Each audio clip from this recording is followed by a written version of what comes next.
You are now tuned into Then Radio. If you enjoy our videos, we ask that you consider joining our Patreon to support our channel. Don't forget to like and subscribe so that you never miss a new video. We hope you enjoyed today's episode, and as always, thank you for watching.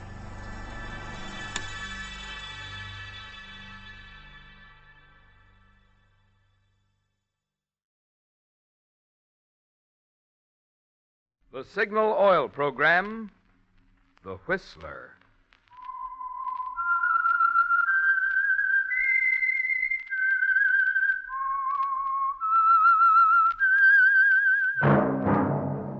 That whistle is your signal for the Signal Oil Program, The Whistler.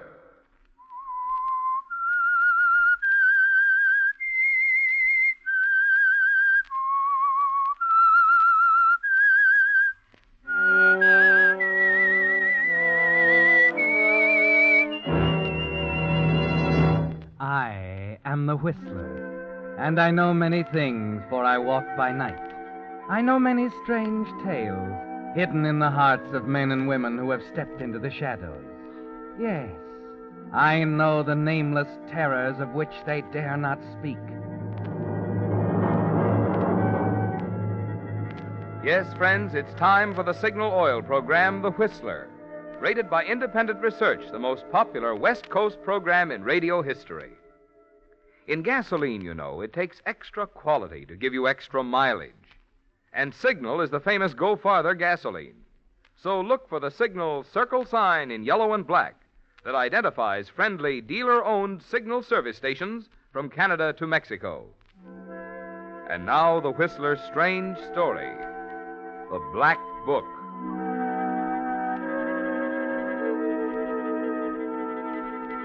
Paul had looked forward to the opening night in Philadelphia for months, and if anything, it had exceeded his brightest hopes. In a way, it was a reward for the 4 long years of struggle since he'd come to Cecil Wenham's Ballet Arts Company as an unknown dancer from London. Yes, Philadelphia was a wonderful opening, with 5 curtain calls for him alone after Spectre of the Road.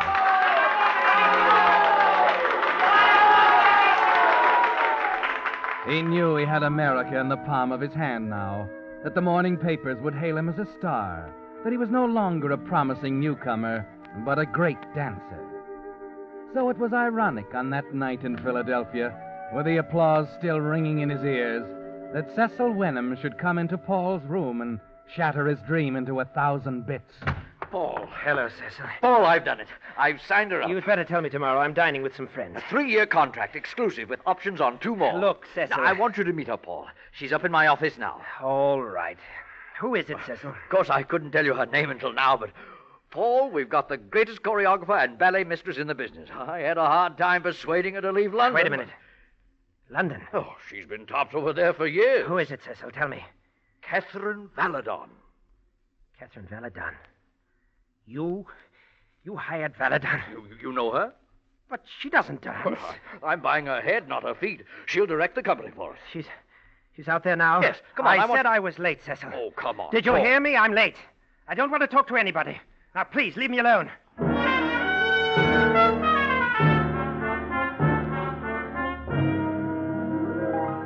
Yes, it's ironic, isn't it, Paul? This night of triumph, the great performance, the resounding applause, suddenly becomes meaningless.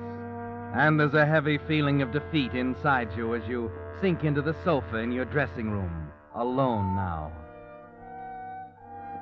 You sit there thinking, half hearing the music of the finale, and in your mind it seems to change slowly and strangely into another melody on a rehearsal piano 4 years ago in a London theater. A couple moves downstage center. The young man steps to one side as the woman comes to a point in front of him. The man is you, Paul, and the woman, Catherine Valadon. No! Stop it! We're all off! Do you mind, Paul? I'd like to get it right just this once. What's the matter now? You're supposed to lift me at that passage. I know it. Then why did you stand there like an oaf? You are at least 2 beats behind. I was following the music. That's more than I can say for you. You! Oh, wait a moment now. Quarreling won't get us anywhere. What's the trouble, Catherine? I am waiting for Paul to decide to become a dancer. Perhaps you can convince him, Mr. Brady. I am ready to give up. I'll be in my dressing room if you need me. What's the idea, Paul? She's always waiting for me to slip so she can pounce on You me. had no right to talk to her like that. Your timing was off, and you know it. No wonder it's off. I told you I can't dance with her. She's a machine, not a woman. Listen to me, Paul. I'm not going to let that phony artistic temperament of yours upset this company. You're going to her dressing room right now and apologize to her. I'll do nothing of the kind. You'll do it or leave the company. Look, Brady, that's pretty unreasonable of you. I'm dealing with an unreasonable man. Going to do as I say? Very well, Brady.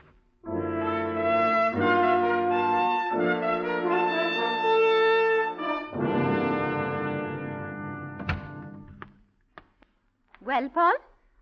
I've come to tell you that I'm sorry. How sweet of you. You can write that in your little black book, too. At exactly 3:15 and a half, on the afternoon of October 18th, Paul Cartmel came into your dressing room and apologized humbly. Did you come here to insult me again? You could be a charming woman if you weren't such a machine. Everything so prompt, precise, exact. It's my profession. It's your life. You're not human, Catherine. Suppose you forget about me and concentrate on your own shortcomings. All right. All right, I'm sorry. Is he going on with the rehearsal? Of course. All right, let's try it again. And this time, keep your mind on your work.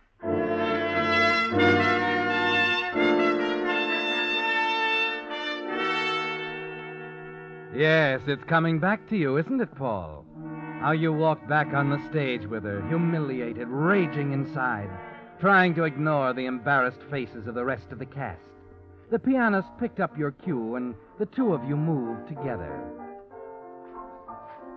She was poised before you on the point, and as you moved in to lift her, a single idea took hold of you. Yes, there's a traditional hazard in the ballet, Paul. A dancer, dropped hard on a pointed toe, will never dance again. You'll lift her above you, higher and higher. Then, in a blind rage, you relax your hold.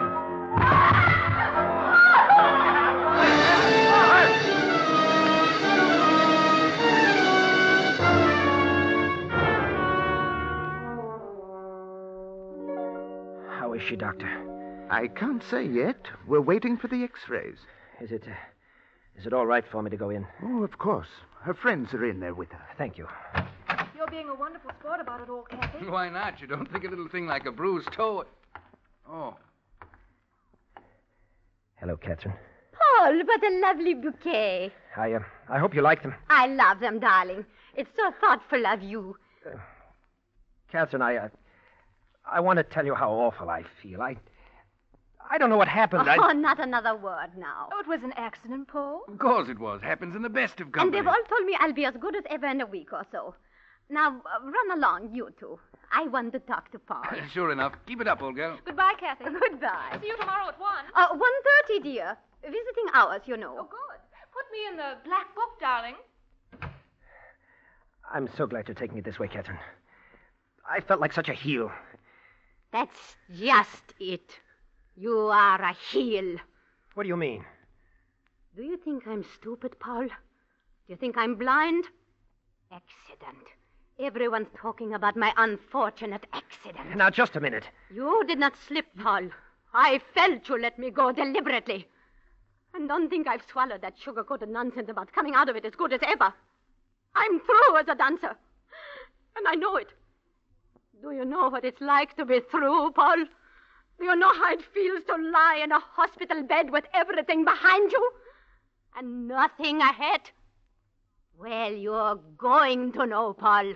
I'm going to show you, if it takes the rest of my life.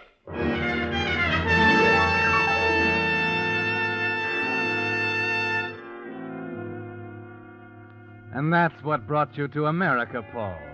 You never admitted it, even to yourself. Told yourself it was the war. Gave yourself 1,000 other reasons. But at the bottom of it was fear of a little black-eyed ballerina you knew would kill you if everything else failed her.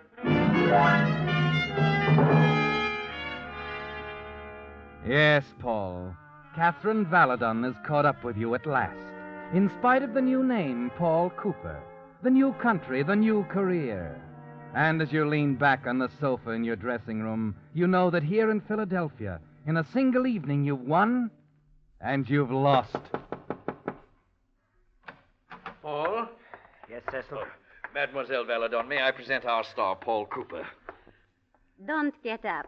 I didn't intend to. Why, Paul. Don't let it bother you, Mr. Venom.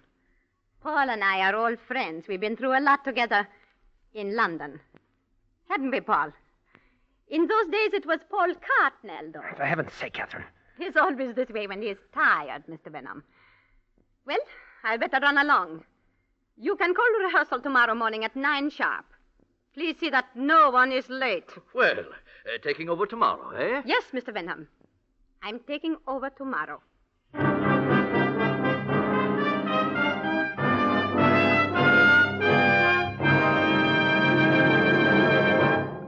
With the prologue of The Black Book, the Signal Oil Company brings you another strange story by The Whistler.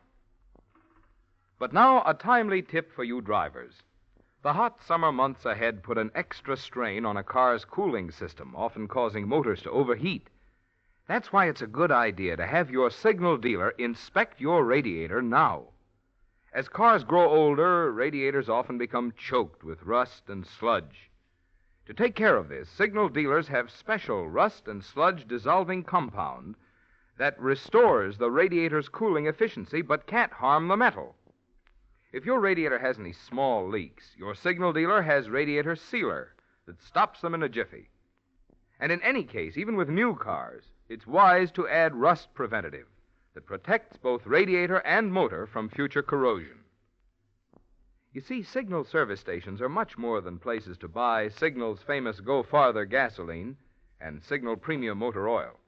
Wherever you see Signal's circle sign in yellow and black, there you'll also find complete, conscientious Signal service to help your car run better, look better, and last longer. And now back to the Whistler.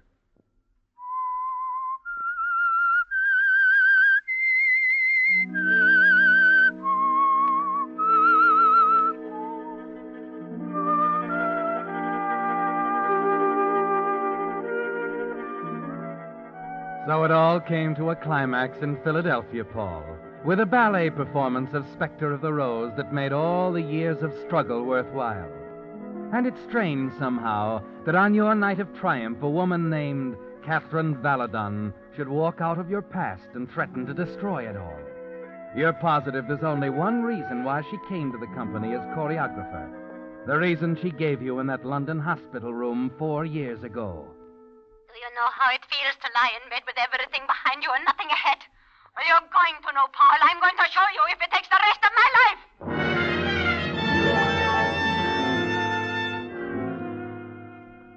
By morning, you know there's only one answer. You've got to make Wenham change his mind. I tell you it won't work, Cecil. Either Valadon goes or I do. What's happening to you, Paul? Catherine's doing such a fine job. Now, I want you to pull yourself together and start dancing. I refuse to go on tour under these conditions. Oh?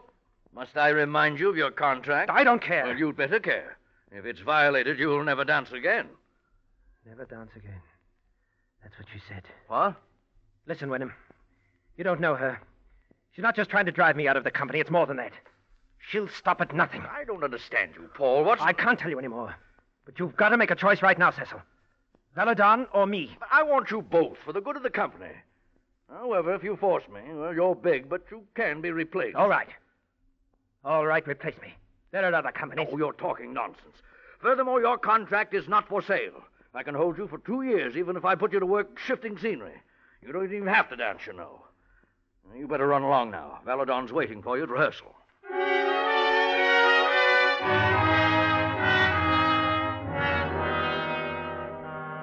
It's no use, Paul. You're back in the old routine, under Catherine's thumb again, just like 4 years ago in London. Only she's worse now, isn't she? Much worse. Because she's doing it all for a purpose. Yes, and she doesn't let up for an instant. Places! Places, everyone! Well, our prima donna has finally decided to attend the rehearsal. I'm sorry I'm late. I wasn't sure what time the call The was. schedule is on the board. Theatre Parisienne, 10:30 a.m. sharp. Can I be clearer than that? Is the world going to fall apart if I'm 2 minutes late? A real artist takes pride in precision. I prefer to save it for the dance. An excellent idea. You'll need it in the new specialty I'm preparing. What are you talking about? I'm working out the choreography now. It's a pas de deux, especially for you, Paul. I want to have it ready by the time we go on tour.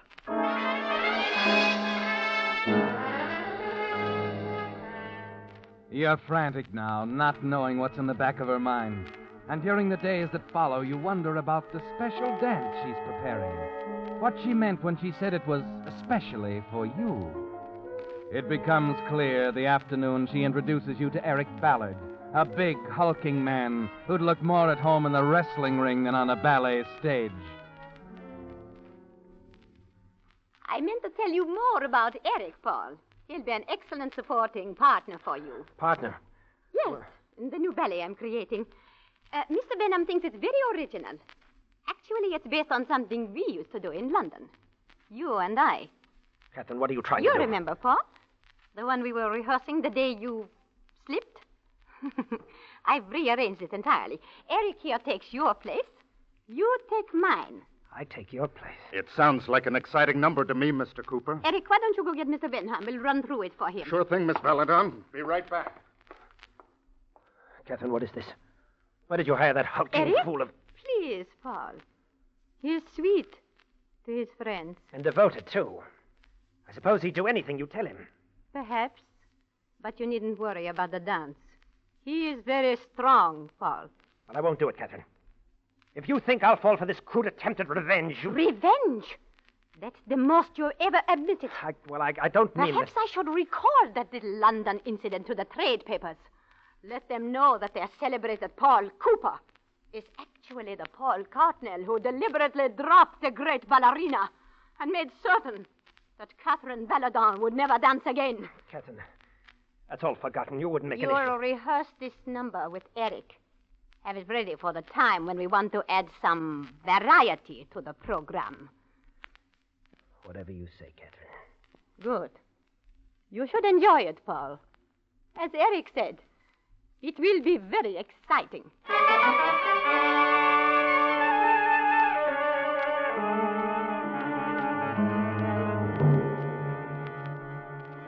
The tour that follows is a nightmare, with each new city a threat. You've rehearsed the new ballet with Eric, and all but the spectacular bit which is to be performed on a high platform. And you never know when Catherine will decide that the time is right for her revenge. She knows you're afraid, Paul. That's all part of it, keeping you in suspense this way. From Philadelphia, the company goes to Cincinnati, then St. Louis, Chicago, and on west to Denver. You expect a crisis there, but it doesn't happen. Finally, in the last night in Denver, when there's only San Francisco left ahead, you decide you can't stand it any longer, that you must face Catherine and have it out. As you approach your dressing room, you hear her talking to someone, and step back out of sight as the door opens. Come along, Eric. We'll talk while you are packing. Are we going on ahead of the rest of the company, Miss Valentine? Yes, I have to make extra arrangements. The thing we discussed, Eric, it's coming off in San Francisco. Well, I've been wondering if you changed your mind. Not in the slightest. You start after them, Paul, and then stop, confused, wondering. Through the open door of Catherine's dressing room, you catch sight of a notebook on her dressing table. The famous black book that contains every move she makes, every decision, every appointment. You hurry over to it, thumb through the pages before she comes back. It's all there, Paul. The hotel on Nob Hill where Catherine will be staying, her room number, the business meetings, a list of appointments. The last one with Eric, to end promptly at 11 tomorrow night.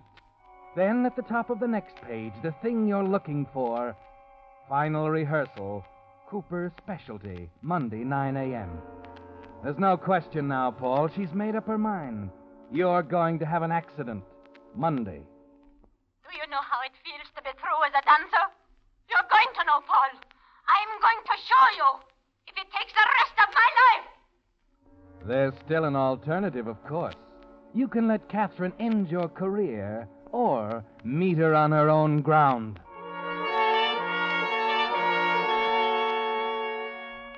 By the time she's left on the train, you still haven't decided. It's the only thing on your mind as you stand in line at the railroad terminal, waiting to pick up your reservation. There's a worried little man ahead of you. Listen, I've simply got to get space on that San Francisco train. I can give you an upper on the next one. But it won't do. It won't do at all. You see, I'm meeting the steamer there, the Silver Star, sailing for Shanghai. The next train will miss it. I'm awfully sorry, sir. Perhaps if you wait around, there'll be a cancellation. Oh, I see. Thank you. It comes to you at that moment, Paul. This is perfect. This train you'd planned to take ahead of the rest of the company. The frantic little man desperate for a ticket on his way out of the country. You pick up your reservation, walk over to the stranger pacing anxiously in the corner of the station lobby. Excuse me. You wanted to go to San Francisco? Tonight? Yes, I've simply got to get on that train. So I heard. I have a ticket here I want somebody to use. Oh? I'm a traveling man, you see, and, I want my boss to think that I'm on that train. Oh, but isn't that... Nothing to it. All you have to do is travel in my name. Paul Cooper. What about it? Cooper, eh? Mister, for a place on that train, I travel as Mickey Mouse. Oh, fine. Then it's a deal. Mr. Cooper.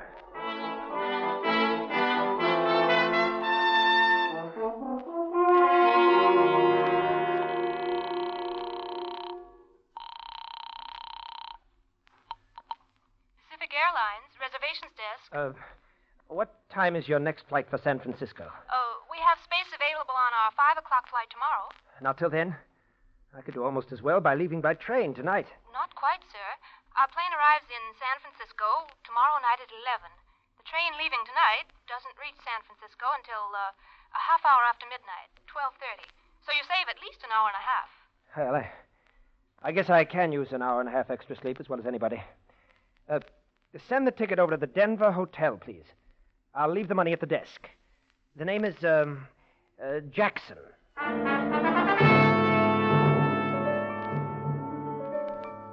An hour and a half, Paul. That's how much time you'll have. But it's enough. For you're on a schedule now, too. As exact a schedule as the one in Catherine's little black book. You stay overnight at the Denver Hotel under the name of Jackson, then pick up your plane ticket. The next afternoon at 5, you're taking off for San Francisco. It's a swift flight, uneventful. And half an hour after landing at Mills Field, you're stepping out of the elevator on the top floor of Catherine's hotel. You wait until the elevator starts down and then hurry to the stairs. Catherine's room is actually 2 floors below. You glance at your watch as you knock softly on a door. 11:35. And the black book told you her appointment with Eric was to end promptly at 11. You can depend on that, Paul. Just a minute.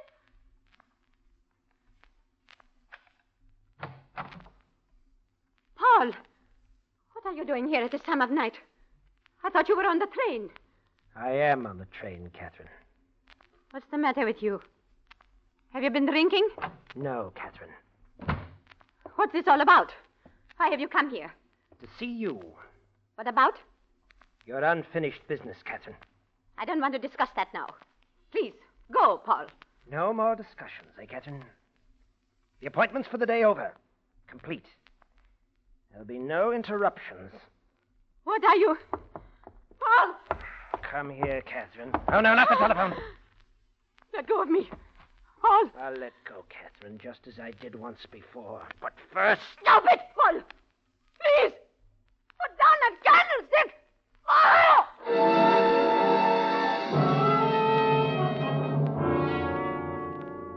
As she falls to the floor, you put the heavy brass candlestick back on the table. Cross quickly to the French doors leading onto the balcony and open them wide. A moment later, you stand near the railing, high over the glittering city, Catherine's body in your arms.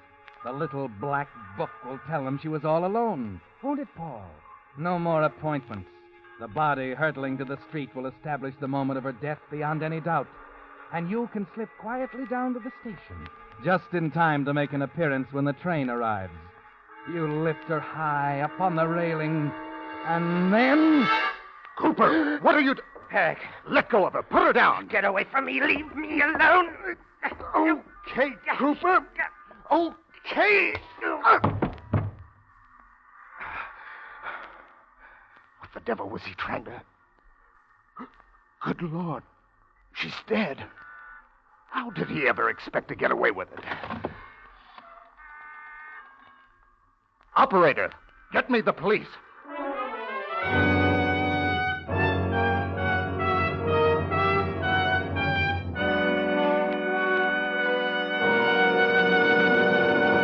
The Whistler will return in just a moment with a strange ending to tonight's story. Right now, however, I'd like to clear up another mystery that baffles a good many drivers. There are many brands of gasoline on the market. Some are naturally better than others. But how can you measure the quality of gasoline? Well, there's one very simple way, if you'll just keep this in mind. To give you superior performance, quicker starting, faster pickup, and smoother knock-free power, a gasoline must help your motor run more efficiently. Now, when your motor runs more efficiently, you naturally get better mileage. And mileage is something you can measure with your speedometer. That's why Signal says your speedometer is your best yardstick of gasoline quality. Check yours and you'll find it's true. In gasoline, it takes extra quality to go farther. And remember, Signal is the famous Go Farther gasoline. And now, back to the Whistler.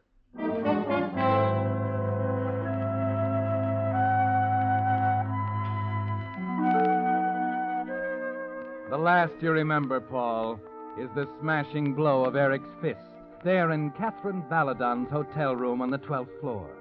Everything's quiet now. No tension, no fear. Just soft, warm blackness. No, Paul, it doesn't seem to matter now that you killed Catherine Baladon because she forced you to choose between murder and a brilliant career. And it doesn't matter either that on this night, for the first time in all the years you've known her, she failed to follow the schedule in the little black book to the minute. You open your eyes, blinking into the glare of a white light at police headquarters. Eric Ballard is talking to a quiet-faced man in plain clothes. At first, I couldn't see how he expected to get away with it. The door unlocked and everything. I got up there and walked right in. I found him about to drop the body over the balcony rail to the street. Yeah, trying to make it look like a suicide, huh? What were you doing there, Ballard? I was keeping an appointment I had with her.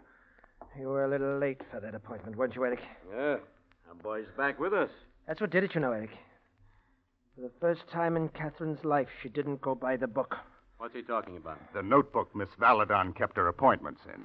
She changed the appointment, didn't she, Eric? She changed it. You knew her better than that. That book was a religion with her. She lived by it. Shh, don't tell me she lived by it. I saw that book back in Denver. Your appointment with her was to end at 11. That's where you slipped up, Cooper. No, I didn't slip up. I was too careful. I tell you, I saw it. That's not what I'm talking about. What do you mean? Take a look at your watch, Cooper. My watch? Yeah. You forgot to set it back. Huh? You see, What? Cooper, you're still on Mountain Standard Time.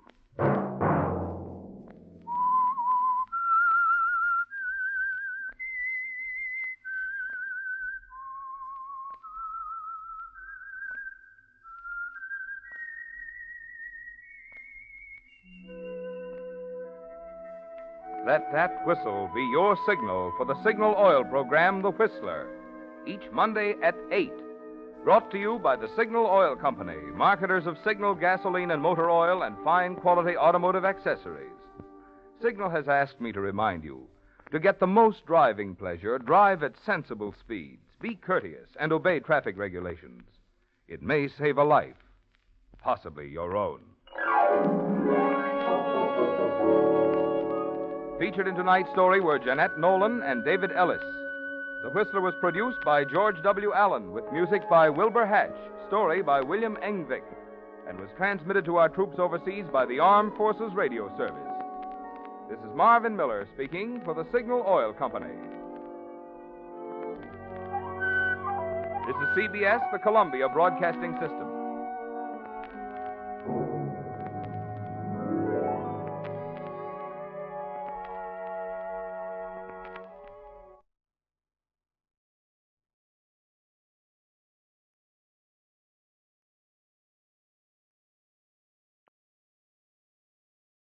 The Signal Oil program, The Whistler.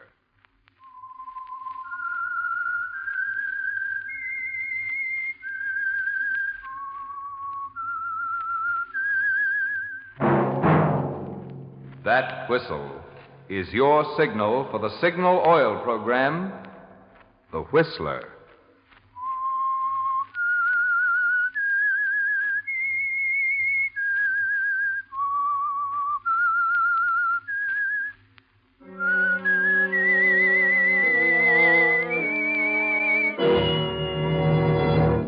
I am the Whistler, and I know many things, for I walk by night. I know many strange tales hidden in the hearts of men and women who have stepped into the shadows. Yes, I know the nameless terrors of which they dare not speak.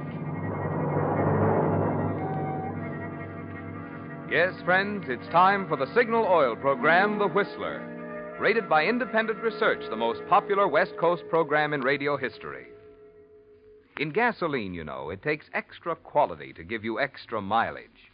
And Signal is the famous Go Farther gasoline. So look for the Signal circle sign in yellow and black that identifies friendly dealer-owned Signal service stations from Canada to Mexico. And now, the Whistler's strange story, Windfall.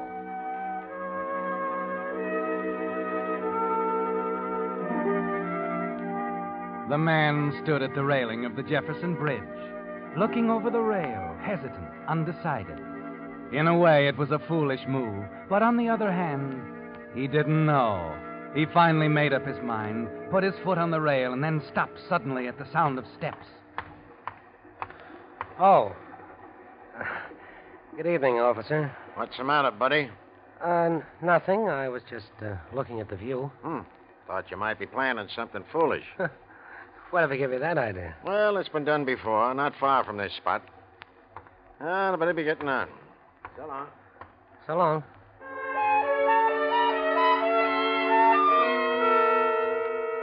A half-minute later, he made up his mind, disappeared over the side. It was a good gamble. The hat he'd seen on the ground near the bridge timbers was nearly new. He smiled to himself, started to try it on, and then saw something that stopped him in his tracks, frozen. Not 6 feet away was the battered body of a man, sprawled on the ground near one of the bridge stanchions. He paused for a minute, thinking, and then moved quickly to the body and searched the pockets. He wasn't lucky this time. There was no money, no identification, not even a pocket handkerchief. And then as he fumbled for a name tag inside the hat, he discovered something else. Stuck under the sweatband was a slim, black-covered checkbook. He just had time to stuff it in his pocket when the sound of steps on the bridge above told him the strolling officer had returned. There was only one thing to do now, call the officer, and he did it. After a brief examination... Can't figure it out. Not a mark of identification on him. Nothing in his pockets. You didn't touch him, did you? Oh, I know better than that. Yeah? Yeah, I climbed down here after that hat there. I see. Is it, suicide? Not in my book. He didn't get battered up this bad jumping off any bridge. We can't do anything for him now. I guess that's up to the next of kin. If we ever find out who the guy is. A lot of them end up with a blank tag on their big toe, you know. Well, I better call in. You stick around, buddy. They may want to ask you some questions.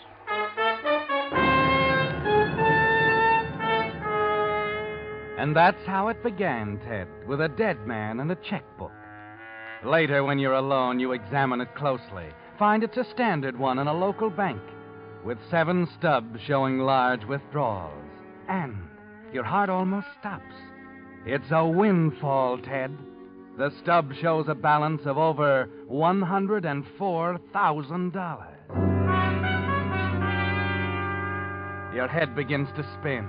It's staggering, isn't it, Ted? You wonder what'll happen if the dead man goes unidentified. The strange man who carried his checkbook in the sweatband of his hat, who bothered to keep check stubs with a bank balance of more than $100,000. If you can learn who he is, learn how to forge his signature, you try to stop thinking about it, try to force it from your mind, but it keeps coming back again and again. Even while you answer more questions during the inquest at the coroner's office, that figure, $104,000, keeps lighting up in your brain over and over again like a neon sign. If the man's unidentified, Ted, if you can find a copy of his signature, $104,000. You, sir. Hmm? Oh, yes, Mr. Coroner. The inquest is over. You can go now. Your name is? Ted Locarno. Ted Locarno. Okay. Police know how to get in touch with you. We'll call you again if we need you. Nothing more we can do now. You mean you've found who he is? No. Worse yet, there's no way to trace him. Of course, these things take time, you know. Sometimes a few days, sometimes a week or a month before somebody misses a man and checks with us. Then, what's the verdict?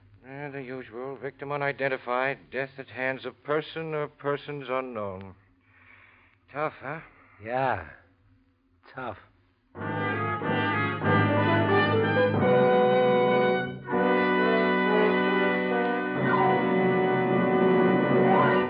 With the prologue of Windfall, the Signal Oil Company is bringing you another strange story by The Whistler. But now, since this spring marks the 25th anniversary of Signal Oil, it's interesting to look back on a formula for serving you better that Signal has followed ever since the very beginning. First of all, Signal products have always been sold only through dealer-owned stations. The reason? Signal believes that a man with his own money invested in his own business has extra incentive to give your car more conscientious, more thorough service that spells long, trouble-free miles. Secondly, because you want top-quality products for your car, each individual Signal service station is backed by a young, progressive organization, now serving almost 2,000 Signal dealers, with resources to bring you every latest advance in petroleum science. Obviously, drivers like this combination of personal service at dealer-owned Signal stations, plus fine-quality Signal products. For Signal has grown and grown, year after year, from a mere handful of stations serving Southern California to an organization now serving 6 western states from Canada to Mexico. If you haven't discovered how much extra pleasure this Signal formula can add to driving, stop by your neighborhood Signal station soon. See for yourself why, every day, more and more drivers are joining the switch to Signal. And now, back to the Whistler.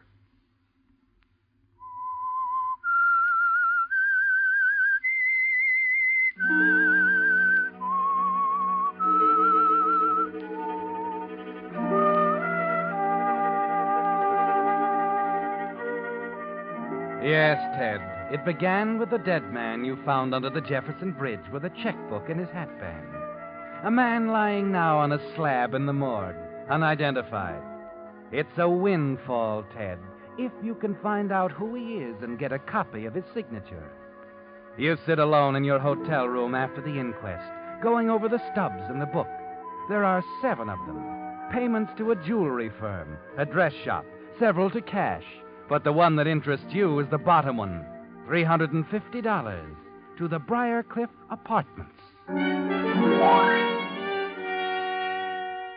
Next morning, freshly shaven, wearing a clean shirt, your suit carefully pressed, you enter the Briarcliff Apartments. The manager is a little startled when you tell him you're an OPA investigator and want to go over his records. It doesn't take long to discover a $350 apartment.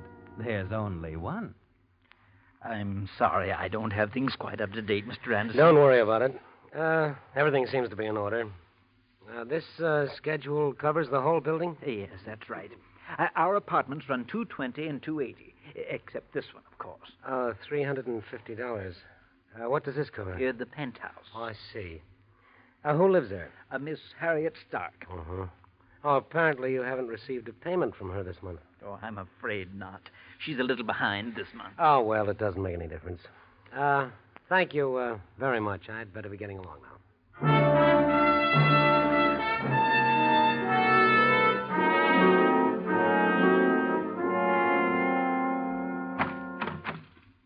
How do you do? Miss Stark? That's right. My name is Anderson, OPA. Mind if I come in? Not at all. I'll come right to the point, Miss Stark. We have reason to believe the rents in this building are over schedule. I understand that you're paying $350. That's right. Do you have any evidence of those payments, canceled checks and so on? I think so. Sit down, won't you?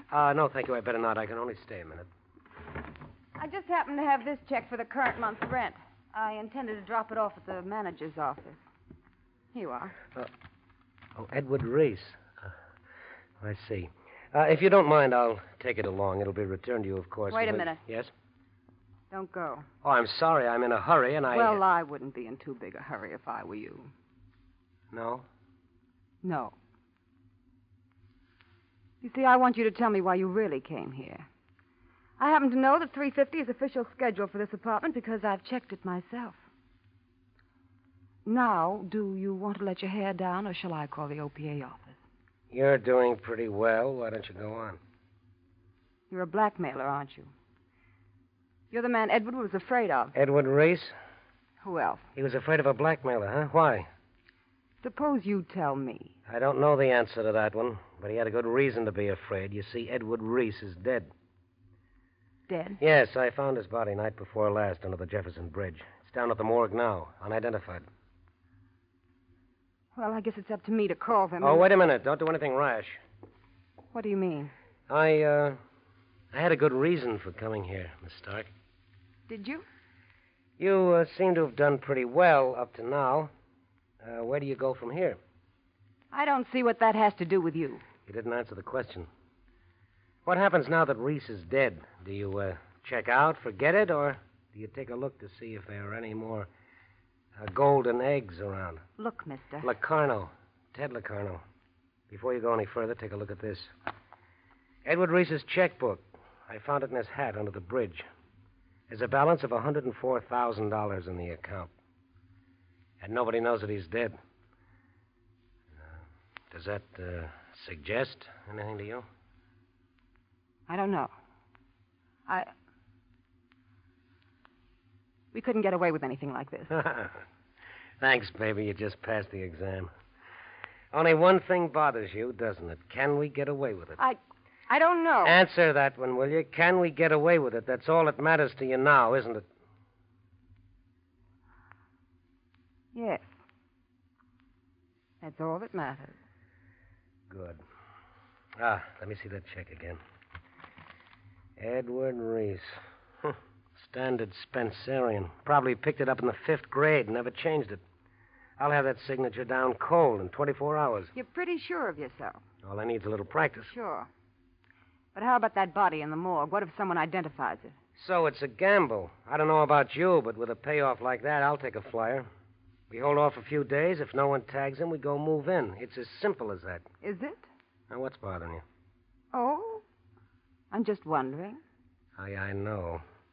You're wondering what's to prevent you from learning to forge that signature and draw checks on the account yourself. Maybe. There's only one thing. That's me. This is a two-way deal, baby. Let's have that understood right now. Okay? Okay.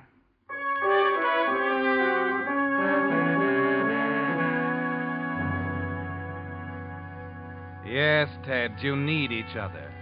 But there's plenty to share. $104,000. You spend all that night practicing the signature. Over and over, you write the name Edward Reese. 10 times, 100, 1,000. By morning, you can sign the name as if it were your own. And with a little luck, it might as well be. You leave your room and buy a newspaper. Scan it hungrily as you gulp your coffee. On page 6, in the lower right column, you find an obscure item that almost knocks you over.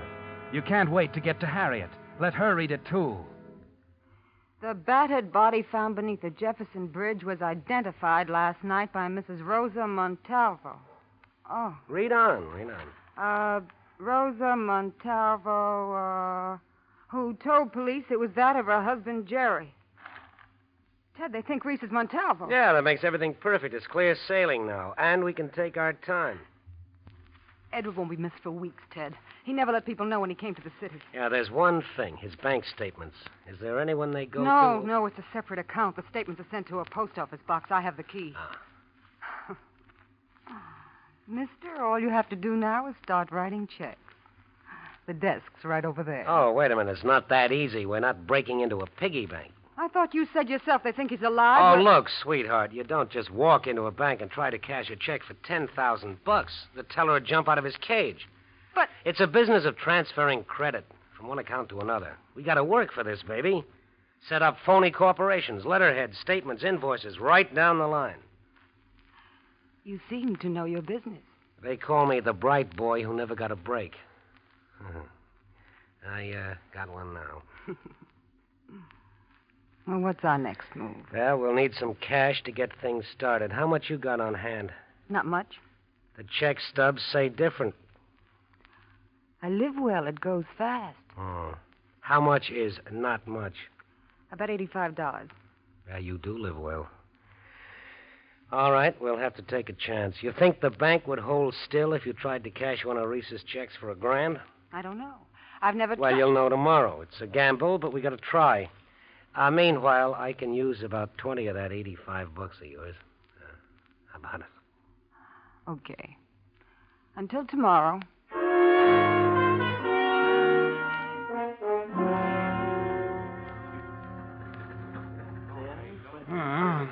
Even thousand, eh? That's right. Excuse me a moment, Miss Stark. I'll have to speak to the cashier.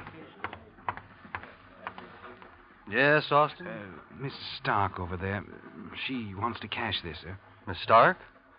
Oh, yes. Well, Reese's account is good for it. Then it's all right? I think so. Here, I'll initial it. Thank you, sir.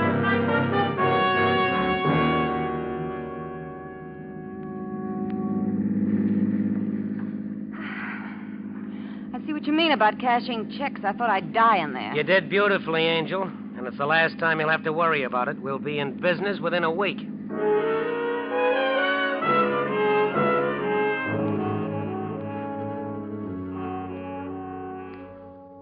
See, it's like I told you last week, baby. We're in business. It wasn't easy. Establishing identity in a bank is a neat trick, but I made it. Ted, you're wonderful. Yeah, 3 dummy corporations. All of them are you and me. E.C., look at this. E.C. Layton Jewelry Company, $700. Malcolm Ditmar Furrier, $1,250. Atkins Brothers, $920. Not bad, huh? I wish I was actually getting some of those things. Oh, honey, once we got all that dough spread around on these accounts, we can get it out and skip before anybody here begins to wonder about Edward Reese. Well, it can't be soon enough for me. Oh, now, don't get anxious, sweetheart. We're doing great. In another week, we'll really begin to cash in. You expecting anybody? Relax. I'll get rid of them. Yes? Excuse me, ma'am, but I'm from the Mary Ann Flower Shop. Oh, yes. The flower. We hate to trouble you, but there's a considerable balance that hasn't been taken care of, and Mary Ann thought that you'd want it called well, your of attention. course. How much is it? It's $69. Just a minute. Oh, Edward. Yeah. Write the gentleman a check, will you, darling? Oh, can't they send a bill? Please, darling. I forgot to give it to you, and they've been very patient as it is. It's only $69. Pretty, please. Okay, sweetheart. Save that talk for something expensive. Go get my pen. Yes, dear. They think it grows on trees. Yes.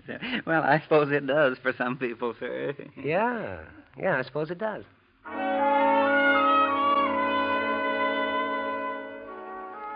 Yes, Ted, it does grow on trees. At least for you and Harriet. Everything's going smoothly so far. Perfect. You're able to relax, to feel more sure of yourself. It's almost as if you are Edward Reese. Not only because of the money, but a growing interest in Harriet. She's an exciting girl, isn't she, Ted? Very exciting. Perhaps that's why you're thinking so much about your appearance lately. Why you walk into a clothing store near the end of the week and get fitted for a new suit. The clerk is gone for some time after you make your purchase. You're standing in front of the mirror when he comes back, embarrassed and apologetic. Mr. Locarno, I'm terribly sorry, but the check this Mr. Reese gave you, it's... What's the matter with it? Well, just as a matter of routine, of course, we called the bank, and I'm afraid your friend hasn't sufficient funds to cover it. What? I hope it's only a mistake, sir, that you know him well enough. Oh, yes, I know him well enough. And I'd better go and see him right away.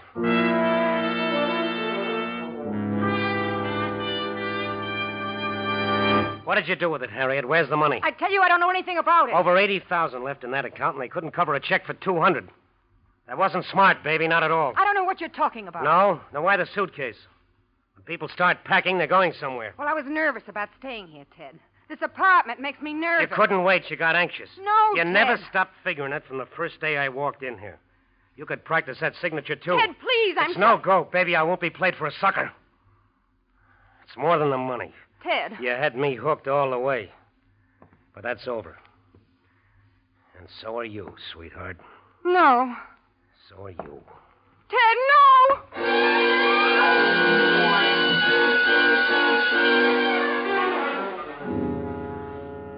You stand there for a moment looking down at her like a man in a nightmare.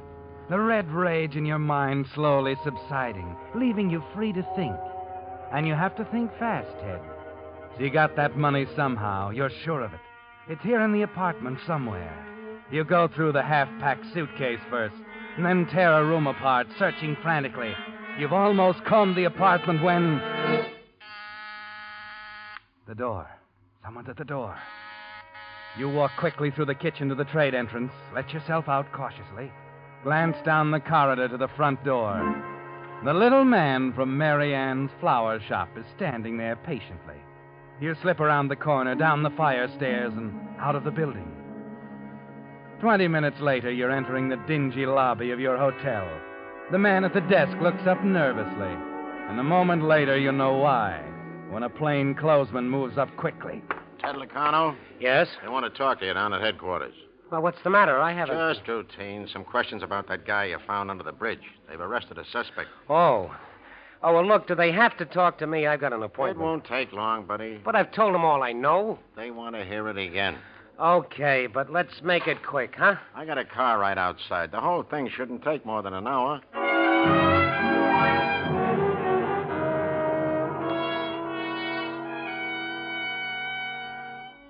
You're still all right, Ted. That is, if you can talk to the police quickly, answer their questions, and be on your way.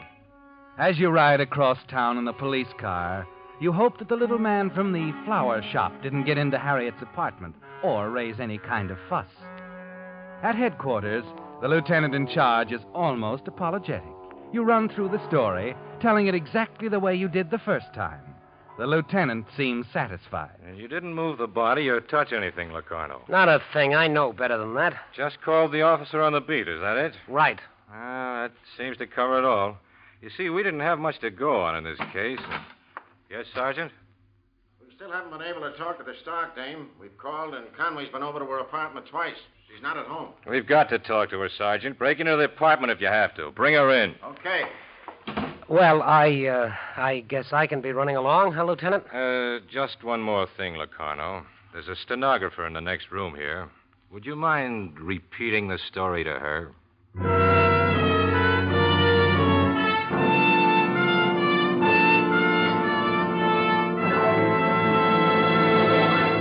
The Whistler will return in just a moment with the strange ending to tonight's story.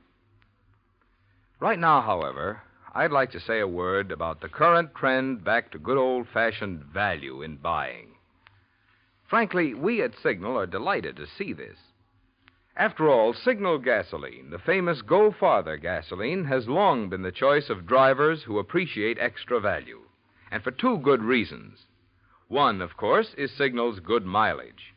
And number two is the thing which makes that good mileage possible: Signal's superior performance. Here's what I mean. In order to put that thrilling knock-free power back of your accelerator, Signal gasoline has to help your motor run more efficiently.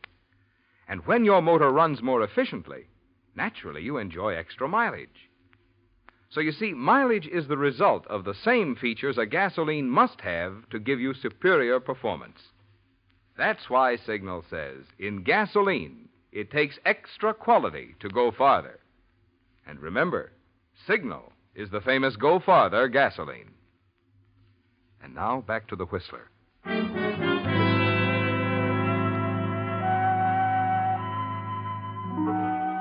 So you have to fight it through for another 5 minutes, Ted. And a police station is the last place in the world you'd choose right now, with a picture of Harriet lying dead in her apartment still fresh in your mind. It's too bad, isn't it, Ted? Everything would have been so different if she hadn't insisted on taking it all. The untapped balance in Edward Reese's fabulous checkbook would have bought the world for both of you. But you have to forget that now. Concentrate on the matter at hand. Tell your story and get out of the police station before the lieutenant's men break into the apartment. Before anything develops that will link you to the murder of Harriet Stark. You follow the lieutenant to the door of the stenographer's office. Only take you a minute, Locarno. Mary Ann. Oh, Flower wait, Shop. Lieutenant. Mary Ann's Flower Shop. That's right. When I read all about Mr. Reese in the papers, I went right up to Miss Stark's apartment. Nobody answered. So I thought I'd come down here and take it up directly with Mr. Reese. Well, I'm sorry. You can't see Mr. Oh, she's Reese busy, now. Lieutenant. I'll come back. This guy isn't important. No, later. Look, I tell you it's all right. That guy isn't a witness. He's just been pestering us to let him talk to Edward Reese. Reese? Yeah, he's the suspect I told you about. Knocked off that guy you found under the bridge. You've, arrested him? You've got Reese here? In the tank. And we've got all we need to hang him. But I haven't heard the last of me, young lady. I'll get to Mr. Reese. Might seem small to you people, but when a $69 check bounces, it means a great deal to Mary Ann Flores. And believe me... Why, Mr. Reese, hello. I've been begging them to let me see you. Huh? Did I say something wrong? Why are you looking at Mr. Reese? The man's made a mistake, Lieutenant. You know my name is Locarno. You were there that night in the apartment. Here, I have the check you signed, Edward Reese. Let's see that check. Of course. He signed this? Now, wait a minute. How long has this been going on, Locarno? I tell you, I don't know anything about it. No? Now, just a minute, Lieutenant. I'm not going to stand here and have someone tell me I'm lying. He was in Miss Stark's apartment that night. He wrote this check. He did, huh? Oh, what's wrong, Locarno? You look a little pale. Ever take a crack at forgery before, Locarno? You know, I'd have given you credit for more sense. How did you figure to get away with it? Reese would get wise the minute he saw his bank statement. Reese is dead. He's the guy I found under the bridge. Don't you read the papers? The guy's name was Montalvo. His wife identified him. She made a mistake. We checked it.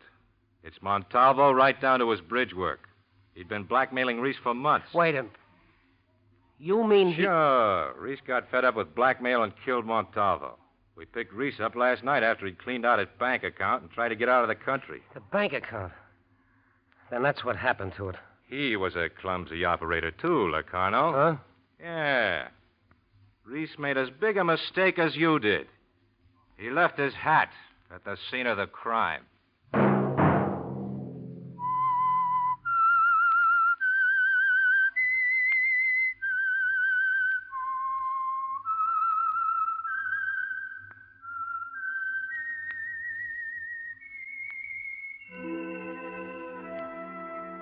Let that whistle be your signal for the Signal Oil program, The Whistler, each Monday at 8. Brought to you by the Signal Oil Company, marketers of Signal gasoline and motor oil and fine quality automotive accessories. Signal has asked me to remind you, to get the most driving pleasure, drive at sensible speeds, be courteous, and obey traffic regulations. It may save a life, possibly your own. Featured in tonight's story were Frank Lovejoy and Francis Cheney.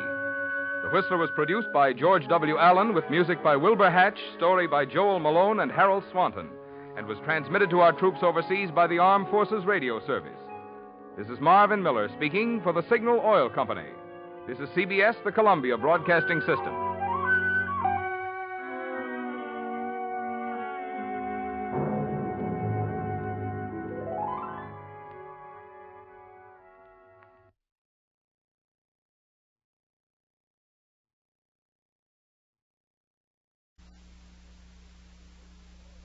The Signal Oil program, The Whistler.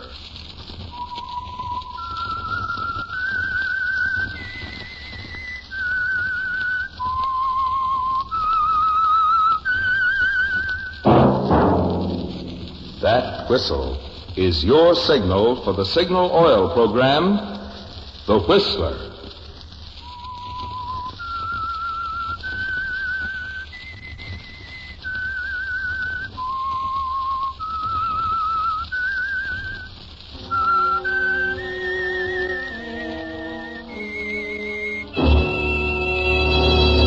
I am the Whistler, and I know many things, for I walk by night. I know many strange tales hidden in the hearts of men and women who have stepped into the shadows. Yes, I know the nameless terrors of which they dare not speak. Yes, friends, it's time for the Signal Oil program, The Whistler. Rated by independent research, the most popular West Coast program in radio history. In gasoline, you know, it takes extra quality to give you extra mileage. And Signal is the famous Go Farther gasoline. So look for the Signal circle sign in yellow and black that identifies friendly dealer-owned Signal service stations from Canada to Mexico. And now the Whistler's strange story. 18 Bowden Lane.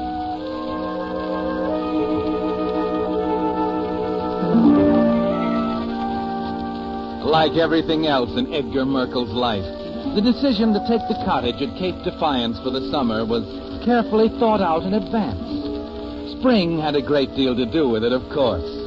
It seemed that each of the 14 springs he'd spent teaching penmanship at Grosvenor Academy had been a little harder to bear than the one before it. The warmth and greenness and beauty outside pointing up the drabness around him. His helpless, hopeless longing for excitement and adventure and escape. For in spite of the shabby tweed suit, the weak chin, the squinting nearsighted eyes, Edgar Merkel was a romanticist, an imaginer of great and wondrous things, a knight of the round table wrapped up in a weazened little body and delivered 12 centuries too late. But he decided now it was going to be different this spring. And that, of course, is what lay behind his decision to take the cottage at Cape Defiance. Robinson Realty Company. Robinson speaking. This is Mr. Merkel. Merkle. I am calling about the cottage at Cape Defiance, Mr. Robinson. Oh, yes, Mr. Merkel. I spoke to the owner this morning. You can have it on the 15th. I see. I told him it might be a little early for you, that your school semester wasn't over until the end of the month. Oh, that'll be quite all right, Mr. Robinson. I plan to send my wife down for a while beforehand. Oh, good. The rent will be $80 a month. That includes something for the caretaker, of course. Caretaker? Well, there's an old fellow who keeps an eye on things around there. His name's Hiram something or other. Oh, of course. Now, let me make sure of that address. 18 Bowden Lane. 18 Bowden Lane. Thank you. I've got it down.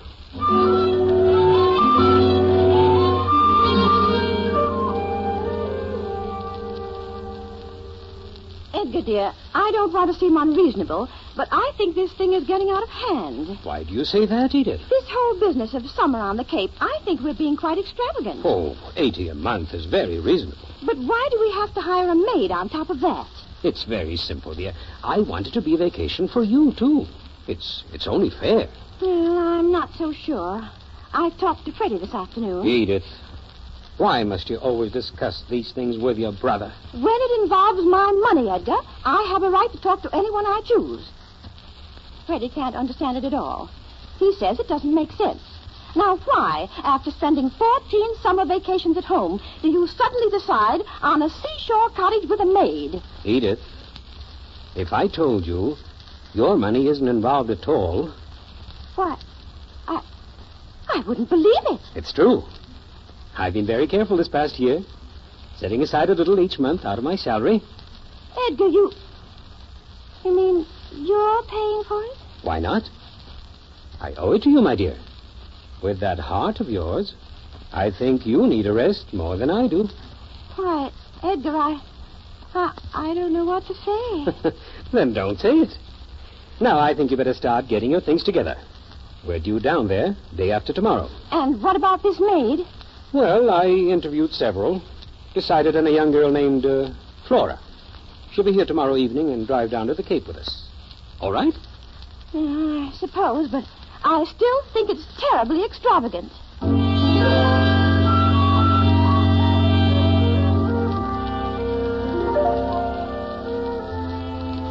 But it's not extravagant at all, is it, Edgar? It's a kind of investment. And like all good investments, there's a promise of reward. Part of the investment is Flora, of course. Edith doesn't know it, but the decision to take the cottage on the Cape was made 6 months ago, when you first met Flora and decided after careful investigation that she was ideal. A mousy, unattractive little being who came to idolize you in her own peculiar way. You're busy at your desk when Flora arrives the next evening. You listen to Edith quizzing her in the hallway, and then sit up expectantly as Edith finally comes in. Flora's a nice girl, Edgar. I'll admit I'm glad you engaged her. I'm afraid I'm in for one of my spells. My heart's beating fit to burst. Oh, sit down by the desk, dear. Yes. Why, your hand is wet with perspiration. Of course it is. I do hope there's a good heart specialist on the Cape. I've already checked it. There's an excellent one, a Dr. Gordon. He'll be spending his vacation nearby. Edgar, what in the world are you doing with this map? Huh? Oh, it's not really a map, my dear. It's a chart of the waters around the Cape, put out by the Coast and Geodetic Survey. Shows the direction and velocity of the tides and currents. Since when have you been interested in ocean currents? Oh, it's a fascinating subject, Edith. I've calculated that anyone unfortunate enough to be swept out of the cove there wouldn't turn up for, 10 days, or maybe 2 weeks. Sounds very unpleasant, Edgar. What's in this package? Something I thought you'd need. I picked it up today. Why, Edgar, I don't know what's got into you lately. You're so thoughtful and... Oh, stationery. Yes, you'll be wanting to write and... Oh, dear me, there's a shower coming up. I wonder if it's the one forecast for tomorrow. It's glossy, too. You know I hate glossy paper, Edgar. And it isn't enough to last me a week. Oh, you must be mistaken, dear. It says on the box. I can see what it says, but you've been cheated. Now, close that window. The stationery's blowing all over the floor. Oh, I'm sorry, dear. Help me pick it up. No, you'd better do it while I run upstairs and close the other windows before it rains. How could you be so clumsy? Stupid, nagging millstone.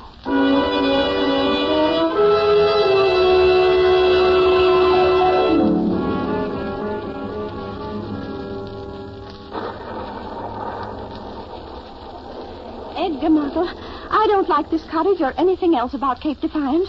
Listen to that. The storm's going to break any minute. Who are you writing to, dear? Freddie.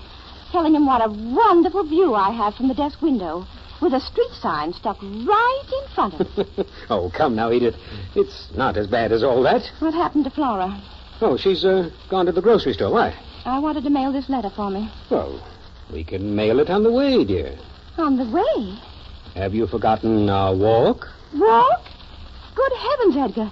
It'll be pouring in a minute. Oh, it's only a short way to the boathouse. I have something down there you'll want to see. Oh, can't it wait until tomorrow? No, we better leave right away, dear. Come now. It'll only take us a few minutes.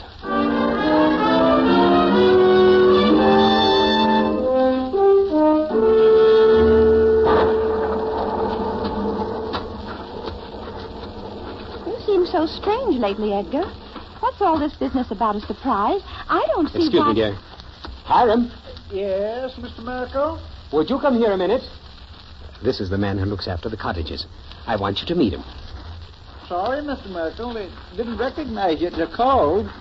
I'm quite nearsighted, you know. Of course. Hiram, I want you to meet my wife. Oh, howdy, Miss Merkel. We're going to take a walk down to the boathouse and back. Is there a mailbox around? I have a letter here, and Right down the corner, ma'am. Better get a move on you, though. Them black clouds are sure rolling up. I'd like a word with you before I leave. Can you finish clipping that hedge before the storm? Not if I stand around here talking. Glad to have met you, ma'am. See you when you get back. Come, my dear. Hiram's right. We don't have much time.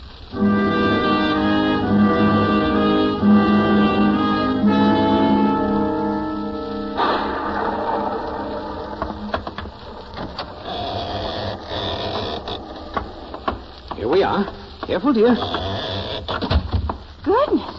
so dark.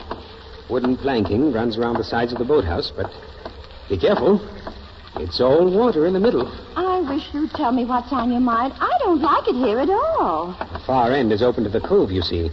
They used to run the launch right in here. Is the water that deep? Oh, my goodness, yes. With a very treacherous undertow. See? At this very moment, the ebb tide is sweeping out to the cove. 8 miles an hour, to be exact. I can hardly see a thing, Edgar. Let's go back. But what about my surprise, Edith? I don't care about it now. What is it, Edgar? A boat or something? The most interesting surprises in life are intangible, Edith. Edgar Merkel, if I didn't know you better... You're shivering, my dear. Here, let's put that coat on, shall we? Thrown around your shoulders that way. Oh, thank you, Edgar. Now, let's see. Edgar! What are you... Edgar! Let go of me! Not this time, Edith. Not this time! Edgar, help me! I can't swim! Do you think I'd overlook that detail, my dear?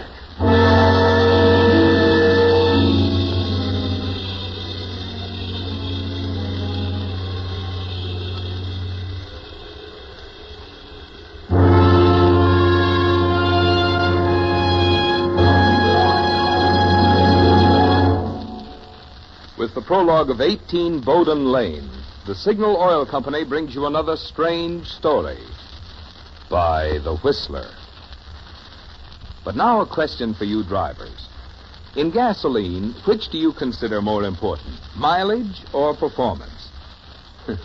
Well, don't bother to answer that question, because mileage is the result of the same features a gasoline must have to give you superior performance. You see, to put that thrilling knock-free power back of your accelerator, Signal gasoline must help your motor run more efficiently. And when your motor runs more efficiently, naturally you get better mileage. That's why Signal says, in gasoline, it takes extra quality to go farther. And that's why we're so proud of the fact that Signal is the famous Go Farther gasoline. Now, back to the Whistler.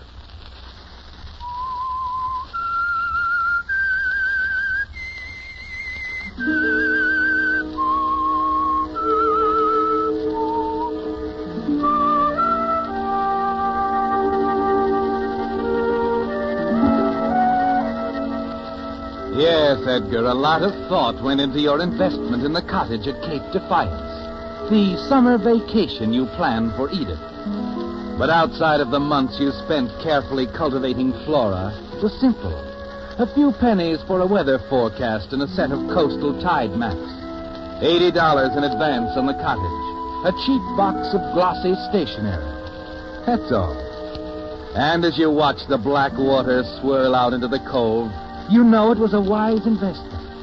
Yes, you're free now, Edgar. There's time and money and a wide horizon ahead of you. And most important of all, Edith is gone, lost in the black water back in the boathouse. Over here, Flora. Edgar, are you all right? Fine, my dear. I thought I heard a call out. Did you do it? Please, Flora. Mrs. Merkel met with an unfortunate accident. That's all. They'd believe that, Edgar. The Coast Guard and all.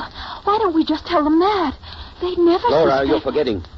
There's her brother, Freddie. Oh, but Edgar... If Freddie thought it happened while I was here, well, we simply couldn't get away with it. You know best, Edgar. I think so, my dear.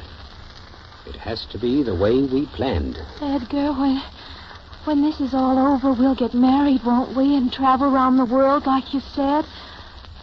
You're the only person who ever treated me like a human being, Edgar. I'll do anything you want me to. Poor little Florrie. Now, put Mrs. Merkel's coat over your shoulders. We've got to walk back to the house. But Hiram... Hiram's more nearsighted than I am. He saw my wife's coat come down. I want him to see her coat go back with me. Oh. All right. You needn't worry. He's working on the other side of the house. He couldn't have seen you come down, my dear. Oh, no. It's just Don't be afraid, Florrie. Come along now. You understand about this week? Oh, yes, Edgar. I've gone over and over it in my mind. See that the letters are mailed to me in proper order. Uh-huh. And be friendly with Hiram. You know, talk about Mrs. Merkel with him. And once in a while, let him see her moving about the house. Oh, I understand, Edgar. I'll wear a coat and stand with my back to the window. Fine. We'll pass Hiram soon now. Oh, keep the coat pushed out from you a bit, Florrie. With your arms. Mrs. Merkel was somewhat stouter than you, my dear.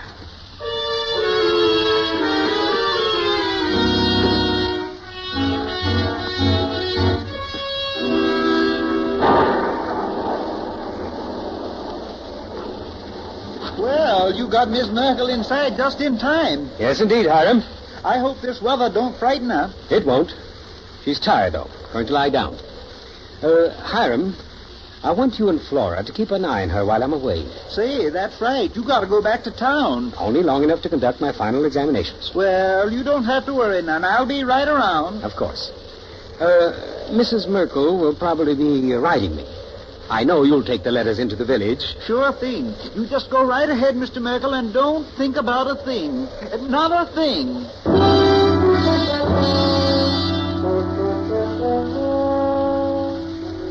But there are things to think about, aren't there, Edgar? Yes. The house back in the city is all yours now. But you can't relax in it, not yet. Not until these extra days of life you've created for Edith are over. The forged letters from the Cape arrive on schedule. Flora is doing very well. Almost as well as you did in writing them. Almost, but not quite, Edgar. Your 14 years teaching penmanship, added to your years with Edith, make the letters little masterpieces of accuracy. The style is there to perfection, and every line is what she herself would have written. All the complaining, the fears about her health, everything. You pen your reply to each in turn, consoling and dutiful. It's working smoothly until the 6th day, Edgar. The day before the final letter is due. That evening brings a surprise to your door.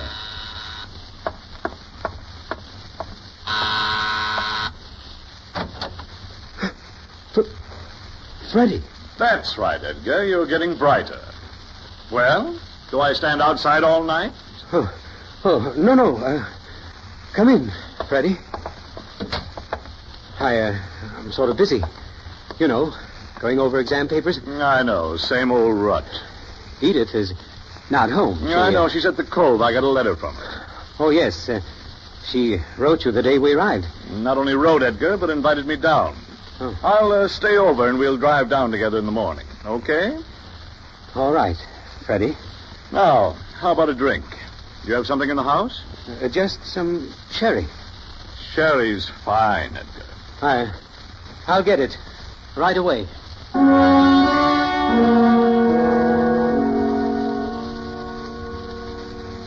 Yes, Edgar, you get the sherry right away. Because it's the only thing that can prevent Freddie from insisting on an early start in the morning.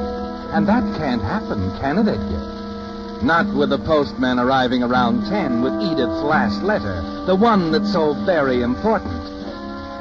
You find some sleeping powders in the medicine cabinet, manage to drop them into the wine glass without arousing Freddie's suspicion. A few hours later, he's asleep in your room. He remains asleep until very late the next morning. In fact, he's just sitting up in bed when you come in with the letter. Freddie, this letter. It's from Edith. What of it? She's not herself. There's something wrong, Freddie. Oh, no. What is it? Let me see that. She's threatening to kill herself. Suicide? Edith? Well, this is crazy. Well, there's so many things she could do down there, that rugged... Good Lord, Edgar, you don't think she means this? Get dressed, Freddie. We've got to get down there right away. I just can't see her doing anything like Please, that. Freddie. If anything happened, I'd never forgive myself.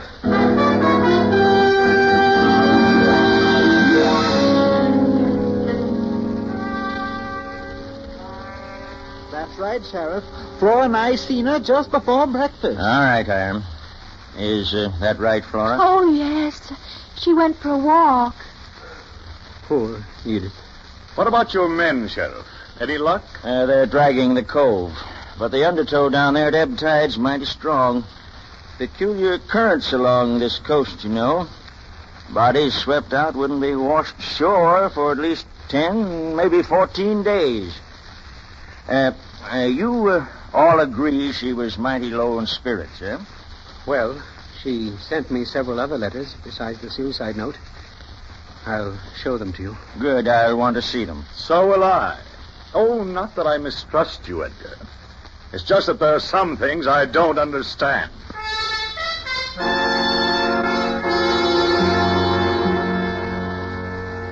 But you're not worried about Freddie, are you, Edgar? He's smart, suspicious.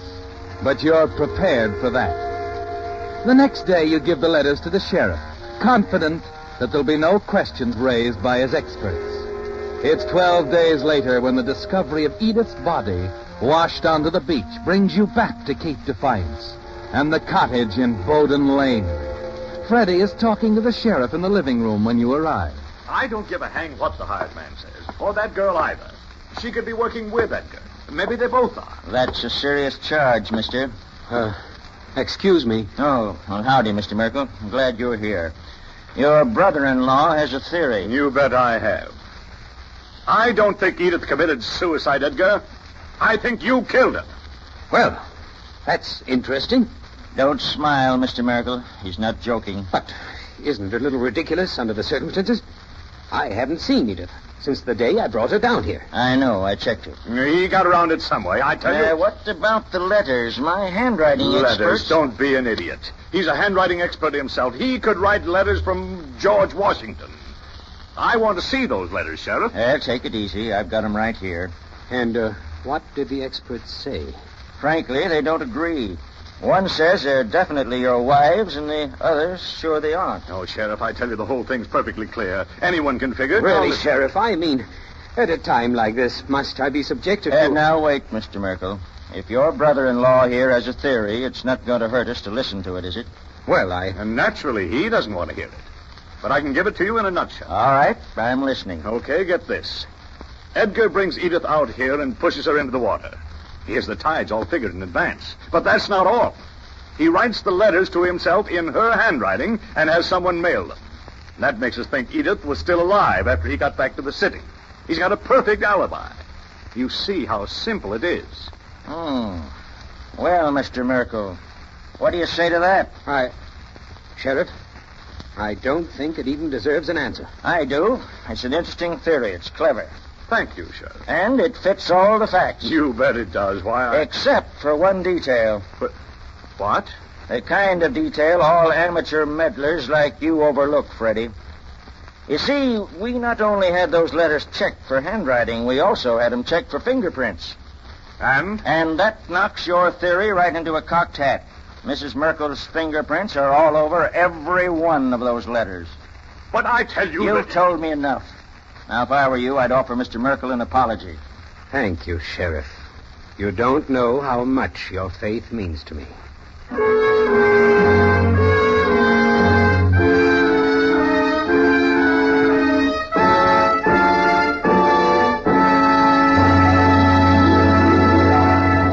The Whistler will return in just a moment with the strange ending to tonight's story.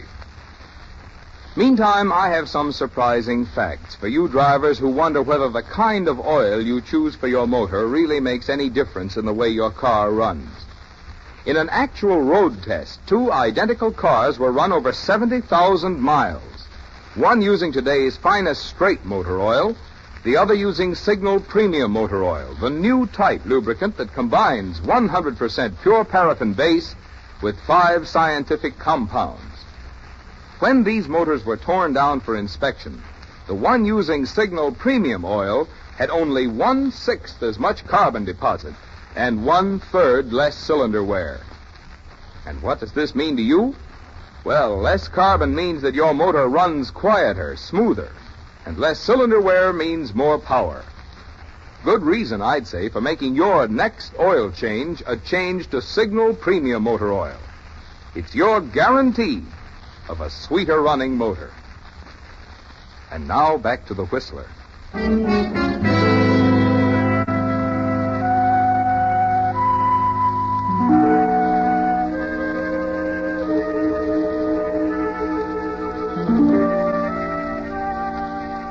So every investment involves a risk, Edgar. But the cold, clear thinking behind your investment in the murder of your wife at Cape Defiance reduced the risk to almost nothing. Attention to detail is what did it. Little details like buying a gift of glossy stationery and then dropping it on the floor so your wife's fingerprints would appear on every sheet. You're quite proud of yourself, aren't you, Edgar?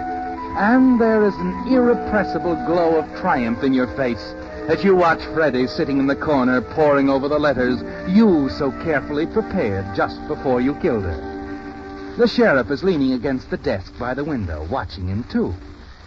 Of course, I'll want those letters, Sheriff. They mean a great deal to me. I reckon they do. No reason why you can't have them when your brother-in-law is through reading them. They were the last thing she wrote, sitting right here by the window. Yep. Hired man said he saw her here a couple of times while he was working outside. I suppose I'll always have a special feeling about Cape Defiance. Poor Edith. In her state of mind, sitting here by this window, looking out at that lonely cape. I remember how it annoyed her that... What's the matter, Mr. Merkel? Something wrong out there? No, it's nothing. The shock, you know. Yes, Edgar. What's wrong? Oh, nothing at all, Freddie. No? What about that view, Edgar? You didn't spend much time looking out this window, did you? Please, Freddie, Or was it just that you had other things to think about? Like what was going to happen after you killed Edith. Whether that dumb little maid would stand up under grilling by the sheriff. And the letters. Oh, no, that was one part of it you were sure of. What are you driving at this time? I was watching Edgar, the way he jumped there at the window. Go ahead, Edgar. Tell him what you saw. Nothing. I didn't see anything. Don't tell me. It was the street sign, wasn't it? Quite a shock, eh? I don't know. But you should have known, Edgar. Here you are, Sheriff. Here's the only letter Edith actually wrote. Sent to me the day she arrived. Incidentally, that was the day she died, wasn't it, Edgar? Huh? Look here on the back of her letter to me. 18 Bowden Lane. How's it spelled? Bowdin.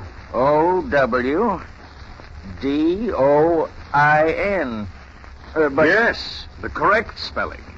The way it is on that sign out there. Now, Edgar, maybe you can tell us why it is you spelled Bowden on every one of the letters Edith is supposed to have written to you. Would she have written it that way, sitting at the desk here, with Bowdin on the street sign staring her in the face? Or maybe you'd better tell us how you wrote those letters, huh?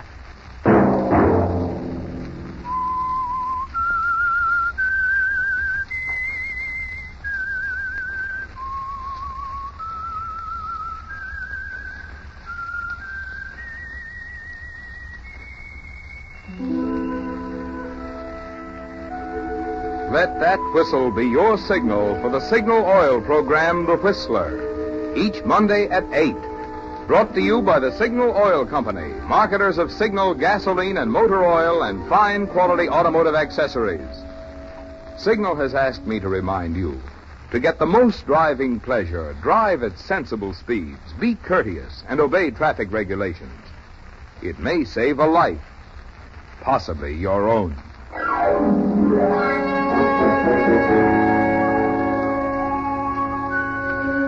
Featured in tonight's story were Don Morrison and Martha Wentworth.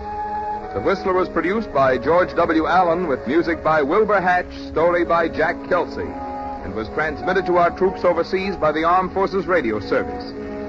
This is Marvin Miller speaking for the Signal Oil Company. This is CBS, the Columbia Broadcasting System.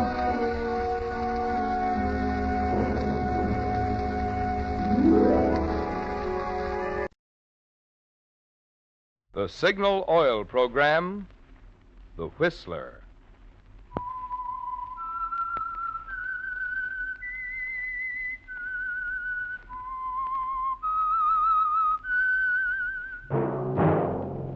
That whistle is your signal for the Signal Oil program, The Whistler.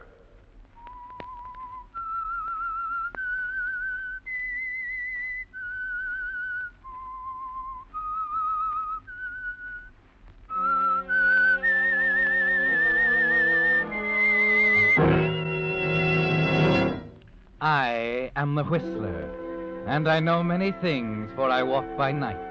I know many strange tales hidden in the hearts of men and women who have stepped into the shadows.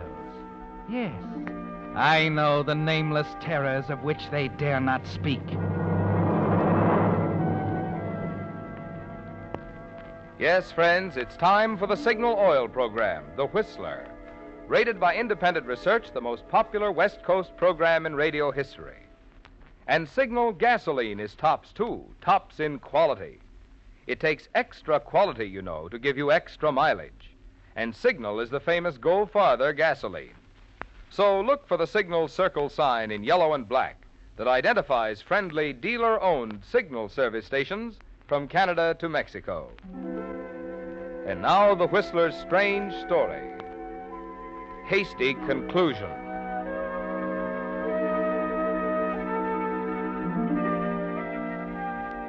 Professor Wagner sat in his office in the old brick chemistry building, a late issue of the Chemistry Journal open on the desk before him. The drowsy afternoon sounds of the campus and the reassuring tick of his secretary's typewriter made him sleepy, unable to concentrate on his reading. The article was in fine print, and the professor found himself tempted to drop it into the wastebasket. But he was forced to continue reading. When the dean published, the rest of the department was expected to read it. Suddenly, he turned back the pages and reread the article more carefully, his mind shuttling between memory and suspicion. Why was all this so familiar? Could it be what he suspected? His secretary, with her spinster's efficiency, would know. Very interesting. Very. Oh, Miss Rose, Yes, Professor Wagner? did you type this latest article of Dean Emerson's? Why, yes. Good, isn't it? He's had much favorable comment. The subject interests me. Didn't it seem familiar to you? Yes, it did. I remember thinking so when I typed it. Any idea where you might have read it before? Why, some thesis notes. One of the students. That's it, of course. Nielsen's notes. Nielsen? Oh, yes, the graduate student. Where are they, Miss Rose? In the files. I remember you particularly wanted them saved. Get them. Oh, this is too good to be true. Let me see. Lloyd Nielsen. Poor man, such a tragedy. So young to be taken like that. Yes. Very unfortunate. Are they there? Yes, here they are. Oh, all that research and never to finish it. It doesn't seem right. I'll take them, please. Now let's see the dean's article. Here. Yes, identical. I thought this was better than his usual drivel. Get him on the phone, Miss Rose. But he's lunching at the faculty club. Call him there. Tell him I want to see him at 3 o'clock. But he's... If there's any question, tell him it's about the late Mr. Nielsen.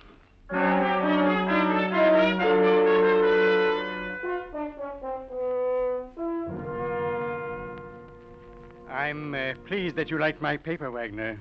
An important contribution, Dean Emerson. You have every reason to be proud. I'm glad of any prestige I may bring to the college. And rightly so. The next dean will have quite a position to maintain. And that's not immediate.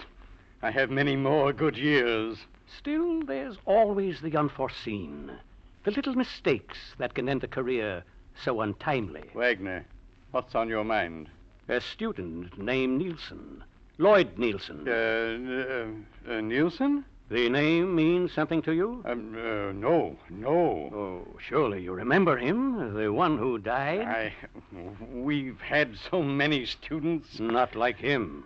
He did a brilliant piece of research. Something about the valence of barium. Oh, I recall it vaguely. Too bad he didn't finish. He did. His findings have been published. But that's impossible. How could he? Come, Emerson. I just told you I read your paper. What are you suggesting? You stole Nielsen's material and published it as your own. You can't mean that. You have no proof. In my files, there's another version of those notes. Enough to prove you're a plagiarist, a thief. You're lying. There are no other notes. Oh, yes, there are. You forget Nielsen was my student, too. It must have been a mistake, a coincidence. If the papers had been in your own field, toxicology, yes. But they weren't, Emerson. You've never liked me, Wagner. This is nothing but malice. Call it ethics. And you want to expose me for the sake of your ethics. Oh, then you admit there's something to expose. Well, I mean, Wagner, isn't there some way we can settle this quietly? That's better. May I smoke? Yes, certainly. Have one of mine. Thank you. Yes, Emerson. There is a way. Quiet, but honorable, of course. Anything. Naturally, for the good of the college, I'll have to ask you to withdraw. Withdraw? But I'll be fair. I'll keep the reason to myself. Generous of you. I think so. But to give up my whole career, you don't know what you're asking. Better than having the truth come out. Wagner, for heaven's sake, must it be this way? Just what you would do in my place, isn't it? I see. And I have no choice but to resign. Very wise. I suppose I should thank you. Well, there's a way to show your gratitude. As chairman of the appointments board, you can name your successor. My successor? Do you mean that yes. you... I'll expect to replace you as dean. So that's your ethics. Why, you... I won't do it. Oh, you're suddenly very scrupulous. You contempt... Get out of my office. Very well. Then the truth will have to be known. I'll deny it. I'll discredit you. All right, a scandal if you like. Get out of here. You'll hear from me later, Emerson. No, wait, Wagner. I'll come back. I'll do as you say. Anything to... I thought you'd see it my way. I want your resignation right away. Right away? Can't you give me some time? How much time? Well, a day or two anyway. So you can squirm out of it? No. I can't wait that long. But a few hours at least, this evening. Come to dinner at my house tonight. Mrs. Emerson retires early, and we can talk about it afterwards. What time? 6:30? All right. 6:30. I'll have an answer for you then. There's only one possible answer. Good afternoon, Dean.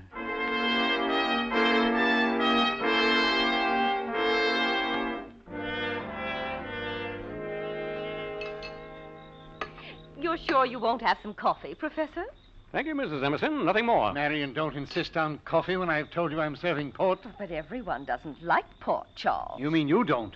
Well, that isn't what I meant at all. You're so irritable this evening, dear. Nothing of the sort. Well, it's always a sign when you're worried. Is something wrong? I've told you nothing's wrong, Marion. Drop it. Here you are, Professor. Rather good color, don't you think? Thank you. You're not having any? Oh, not supposed to. Trouble with my eyes. Go ahead. Very good. Very good indeed. Pleasant here in the summer house. The dean enjoys dining out here. Although I feel it's still early in the season. There's a chill in the air. If you're cold, Marion, perhaps you wouldn't mind... Oh, of course. You two have business to talk over. If you're asleep when I leave, I'll see you Monday. Leave? Oh, yes, the ski club. I'd forgotten. I'll be going as soon as the professor and I finish. Well, I hope the snow is still good, Charles. Well, good night, Professor. Sorry to hurry you off, Mrs. Emerson. Oh, you're not. I want to get back to my detective story. So interesting. Now, I tell the dean he ought to write one. With his knowledge of toxicology, he must know many clever poisons that leave no trace. Marion, for heaven's sake! Well, after all, they're only stories. No one behaves as they do in books, do they, Professor? Huh? Oh, I don't know. I mean, the victims are so stupid. If a man's your enemy, you don't blindly allow him to poison Will you go, Marion? You rattle on and on. Charles, I hate to have you drive to the ski club in this state. You are worried. I'm not worried, Marion. Besides, I'm driving up with Dr. Phillips. Oh, well, all right, dear. Well, good night, Professor. Good night. Well, Wagner, I've considered your demand. Have you? There's nothing else for me to do but to agree. Nothing else? I'll resign at once, and you'll be appointed dean. Nothing else, Emerson? No other way? What do you mean? Very clever of you. Getting me to dinner, and then... I know what you've done. Done? I see it all now. You poisoned me. What? There was poison in that wine. Poison? Why, you're mad. Your wife gave you away, didn't she? Wagner. Oh. Wagner, why are you doubled over like that? The pain. My stomach. You won't get away with this. Will you listen to me, Wagner? Dr. Phillips, I'll get him. Cross the street. You can't tell him a story like that. I won't let you. Get away. No. Let me go. No, listen to me. I didn't poison Let me go. you. Let me go, I say. Wagner, don't. Put down that decanter, Wagner!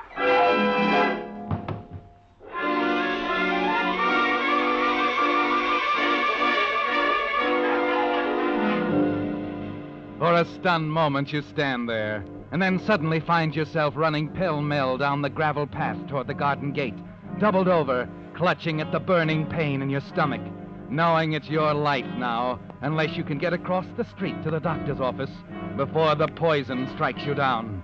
A minute later, you stumble up the steps and burst into the doctor's office. Phillips acts quickly, efficiently.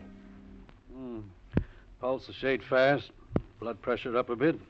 Well, that's probably due to excitement. You say the pain's gone now, huh? Yes.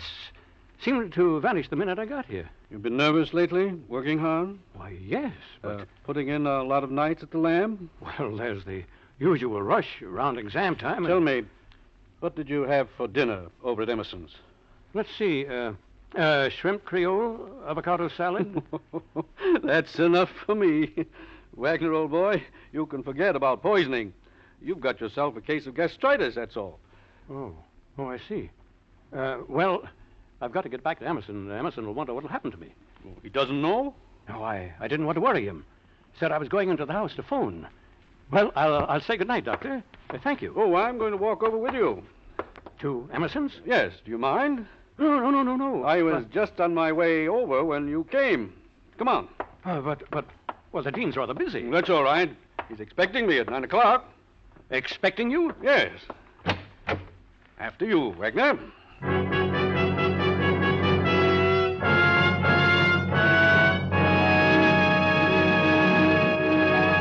With the prologue of Hasty Conclusion, the Signal Oil Company presents another strange story by The Whistler. But now, 2 points it'll pay every driver to remember if you want to be sure you're getting the tops in quality when you buy gasoline. 1, in gasoline, it takes extra quality to give you extra mileage, to go farther. And 2, Signal is the famous Go Farther gasoline. After all, the only way any gasoline can put more thrilling performance into your car is by helping your motor run more efficiently. And when your motor runs more efficiently, naturally, you get better mileage. So mileage is really the best yardstick of gasoline quality. That's why we're so proud of Signal's good mileage. And it's why Signal says, when you buy gasoline for your car, to be sure you're getting the tops in quality, there are just 2 things to remember. 1, in gasoline, it takes extra quality to go farther. And 2, throughout the West, from Canada to Mexico, Signal is the famous Go Farther gasoline. And now, back to the Whistler.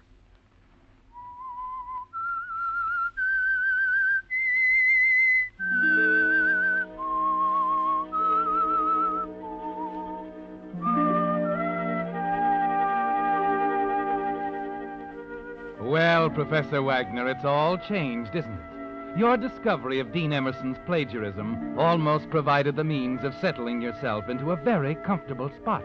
But it's anything but comfortable at the moment. As you stand at the Dean's front door with Dr. Phillips, your mind is racing wildly. You were foolish to believe immediately that the Dean had poisoned you. Foolish to run to Phillips so quickly. Now you're wondering what they're going to find out there in the summer house, whether Dean Emerson is alive or dead, and what you will tell them. Oh, hello, Doctor. Right on time. Charles ought to be through with... Why, Professor, I thought you were with Charles. Well, come in. I had a slight pain. I went to Phillips to get something for it. Oh, I'm sorry. Are you and the Dean almost through? Why, no. As a matter of fact, there were a few more points we hadn't... Oh, well, that's all right. We won't rush you. So kind of you to take Charles with you to the ski club, Doctor. You're driving Emerson to the ski club? Yes. Care to come along? No, I couldn't. I have a busy weekend. I couldn't. Professor, you seem as nervous as Charles did.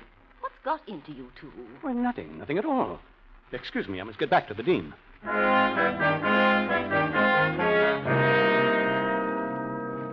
You go out the rear door, Wagner, into the quiet night. Your heart pounds, choking you in a surge of anxiety as you reach the green lattice building at the far edge of the lawn. At first, you see nothing in the dim lights of the summer house, and you're almost convinced that Emerson has recovered and walked away. Then your eyes focus on the sprawling shape at your feet, right where you left him. Emerson! Emerson, for heaven's sake! Emerson, please!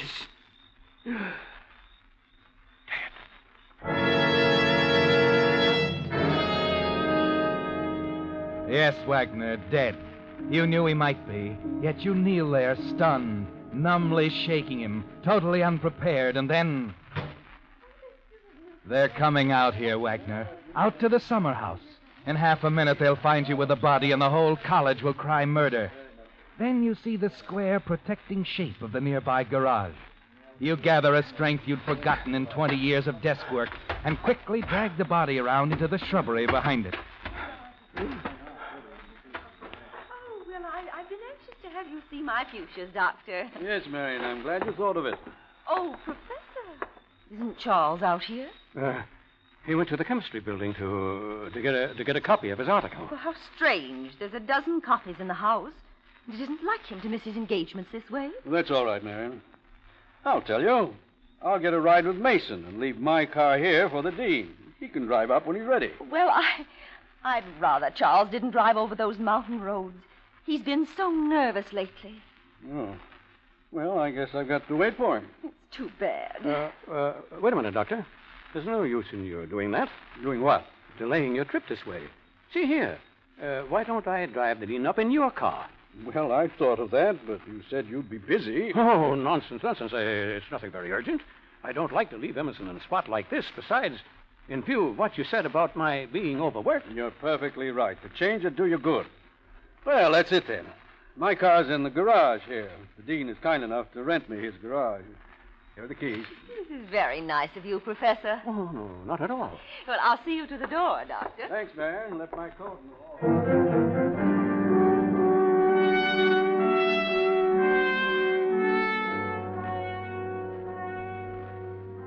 It's a wild chance, Wagner, but you've got to take it. A possible way to dispose of that burden in the shrubbery behind the garage. There've been accidents before on that steep, snow-covered road that winds up to the ski lodge. Quickly, you drag the body around into the garage and force the awkward shape into the turtle back of the doctor's car. Then you hastily get behind the wheel and step on the starter. Professor, wait. Oh, did Charles come back? No, I thought I'd pick him up at his office. Oh, well, here, I brought this bag. Oh, yes, thank you. I forgot that. Oh, and his glasses, too. He left them on the dining table. I'll take them to him. Well, I don't understand his forgetting them. Well, he can't read without them, and perhaps I'd better drive over with you. Oh, there's no need for that. I'll take care of everything. You don't object to driving me to the office, Professor? Oh, I'm sorry. No, of course not. Well, thank you.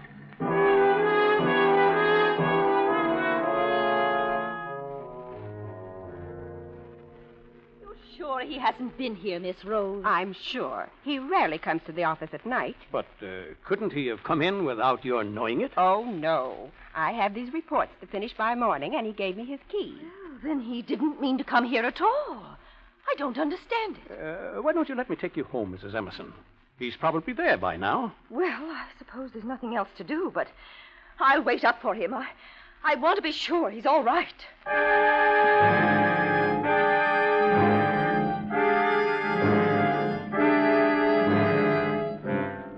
Quite a spot, isn't it, Wagner? Mrs. Emerson determined to see her husband, and his body in the turtle back of the very car you're riding in. You've got to think of something. Some way to get rid of her. Convince her that the dean's all right. Then, as you pull up to a stop sign, you notice the lights of a drugstore at the corner, and you begin to see a way out. You pull over to the curb. Why are you stopping here, Professor? Just had a thought. He may be at the faculty club. I'll go into this drugstore and phone. Oh, I'll go. No trouble. I'll only be a minute.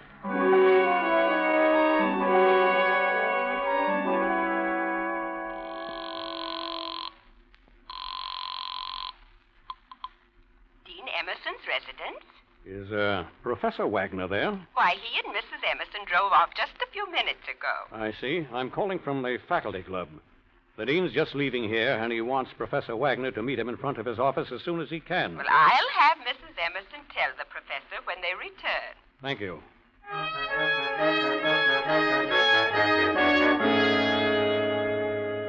You drive Mrs. Emerson home, Wagner, and there the maid delivers the message you so cleverly planted over the phone. Mrs. Emerson's convinced now, and she retires, relieved that her husband is all right. 10 minutes after you leave her, you're on the highway, heading the doctor's car toward the mountains. The 60-mile trip is unchallenged until you near the ranger station at the foot of the dangerous 2-mile grade. And then suddenly you remember. The ranger will make a check, and he's got to see 2 men in the car. You put on the brake and pull up at the side of the road. Get out and open the turtleback, and you drag the body up to the front seat. Then you get back in and prop him up beside you, pull your hat down over his face. Nervous and trying to keep from trembling, you drive on until you're stopped by the ranger. Sorry, can't let you go on, folks. We're in for a blizzard. But they're expecting us at the ski lodge. I guess you can make it as far as the lodge, all right, but you're taking a chance of being snowed in.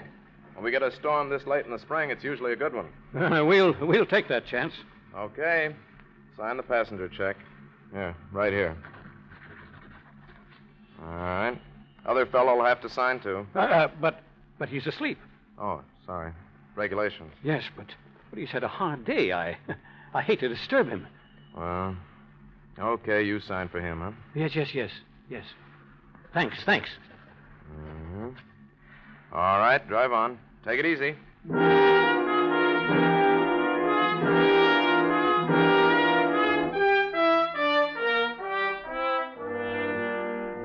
You drive another 1.5 miles through a trough of snow, looking for a break in the high white walls, some place where you can send the car over the edge. And then, as you reach the narrowest part of the road, you see it. No barrier on the outside, and a sheer drop to the bottom of the ravine far below. You maneuver the car close to the edge, and then open the door on your side and jump clear as the car with its grisly load plunges over the side.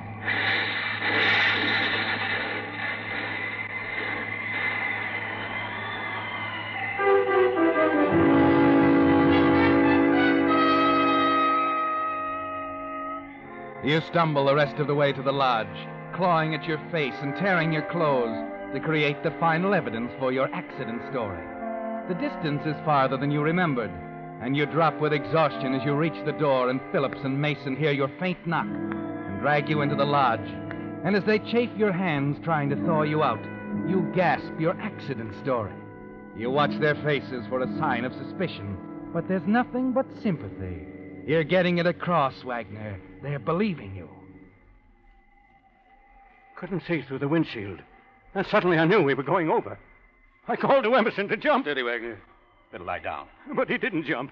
He was too late. Come on now. Don't try to talk anymore. Think we better try to get Emerson? From that ravine? We're snowed in already. It'll take days. It was all my fault. I shouldn't... Forget that. Lie back and rest. All right. There you are. Now relax and don't worry. It was an accident. Nobody's going to blame you. Of course not. It was bound to happen on that road. Might have been any of us. You really think so? Of course. Now, for Pete's sake, relax. You need sleep. It's going to be all right, Wagner. You can count on us. Thanks.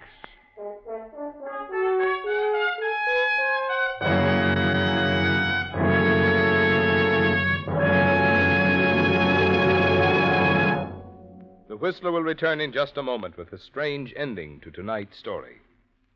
Meantime, a word about the something extra you get when you have your car lubricated at a dealer-owned signal service station.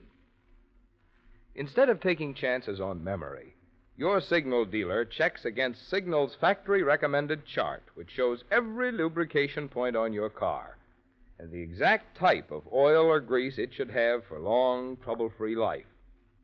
And then, just to make doubly sure not a single part has been overlooked, your signal dealer checks each point again, which explains why we call it Signal Double-Check Lubrication. This is typical of the many little differences in signal service that can make such a big difference in the way your car runs. And the reason? Well, being in business for themselves, signal dealers naturally have more incentive to serve you better. And now back to the Whistler.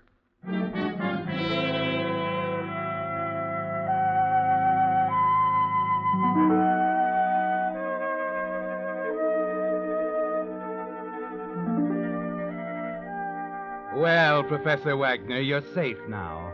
Safe in bed where Mason and the doctor put you after hearing your story. They've assured you that no one will blame you for the accident. It was a dangerous road. The snow was blinding. You lost control of the doctor's car and jumped clear as it plunged into the steep ravine with Dean Emerson in it. No way they could know that he was already dead when he took that final plunge. You sink into the warm bed, exhausted from your strenuous night, limp with relief. You drop off immediately and sleep heavily and undisturbed for several hours.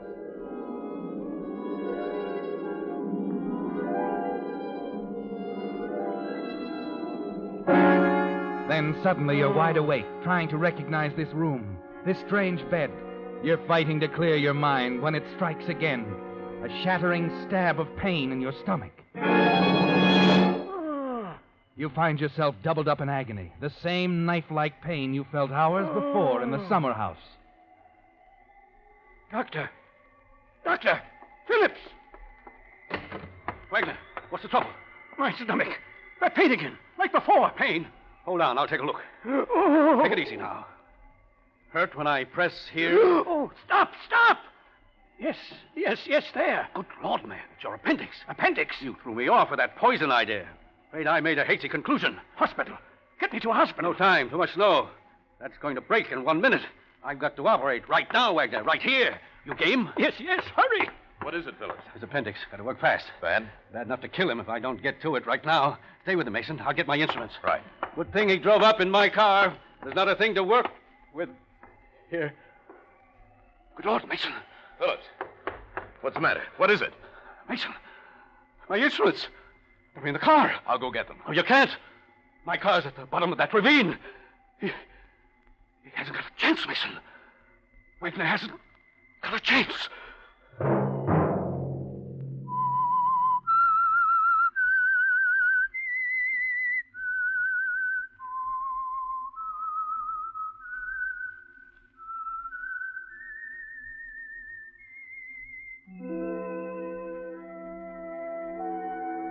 Let that whistle be your signal for the Signal Oil program, The Whistler, each Monday at 8. Brought to you by the Signal Oil Company, marketers of Signal gasoline and motor oil and fine quality automotive accessories. Signal has asked me to remind you, this is Naval Reserve Week. Veterans of any branch of the service may keep their wartime rates by joining the Peacetime Naval Reserve. Ask about it at your nearest Naval Reserve headquarters.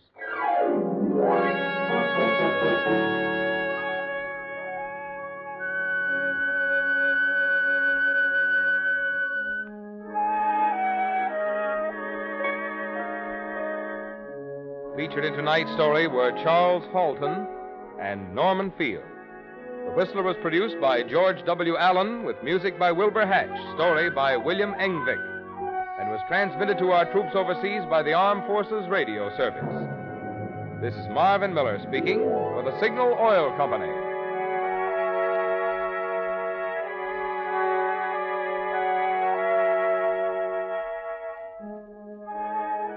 This is CBS, the Columbia Broadcasting System.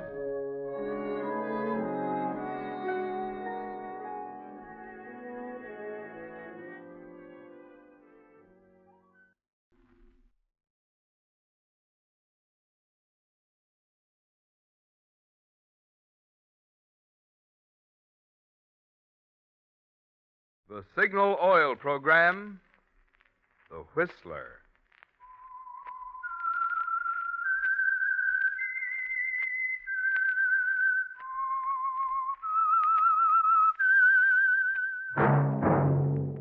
That whistle is your signal for the Signal Oil program, The Whistler.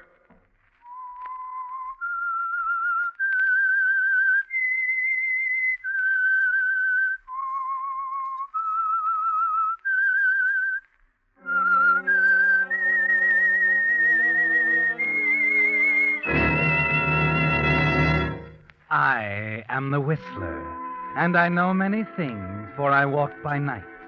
I know many strange tales hidden in the hearts of men and women who have stepped into the shadows. Yes, I know the nameless terrors of which they dare not speak. Yes, friends, it's time for the Signal Oil program, The Whistler. Rated by independent research, the most popular West Coast program in radio history. And Signal gasoline is tops, too. Tops in quality. It takes extra quality, you know, to give you extra mileage. And Signal is the famous Go Farther gasoline. So look for the Signal circle sign in yellow and black that identifies friendly dealer-owned Signal service stations from Canada to Mexico. And now the Whistler's strange story, Fateful Friday.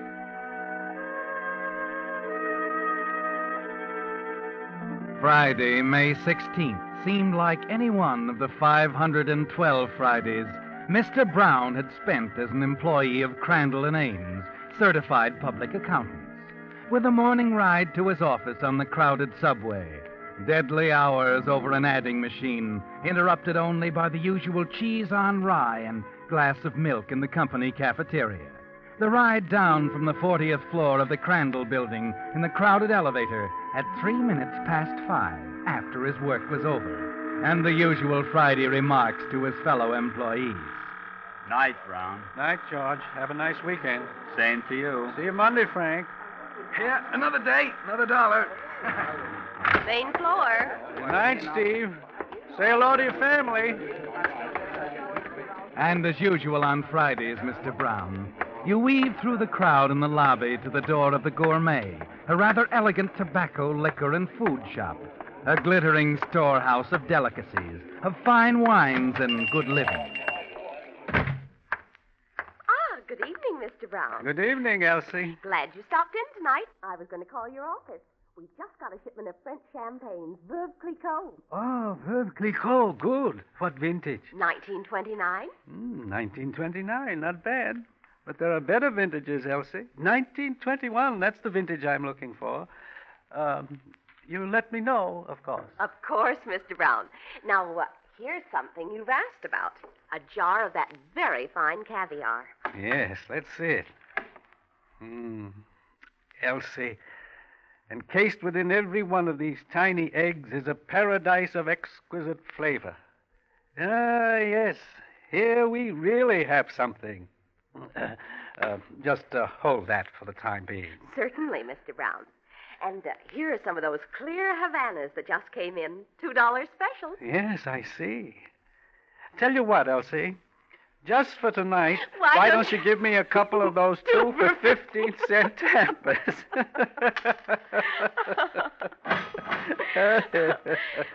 Those things you say, Mr. Brown, like there was too much rain in 1929 for good champagne and so on. Are they true? Any true connoisseur knows there were 27 inches of rain that year.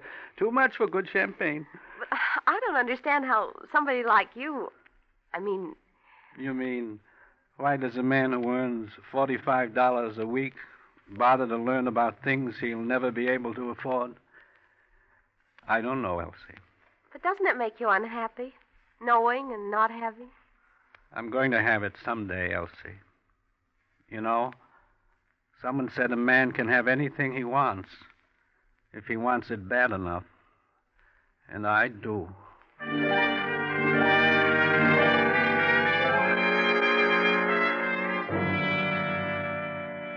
Yes, that's the cross you bear, isn't it, Mr. Brown?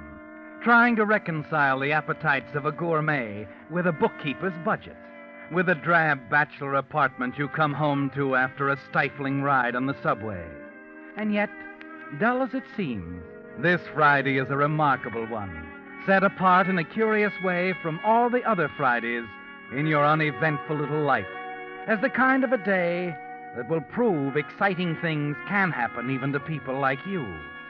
As you walk into your apartment building, you have no way of knowing, of course, that in reaching into your mailbox in the lobby, you're putting your hand on something that will change your whole life.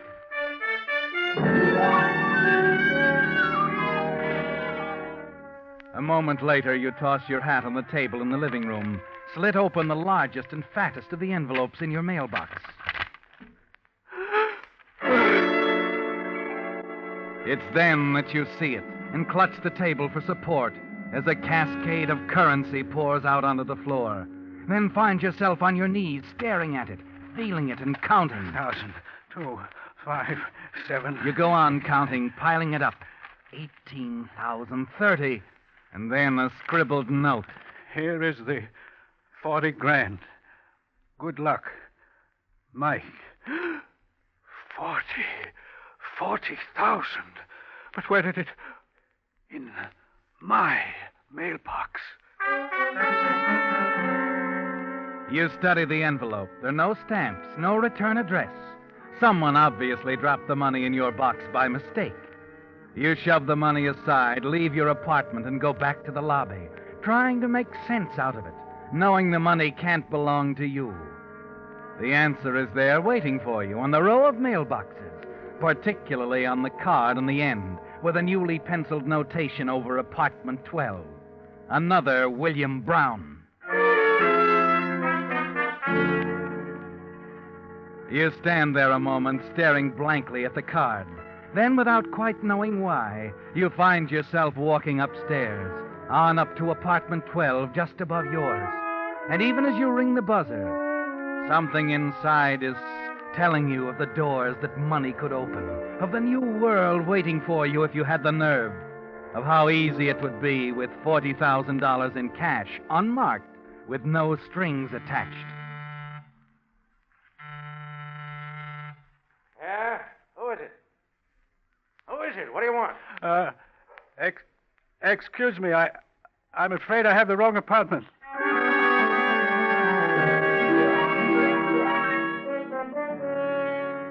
Well, the voice inside was a telling one, wasn't it, Mr. Brown? You've made your decision now, and you know there's only one way to go from here on. You forget about dinner, sit alone in your apartment for the next 2 hours looking at the money, wondering what you're going to say when the man upstairs starts asking questions. Your first impulse is to move out of the apartment, but you decide it's best for the moment to stay, to go on as usual, as if nothing had happened, to give the man upstairs as little reason as possible to suspect you.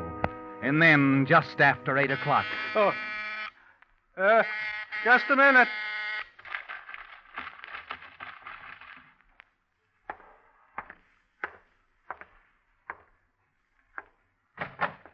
Yes? Mr. Brown? That's right. Sorry to bother you. My name's Brown, too. I just moved in a few days ago. Oh? I was worried that you might be inconvenienced. That's quite a coincidence, you know. What do you mean?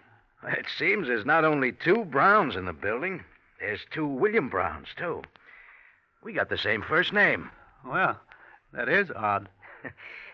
You know, I got a bunch of noisy friends. I hope they haven't been disturbing you, coming here by mistake. Oh, no.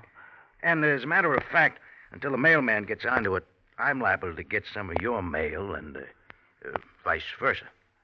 It hasn't happened so far. I wouldn't let it bother me if I were you. I see. You know, once in a while I get something kind of important, business stuff and all. I wouldn't want to see anybody make a mistake. Oh, no. You know, a little thing like that can be pretty serious sometimes, what with the postal authorities and all. Now, see here, are you implying that I might... No, don't get me wrong. Just thought a friend of mine might have got mixed up. You know how it is. I'm expecting an important envelope from him. Just forget it, Mr. Brown. Good night. Good night, Mr. Brown. $40,000.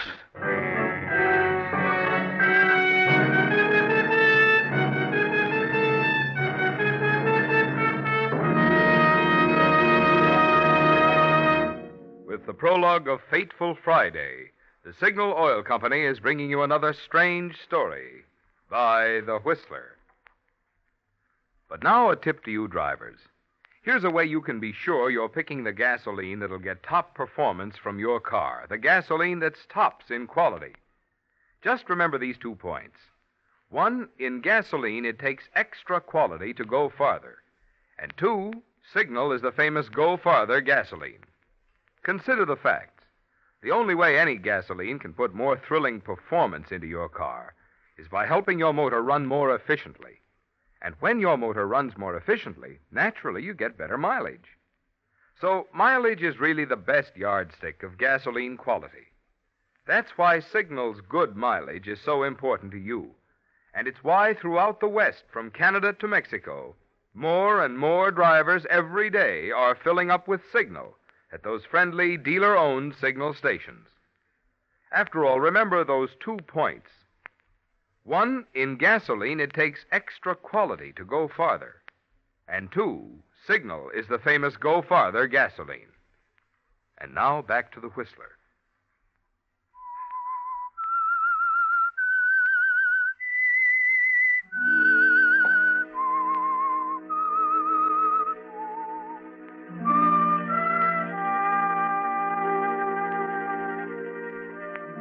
Yes, it was a fateful Friday, wasn't it, Mr. Brown?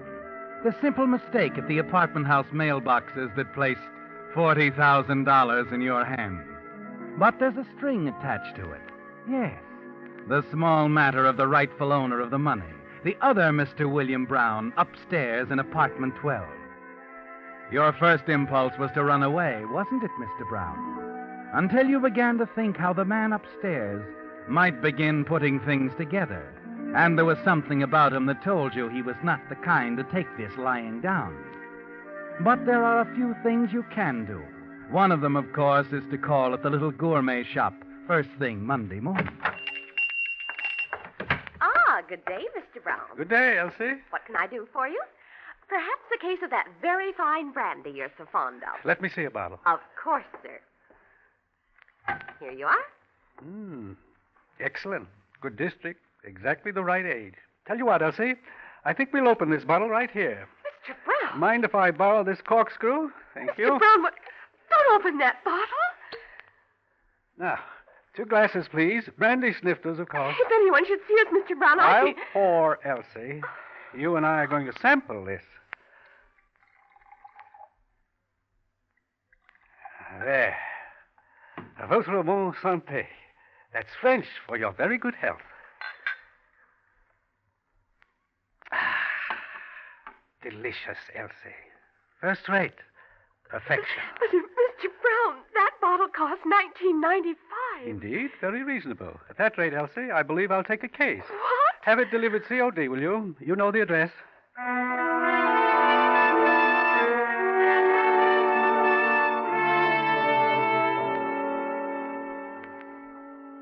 That does it. Well, that takes care of all the measurements. Thank you, Herman. Herman's our best tailor. Now, don't go away, Herman. We may want something else. That's a beautiful suit, Mr. Brown. It's the newest thing out. And that pinstripe gives you height. Oh, yes. Yes, it does. And we can have it ready for you on, say, Wednesday? That'll do. Fine. Thank you very much. I'll help you into the other things. No, wait. I'm not through. I'd also like something in the tweed and perhaps cashmere. Oh, of course, Mr. Brown. Sit right down, sir. I'll bring some things out. Our very best. I'll just be a moment. Take your time. Is this today's paper? Yes, the noon edition. The things that are going on in this town. Look at that headline. $40,000 held key in highway shooting. What's this? I knew the fella that got shot, Mike McKeon. I made a suit for him once. What sort of business was he in? Oh, you know. What kind aren't they in? The crowd that Mike ran around with had a string on all the rackets. I see. But look how they end up, with a bullet in the back. Yes. Says here he was alive when the police found him. Mm-hmm. Died, though, before he could tell him enough. Just something about $40,000 he delivered to somebody. Only the other fellow claimed he never got it and shot him. Terrible, isn't it? People like that running around loose, you never know. Here we are, Mr. Brown. Everything you'd ever want to choose from. Imported tweed, cashmere, worsted. Look, some other time. But you I know. I forgot there's something I have to do. Just alter this first suit and send it out. I'll be back. Well, you know best.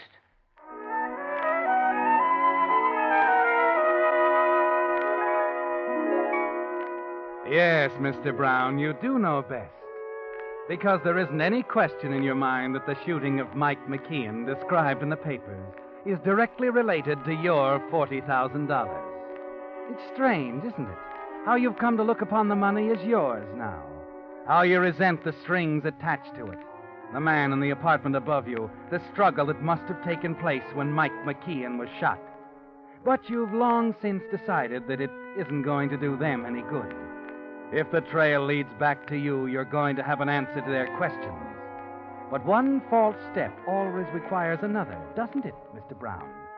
And that's why, shortly after leaving the clothing store, You find yourself talking to a shoddy little man in an equally shoddy shop on the Lower East Side. And just what kind of a gun did you have in mind, Shorty? Oh, I don't know. Something small, compact, an automatic, perhaps. What about the one in the case here on the end? 32? Nice little automatic. Dependable. Well, that ought to do. Let's see it. Here it is. Here you are. Second-hand, of course, but it's a good buy. It's fine. I'll take it. Just like that, huh? Okay, well, let's see now. I'm supposed to write your name down there. What is it? Why, C.J. Wilson. Mm-hmm. Yeah. That'll be $25, Mr.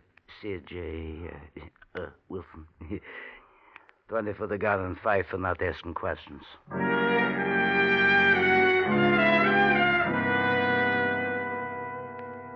And there's something else, isn't there, Mr. Brown?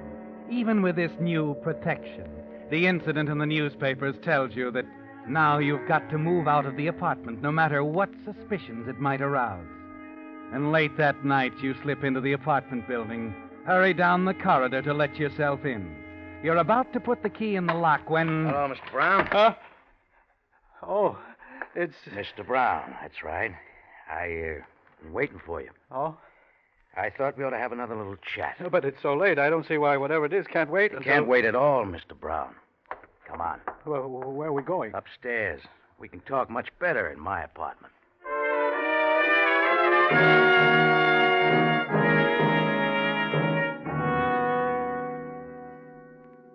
Now, look, Mr. Brown, there's no point in our going round and round about this.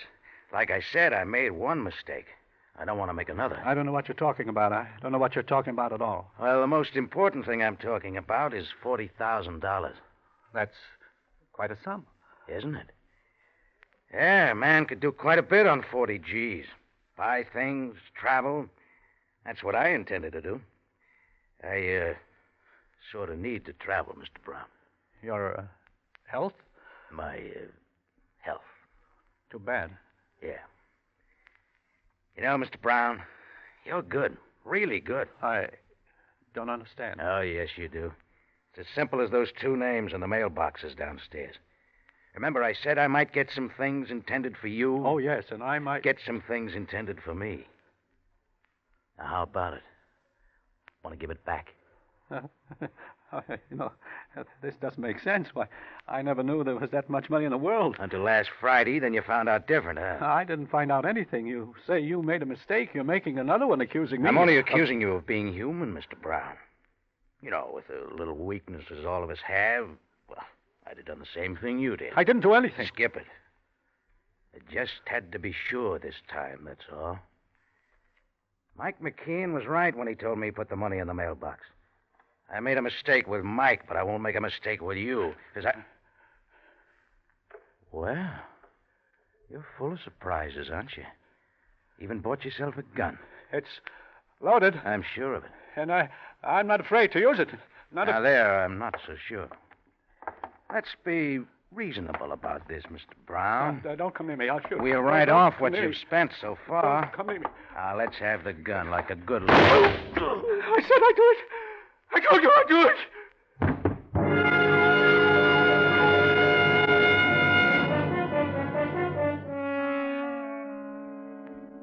Yes, Mr. Brown, in that moment you found that you'd do anything to keep your $40,000, even kill a man.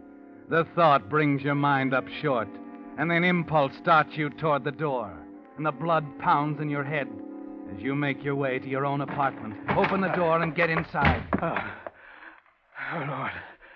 Hope nobody saw me. Bed. Get into bed. That's where I should be.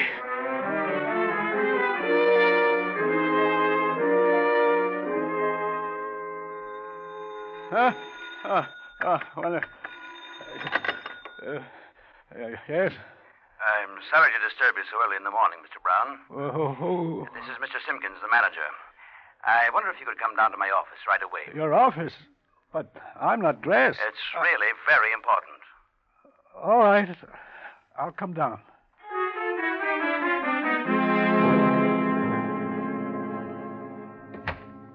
I don't know what to tell you, Lieutenant. This Brown who was killed was beyond me. I never knew what he did or what his business was. Just a minute. Good morning. Oh, this is the other William Brown, Lieutenant. Hello? How do you do? Something wrong? I'd say so. You a pretty sound sleeper, Mr. Brown? What? Oh, I'm sorry. Hear anything unusual last night? Well, I don't know. About 11 o'clock. Well, I was in bed, of course. You said 11. Oh, that's right. 11. Yes, I remember. I looked at the clock. I heard a door slam upstairs and somebody running past my door. Mm-hmm. Is that all? Yes, that's all. I thought it was probably one of Mr. Brown's friends. What do you know about Mr. Brown's friends? He came to me the other day. He said he hoped his visitors wouldn't get our names confused. He told me he had a lot of noisy friends. I had indeed. Any particular reason why you use the past tense there? Why, no. What's the matter? What about it, Mr. Simpkins? Well, no. Not this, Mr. Brown. He couldn't have done it. Okay. See here, I wish you'd tell me. Sorry, Mr. Brown. I just had to make sure. Your friend upstairs was murdered last night. Murdered? But why would anyone kill Mr. Brown? His name wasn't Brown. It was Marco. Victor Marco. He was in the kind of business where people do get killed from time to time. You understand, Lieutenant. I had no way of knowing when I let him have the apartment. Yeah, he came here to hide out, of course. That's a revenge job, and I think I can put my finger on the guy who did it, if the thing is kept quiet. That means neither of you say anything to anybody about this until you see it in the papers. Is that clear? Yes, Lieutenant, I understand. Yes. Okay. Thanks to both of you. And Mr. Brown. Yes? I'm sorry I was a little short with you. Oh, that's quite all right. However, Mr. Simpkins, with this sort of thing going on here, I'm afraid I'll have to move. I'm awfully sorry, Mr. Brown. I don't blame you. If it was me, I'd leave, too.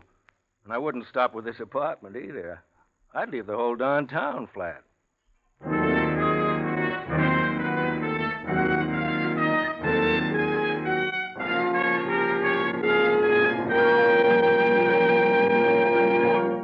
The Whistler will return in just a moment with a strange ending to tonight's story.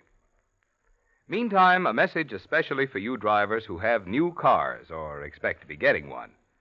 Just any motor oil won't do, you know, for today's high-efficiency motors. No, sir. They need special protection against corrosion, wear, and carbon if they're to give you the long, trouble-free service you have a right to expect.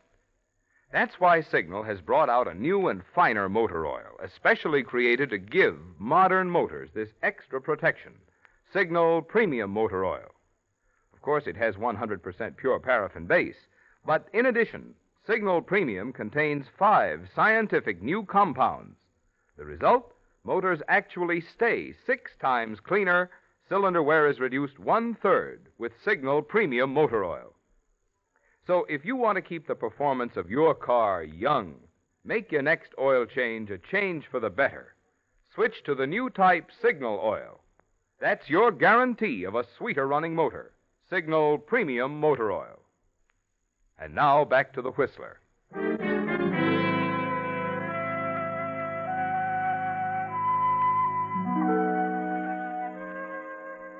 It's hard to believe, isn't it, Mr. Brown? 4 days ago, you were a nobody. A dull little molecule in the tide of humanity that surges in and out of town at commuting hours. Today, you're important. A man of wealth. And somehow the fact that you've murdered a man to get there doesn't matter anymore. On the morning after your talk with the police lieutenant, you're packing your things, making ready to leave when... Must be some of the things I ordered or the moving people. Yes? Mr. Brown? Yes? Hope you don't mind the intrusion, Mr. Brown. See here. Now, what do you want? I'm sure. Mike McCain's friend. You've heard of me. Victor? Victor? What are you talking about? I'm not Victor. You've made a mistake. You made the mistake, Victor, out there on the highway. What highway? Listen, I tell you, my name's Brown. I don't know anything about... Shut up. Mike McCann was a nice guy, Victor. Mike said he delivered that dough. I know he did. You got it. Look, I tell you, I'm not Victor. Look at this apartment. Does it look like I have money? Wait a minute. Boys told me Victor was living here under the name of William Brown. He was upstairs. There were 2 William Browns. Here's my business card. W.T. Brown, Crandall and Ames. I haven't any money. I'm just a clerk there. Make $45 a week. 2 William Browns. Listen, are you on the level? Yes. I tell you, the other William Brown, the one upstairs. What? Stay right there. I'll get it.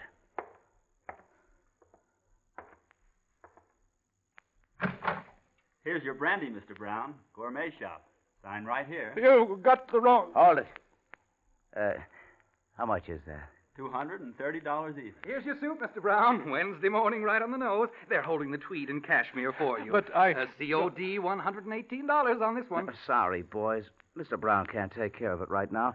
Try tomorrow, huh? But Mr. Brown insisted But this is that COD, too. We can't make another trip just for... Skip it. No money, huh? Just a poor working stiff. They tell me you always did live well, Victor. Fancy suits, brandy by the case. You'll never get away with it. Yeah, I know. They'll pick me up all right.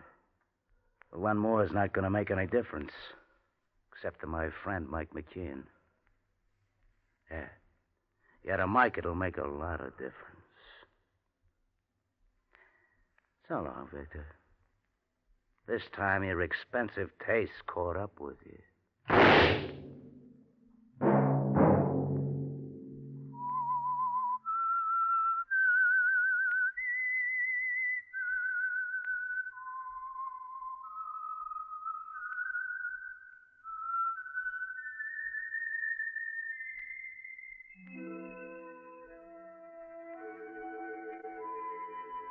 Let that whistle be your signal for the Signal Oil program, The Whistler. Each Monday at this same time. Brought to you by the Signal Oil Company, marketers of Signal gasoline and motor oil and fine quality automotive accessories. Signal has asked me to remind you, to get the most driving pleasure, drive at sensible speeds, be courteous, and obey traffic regulations. It may save a life, possibly your own.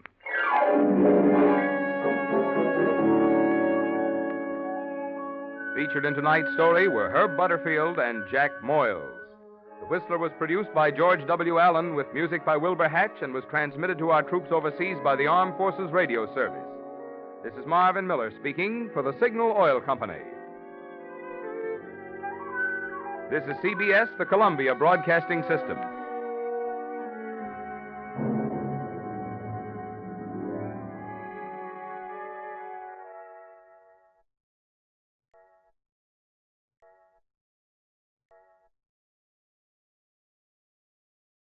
The Signal Oil program, The Whistler.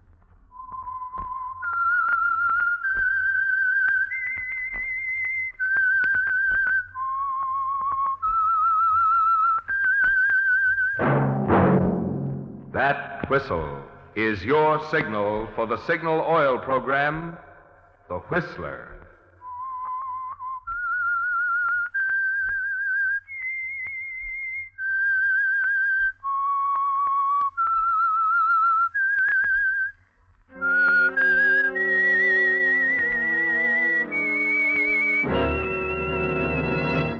I am the Whistler, and I know many things, for I walk by night.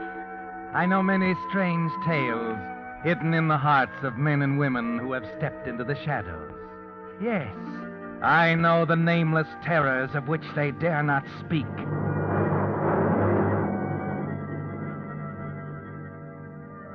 Yes, friends, it's time for the Signal Oil program, The Whistler. Rated by independent research, the most popular West Coast program in radio history. And Signal gasoline is tops, too, tops in quality. It takes extra quality, you know, to give you extra mileage. And Signal is the famous Go Farther gasoline. So look for the Signal circle sign in yellow and black that identifies friendly dealer-owned Signal service stations from Canada to Mexico. And now the Whistler's strange story. Caesar's Wife.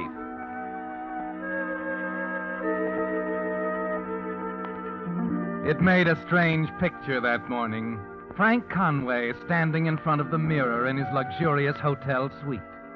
Strange because Joe, his personal barber, who had just finished trimming his hair now, did nothing but stand there behind him holding a towel, watching as Conway shaved himself with an electric razor, wondering what to do with his hands, feeling as awkward and helpless on this occasion as on every one of the many other Monday morning routines, the weekly command performance at 8 o'clock sharp in Conway's suite. Kirby Morton, the other man in the room, was more relaxed. After many years with Conway, he'd learned to accept anything. Joe, Yes, Mr. Morton. I wouldn't stand behind the boss like that. You make him nervous. What makes you think I'm nervous, Kirby? I don't know. Woman's intuition, maybe. I just got the idea from the way you talked to Judge Faulkner yesterday. Well, forget Faulkner. Well, after And all. quit staring in the mirror, Joe. Go on over there and sit down till I'm through shaving. See, Joe? Well, you just tell me when you're ready. Now, you're hard to please, Frank. Oh? Yeah. A couple of weeks ago, you used your power to get a judge of your own elected to Superior Court. A masterpiece of finagling. Today, His Honor Judge Faulkner calls you up to say thank you, and suddenly you're allergic to telephone. I'll give His Honor to be Judge Faulkner plenty of time to thank me when he's on the bench. I'm sure you will. You don't have to jump down my throat because you're off your feed today. Okay, Kirby, I'm sorry. Oh, here, Joe, take this electric razor. Sure, Mr. Conway. Now, Joe, put on a little powder, comb the hair. Not today. But, Mr. Conway, I got beautiful new toilet water. Joe. Yes, Mr. Conway. Maybe tomorrow morning. Yeah, tomorrow you feel better. You know, Kirby, sometimes I don't think you're very smart. Oh, look. Shooting your mouth off about me electing judges in front of Joe. Oh, he's been with you for years. He can talk, can't he? He won't talk. He worships you. Sure. Everybody worships me. Barbers, bootblacks, and fat-headed ward healers like Faulkner. I'm sick of it. I'm sick of all the loving I get just because people are afraid of me or I've got something they want. Stay with me, raisins. Comfort me with apples, for I am sick of love. What's that? Solomon. Oh. You ought to read him sometime. Bestseller in his day. Well, I've got other things to do. Yeah, I guess you have. Well, are you going to tell me what's eating you or not? There's nothing wrong with me. You're making it hard for me, Frank. Put yourself in my shoes. Press agent for Mr. Big of the Rackets. Colorful character, the walking question mark. A guy who can swing elections and collect payoffs, but who can't stand the sight of blood or the feel of a razor against his face. Shut up, Kirby. And I can't say a word to the papers. Can't even ask questions. Front man to a guy I don't even know. I said shut up. Okay. So I shut up.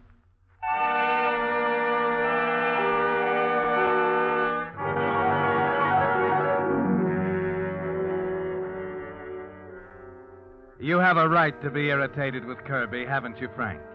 Yes. In the years he has served you, he certainly should have learned that your strange fear of sharp objects, of things that cut and scratch, is something no one asks about ever.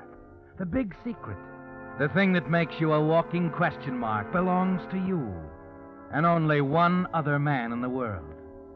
A few minutes later, as you and Kirby are about to settle down to work, he gets on another subject just as irritating. Frank, if I didn't know you better, I'd say you had woman trouble. You got all the symptoms. Maybe you're right, Kirby. You're a little old for that now, aren't you, Frank? Think so? Gloria's a great girl. You wouldn't want a better wife. If you ask me... I didn't ask you. Now, look, Wait a Frank. minute. Frank, darling. Gloria, what do you mean by walking in like that? Listen to him, Kirby.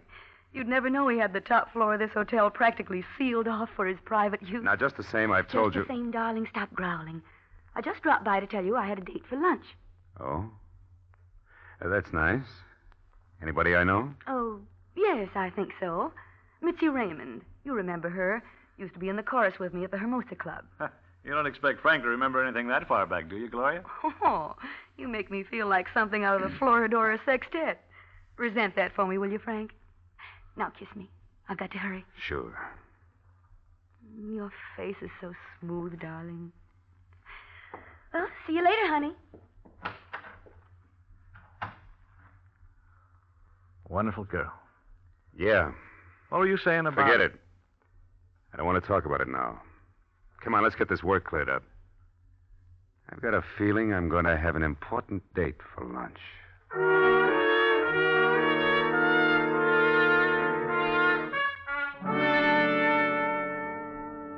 And another thing, let those guys at the Black Cat know their take was 20% under last month. They know it already. That's all right. Tell them again. Tell them I'm very unhappy about it, and the figures better be up by the 1st. I'll get it. Expecting someone? Yeah. We'll see about that lunch appointment. Oh, hello, Sally. Mr. Conway, I did what you said. Yes, okay. Well, okay, Sully. You can talk in front of Kirby. Yeah. Well, I followed Mrs. Conway like you said. She went to a little French restaurant, the Maison something or other on 46th Street. Go on. Well, she met someone there. Who? Oh, he was a nice-looking guy in a gray suit. They took a table in the corner. I'll fill in the missing words. Thanks, Sully. I watched them. That's all I want to know. Go on, get out. Okay, Mr. Conway.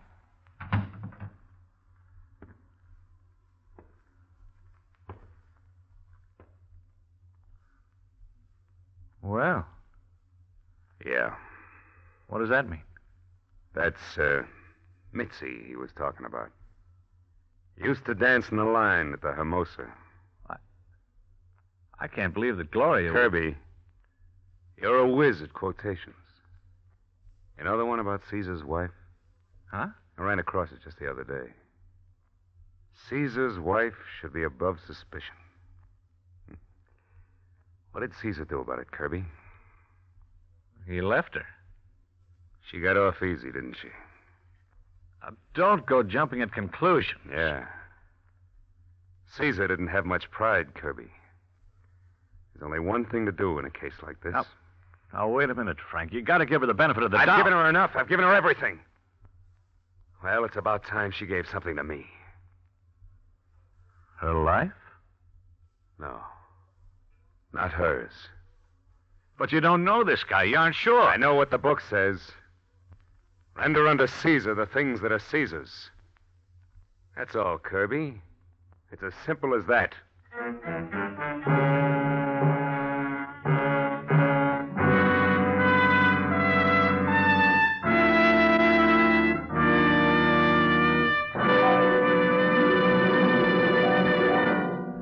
With the prologue of Caesar's Wife, the Signal Oil Company brings you another strange story by The Whistler.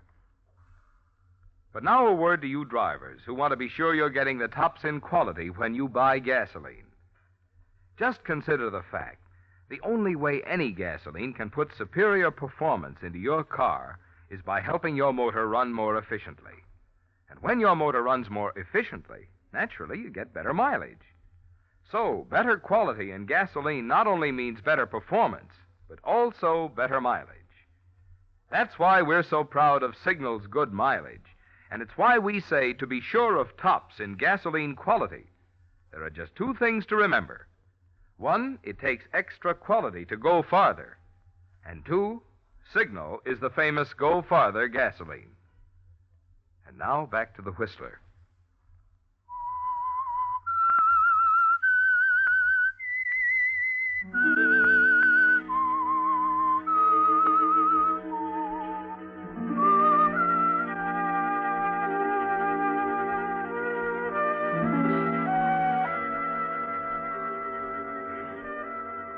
Yes, Frank. Render unto Caesar the things that are Caesar's. And as you ride with Kirby Morton across town to the little French restaurant on 46th Street, the gnawing suspicion inside you has given way to a dull, sure feeling that there's only one solution now. One way to take care of the man who has dared to fall in love with Caesar's wife. Gloria had been so clever about it. So positive that the meetings, the casual hellos in the hotel lobby, the whispered telephone conversations were unnoticed. But Kirby is still right, Frank. You've got to be sure. You've got to see for yourself what's going on. In the restaurant, the two of you stand by the hat check stand, looking back into the cozy little bar in the rear. May I help you, monsieur? We're just looking around. I have a nice table near the window. I told you we're just looking around. Pardon me, monsieur. Well, satisfied, Kirby? Why, I don't know, Frank. There they are. Look at him. He's bringing her a drink from the bar. Hey, your boy was right. He's a good-looking Joe. Yeah.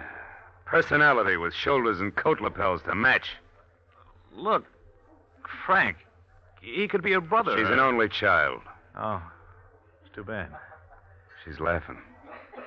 He must have said something funny. Maybe I ought to rustle up a couple of new jokes. Take it easy. Come on. I've seen enough. You got to make sure. Don't worry, Kirby. Before we're through, brother, I'll be sure.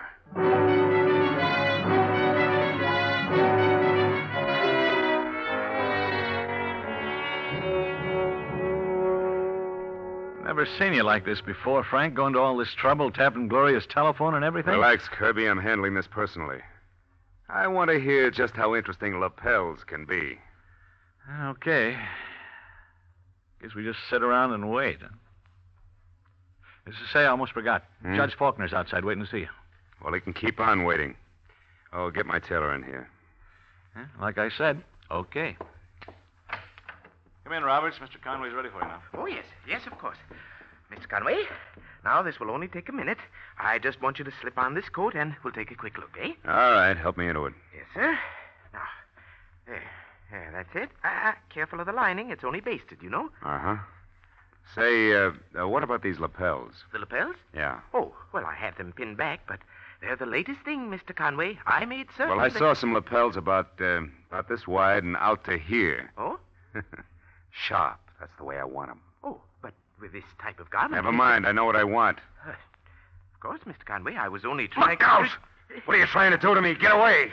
Mr. Conway, I don't understand. Look at this pin sticking right out. The pin? What harm can a pin... Skip it and take this thing off me, do you hear? I don't want the suit. Throw it in an ash can. Frank, he's Pay him off. Get him out of here. I don't want to hear any more. You better go, Roberts. But the material... Send the bill over to me. Come on. Well, all right, Mr. Kirby, though. I hate to do business this way. It's all right. See you later, Roberts. Don't worry about it.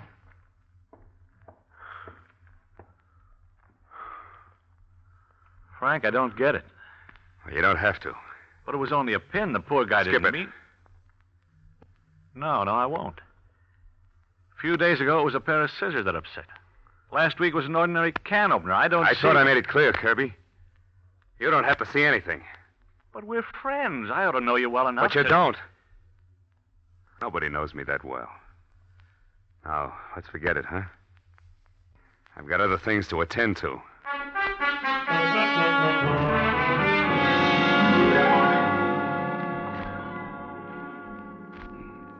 Doesn't add up for me, Frank, listening in on your own wife's phone call. She's getting on the phone now. Hello? Hello, Gloria? Hello, Alan. This is it, all right. Alan, I have the money for you. Oh, swell. Look, I don't want you to think I was in a hurry for it. The money isn't important. You know that. I know. Say, I was thinking I might go out of town for the weekend. Would it be all right with you? Oh. Well, is it awfully important? Well, it isn't a matter of life and death. You know how I feel, Alan, about your being here. It means so much to me, just to know that you're around. I understand. Oh, I don't want you to get the idea that I think I own you, but... No. And I got you a room right here in the hotel. Look, Gloria, forget I even brought it up, huh? I'll stick around. Would you? Oh, that's perfect. Oh, you better jot down my new room number. They moved me again. It's 1438. 1438. I'll remember. I'll be in till after 6. Then I'm going to have dinner at Luigi's. Fine. I'll try to meet you there if I can slip away from the party we're going to. And I'll have the money for you. Okay. Bye now. Bye.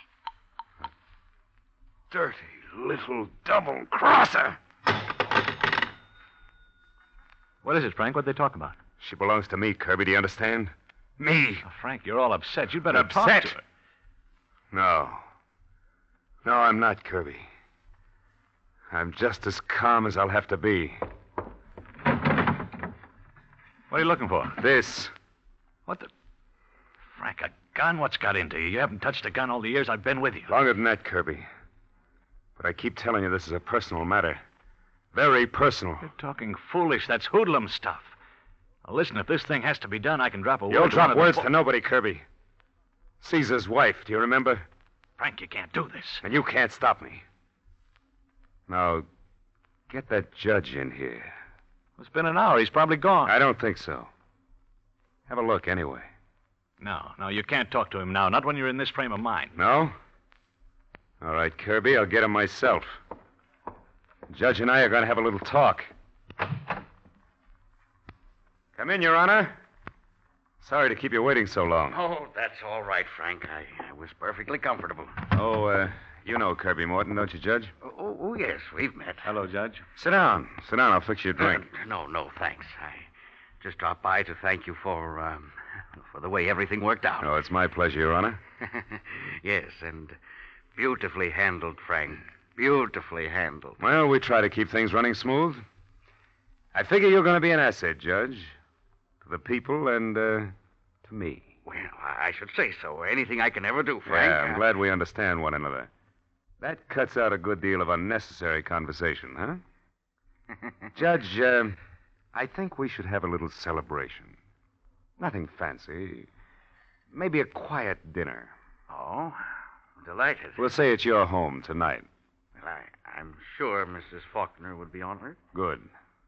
About 6 o'clock, huh? 6. I think that can be arranged. It is arranged. And, Judge. Yes? I'm going to be late. I don't quite understand. Well, you'll never have to quite understand. As far as you're concerned, Mr. and Mrs. Faulkner, I arrived at 6 sharp. But, Frank, you're my friend. I'd do anything for you. Only, if I got into any mix-ups... There'll be no mix-ups for you from now on, Judge. Just do as you're told.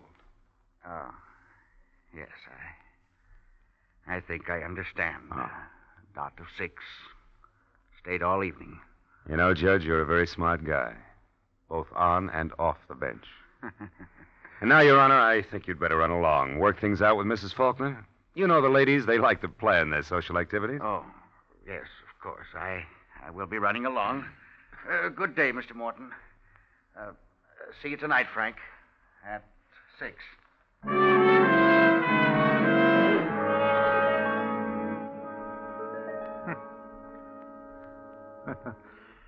A judge for an alibi. Is that the way it's going to be, Frank? Yes, Kirby. That's exactly the way it's going to be. It's a good thing you found use for him so soon. What do you mean by that? Because it won't take long for the people to find out he's a phony, and after he's thrown out of office, he won't be much use to you. Look, Kirby, if you're trying to stop me... Oh, no, Frank. I know better than that. You've made your decision. Nothing I can say will stop you now.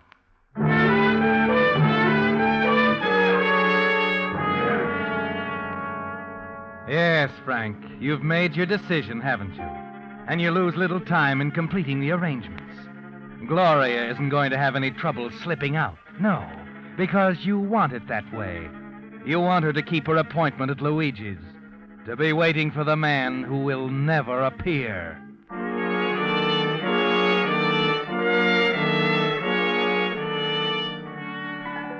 It's almost 6 o'clock before you're alone with Gloria. And it isn't easy to think of the brutal thing you're going to do. Gloria's so beautiful, isn't she, Frank? As she sits at a mirror combing her hair, she seems so devoted, so innocent. You're getting dressed kind of early tonight, aren't you, Gloria? Uh-huh. You don't mind if I spend a little extra time making myself beautiful for you, do you, darling? No. No, I've always wanted you to make yourself beautiful. For me. Frank, what's the matter? You sound, well, strange. Do I? Yes. Is there something bothering you? Something on your mind? Nothing that can't be cleared up, Gloria. I think that after tonight, everything will be all right again.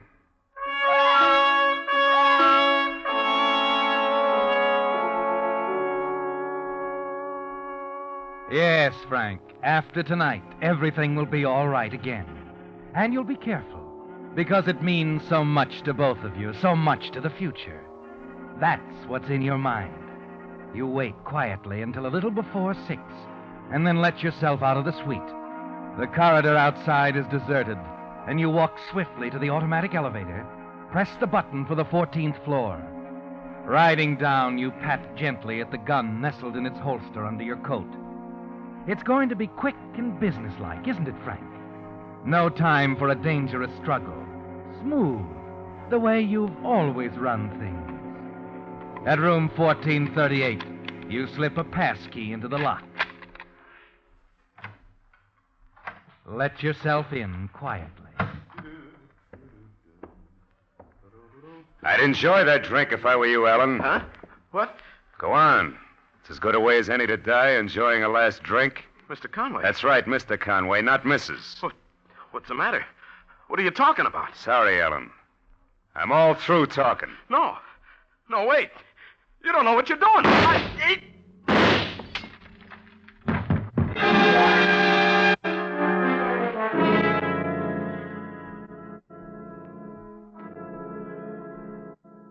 He stumbles and falls forward, a strange look on his face. The glass in his hand smashing into fragments on the tabletop by your side as you step back quickly. It's all over, isn't it, Frank? Quick, smooth, businesslike, just the way you figured it. A few minutes later, you're out of his room and stepping into the automatic elevator again. You smile as you reach to press the button. Then you freeze, staring at the back of your hand. A long red line, Frank. A chance cut by the shattering glass Alan dropped. You stare at it, horrified. Because there it is, Frank. The answer to your unusual personality. Your big secret. Hemophilia. The weakness you've guarded so faithfully from everyone but your personal physician. Yes, Frank. The smallest cut or scratch can kill you. Let you bleed to death. It's the thing that's kept you away from violence, isn't it, Frank? Forced you to have things done smoothly, businesslike. Because a tiny accident like this can cost your life. No, I'll bleed to death. I gotta get help.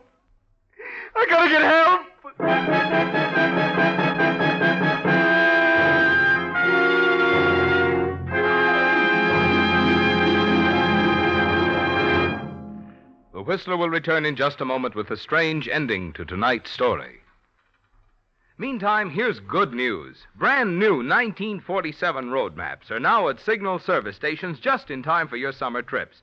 And friends, pardon my enthusiasm, but these new signal maps are without a doubt the finest I've ever seen. Prepared by Rand McNally, they have all the latest road changes and conditions, as well as many places of interest not included on ordinary maps. Jumbo in size and printed in full color, they're easy to read and have the new accordion fold easy handling. In addition, these new signal maps have handy extra features, such as enlarged sections of metropolitan areas. Also a radio log showing where on the dial you'll find your favorite programs as you travel. Plus a Western States mileage chart and a list of interesting places to see. Yes, Signal Oil Company has gone all out to bring you the finest road map obtainable. And now they're yours for the asking at any Signal service station. And now, back to the Whistler.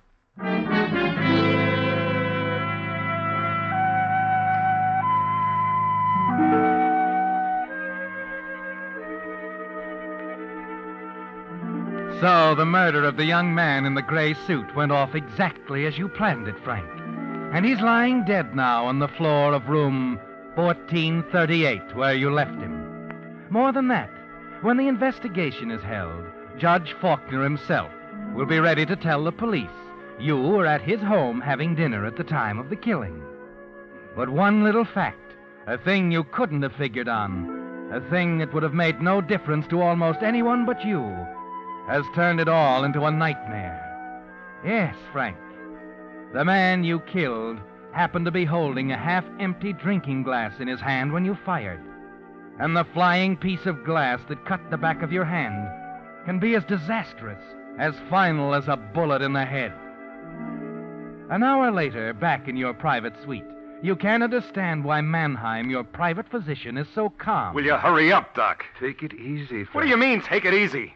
Look, you've got to do something. Listen, Frank, you must try to relax. All we have to do is wait. Wait? Man, you're crazy. Listen, I know what can happen to me. I know about hemophilia. I've been reading about it all my life. But it's not going to happen. You're right, and you don't know how lucky you are. You need more than an ordinary transfusion. You're an unusual type and need a special type of blood. And if we had to find that type in a hurry, we knew we'd never have a chance. We? Gloria and I. Gloria? She doesn't know... She does know, Frank. Because it was such an obsession with you, we never told you. It was she who... Oh, that's what I'm waiting for. Yes, this is Mannheim. What's that? Good Lord. What are you saying? Yes, I know. What's that? Frank, I don't know how to tell you this. Tell me what? The man Gloria had move into the hotel, the one she hired just to be near you all the time, the one with the right blood type. Hired? Gloria hired a man? Yes. Alan Whitcomb. Oh, no. No! He's dead, Frank. Murdered. They just found him down in his room. Down in 1438.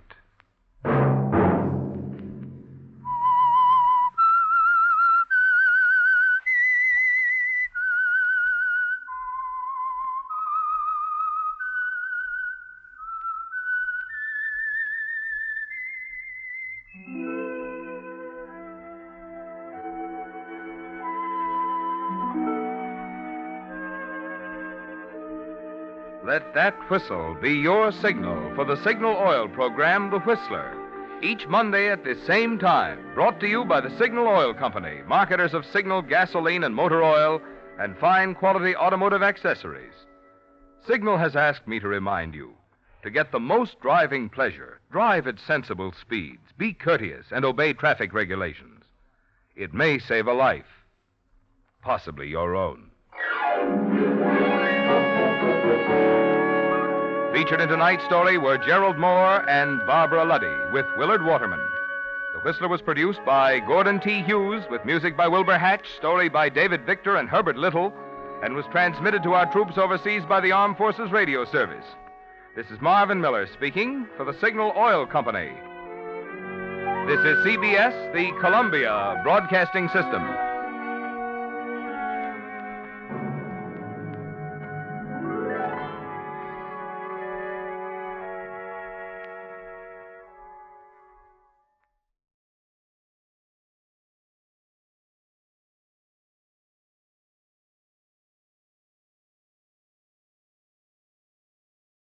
The Signal Oil program, The Whistler.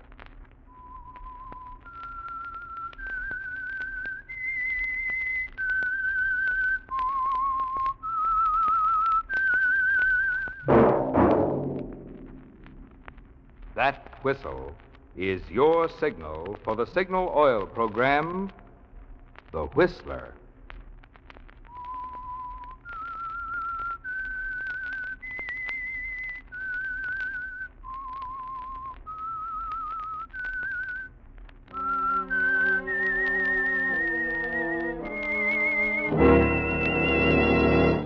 I am the Whistler, and I know many things, for I walk by night. I know many strange tales hidden in the hearts of men and women who have stepped into the shadows. Yes, I know the nameless terrors of which they dare not speak. Yes, friends, it's time for the Signal Oil program, The Whistler. Rated by independent research, the most popular West Coast program in radio history. And Signal gasoline is tops, too. Tops in quality. It takes extra quality, you know, to give you extra mileage. And Signal is the famous Go Farther gasoline. So look for the Signal circle sign in yellow and black that identifies friendly dealer-owned Signal service stations from Canada to Mexico. And now the Whistler's strange story, Juggernaut.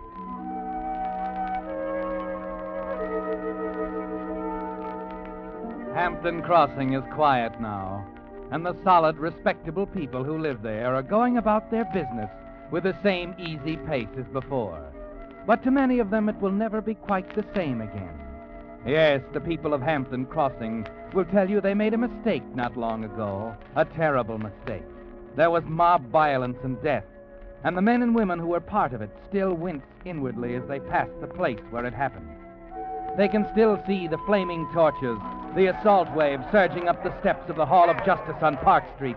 They can still hear the cries for blood. Lynch him! Don't holler justice at us, Sheriff. We'll show you what to do with a killer. If the law won't do it, we will. Wait a minute! Listen to me! Get that battering ram in action, men. Come on, all together. Come on.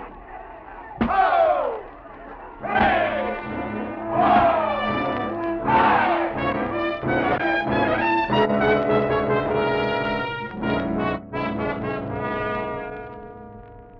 Yes, there was a mob killing that night in Hampton Crossing. But there will never be another.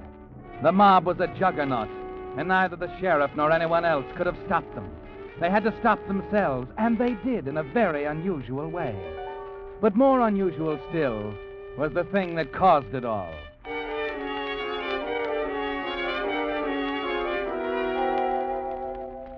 "10 days lay between that terrible night at the courthouse and its beginnings in the library of Henry Ellerby's big house on the hill.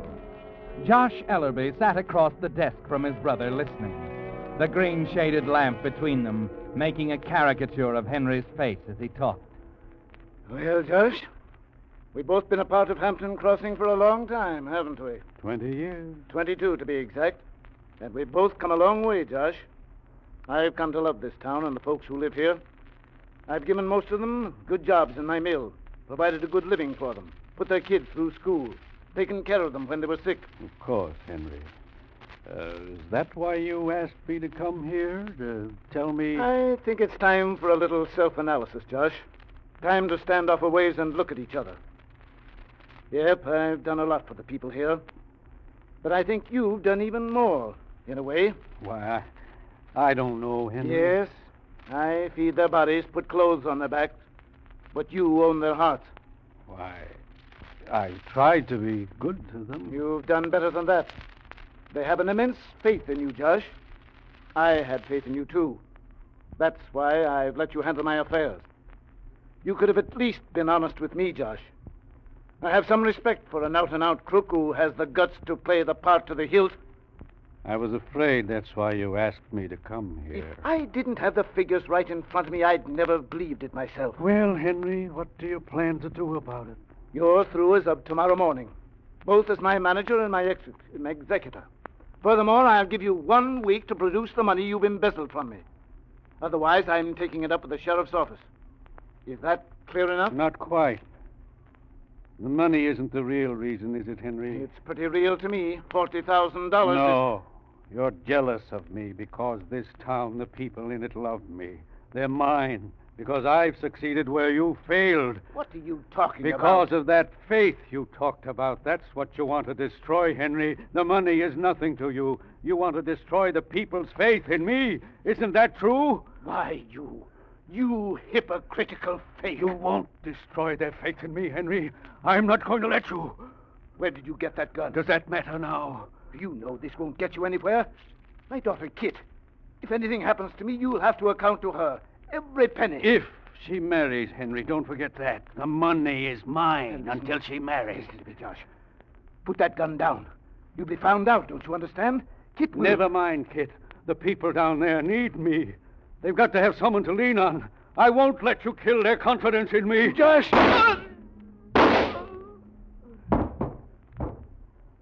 I'm sorry, Henry, but the people here believe in me.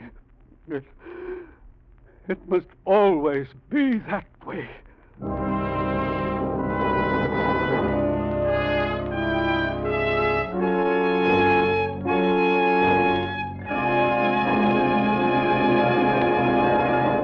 With the prologue of Juggernaut, the Signal Oil Company is bringing you another strange story by The Whistler.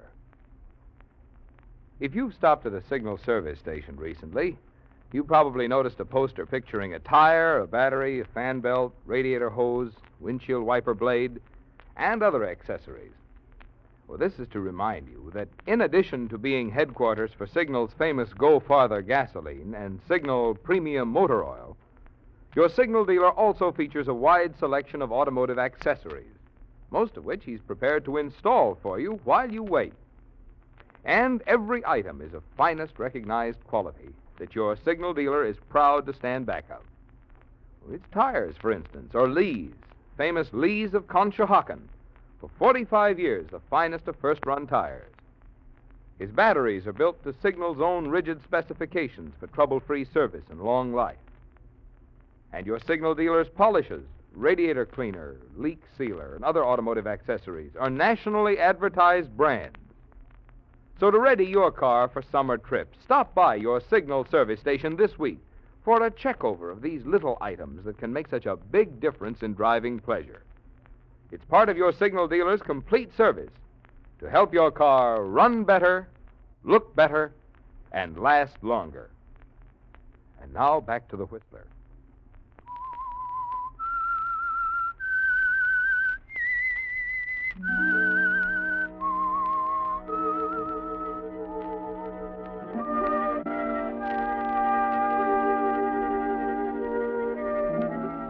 It's strange, isn't it, Josh?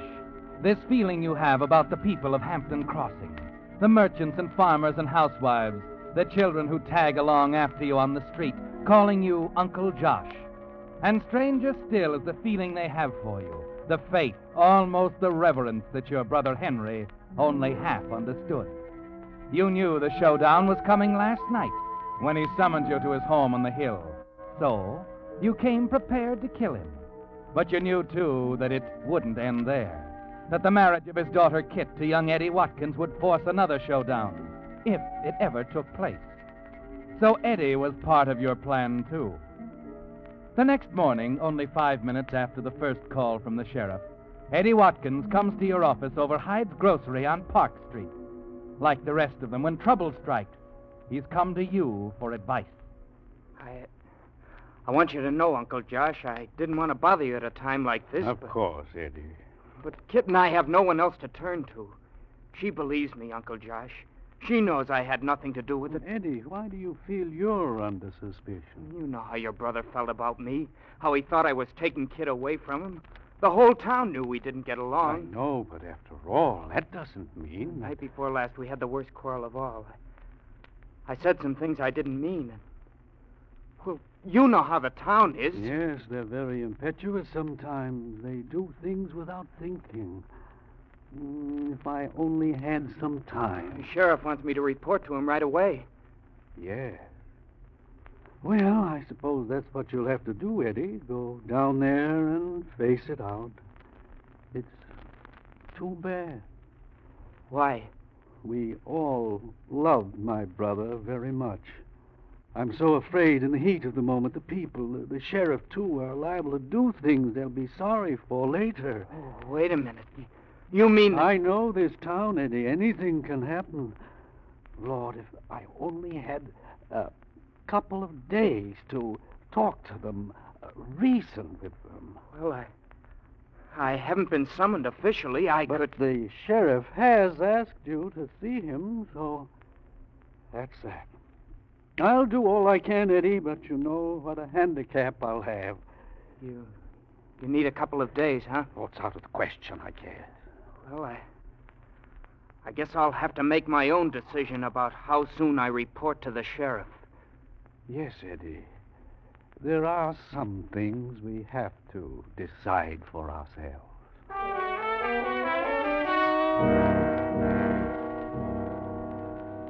Eddie Watkins, why, Sheriff, I can't believe it. I didn't say he's guilty, Josh. All we know is he's the only one who might have had a motive. But just because Eddie quarreled with my brother... Oh? He did have a quarrel then? Henry was opposed to his marrying Kid. But that doesn't mean Eddie would... Maybe not. But the smart thing for young Eddie to do is to show up here and start explaining. That's what I can't understand. What do you mean, Sheriff? I sent for him 3 hours ago. Why isn't he here? You mean you think Eddie would run away? You just gave me an idea.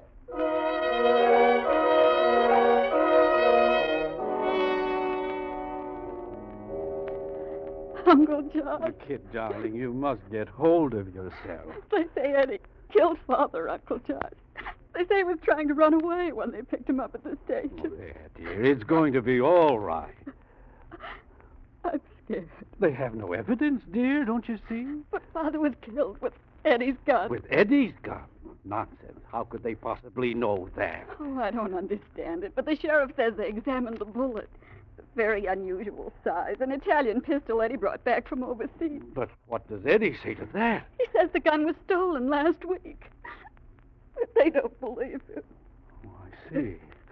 Oh, Kit, dear, you'd better try and rest now. I'm going down to see the sheriff.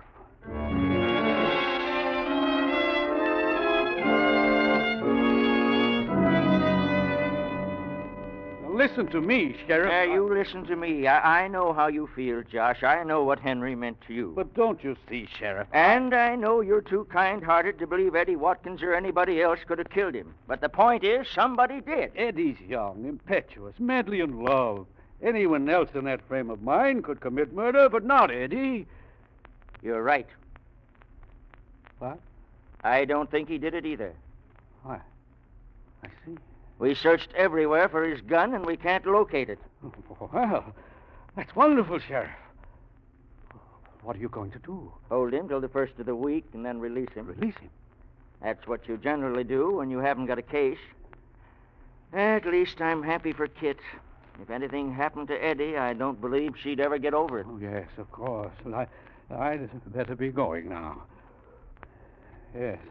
Well, you can tell Kit about it. I will. I'm taking her to Henry's funeral in an hour. I'll tell her the good news.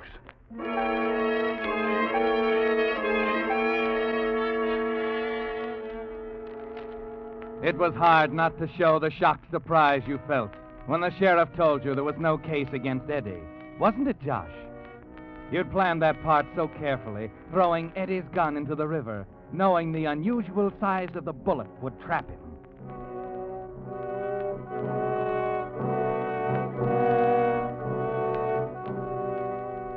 You curse yourself as you stand at Kit's side at the church, with the whole town gathered round to share your grief. And later at the cemetery, you listen with bowed head and moist eyes as the minister commits poor Henry unto the earth from whence he came. There now, girl. He's gone to his reward.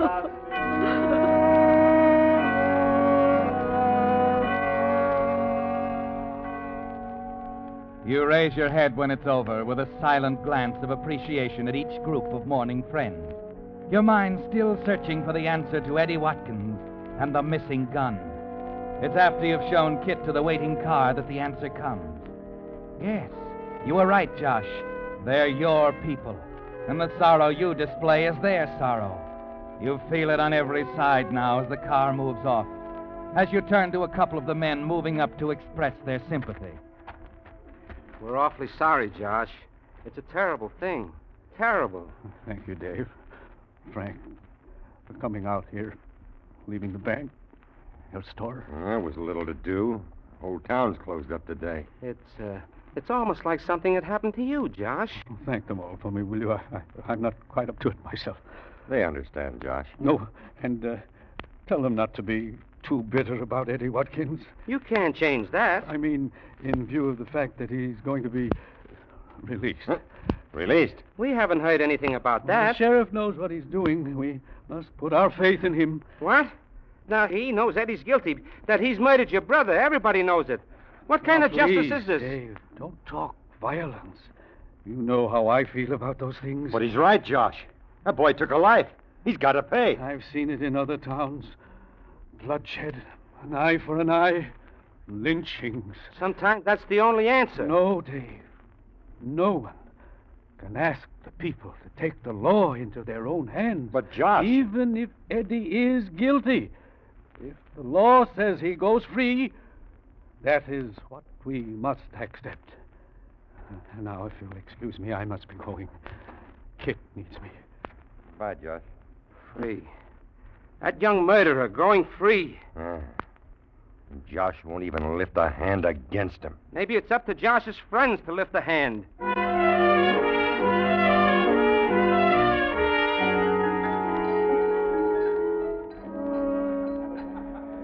Here you are, Josh. Glad to serve you. You, never been in my place before. No, Tom, I haven't. It, sort of gives me a strange feeling seeing you take a drink. First one in 22 years, huh? Longer than that.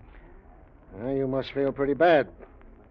Tom, I figure the best thing is to go away. Maybe find some other place to live. Huh? You mean you'd leave town? Oh, no, Josh.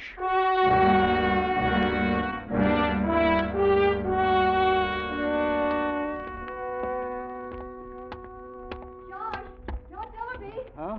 What? Wait, we want to talk to you. Oh, hello, Ellie. Ruth. Hello, Josh. Josh, is it true about your going away? Now, how in the world did that get out? I wasn't going to say anything. What is it? Do you think the people here are letting you down? Well, They haven't, Josh. No, they're very angry about the sheriff releasing Eddie Watkins. Very angry. But they don't know what to do. In the past, they've always had you to lead them. I can't lead them now, Ellie. I'm not at all sure that we'd be doing the right thing. You know what everybody else does.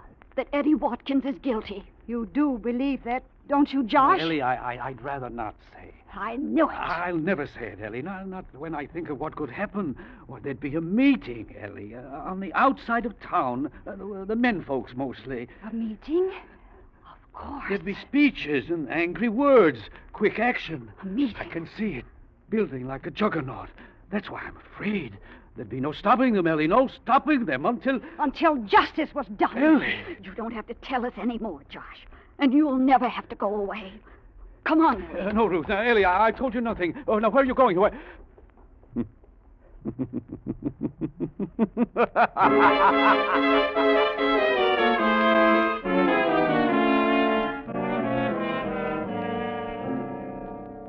That's only a rumor, Ellie. He isn't going to leave. It isn't a rumor. I tell you, I talked to him myself, Frank. Huh?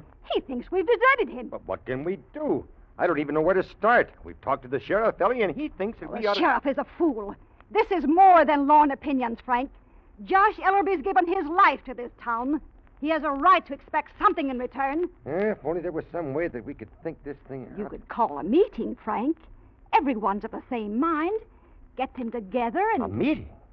Ellie, do you know what could happen?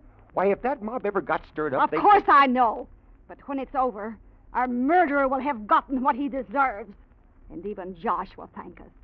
He'll understand and thank us. And Josh won't leave Hampton Crossing then. No. A meeting? Yeah. I wonder if Len Frawley would let us use his barn.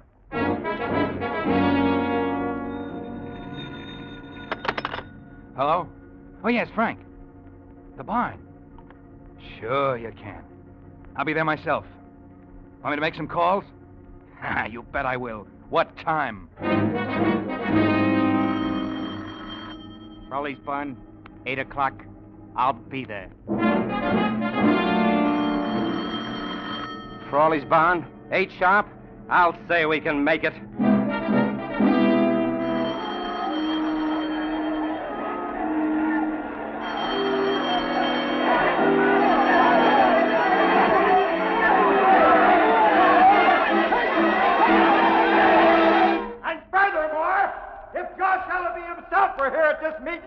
He tried to stop us, even though he knows in his own heart that Eddie Watkins is a murderer.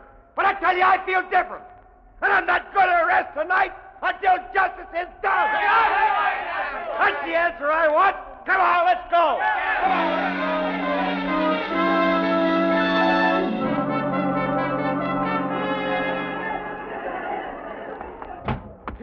I came as soon as I could. What got into them? Oh, Uncle Josh, they met tonight at Frawley's barn. They've come here to the jail to take Eddie. Good Lord, Sheriff, isn't there some way to stop them? No, they're all riled up. They're half crazy. They'll kill Eddie. I told them. What about it, Sheriff? You can't just let them... They're not going to let them. That boy's innocent, Josh. Of course. I found out today that he couldn't have done it.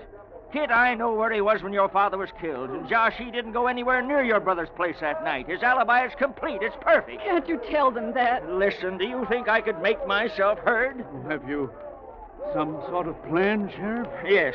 If they keep coming, I'm going to take him out of here. Take him out? But how? The east wing exit is just a few yards from the river. If they storm the front door here, they won't be watching. Well, isn't it an awful chance to take? Eddie could make it. I talked to him. He's a good swimmer, and with his life depending on it... I see. If it comes to that, Josh, I want to keep their attention out front.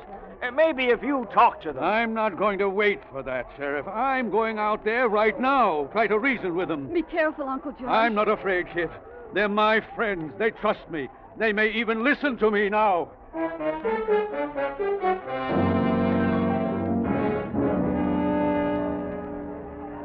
You sure about that, Josh? The sheriff told me himself.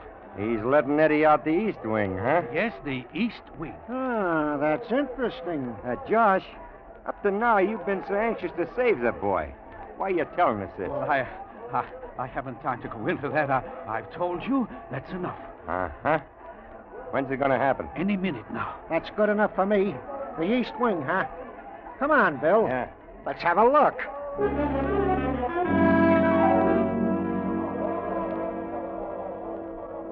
You're right, Sheriff. There's no reasoning with them.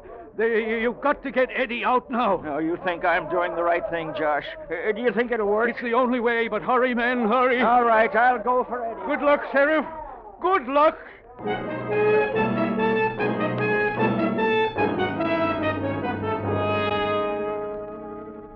It's all over now, isn't it, Josh? Your scheme is all but complete. You can't lose with the mob on the front steps of the courthouse, the rifleman waiting for Eddie Watkins at the east wing. And one more thing will make it perfect, Josh. The thud of a battering ram against the big front door tells you there's no going out that way. So you walk down the deserted west corridor of the building toward the third exit. Yes, you want to be out there now among your friends, pleading with them at the top of your lungs, shouting at them to stop at the exact moment Eddie Watkins is slipping out that east wing door to certain death. You reach the west door, open it cautiously, and peer out into the darkness.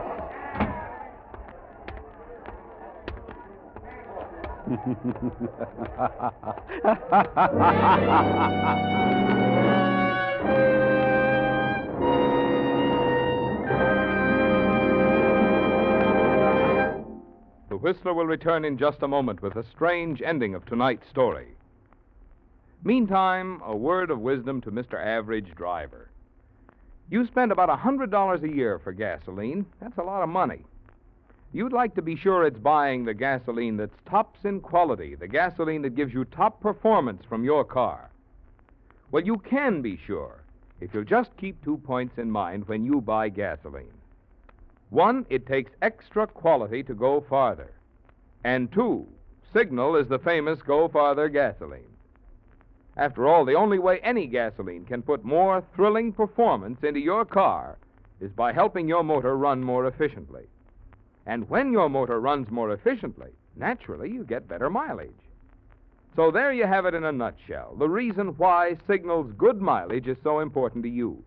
And the reason Signal says, to be sure of the tops in gasoline quality, there are just 2 things to remember. 1, it takes extra quality to go farther. And 2, Signal is the famous Go Farther gasoline. And now back to the Whistler.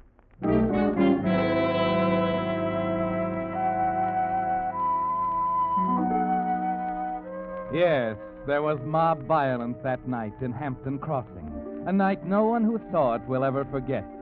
It's still there, burning in the back of their minds, like the torches in the hands of the mob that stormed the Hall of Justice. No one was ever brought to trial, because in the eyes of the law, the whole town was guilty, not just the 2 riflemen who waited in the shadows near the rear of the courthouse. The whole wing of the building's dark. You're sure he'll come out there? Well, you heard what Josh said, didn't you? Well, I'm still not sure. What if he should... Wait a minute. Huh? Look. Yeah. Yeah, you were right. It's dark. I can't quite make him out, but... Huh? Hold still. There he is.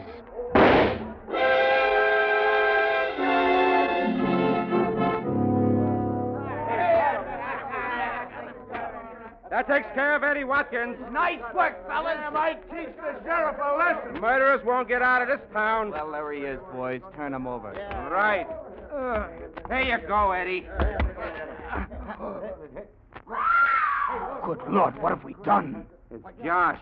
Bill! He told us the truth. What do you mean?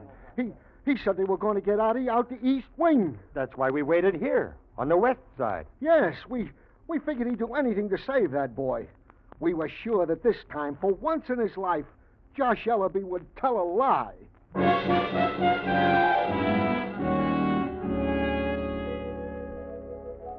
You'd better get back up to Eddie, kid. He needs you. I still can't believe it. Uncle Josh betrayed us. He told him the plan. He could only have had one reason. I know, Sheriff. It was Uncle Josh who killed my father, wasn't it? Yeah, but we're the only ones who know that, kid. And we're the only ones who'll ever know. What happens now? Nothing. He died a martyr, kid. He's going to stay one. You see, as long as the people of this town can keep on believing in Josh Ellaby and remember what they did to him, there'll never be another mob killing in Hampton Crossing.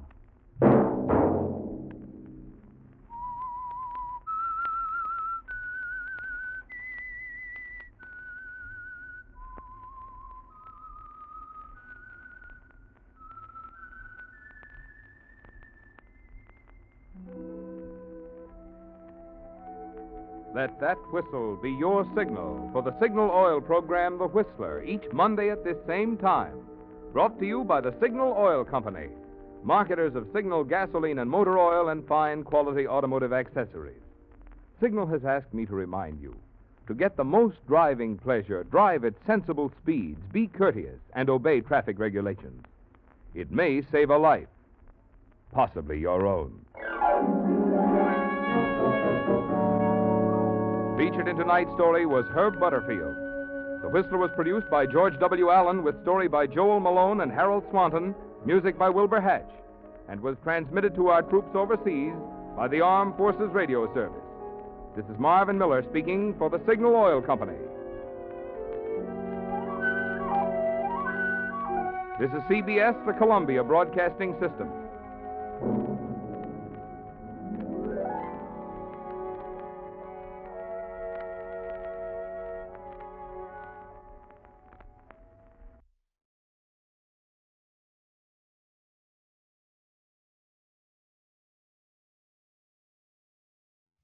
The Signal Oil program, The Whistler.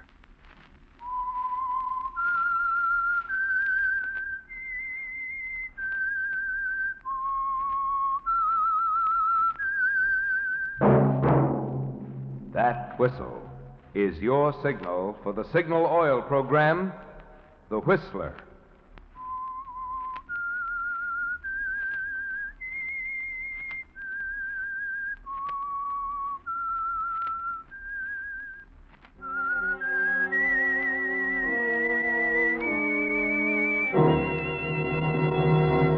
I am the Whistler, and I know many strange things, for I walk by night. I know many strange tales hidden in the hearts of men and women who have stepped into the shadows. Yes, I know the nameless terrors of which they dare not speak.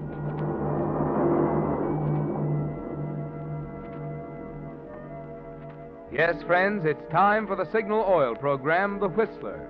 Rated by independent research, the most popular West Coast program in radio history. And Signal gasoline is tops, too. Tops in quality. It takes extra quality, you know, to give you extra mileage. And Signal is the famous Go Farther gasoline. So look for the Signal circle sign in yellow and black that identifies friendly dealer-owned Signal service stations from Canada to Mexico. And now the Whistler's strange story. Ambassador of Death.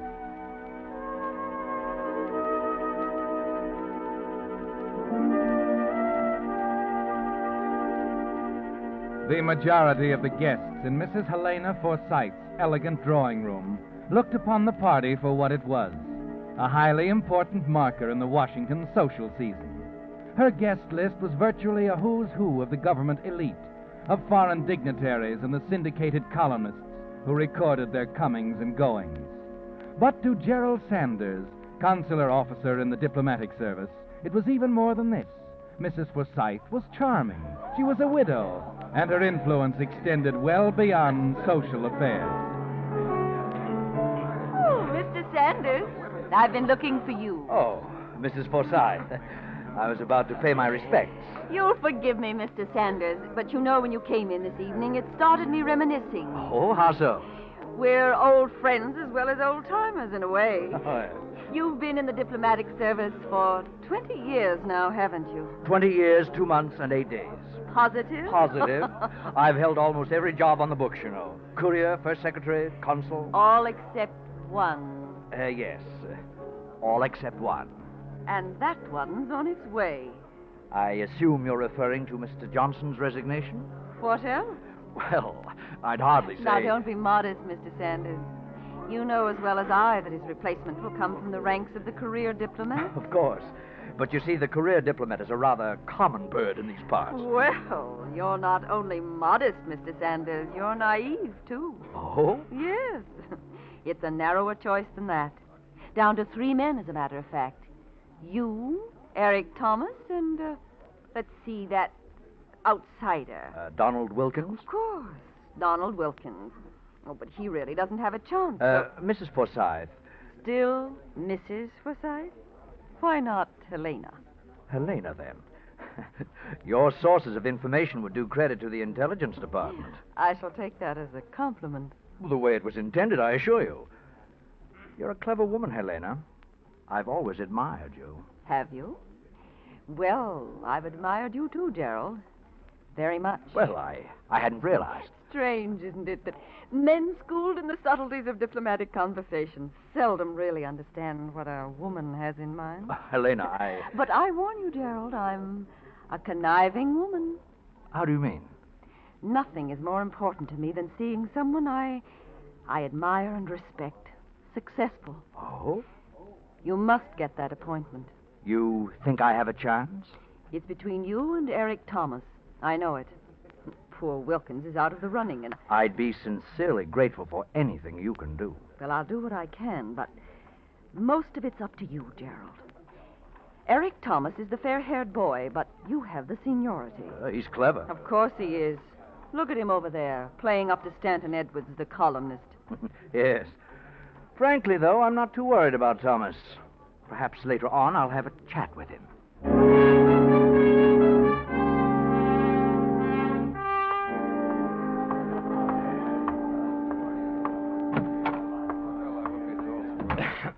Well, good evening, gentlemen. Well, Gerald, how are you? Excellent, thank you. May I speak to you a moment, Eric? Of course. You know Stanton Edwards here. I believe we've met. Hello, Edwards. Weren't you in on that Latin American confab? I'm sorry, Edwards. I can't talk to the press until the department issues its report. Or to be more frank, you won't be sure of what happened there until you read the papers. Good night, Tom. Good night. Good night, Eric. I despise that impertinent upstart. Well, I'm sure he's never mentioned you in his prayers either. What's on your mind, Gerald? The new appointment, of course. It's foolish of me to have asked. Frankly, I want that post, Eric. I've served the department faithfully for 20 years, and I think I deserve it. So? Need I go on? Perhaps you'd better. Very well, then. I gave you your start in the service, Eric.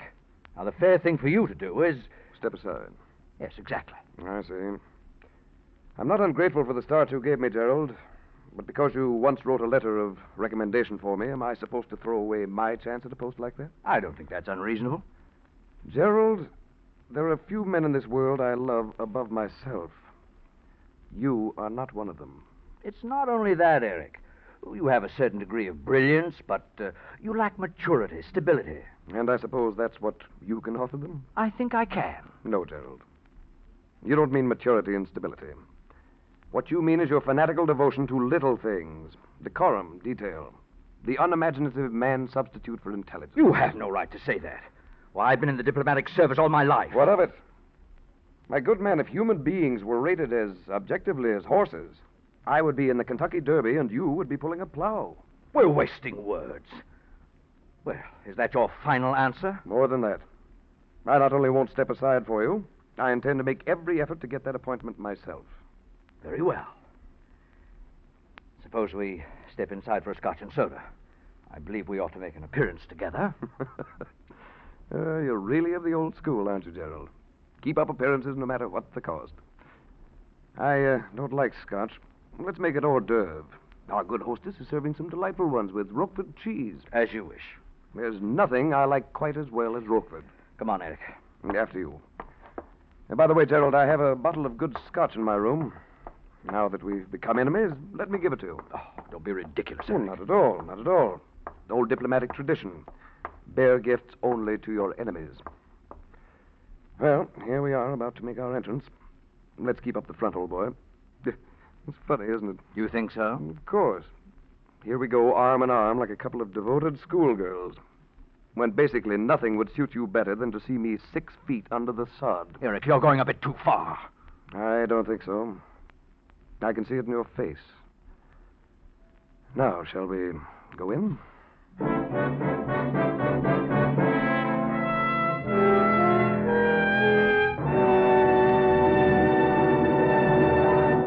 With the prologue of Ambassador of Death, the Signal Oil Company brings you another strange story by The Whistler. But now, since vacation time is here, I'd like to say a word about an item that'll have a lot to do with your driving pleasure: gasoline.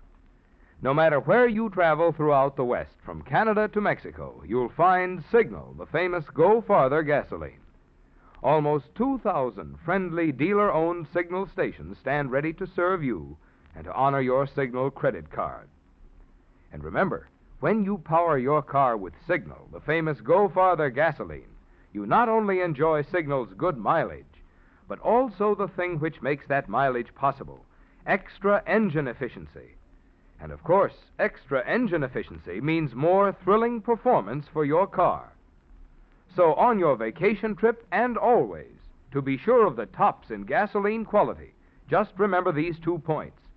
1, in gasoline, it takes extra quality to go farther. And 2, Signal is the famous Go Farther gasoline. And now back to the Whistler.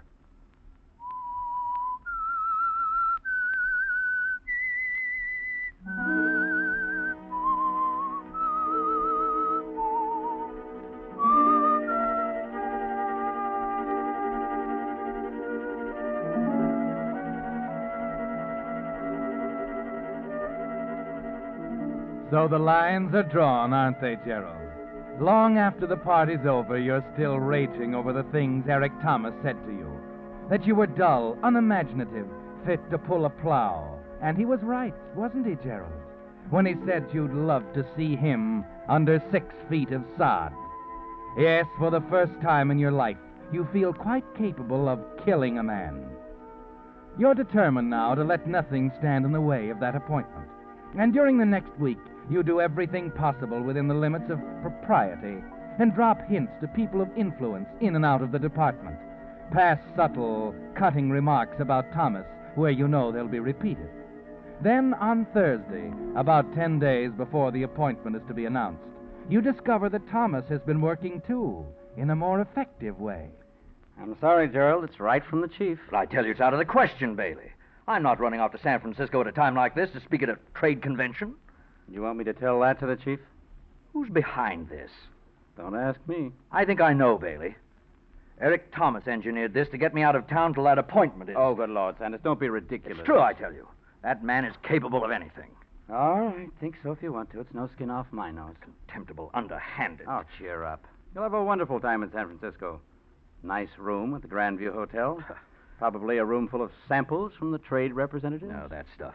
I always give it to the bellboy. I'd examine it first if I were you, Sanders. Knowing you as I do, old boy, I wouldn't be surprised to see someone send you a time bomb. Bon voyage.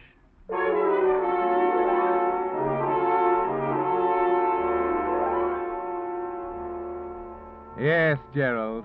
Eric Thomas has been working too. And he has the upper hand now, hasn't he? There's no way out.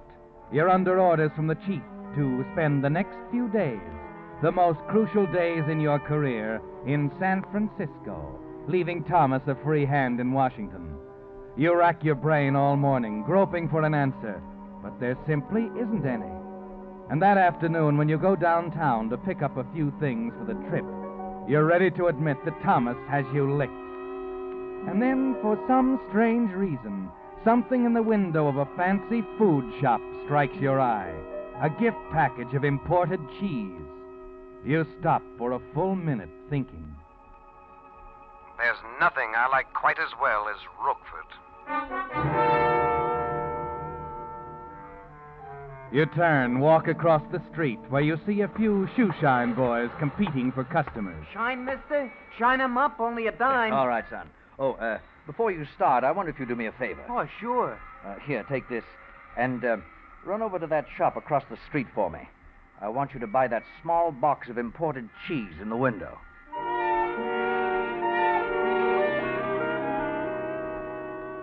Yes, Gerald, there is a way out. But even here, you can't be entirely original. The solution came from Bailey's casual remark only a few hours ago. Knowing you as I do, old boy, I wouldn't be surprised to see someone send you a time bomb. Late that night, the eve of your departure for San Francisco, you put the finishing touches on the package. Address it not to Eric Thomas, but to yourself, to Gerald Sanders, Grandview Hotel, San Francisco. And in the upper left corner, the return address of a friend of yours in San Francisco, a man named Fred Oliver. It's ready now, Gerald, with enough poison in each of those jars of cheese to kill a dozen men like Eric Thomas.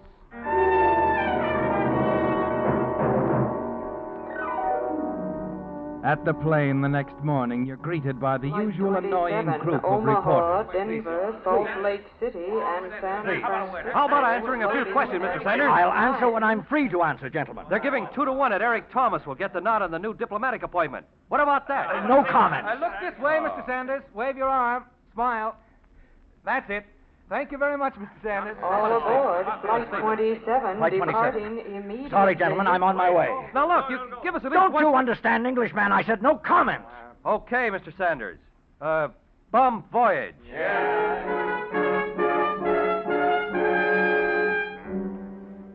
The plane trip to San Francisco is uneventful. You land at Mills Field and ride into the city to the Grandview Hotel. That same afternoon, you attend the trade convention. Even enjoy it when your speech receives a handsome ovation. And then shortly before the session ends, you slip away and enter a drugstore phone booth across the street.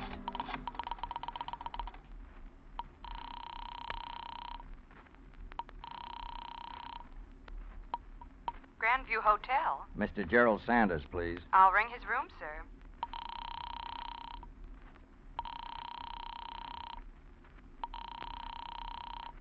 Mr. Sanders doesn't answer, sir. Oh, I see. I'll ring him once more. Never mind. I'll leave a message for him. Yes, sir. Tell Mr. Sanders that we didn't appreciate that speech he made at the trade convention today. Sir, if it's a personal message, I'm afraid you will have to wait and talk to Mr. Sanders Just himself. put it down, lady. Say that he'd better make a public retraction in time for the morning papers, or else. Oh, but just a moment, please. I'll connect you with our... Now, we'll see what happens. And you don't have to wait long, do you, Gerald? No. Soon after you arrive back at your hotel, the manager comes up to your room. He's a very worried man, properly concerned for your safety. Or else. And that's exactly what he said, Mr. Sanders. It alarmed the girl on the switchboard, of course, and I naturally thought... That I should be notified, eh? Well, yes. I appreciate that, Mr. Connors, but in this work of mine, that sort of thing occurs quite regularly. Yes, I suppose it does. Yes. Oh, frankly, though, I must admit this fellow sounds serious. If I weren't leaving tomorrow, I'd be more concerned. I hope on your next trip out, you won't let the incident reflect on us, Mr. Sanders. Oh, no, not at all. Oh, and I'd like to leave my forwarding address with you. There just might be some mail or something sent to me here. Of course. I'll be glad to attend to it myself. Ah, fine. I generally get my mail at my club, the Carlton. That's Gerald Sanders, care of the Carlton Club, Washington 12, D.C.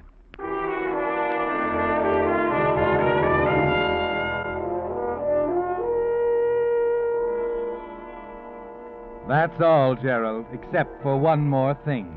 Before you leave San Francisco, you drop the small white package, the one that's addressed to yourself, into a mailbox. You know that it won't be picked up and delivered to the Grandview Hotel until after you've left, and that it will have to be sent on to you in Washington. That's exactly what you want, isn't it, Gerald? All the way across the country, you keep reviewing in your mind how it's going to work. When you arrive in Washington, you call on Helena, and you wish you could tell her everything, but you don't dare. Indeed, you try not to appear too sure of yourself as she greets you and introduces you to a few guests. Oh, and Gerald, have you met Donald Wilkins? Mr. Wilkins is just leaving, but I do think you two should know one another. Yes, of course. How do you do, Wilkins? Oh, pleasure, Mr. Sanders. I've certainly heard a great deal about you. Well, as Mrs. Forsythe said, I was just leaving.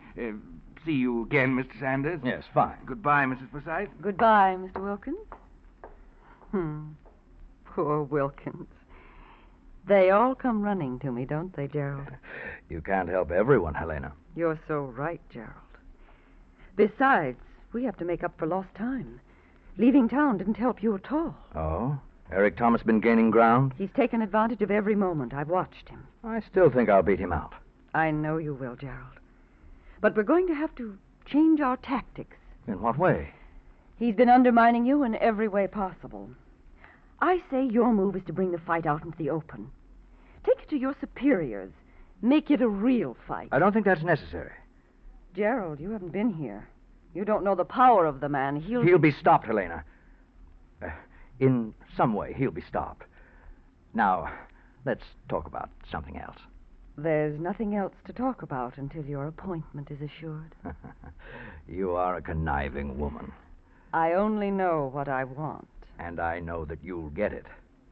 Don't worry, Helena. I know what I'm doing.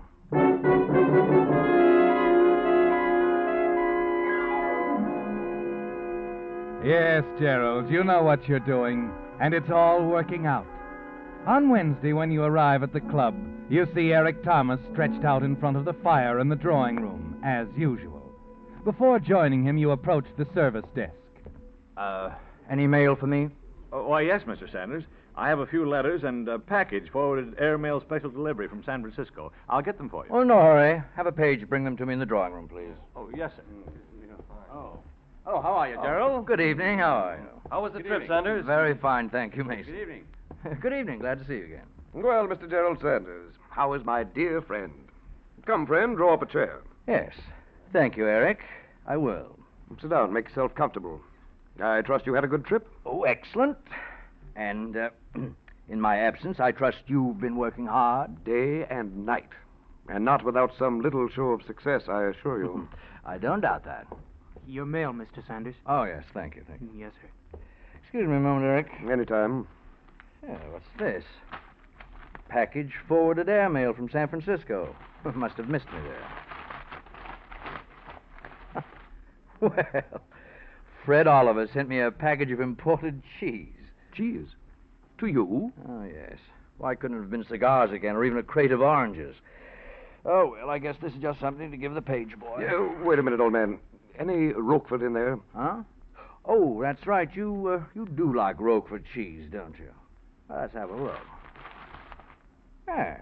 Yes, there is a jar of it here. Not a very big one, though. Any amount of imported Roquefort will be gratefully received. Here you are. After all, you did give me some scotch. Cast it upon the waters and... Ah, Gerald, you are indeed a friend. I'll think of you when I try this with my tea later on. Oh, please do, Eric. I'd like you to be thinking of me.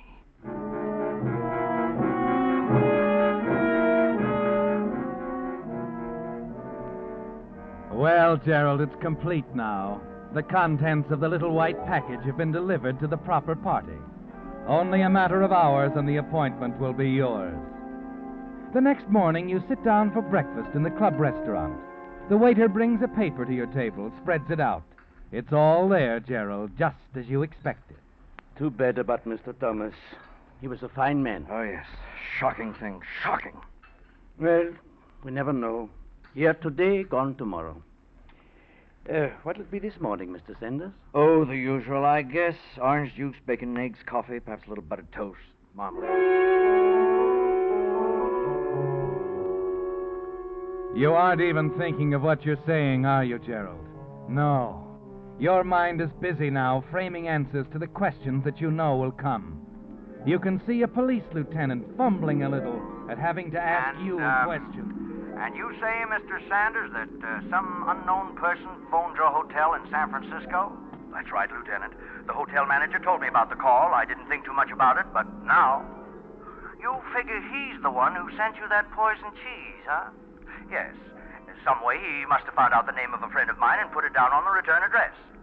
That's why you didn't hesitate to hand the package over to Mr. Thomas. Why, certainly. Neither of us had any way of knowing that it was prepared by some maniac. Of course not. You did a perfectly natural thing, Mr. Sanders. A perfectly natural thing. Is your breakfast satisfactory, Mr. Sanders? What? Oh, yes, waiter. Everything is, perfect.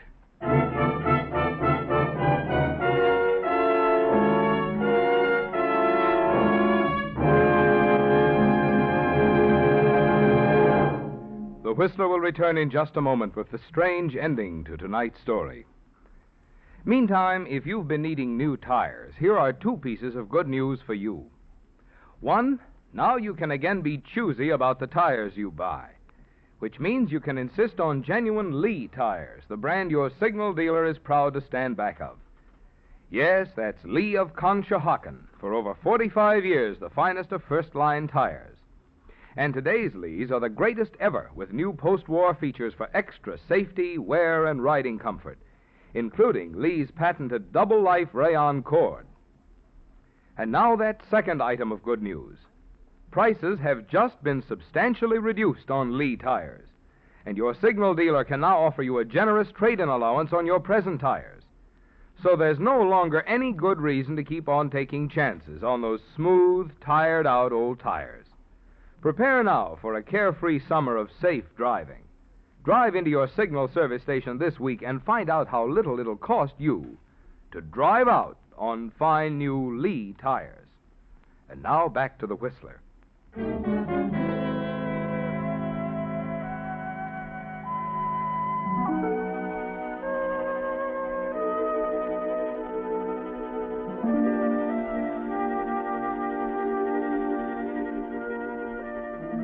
Well, Gerald, the late Eric Thomas was right, wasn't he? Bear gifts only to your enemies, he said, and that's exactly what you did. Now, with Thomas out of the way, there's no one standing between you and the appointment. You'll receive it in a few days, just as you promised Helena.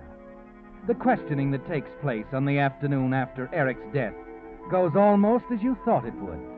The wonder about the friend who sent you the poison Roquefort, your natural reasons for passing it on to Eric. Everything the way you figured it, except for one thing. The man who was doing the questioning is not a police lieutenant, but Stanton Edwards, the columnist, who knew you both so well. Now, see here, Edwards, it's one thing to gather news, but I prefer to make my statements to the police, that is, if they decide it's necessary. Don't worry. They will. And I'd say that it'll be more than a casual questioning. What are you talking about? You're facing a murder indictment, Sanders. The police have everything they need. Edwards, you're going too far. I'll have you. Know what surprised me is the cleverness of it all. I wouldn't have credited you with that much imagination. Yes, very neat, Sanders. Addressing that poisoned Roquefort to yourself. Are you out of your mind? It was the work of some maniac. Someone who wanted to poison me. Yeah, hardly a maniac, then. Why, I never saw that package before last night. And I won't stand for these accusations. I'll have you know Stop it, Gerald. It won't work. You see, I remembered your picture in the paper. I have an excellent memory for people I dislike. My picture? At the airport last week when you left for San Francisco. You were standing outside the plane waving your right hand. In your left, you were carrying an overnight bag and a small white package. Huh? Now, I could see the package quite clearly. You had a finger hooked through the string. Why, yes, of course. It was a box of candy, a gift for a friend. No, Sanders. I ran down the negative on that picture. It was quite sharp, especially in the enlargement we made up for the police. The printing on your gift box came out nice and large and clear. You're lying. No. The picture showed that the printing read, "To Mr. Gerald Sanders, Grandview Hotel, San Francisco, California." That picture was taken here at the airport. And that means you wrapped that package and addressed it to yourself before you left Washington. No, it's not true. Oh, yes, it is. And the really horrible thing about it, Sanders, is that it was all so unnecessary. You shouldn't have been so naive about Mrs. Helena Forsythe. Leave Helena out of this. Too bad you didn't, old boy. You fell right into line for her. What do you mean? Oh, it's a shame to tell you this now, Sanders. But you weren't the only one she worked on. She was driving Thomas, too. That was her little plan. Plan for what, Edwards? What did she want? She wanted to split things up and create two warring camps in the department. You on one side, Thomas on the other. But why? To make room for her boy, of course. The man she really wanted to see appointed. Donald Wilkins. They announced his appointment this morning.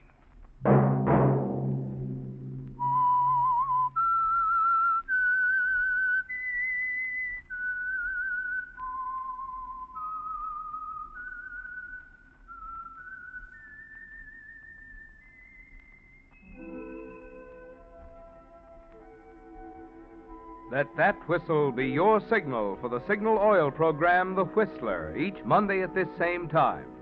Brought to you by the Signal Oil Company, marketers of Signal gasoline and motor oil and fine quality automotive accessories. Signal has asked me to remind you, to get the most driving pleasure, drive at sensible speeds, be courteous, and obey traffic regulations.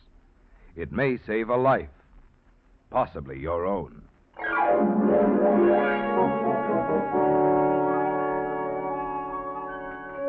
Featured in tonight's story were Joseph Kearns and Tom Collins.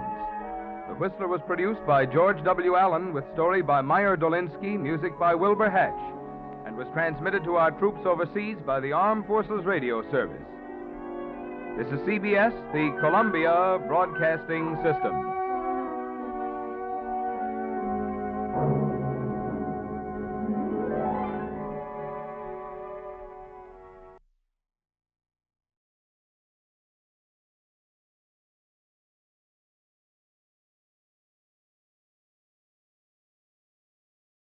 The Signal Oil program, The Whistler.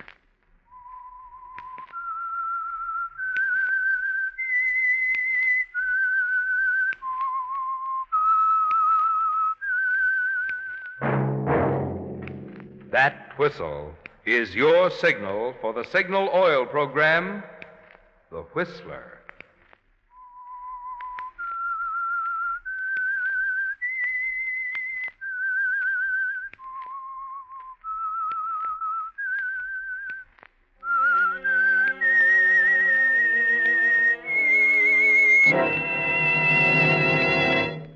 I am the Whistler, and I know many things, for I walk by night. I know many strange tales hidden in the hearts of men and women who have stepped into the shadows. Yes, I know the nameless terrors of which they dare not speak.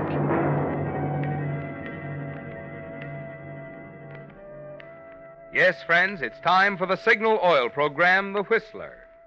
But first, an important announcement. There will be no Whistler next Monday. The next Whistler will come to you a week from Wednesday, July 2nd, and every Wednesday thereafter. Same hour, same station. Only the day will change. Remember, instead of Monday, the Whistler will come to you on Wednesdays hereafter. And now the Whistler's strange story. The Gentle Way.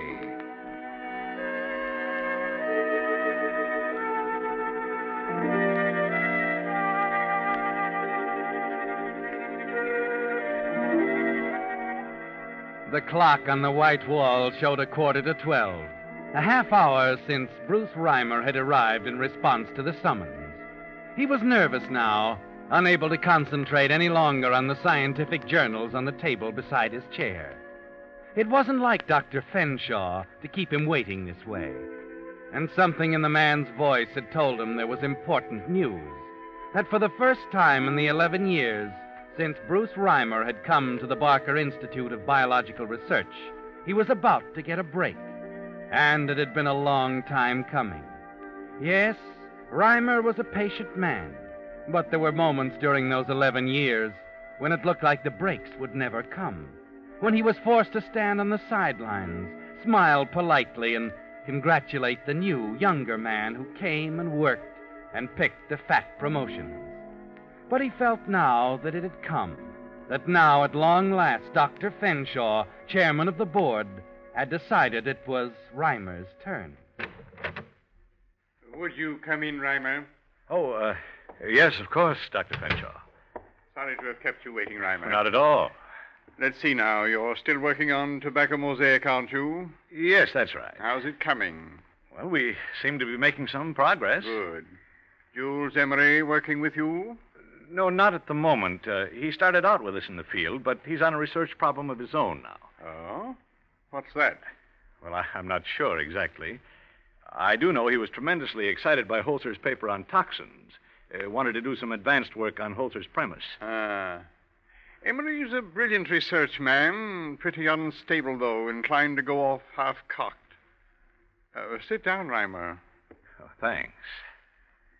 Now, I presume you know Richardson has resigned as administrator. Yes, I read about it in the papers. Sick man. Job took too much out of him. We are faced now with finding a replacement. Yes, sir? We've always been pleased with your work, Reimer. Well, it's very gratifying. I've just spoken to Cardigan about you. Cardigan? Why, he's in New York with the Manhattan Foundation. Of course. He recommended you very highly. What is Cardigan to do with... He's returning to us as the new administrator, Reimer. You will be his assistant. Oh. It's not official yet, of course, but I thought you would be pleased to know. Yes. Yes, naturally, I'm pleased, Dr. Fenshaw. Very pleased.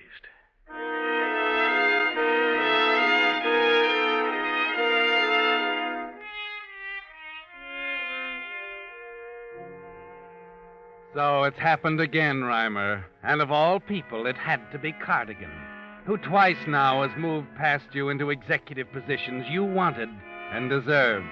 Cardigan the charmer, the diplomat, the fair-haired boy. Yes, Reimer, of all of them, it had to be Cardigan.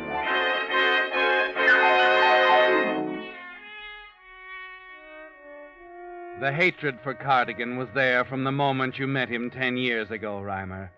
You sensed from the beginning that he had more poise, more talents, more integrity than you, that he was a better man for any job, and you hated him for it. Yes, and it's during those next few days, at a point you can't even place, that the hatred wells itself into something more concrete, into a decision to kill Cardigan with an unusual murder instrument, in a clean, efficient way which could leave no trace.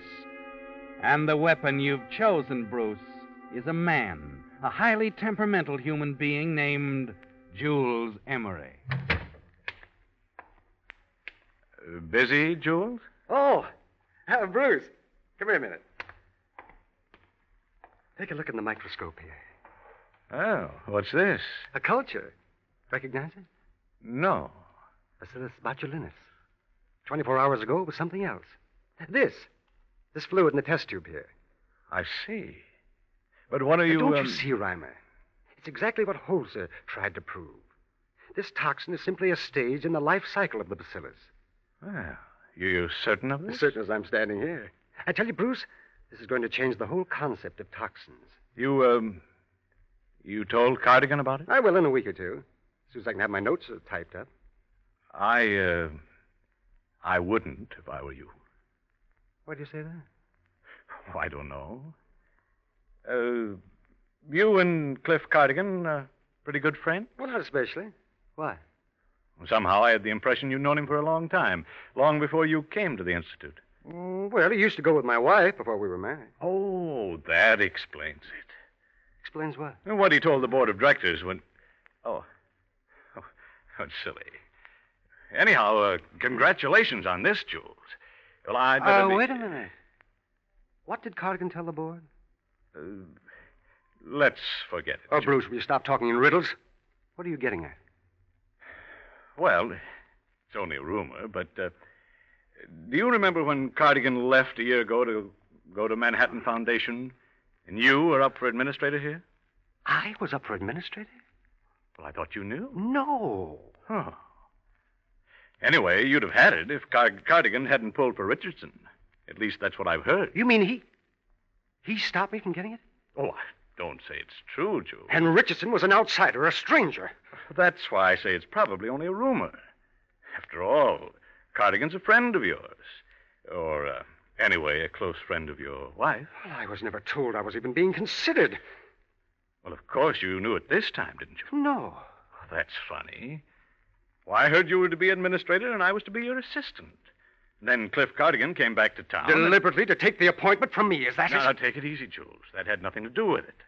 Cardigan simply told me he was lonesome in New York, so he came back.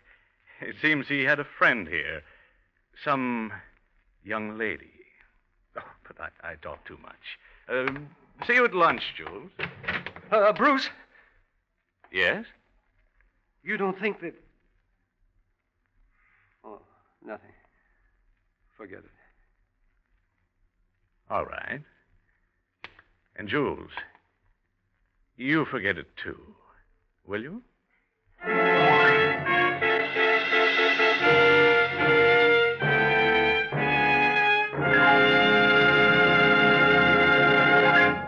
With the prologue of The Gentle Way, the Signal Oil Company is bringing you another strange story by The Whistler.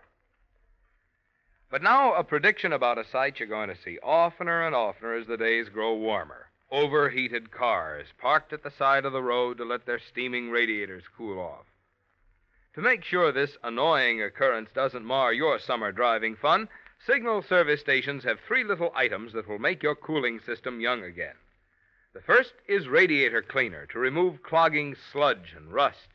The second is rust preventive to protect radiators of old cars or new ones from future corrosion. And the third is radiator sealer that stops any small leaks in a jiffy. Now, these, incidentally, are just a few of your Signal dealer's fine quality upkeep items that include fan belts, radiator hoses, spark plugs, and, of course, Lee of Conshohocken tires, famous for 45 years as the finest of first-line tires. You see, Signal service stations are much more than places to buy Signal's famous Go Farther gasoline and Signal Premium motor oil. Wherever you see Signal's circle sign in yellow and black, there you'll also find complete, conscientious Signal service to help your car run better, look better, and last longer. And now back to the Whistler.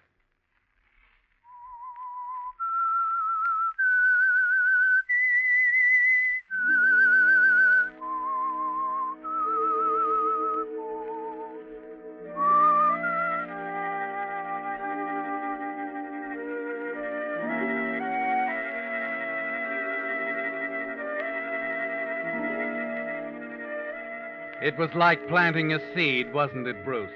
The casual remarks you dropped to Jules Emery. And you could sense as you talked to him that the seed had dropped in fertile ground. That the doubts you left in his mind would soon be suspicions. That with the right care, the seed would strike root and grow into a raging hate for Cliff Cardigan that could transform Jules Emery into a murder weapon. And the beauty of it all, Bruce, is that you've taken the gentle way. And in the eyes of the law, you're an innocent bystander.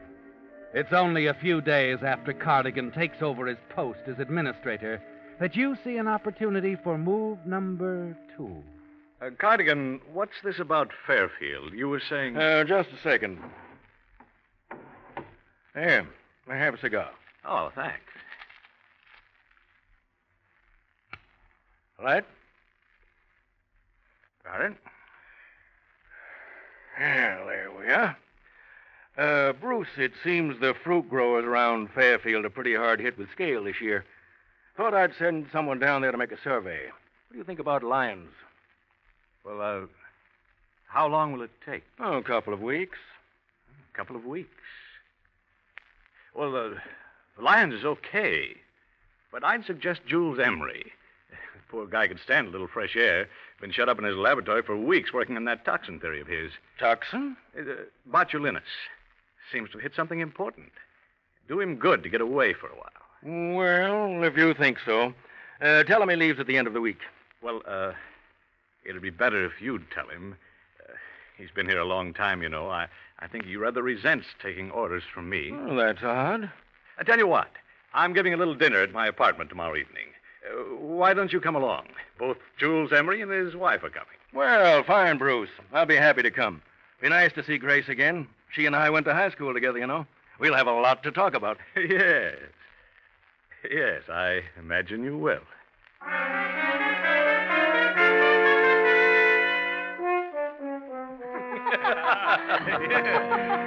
And then remember me trying to tell your folks the car really did run out of gas on the way home from the country club dance? We never did believe that. And I don't believe it either. Here, you better have another cocktail. Oh, no, thanks, Bruce. I haven't finished this one. She can't talk and drink at the same time like I do. Thanks. Jules? Huh? No thanks, Bruce. Jules is thinking about his work again. Come on now, relax, Forget darling. your botulinous toxin for once, Jules. Well, Grace, here's to the dear dead days beyond recall. Excuse me. Was that the phone? Oh, I didn't hear anything. Well, I'd better check. Help yourself if you get thirsty.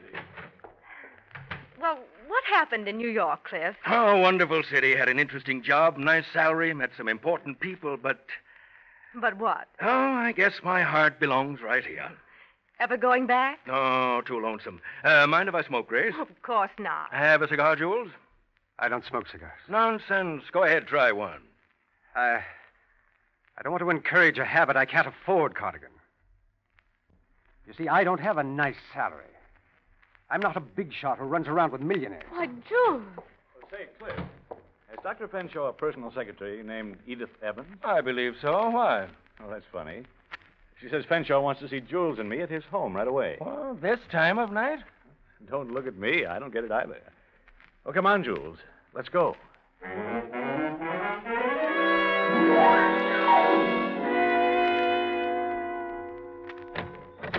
Yes? Dr. Fenshaw is expecting us. But- I'm Mr. Reimer, and this is Mr. Emery. But I'm very sorry, sir. But Dr. Fenshaw's not at home. He and Mrs. Fenshaw are out to dinner. See here, Bruce. What is this? Wait a minute. His secretary just called me. Miss Evans. Oh, there must be some mistake, sir. His personal secretary is a man. Roger Evans. I see. Well, thank you very much. Good night.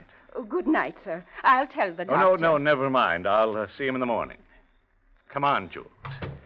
Well, maybe this is somebody's idea of a joke, getting us all the way out here. Who do you suppose called me? Why don't you ask Cardigan? What do you mean? It's pretty obvious, isn't it? I'm sorry, Jules. I He don't... had that girl phone you, so he'd be alone with my wife. Don't be ridiculous. Why is it ridiculous? Well, for one thing, if Cardigan really wanted to be alone with Grace, he could do it a lot smoother than that. He'd send you away on a field trip, for instance.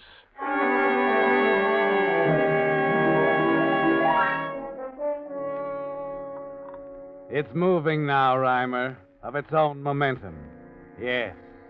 All you had to do was give your plan the first push and let Jules Emery take it from there. And when you and Jules arrive back at your apartment, you find both Grace and Cliff Cardigan gone. And later still, when the telephone rings, it's a very nervous Jules who snaps up the receiver. Yes? Oh, Jules, darling. Grace, where are you? I'm calling from a drugstore, dear. The car broke down. It's a fan belt or something. Why did you take the car out? Well, Cliff couldn't get a taxi, so I took him home. Jules, is something wrong?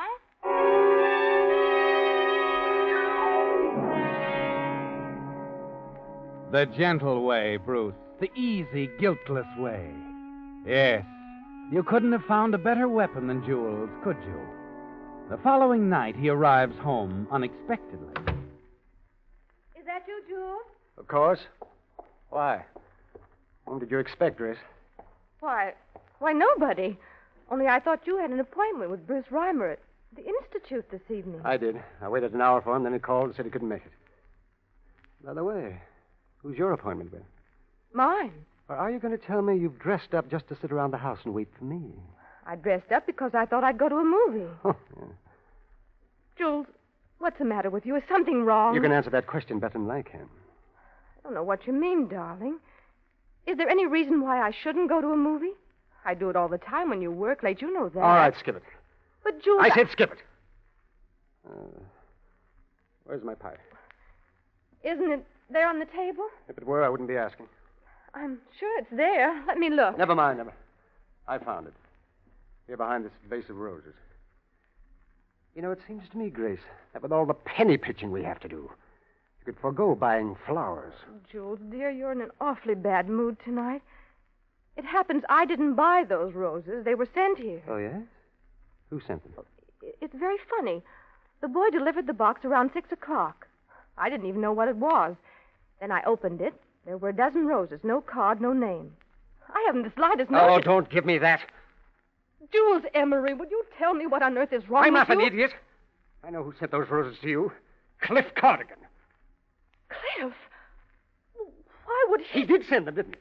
I told you I don't know. But what if he did? I told you Cliff and I are old friends. You could make a better choice of friends, it seems to me. And what does that mean? Next time you work on our budget. Next time you wonder how we're going to get along on my salary. Please remember that Cliff Cardigan is the only reason I'm not administrator of Barker Institute. Jules, how long have you been brooding on this? Never mind that. You had a date to meet him tonight, didn't you? That's why you're all dressed up. That's why he sent you flowers. Oh, Jules, listen to me, Oh, darling. don't lie to me. Don't lie to me, or I'll answer it. Hello. Oh, hello, Jules. This is Cardigan. Yes? Say, I forgot to mention it before, old boy, but I'm sending you out of town on a little field trip.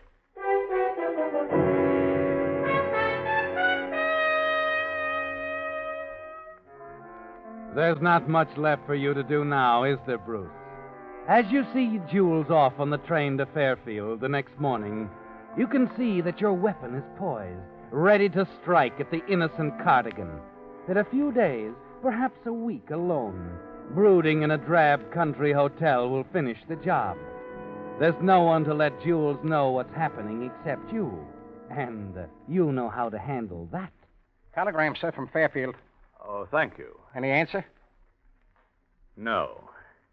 No answer.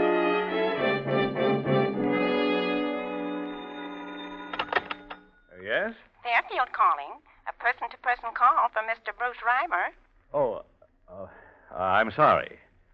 Mr. Reimer isn't at home.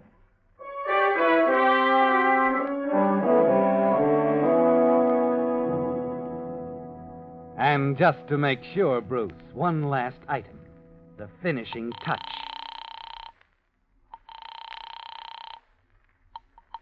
Transworld Press Association. Oh, good evening.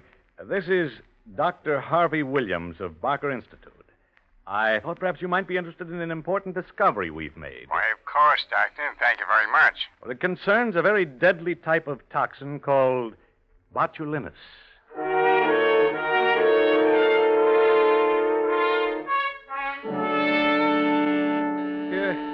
What? Oh, yes, just a second.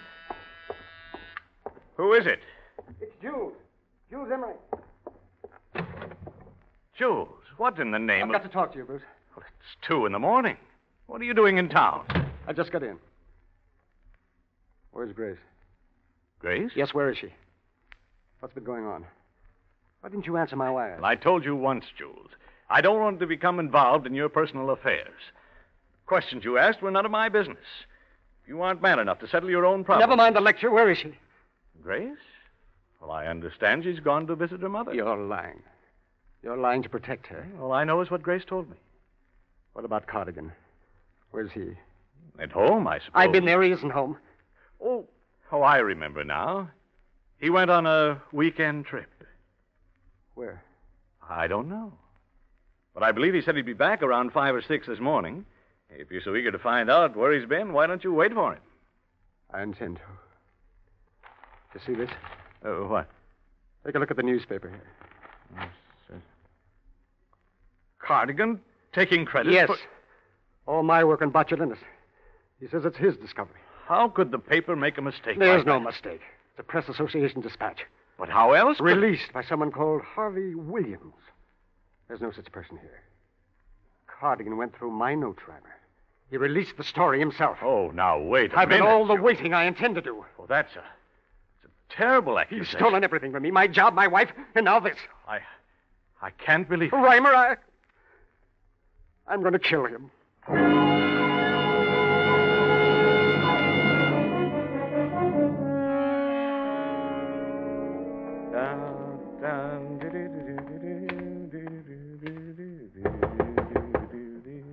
I'm in. Well, Dr. Fenshaw, I didn't expect to find you here in Cardigan's office. Where's Cardigan, by the way? Sit down, Reimer. Huh? What's the matter? I've been waiting for you. Something terrible has happened.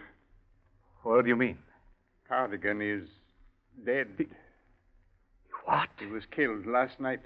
Some passerby found him in front of his apartment. Cranial injuries, a blow on the head or something. Good heavens. I just can't believe. I know. It's left me a little shaken, too. Got a cigarette? No, I'm sorry. I left them on my desk in my office. But Cardigan keeps some good cigars here somewhere. No. Oh, here they are. No, thanks. His brand was always too strong for me. I'll pick up some cigarettes on the way downtown. Due at a meeting. Business as usual, you know. Cardigan. Poor devil. You may as well stay here in Cardigan's office, Reimer. Have to take over his work for the time being. Oh, yes, of course. Might be a week or 10 days before I can get the board together. And I'll have you officially appointed administrator. I'll be happy to do what I can. I appreciate that, Reimer. I'll try to look in again sometime this afternoon.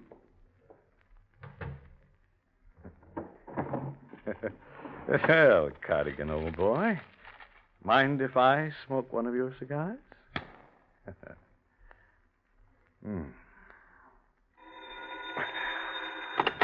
Bruce this is the administrator's office. Is this Mr. Cardigan's office?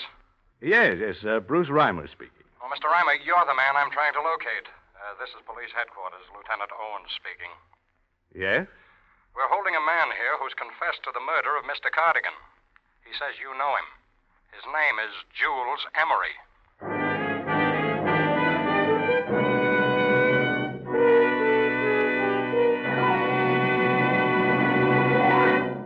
The Whistler will return in just a moment with the strange ending to tonight's story.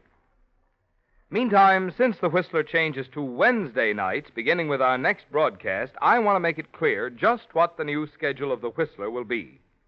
There will be no Whistler next Monday. The next Whistler will come to you 1 week from this coming Wednesday on July 2nd, and every Wednesday thereafter. The hour remains the same, 8 p.m. Pacific Coast Time, 9 p.m. Mountain Time. Only the day has been changed to Wednesdays. And I might add, in appreciation of your loyalty, which has made this the most popular of all Pacific Coast programs, Signal Oil Company will continue to broadcast the Whistler without interruption throughout the summer. So be sure to tune in the Whistler for our next broadcast 1 week from this coming Wednesday. Same hour, same CBS station, and every Wednesday thereafter. And now back to the Whistler.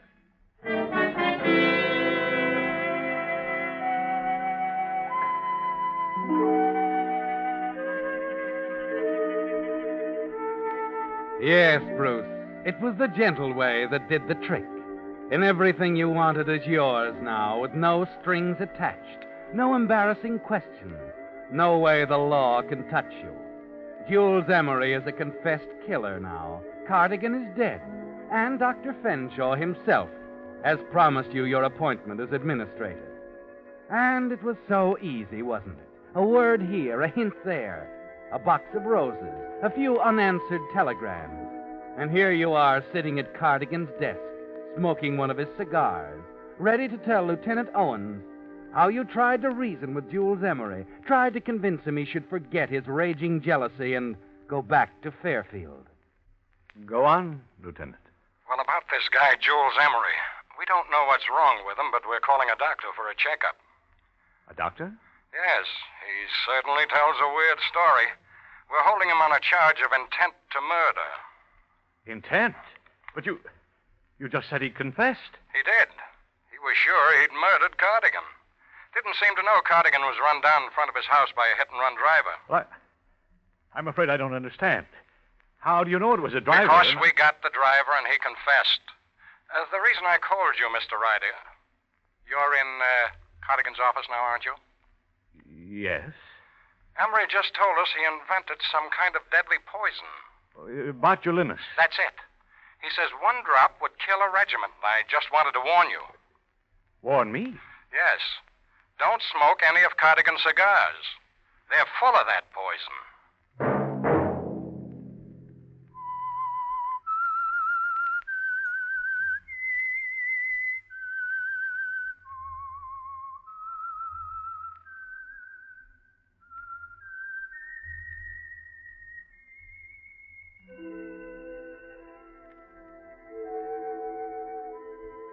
Let that whistle be your signal for the Signal Oil program, The Whistler, which will come to you every Wednesday hereafter, beginning July 2nd, 1 week from this coming Wednesday.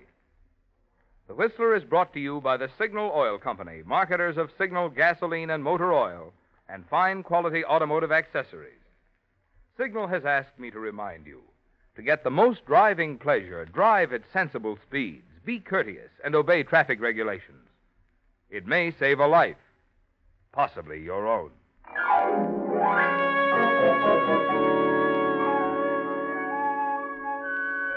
Featured in tonight's story were Willard Waterman and Howard McNair.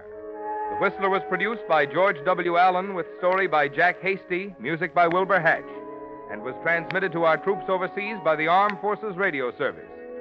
Marvin Miller speaking. This is CBS, the Columbia Broadcasting System.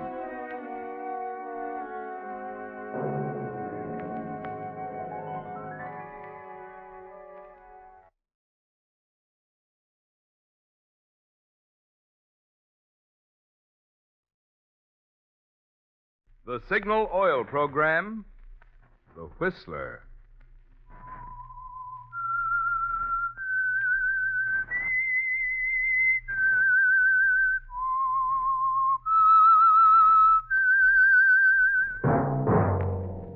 That whistle is your signal for the Signal Oil program, The Whistler.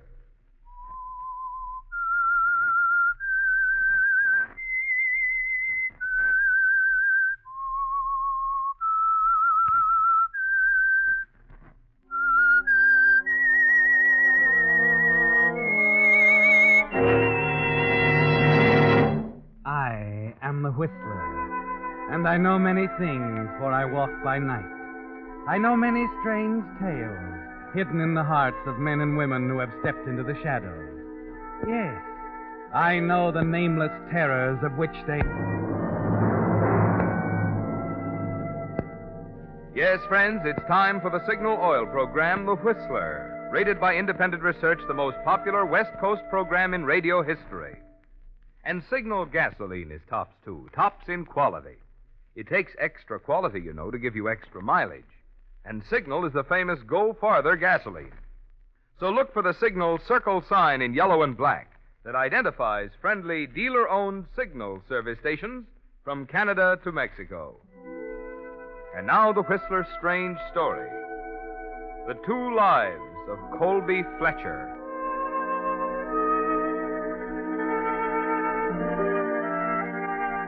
There was a white fury inside the man at the wheel of the black sedan, speeding down the deserted highway from Port Rialto toward East Riverton. The tight grip on the wheel made Colby Fletcher's arms ache with fatigue. He stared blankly at the white center line of the highway, unreeling under the glare of his headlights. Then he saw him, a man walking ahead on the right shoulder of the road. There was no pausing to consider, no arguing with himself. The decision was automatic and instantaneous. He glanced quickly in the rearview mirror. There was no one behind him. He pulled lightly on the wheel, angled the car off on the shoulder, farther and farther. The man was close now. He gripped the wheel tighter.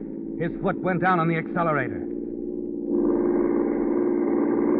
Then, with a split second to go, the man on the road jumped.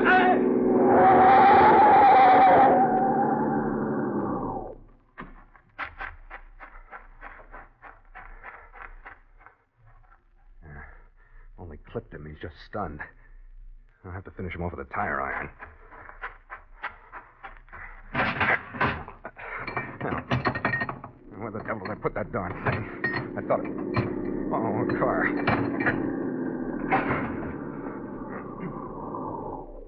Something wrong, buddy? Yeah, glad you came by. What's the matter? Over this way, hit and run. Some guy right ahead of me in a yellow convertible. Oh. Didn't even slow down. Oh, is he hurt bad? I don't know. I was just looking at my first aid kit when you drove Sure. up. Oh. He's going to be all right. He couldn't have been hit hard. Yeah. Well, look, I can take care of him now. Why don't you go phone the highway patrol, see if they can run down that yellow convertible. It couldn't be far. Okay, you sure that Well, there's a hospital in Port Rialto. I'll have him there in 20 minutes. What happened? How do you feel, buddy?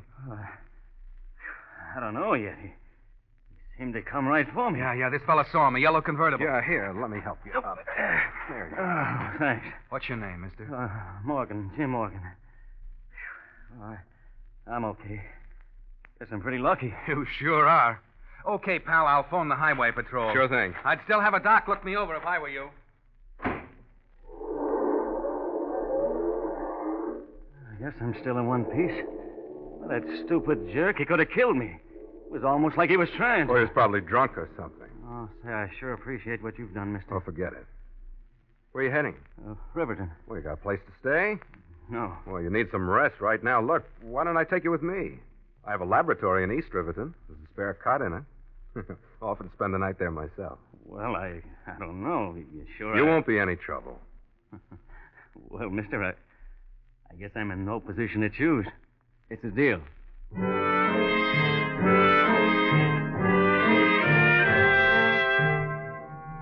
Yes, it's a deal, Colby. Not quite the kind you planned on when you deliberately tried to run down the man at the highway, but close enough. The important thing is that he's agreed to spend tonight on the cot in your laboratory at East Riverton. And you realize as you talk to him that the desperation that prompted your decision at the wheel wasn't misplaced. That here at long last, you found the keystone for the arch you began to build so carefully months ago. And as you chat with Jim Morgan, driving along beside him in the night, your mind runs back over it all again, back to early spring, and the little informal meeting with your wife Cynthia's father and some of his friends. On that afternoon, the foundation of the arch was laid. Yes, you remember that meeting very well, how they listened to every word you said. And that's about it, gentlemen. You may feel that it's because Ralph here, my father-in-law, has a great deal of faith in me. Well, he's been very kind. But I believe in this process. It's become my life. It can and will work. We believe it can, too, my boy. Yes, we got a lot of And I'm happy to tell you that Mr. Adamson, Knowles, Fredericks, and I have agreed to put up the money to get things started. Yes, that's right. We're ready to back you to the tune of $15,000 and purchase that abandoned warehouse out in East Riverton.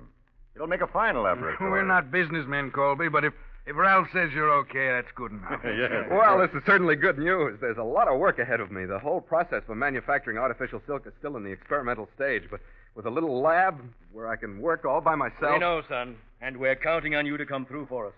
Colby. Yes, sir. I understand that the work is quite dangerous. Yes, Mr. Knowles, it is. I'm sure you're all happy that I'll be doing my experimenting across the bridge in East Riverton. I'll try not to waste time. As soon as the lab is ready for me to start moving things in, the work will get underway.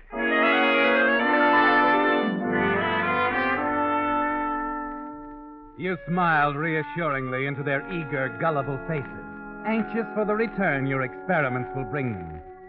You almost wish you could laugh openly at them. Tell them your so-called secret formula for artificial silk is available to any qualified chemist. But for the present, you can't tell anyone, Colby.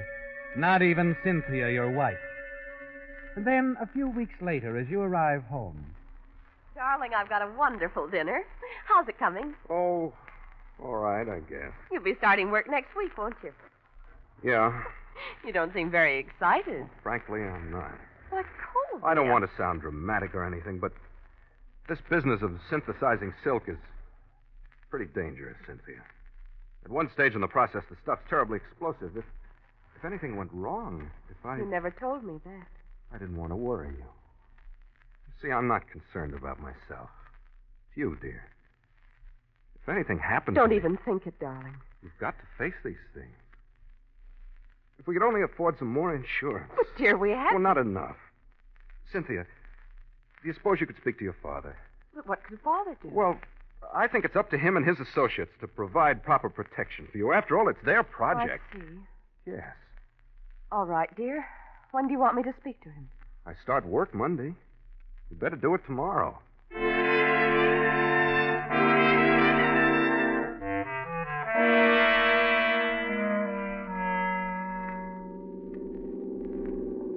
Well, all I can say, Colby, is that I'm impressed with the laboratory. Highly impressed with my vision. I'm glad you are, Ralph. Thought you'd be glad to have a look now that I'm ready to get underway. The rest of the backers are curious. Mind Not if at all. Give them a full report. After all, it's their money. I can let them know at the luncheon meeting next week. Oh, fine. Oh, here's the toll gate. I got 2 bits handy. Huh? Yeah. There you are. Oh, thanks.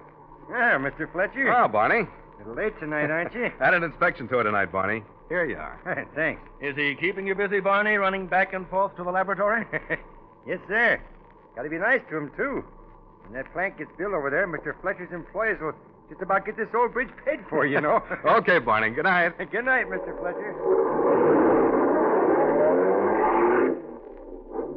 There's a man with vision. Yeah. You know, Ralph, I've decided that's what I need. Oh, what do you mean? In this kind of business, a man has to look ahead, recognize a few facts. Huh? I tried to impress your friends with the hazardous nature of these experiments. I hoped that would be enough. Apparently, it isn't. You mean about the insurance? Exactly. Cynthia mentioned it to me. Told me how you felt, and, well, we agreed with you. How far does that go? We'll be glad to help finance some insurance for you. Ralph, I know I can speak frankly with you. Oh, of course. I came here to Riverton with just enough to get by on. The only thing I had was a formula for synthesizing silk, nothing more. I'm a relatively poor man. But that shouldn't last long, The Colby. problem is now, Ralph. I'm going to undertake a series of very hazardous experiments. I'm going to have to insist on the proper protection for Cynthia. Frankly, I can't begin to afford it. How much is proper protection? $100,000. What? Does that seem unreasonable? Well, it's a lot of It's insurance. your project, Ralph. If I'm going to risk my life to make money for you, it seems only fair that my Lord, wife... I realize that, Colby, but we can't pay for anything like that. Colby, I know you should have protection, but $100,000, they'd never go for it. Why, the premium be all out of reason. I see. Well, then, I guess you'd better tell him I can't go ahead with the work. Well, that's hardly fair. And it's hardly fair to expect a man to undertake work like this with no protection for his wife. Can't you see that, Ralph? All I can see at the moment is Everett Adamson hitting the ceiling when I tell him you want a policy that large. He'd never go for it. Then it's your choice, Ralph. You can tell him that Wait I a won't minute. Let's not go off half-cocked, Colby. Well, really? I think I can go this far. I can arrange a temporary coverage. Sanders of Edinburgh will take it. He'll cover you for accidental death for the next 7 days, until I can bring it up with the others at the meeting next Wednesday. For the full $100,000? Yes. Effective tomorrow morning. Then I'm fully covered for $100,000 until next Wednesday. That's right. Until next Wednesday.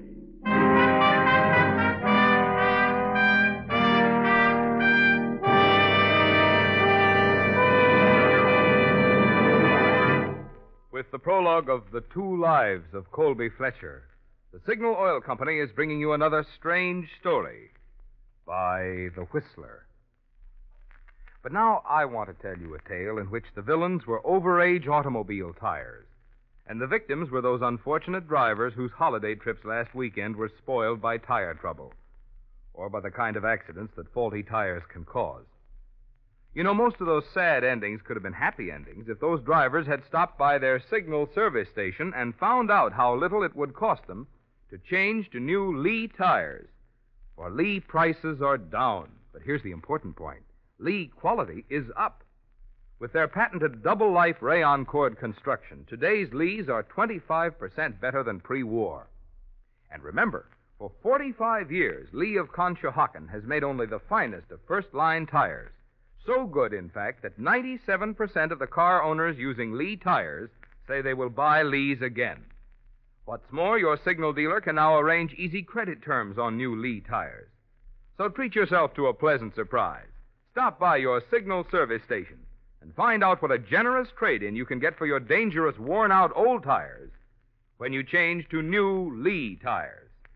And now, back to the Whistler.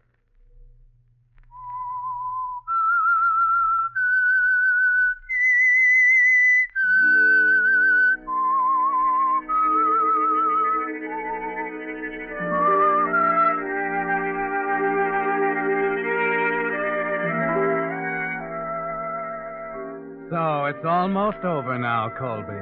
The planning, the promotion, the salesmanship that went into that little laboratory across the bridge in East Riverton. And it's been a terrible strain, extending back over months, for everything. The reputation you carefully built, the friends you cultivated.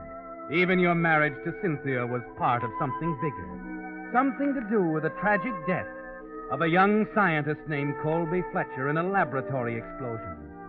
Of $100,000 in temporary insurance for a weeping widow whose tears, at least until after she received the money, would be genuine. And you know she'll go along when the time comes, don't you, Colby? You know that then you can return to her, that somehow she'll understand, that the two of you can live your second life somewhere over the horizon. But for the next 7 days, Cynthia must know nothing. It's safer that way.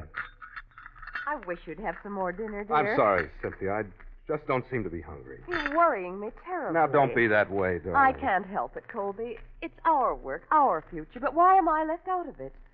I want to help you, Colby. I want to feel I'm part I've told you 100 times why you can't, dear. It's very dangerous, and I don't want you around. Can't you understand? If you're in danger, I want to be in danger, too. There's no life for me without you, darling. There'll be a time when you can show how much you love me. I can't say any more now. What do you mean? Let's not talk about it. But, Colby, it isn't clear. Never mind now. Let's not discuss it anymore. I'm very tired, and I suppose I have no right to ask these things, but I just want you to know it's because I love you very much. I'm sorry, darling. I shouldn't get annoyed. I'm just tired and worried. And come on, I think we'd better turn in.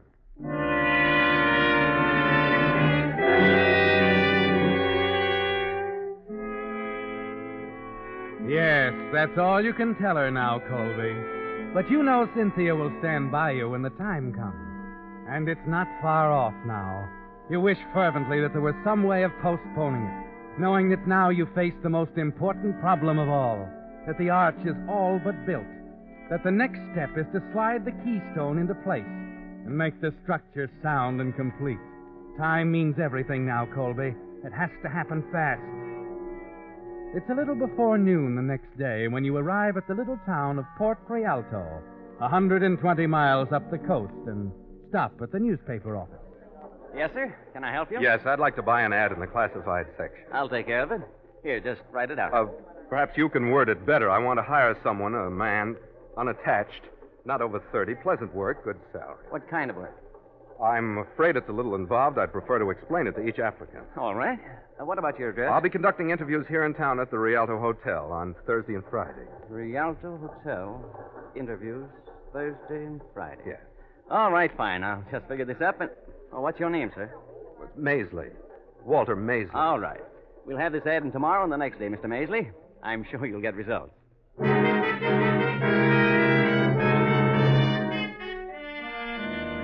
You hope he's right, Colby. You have 6 days left. 6 days in which you're fully protected by the temporary insurance arrangement with Saunders of Edinburgh. 6 days until the matter is taken up in detail at the meeting. And you're afraid of what might happen when the discussion centers on your $100,000 policy.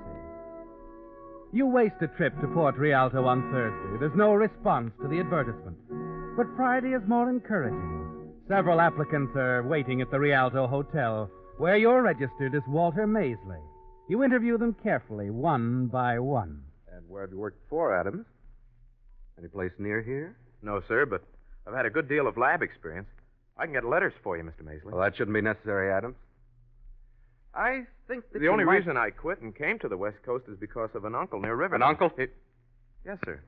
My uncle's getting along in Never family, mind, Adams. sir. I haven't time to discuss your relatives. I have other applicants waiting. But I don't understand. I'm sorry, Adams. You won't do.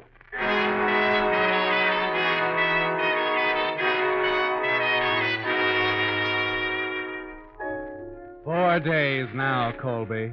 And to make matters even more trying, Cynthia's beginning to bear down.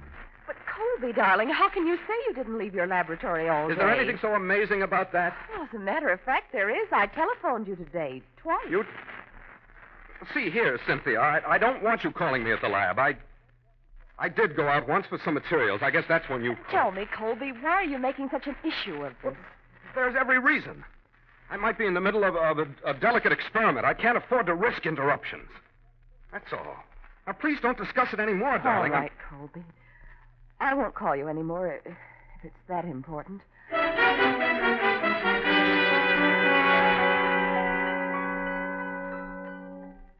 And it is important, Colby. So important that you decide to take a step now that you'd planned for the last minute. It's going that way now. They seem to be moving in from all sides, forcing your hand. I see, Mr. Fletcher. And is there any particular reason why you want an unlisted telephone number? Naturally, there's a reason. I'm working at my laboratory on some highly important experiments, and I can't risk being disturbed. All right, sir. Please see that this telephone number is not given out under any circumstances to anyone. Is that clear? Yes, Mr. Fletcher. We'll take care of it.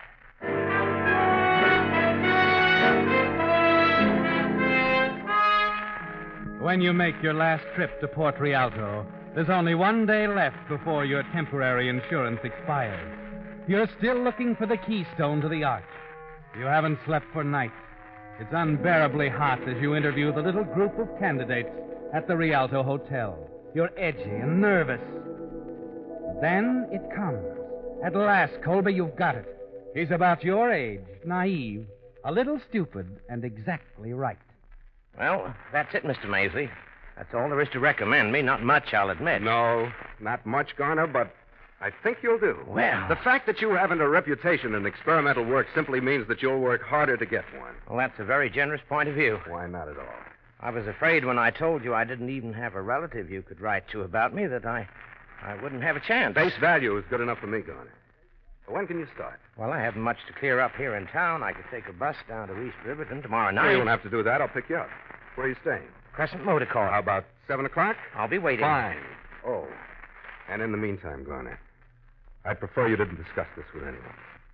Our work has to be confidential for a while. I understand, sir. Not a word.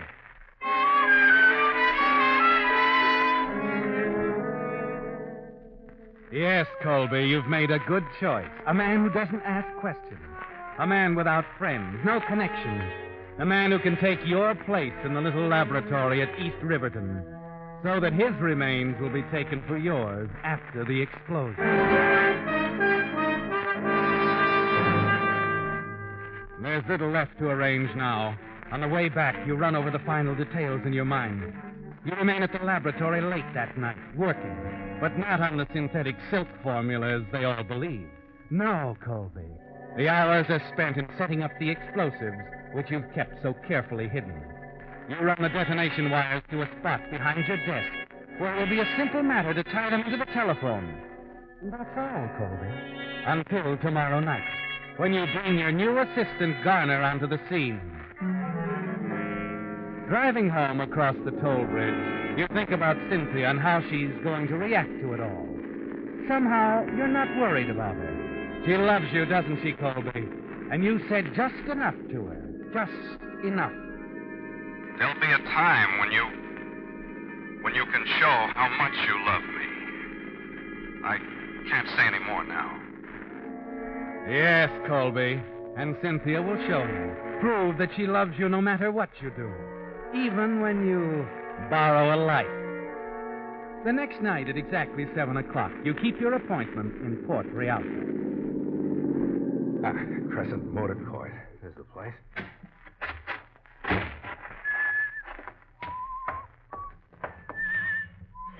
Good evening. I'm looking for a man by the name of Garner. Want a cabin, mister? We got a vacancy. Oh, no. I was to meet a chap who's staying here. His name's Garner. Garner? Oh, you're Mr. Maisley. That's right. Yeah.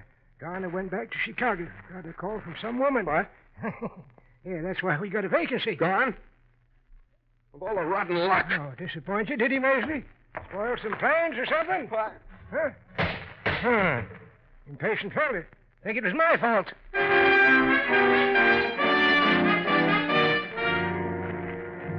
And that's what brought it on, wasn't it, Colby? That white fury that gripped you as you sped back along the deserted highway from Port Rialto. The fury that made your decision for you when you saw the man walking ahead on the right shoulder of the road. With no time left now, with defeat staring you in the face, you intended to kill him when you edged your car off the road. Planned to take a dead man to your little laboratory and push your plan through regardless. But the desperate move was the wise one, wasn't it, Colby? And the man you tried to run down is sitting beside you, grateful because he thinks you saved his life. And because you've been kind enough to offer him a place to spend the night on the spare cot in the office of your laboratory. This the place? That's right. I picked a lonely spot to work. Oh, it isn't bad. Ideal for my purpose. Conducting some sort of experiments, huh? Yeah. Nothing serious, more or less of a hobby. Here, I'll open the door. Sure break for me. I don't know where I'd have ended up tonight. No money, no friends. Oh, you've got a friend? Make yourself at home. Hey. This is neat. I tried to make it comfortable. Cot's over there. If you'll excuse me a minute, I'll just check the lab. See if everything's all right. Go right ahead. But I can tell you, everything's all right with me.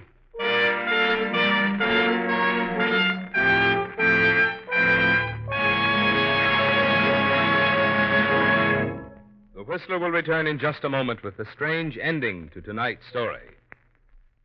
There's no mystery, however, to the story I'm about to tell you. The ever-increasing swing to signal. Starting with just a handful of stations in Southern California, the Signal organization has grown and grown year after year. Until today, dealer-owned Signal stations serve 6 western states from Canada to Mexico. Obviously, folks who have tried Signal, the famous Go Farther gasoline, must like it. Yes, they do like it, and for good reasons. Not only for Signal's famous mileage, but for the thing which makes that mileage possible, the extra efficiency Signal gasoline gets from your engine. And remember, extra engine efficiency means extra performance for your car, extra driving pleasure for you. That's why Signal says, if it's the tops in quality you want, when you buy gasoline, there are just 2 things to keep in mind. 1, it takes extra quality to go farther. And 2, Signal is the famous Go Farther gasoline. And now back to the Whistler. So you've reached the most important point of all, Colby. And the months of planning and promotion behind the little laboratory at East Riverton are about to bring you the new life you've always longed for. The wealth and ease that will come with the insurance money Cynthia will receive when the laboratory and its only occupant are blown to bits. He's in the other room now, the man you picked up on the highway. And there's only one thing left to be done.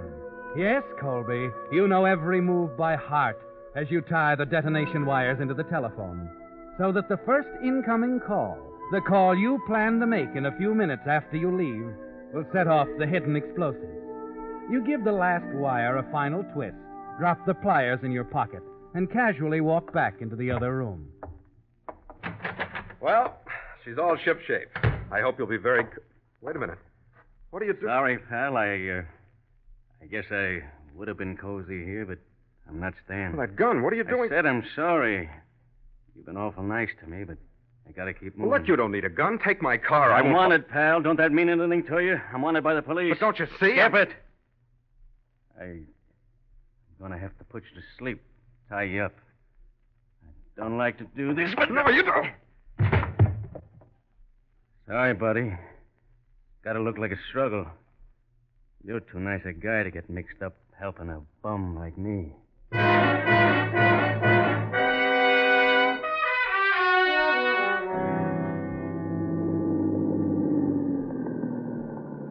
Toll bridge, mister.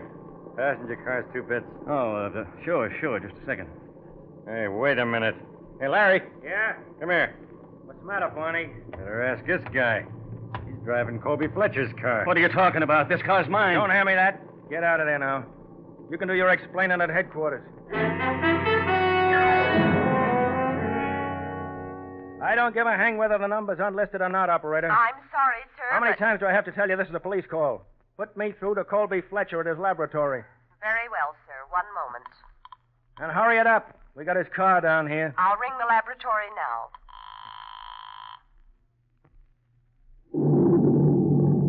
Yeah, what was that? Sounded like an explosion. Operator, how are you doing on that call? I'm sorry, sir. There seems to be something wrong at the other end.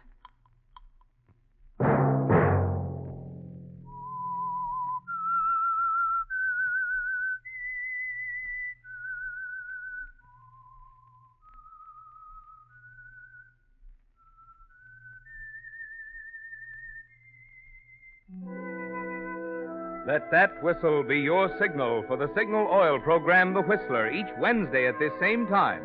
Brought to you by the Signal Oil Company, marketers of Signal gasoline and motor oil and fine quality automotive accessories. Signal has asked me to remind you, to get the most driving pleasure, drive at sensible speeds, be courteous, and obey traffic regulations. It may save a life, possibly your own. Featured in tonight's story was Elliot Lewis. The Whistler was produced by George W. Allen with story by Joel Malone and Harold Swanton, music by Wilbur Hatch. Marvin Miller speaking. This is CBS, the Columbia Broadcasting System.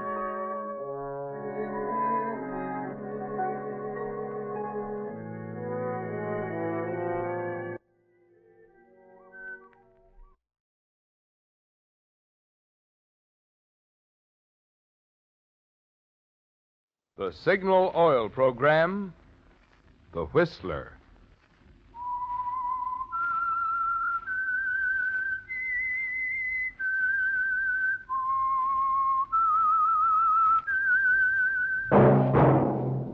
That whistle is your signal for the Signal Oil program, The Whistler.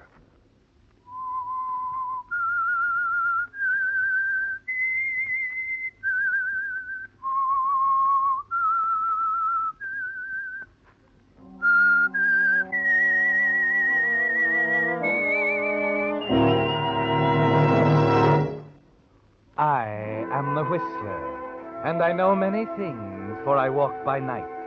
I know many strange tales, hidden in the hearts of men and women who have stepped into the shadows. Yes, I know the nameless terrors of which they dare not speak. Yes, friends, it's time for the Signal Oil program, The Whistler. Rated by independent research, the most popular West Coast program in radio history. And Signal gasoline is tops, too. Tops in quality. It takes extra quality, you know, to give you extra mileage. And Signal is the famous Go Farther gasoline. So look for the Signal circle sign in yellow and black that identifies friendly dealer-owned Signal service stations from Canada to Mexico. And now the Whistler's strange story, Beyond Reasonable Doubt.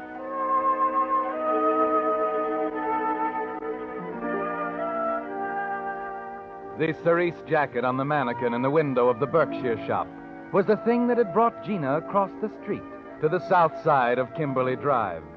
It was an unusual thing for Gina to do, but the jacket was a stunning one, like everything handled by the Berkshire shops from coast to coast.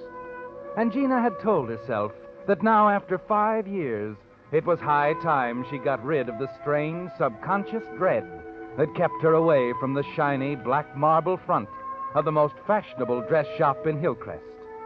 She examined the jacket and had almost decided to risk going inside to inquire about it when a man, a tall, dark-haired man with a white carnation in his lapel, hurried past her into the door. Her heart stopped cold for a moment and then began to pound.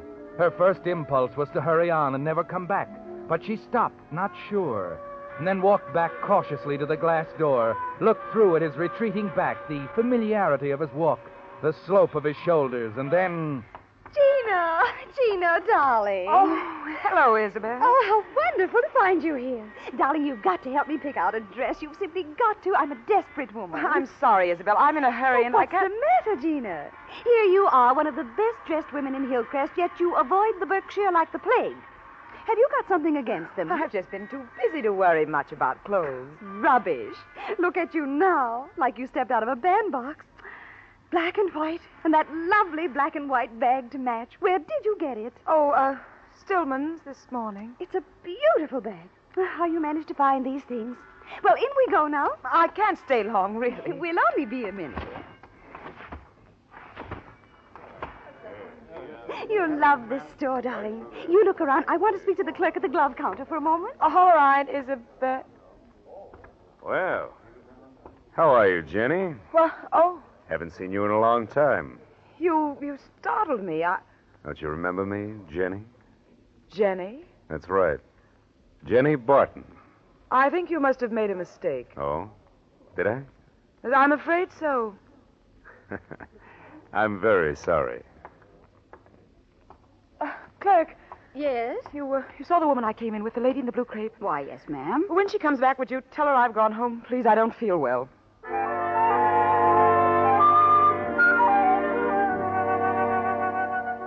Yes, Gina, you're not feeling well. And there's a good reason. The tall, thin-faced man with a white carnation. Handsome in a cruel sort of a way. You do remember him, don't you, Gina? Yes. After Seattle, there was no forgetting Floyd Durant. All afternoon, you keep telling yourself you brought it off. That Floyd would decide he made a mistake.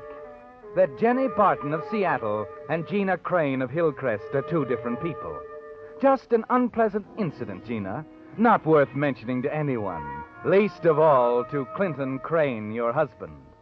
Well, Gina, did you have a pleasant day? Why, yes, Clinton, quite pleasant. I went shopping. Oh? Isabel and I, she was looking for a dress. Oh, Gina, I wish you wouldn't see so much of Isabel. Oh, she's harmless, dear. And awfully stupid.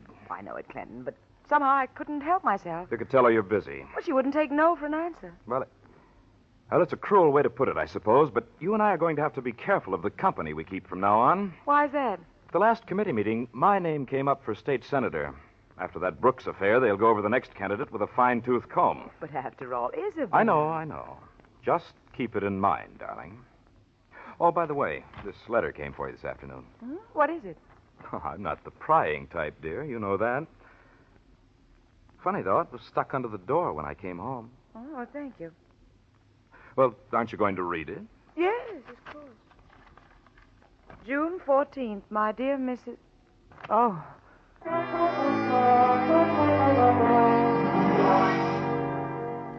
You sit down slowly as you read it, trying to hold yourself steady.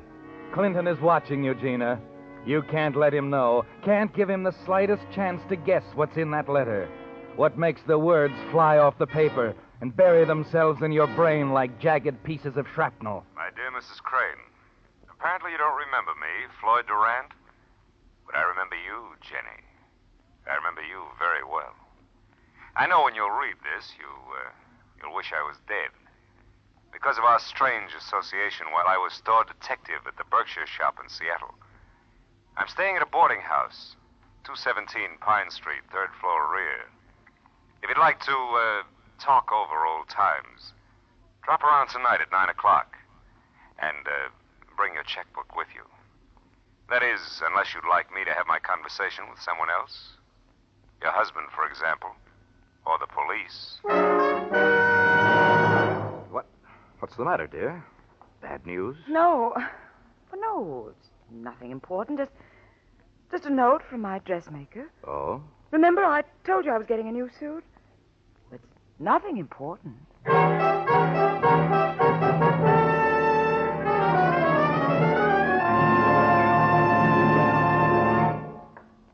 With the prologue of Beyond Reasonable Doubt, the Signal Oil Company is bringing you another strange story by The Whistler. But now I want to tell you about a product that's so fine, 97% of the persons now using it say they will be back for more. I'm talking about Lee tires, featured by Signal service stations throughout the West from Canada to Mexico. And no wonder drivers like Lee tires. For 45 years, Lee of Conshohocken has made only the finest of first-line tires. And today's Lees, with their patented double-life rayon cord construction, are 25% better than pre-war. Safer, easier riding, longer wearing. What's more, your Signal dealer can arrange easy credit terms on new Lee tires, and he'll give you a generous trade-in on your old tires. So why keep on taking chances on those smooth, tired-out old tires that can cause serious accidents and spoil your driving fun? Stop by your Signal service station and have your Signal dealer look over your present tires. You'll be surprised how little it will cost to drive out on fine new Lee tires. And now, back to the Whistler.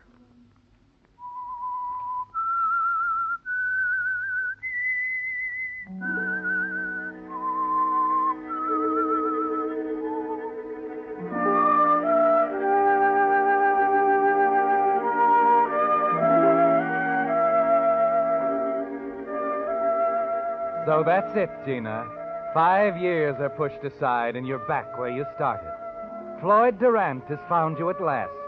And the whole ugly mess you left behind in Seattle is right here on your doorstep. You know Floyd very well, don't you, Gina? You know he'll keep your secret. You know you can trust him. If you pay him as long as you live.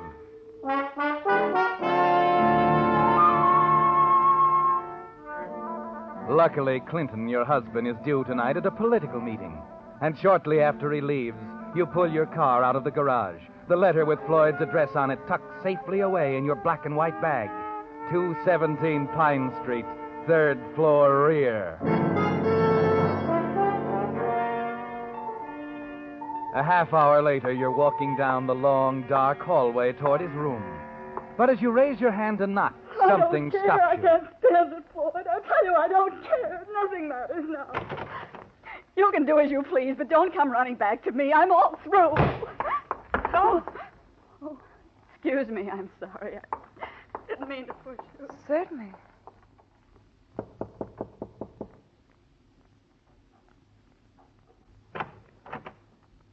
Hello, Jenny. Come in. I've been expecting you.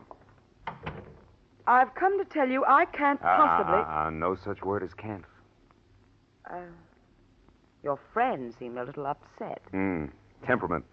Barbara's a very unstable girl. Not like you, Jenny. You always took everything in stride. Like a drink? No, thanks. Oh, well, I'll go ahead then. You know, I felt like shouting Eureka when I saw you at the Berkshire today. It's been a long search. Let's get it over, Floyd. How much do you want?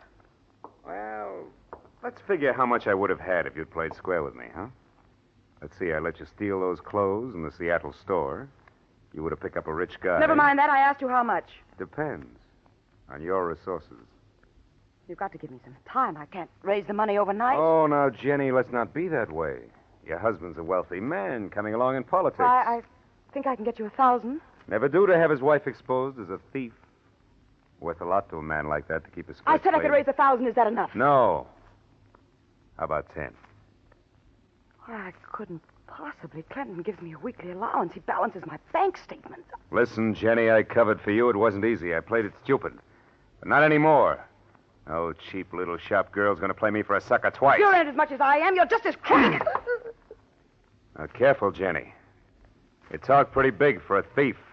I won't let you ruin my life, Floyd. I won't let you do it. No? I'll stop you. I swear I'll stop you. There's only one way you can stop me, Jenny. I just told you how. Think it over for a minute, huh? He walks out of the room for a moment, and you slump back in a chair, sure that he means what he says. That Seattle is caught up with Hillcrest, and there's no way out. Then, only a split second before he comes back, your eye strikes something on the table next to your chair. A long, bright, sharp pair of scissors. You reach out, grab them, hold them under your bag as you rise. Now, let's get down to cases, Jenny.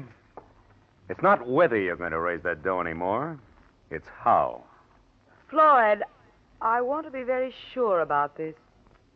You know what you'll be doing to me. What? You know there's no possible way I could raise... I just told you. All right, Floyd, I'm just making sure. Okay. Okay. Well. Oh, would you pick up my bag, please? I thought you'd bring it with you. Sure, baby, sure. All right, Floyd. Oh, you decided.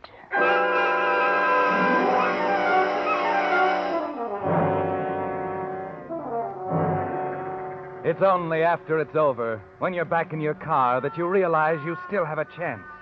That you were lucky enough to be wearing gloves. That when Floyd Durant is discovered with those scissors in his back, there'll be no way to connect it with wealthy, gracious Gina Crane.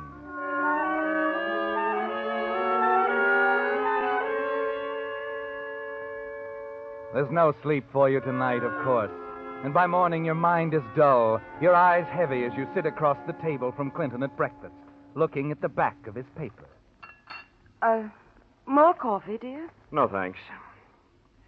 Well, another murder last night. What? Yes, but for once, thank heaven, the police are on their toes. You mean they know who did it? Yes, a woman. Could I see it, Clinton? Yes, here, read it. Store detective from one of the downtown shops was stabbed with a pair of scissors. It was bound to have been a woman. They haven't decided who it was. Her name's there, Barbara something or other. She followed him down from Seattle. There it is, Barbara Arnold. They've arrested her? This morning. Oh. What's the matter? Oh, nothing. I just hate to hear about these things, Clinton. So much crime. There'll be less of it when I get elected to office. And, by the way, I'd better be getting to my office right now. Things are beginning to hum down there with nominations Clinton, coming up. Darling, you know the Parkers are up at Yosemite? Yes? They want me to join them for a few weeks. Now, Gina, you know that's out of the question. I'm tied up with the committee right now, and Couldn't I run up alone? Would you like to? Would you mind? Well, I suppose not. When do you want to go? Right away, Clinton. Today.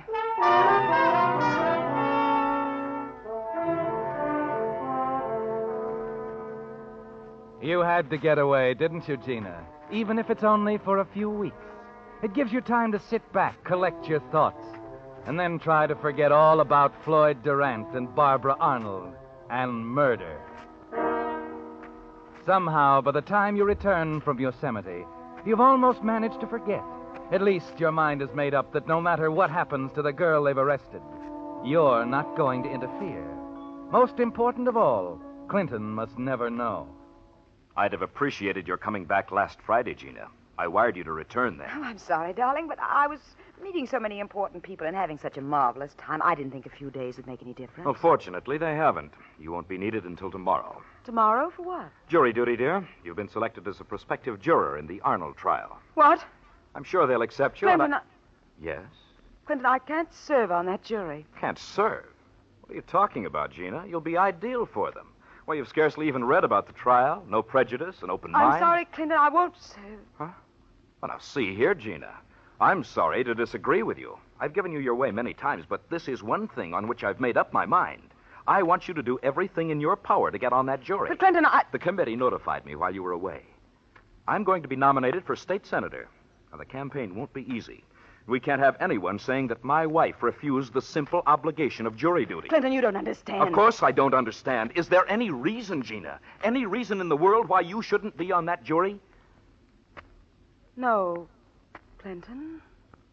There isn't. Oh, that's better. Now, we'll go down together. Yes, Clinton. Oh, and by the way, none of that Hattie Carnegie stuff you wear. Wear something simple. Your black and white outfit, perhaps. Yes, of course, dear. I'll be ready in the morning.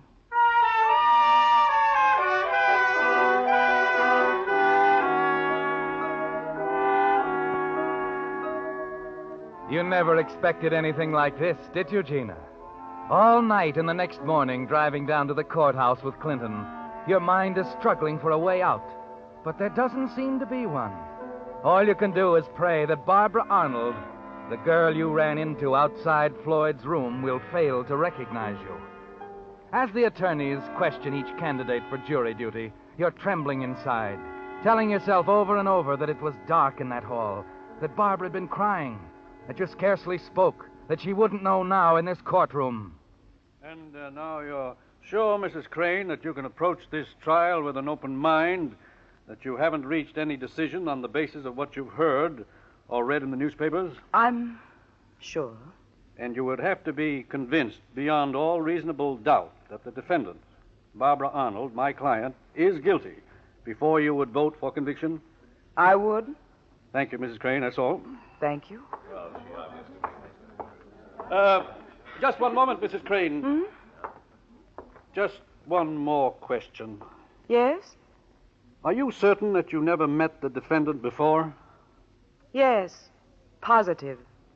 I see. For a moment, Miss Arnold thought you looked familiar. She must be mistaken. She is. Quite mistaken. All right. The defense accepts the jury, Your Honor. Well, Gina, you're on the jury, sitting in judgment as the state tries Barbara Arnold for the murder you committed. And you've been lucky, haven't you, Gina? Very lucky. No suspicions, nothing to implicate you in any way. And the prosecution will prove beyond reasonable doubt that this girl, Barbara Arnold, sitting here in front of you, weeping, as her attorney has carefully instructed her, did with malice aforethought and hatred in her heart murder Floyd Durant.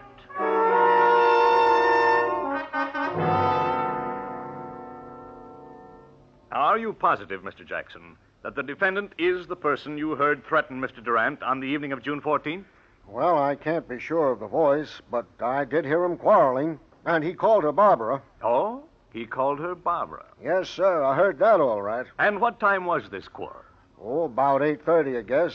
My wife and I were going out to the movies, and we heard the girl sobbing and yelling. And what were the words she used, Mr. Jackson, as near as you can remember? Well, she said, "I'm going to get even, Floyd. I don't care what happens." Thank you. But I didn't mean that I was going to kill him. I didn't mean that. Order! Order!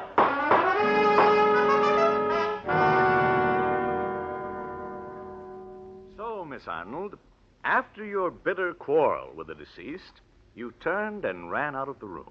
Yes, sir. Was that before or after you stabbed him with the scissors? I didn't stab him. I didn't. Then how do you explain your fingerprints on the shears? I must have picked them up to touch them while I was in Floyd's room. I was very upset I wouldn't remember. You'd have to believe that. You're asking us to believe a great deal, Miss Arnold. A mysterious woman outside in the hall, someone you can't identify. I don't care. I didn't kill Floyd. I didn't. No matter what you say, I didn't kill him. That is for the jury to decide, Miss Arnold.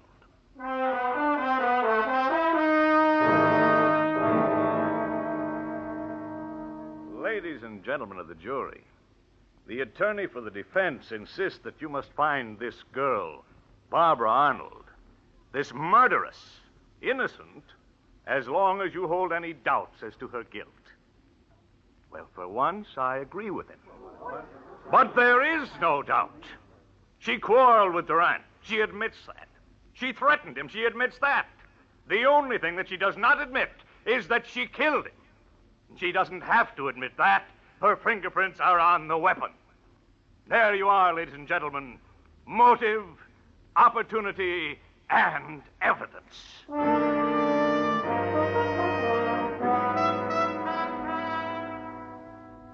Yes, Gina. Motive, opportunity, evidence. And as the trial moves into its last day, you're feeling more confident than ever. You're thankful that the jury isn't to be locked up, that you're free to return home now, get a full night's rest before tomorrow's deliberations. And you're more exhausted than you realize, Gina.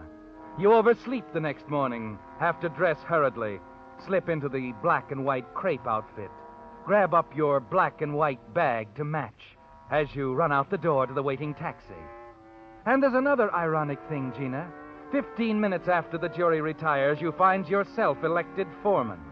Yes, sitting there in the black and white dress, the same outfit right down to the handbag that you wore on the night you killed Floyd Durant. Foreman of the jury that should be trying you.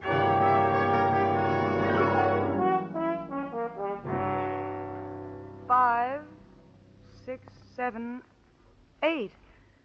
We stand 8 for conviction, 4 for acquittal.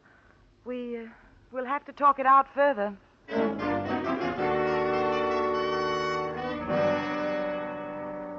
Yes, Gina, you have to talk it out further until the other 11 members of the jury join you in a unanimous vote for guilty.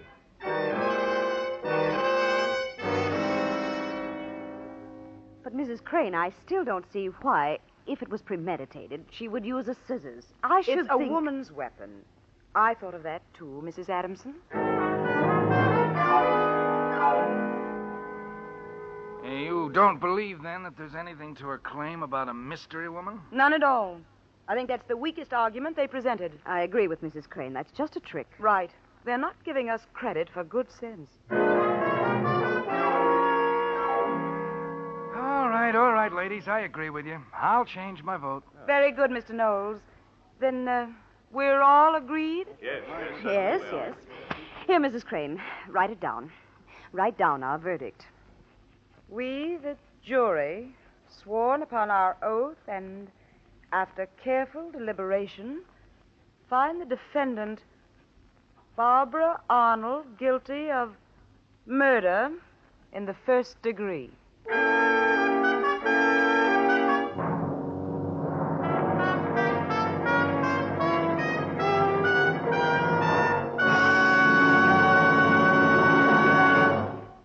The Whistler will return in just a moment with the strange ending to tonight's story.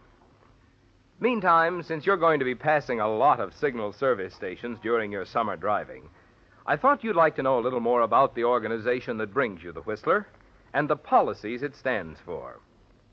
First of all, signal products have always been sold only through dealer-owned stations. The reason? Signal believes that a man who has his own money invested in his own business naturally has more incentive to serve you better.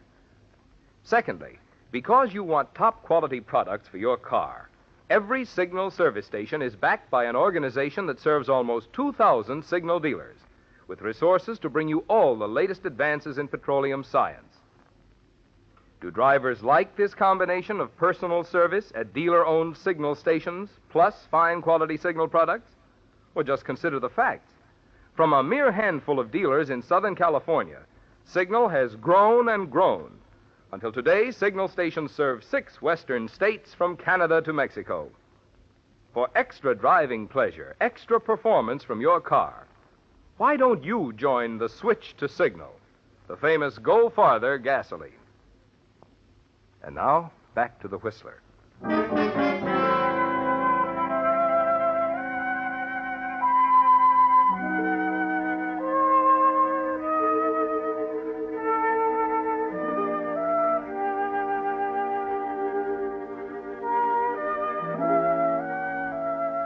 Well, Gina, you put it over.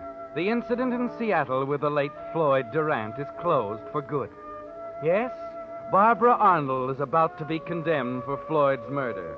Clinton will never know the truth now, will he, Gina? All he'll have is praise for the way you conducted yourself in serving as foreman of the jury that should have been trying you. As you file back into the courtroom with the other 11 members, you're trembling a little.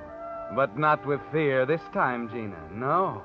It's because you're thrilled, excited, because everyone in the room is looking at you, waiting for the verdict. Ladies and gentlemen of the jury, have you reached a verdict? We have, Your Honor. We find the defendant. No, Mrs. Crane. As jury foreman, you will please hand the verdict to the clerk. He will read it. Oh, yes, of course. I had the envelope right here. I must have dropped it. You put it in your purse, Mrs. Crane. I watched you. Oh, yes, thank you. Sorry. I don't seem to find it. We women keep so many things in our pocketbooks. But wait a moment. Here it is. Very well, Mrs. Crane. Hand the envelope to the clerk. Yes, Your Honor. Thank you, Mrs. Crane. The clerk will read the verdict. But, Your Honor, this... Clerk will read the verdict. But... Will you please read that paper? Yes, Your Honor. June 14th. My dear Mrs. Crane, apparently you don't remember me, Floyd Durant. But I remember you, Jenny. I remember you very well. I know when you read this, you'll wish I was dead.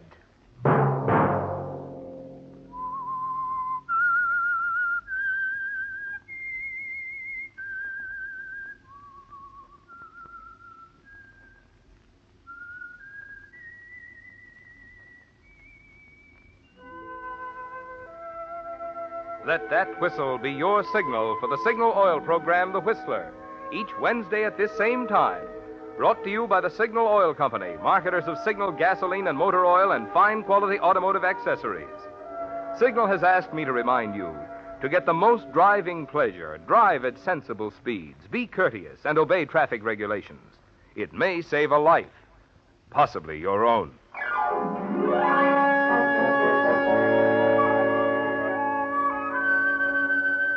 Featured in tonight's story was Betty Lou Gerson.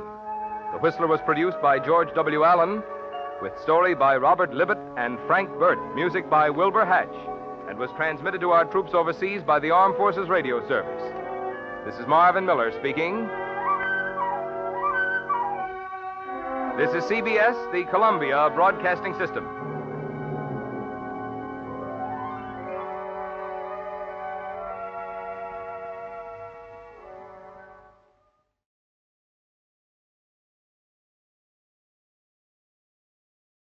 And now, stay tuned for the program that is rated tops in popularity for a longer period of time than any other West Coast program in radio history. The Signal Oil program, The Whistler.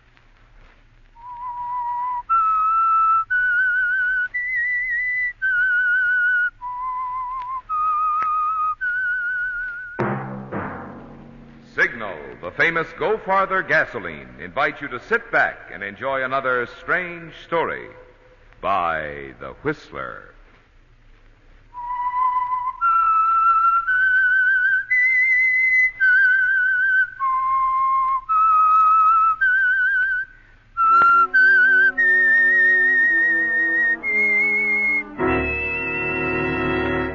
I am the Whistler, and I know many things, for I walk by night. I know many strange tales hidden in the hearts of men and women who have stepped into the shadows. Yes, I know the nameless terrors of which they dare not speak. And now for the Signal Oil Company, The Whistler's strange story. Borrowed Byline.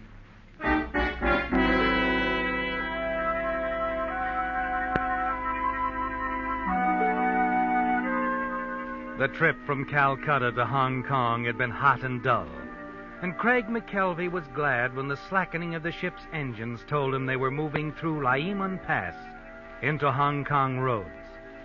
At the railing outside his stateroom door, he could see the lights of Victoria rising from the jam-packed esplanade to the luxurious villas high up on the peak, and off to the starboard other lights marking Kowloon Point on the mainland. He was glad now that he'd taken the bull by the horns and come here. Calcutta was a fine place for a year, even 2, but 6 years had been too much. And when the opportunity for some quick money had come, he decided to take it and come to Hong Kong, orders or no orders. 5 minutes after the gangplank had been lowered to the dock, there was a knock at his stateroom door. Craig McKelvey smiled as he turned to open it. Solandrum hadn't changed a bit, still as prompt as ever. Well, Alphonse Solandrum. Good evening, McKelvey. Nice to see you again. Yes, indeed. Have a chair. Thank you. Let me fix you a drink, Solandrum. Scotch and splash? You're very kind. Oh, on the contrary, I'm very practical. You always discuss business better over a drink. And I know the wire you sent me had a deal in it somewhere. I thought I made that clear. You're never very clear, Solandrum, particularly where money's involved. And what makes you think there's money involved, my friend? You don't think I'd jump my job and take a long boat ride to renew an old acquaintance, do you? Wait a moment. Jump your job? Well, not exactly. But my editor in London... Mr. Ames. All right, Mr. Ames fails to realize that at times a roving correspondent has to rove. He might take a dim view of my sudden departure from Calcutta. I hope not. Oh? You see, McKelvey, your excellent standing with your newspaper in London is exactly the reason I wired you to come here. Here's your drink. Thanks. Your health, my friend. Excellent Scotch, McKelvey. Excellent. You can thank the purser. I won it from him last night in a card game. Now, what were you saying about my job? I think perhaps we'd better discuss mine first. I've established a new connection, McKelvey. I see. Representing a British importing firm. Sounds honest. Oh, it is. That's strange, Alphonse. I've never known you My past is a closed book, something to be forgotten. There's much to be done here, McKelvey. New worlds to conquer.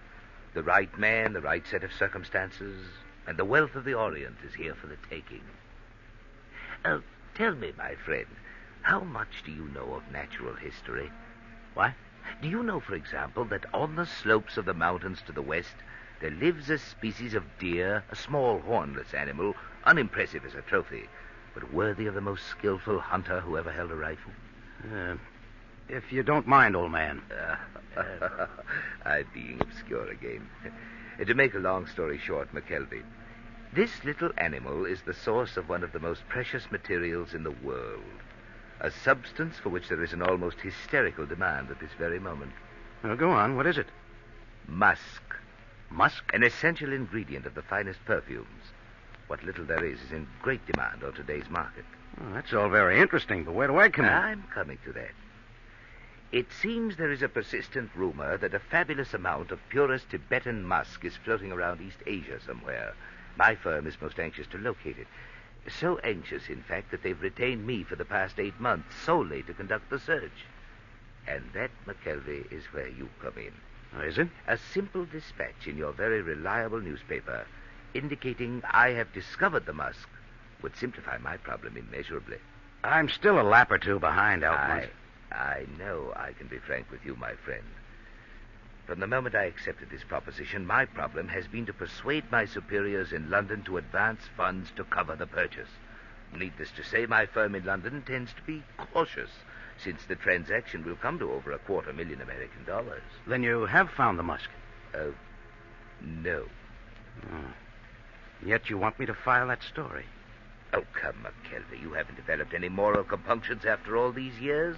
No, just being practical again, Alphonse. You'd never get away with it, you know. In the first place, they'd never send the funds without checking. In the second place, the idea of picking off $250,000 and disappearing it. Simply fantastic. You underestimate me, my friend. After all, I haven't been at work on this for 8 months for nothing. So all you need is a story over my signature, and they'll jump. They do anything to close fast, prevent competitive bidding. I see. You realize, of course, that this kind of a sellout would finish me as a foreign correspondent. It should be well worth your while. How much? $25,000 American. You underestimate me, Alphonse. Make it $50,000. That's a lot of money for a story. You're buying a career. Excuse me. Yes? Cablegram, sir. Oh, there you are. Thank you, sir. Hold for arrival. What? Consider your impromptu departure from Calcutta inexcusable. Your services with this paper terminated immediately. Frank Parksley has requested temporary transfer to Hong Kong, instructing him to replace you on arrival. Ames.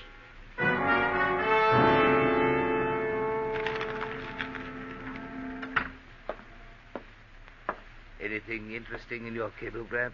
Oh, nothing much. It was from Ames. Just another raise. Oh, that's very fortunate. Your reputation with your paper must remain unimpeachable, McKelvey, until the story is filed. Yeah, I realize that. Now, how about the price?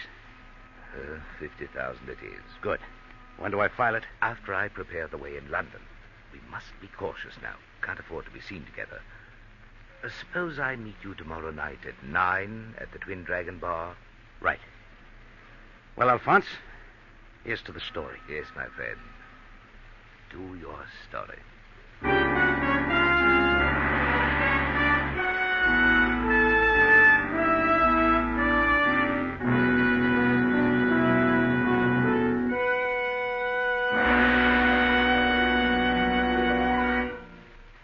The high-compression engines of many of today's newer cars are designed to perform best on a premium-quality gasoline such as Signal Ethyl. But if you're nursing along an older model, you may think ethyl gasoline wouldn't make any difference in your car. Well, if you'd see some of the vintage models that fill up at the Signal Ethyl pump and hear the enthusiasm of their owners, you'd change your mind. For instance, A chap who lives up in a hilly section was relating, "You should see some cars struggle when they try to pull my hill. But with Signal Ethel, my 41 model walks right up in high." Another driver of a 46 model remarked, "On cold mornings, I hear some of my friends complaining about hard starting. But with Signal Ethel, my car starts quick as a rabbit." Yes, folks say mighty nice things about Signal Ethel, because this premium grade of Signal's famous Go Farther gasoline is engineered to bring out the best in any car of any age. So if you're not getting the fun out of driving you used to, why not try this little experiment? Do as new car buyers do. Treat yours to a tankful of Signal Ethel. See if you don't feel the difference, a wonderful difference, in Signal Ethel.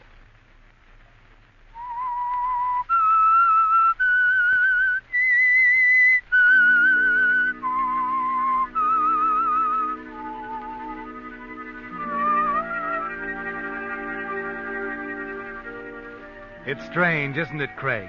At the very moment it became clear that your position with the paper in London meant everything to you, with Alphonse Salendrum sitting there in your stateroom ready to pay you $50,000 for that false dispatch. The crushing wire from Ames discharging you arrived to change it all. You realized, of course, that Salendrum must never know about it. And even as you tore up your editor's message discharging you and turned to Salendrum, you were trying frantically to think of some way the story could be filed and published the following day in London. Salendrum's gone now, and you sit alone in your stateroom for a long time thinking. You remember that no one knows you in Hong Kong. Decide for the time being it has to stay that way. A few minutes after leaving the ship, you check in at a nondescript waterfront hotel. You've never been one to apologize, Craig, but this time it's got to be. You hurry down to the cable office, scribble the message out, and hand it to the clerk. Let me see now. Timothy Ames, Fleet Street. Can't believe you're serious. Came here on tip. Underground movement very active in southern China. Know you will allow me time for full report. McKelvey.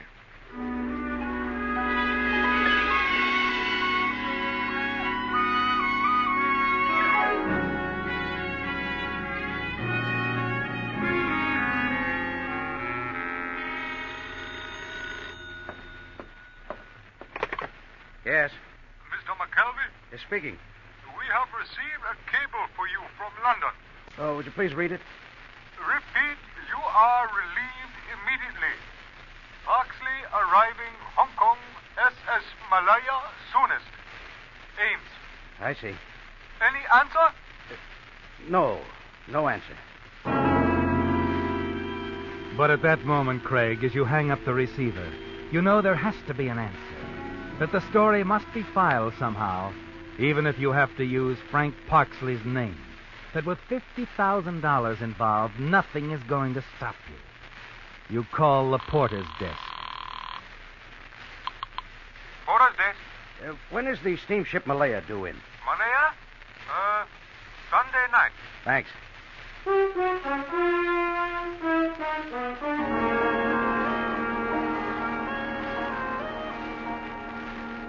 And Sunday night is uppermost in your mind as you sit with Salendrum later that evening in a dark booth at the Twin Dragons. Going over the text of the story you know you'll have to file under Frank Parksley's Byline. You've got that straight, McKelvey. Negotiations are underway. Mind you, nothing more. We must not imply the deal is anywhere near closed. Oh, of course. They must fear competition, you see. Rival offers, higher bids. I see. When does it go? Tonight. Tonight, huh? Yes, we can move fast now. Everything's in readiness. Aren't you being a little hasty? Why do you say that? Well, it's very simple. The heaviest advertising days are at the end of the week. Our story might end up on the press room floor. Oh. Well, then, what do you suggest? Sunday night. We can't miss if we aim for Monday's late edition. Oh. Well, I hate to wait now. You've got to wait if you want to be sure. Well, all right, McKelvey. I'll leave it up to you. Sunday night.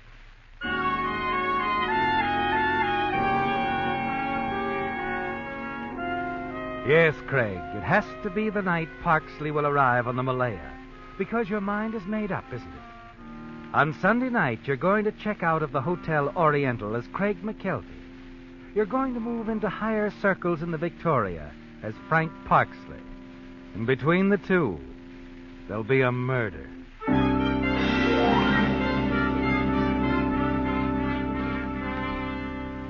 Sunday night finds you at the dock, waiting, looking up at the sleek side of the passenger vessel that just pulled in, the SS Malaya.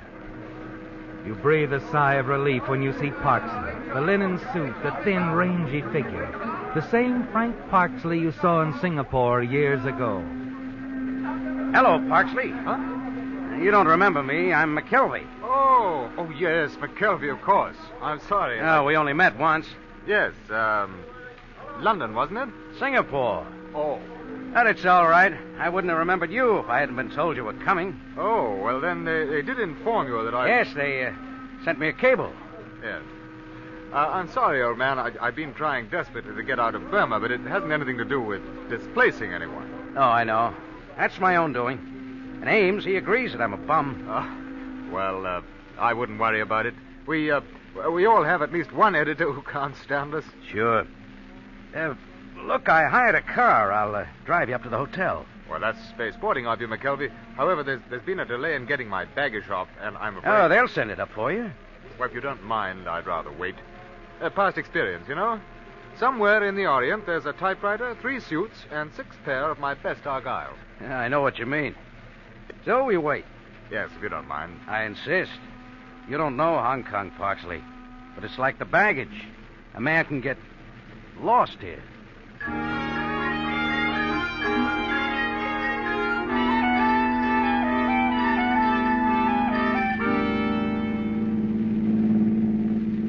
was a little surprised when they named you as my replacement, Parksley. What struck you to want to leave Burma?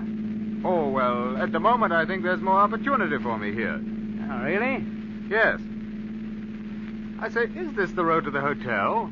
Well, it's a roundabout one, but I thought you might get a kick out of seeing the bay. Well, it's pretty all right. There's quite a view spot up ahead. A friend of mine drove me out to it the first time I was here. Oh. Yeah, here we are, just around this curve. Yes, I say, you're right. It takes in the whole shoreline, doesn't it? Yeah. Actually, we're not up very high. It's just the way the island jets out here.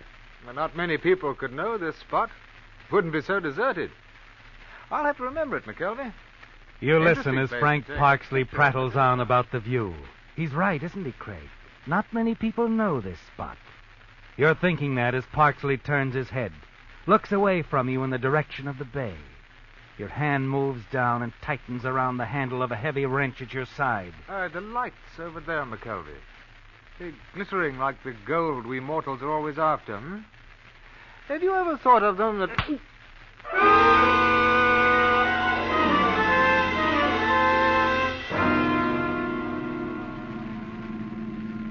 The drive back to town gives you your first chance to really let down since meeting Frank Parksley. It's over now, Craig.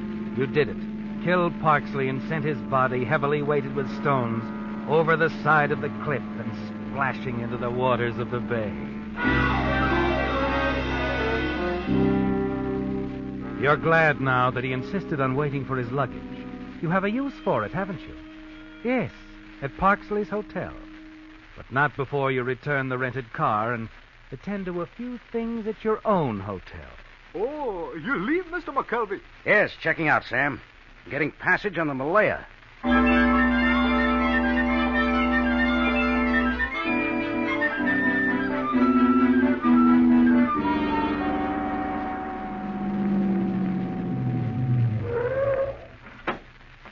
Here's the Hotel Victoria, mister. Right. There, here you go. Oh, thank you.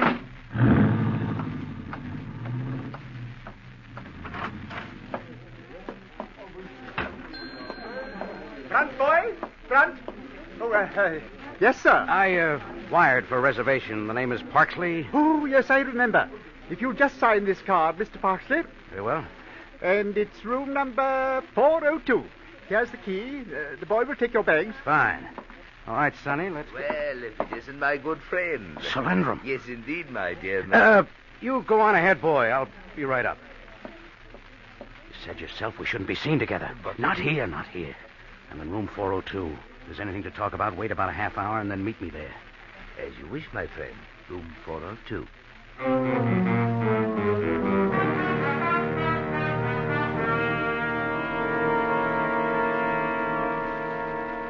Hello. Hello. Yes, sir? Operator, I was talking to the cable office. Could you reconnect me? I was filing a dispatch for my paper. Oh, sorry. One moment. I'll get them again. Go ahead, Mr. Parksley. I'll give it to you from the beginning again. Hong Kong, August 17th. Supposedly well-founded reports indicate certain Alphonse Solendrum, agent for a London importing firm, negotiating for purchase of largest quantity Tibetan musk ever involved in single transaction. Solendrum, commissioned by his firm.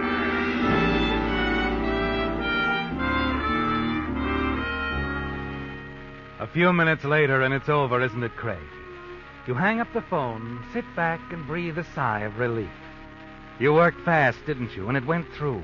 Everything you said. The report will appear in the London paper. You've managed to keep your promise to Solendrum, haven't you, Craig? With the aid of Parksley's arrival and sudden departure. Now all that's ahead is to wait and collect your fee.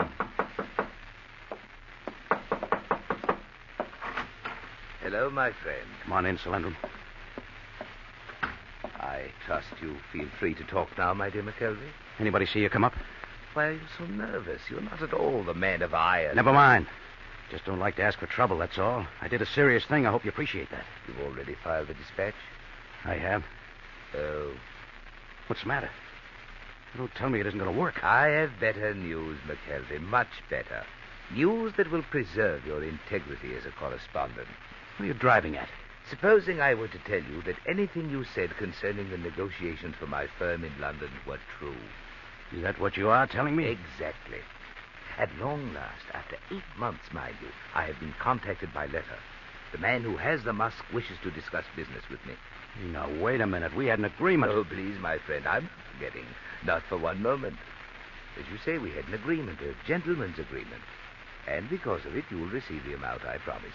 But if you have to make a legitimate purchase... I'm not above such an action, McKelvey, not under the right circumstances.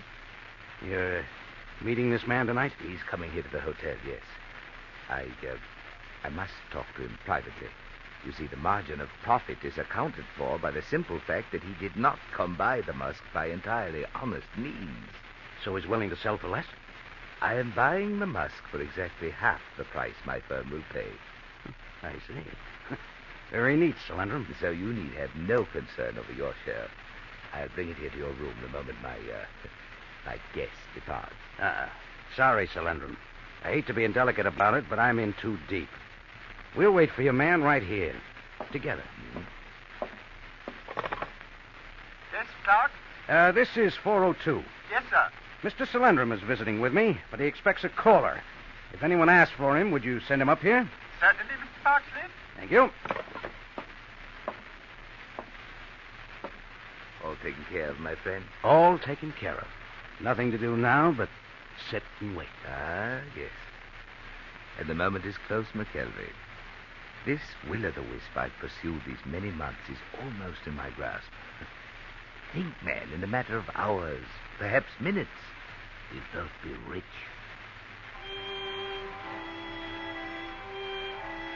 And you are thinking, aren't you, Craig? There's a tense, nervous feeling inside you.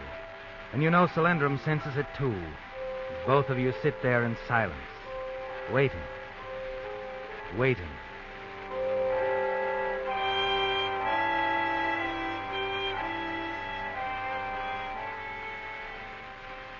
You glance at Frank Parksley's brown leather luggage piled next to the chair, thankful that the initials FP are facing you and not Solendrum. It's too late to even wish now that you'd thrown it into the bay along with the body of its owner. 11 o'clock. 11:30. 12. You're both wondering now. So many things could go wrong. So much could happen to a man alone in Hong Kong, with over $200,000 in his hands.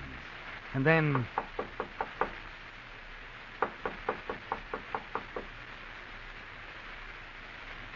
better answer the door, my friend. Our visitor is here.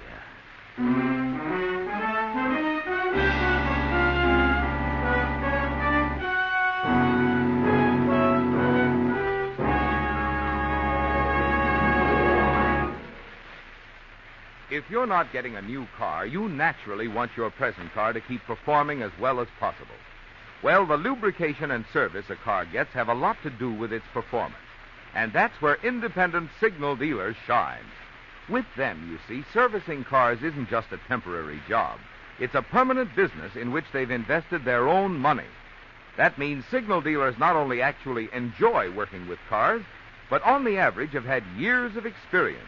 Experience which gives them valuable know-how that can make such a big difference in a car's performance and upkeep.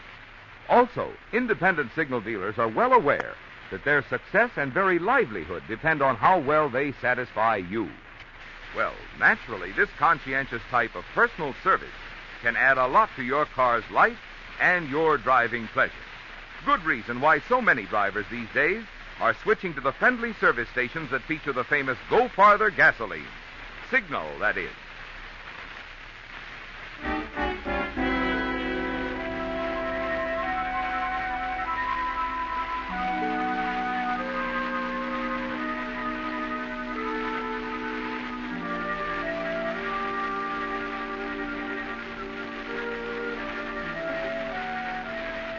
For a moment you can't move, can you, Craig? Then suddenly you find yourself on your feet. And in the few seconds it takes you to cross the room, the whole nightmarish story flashes across your mind.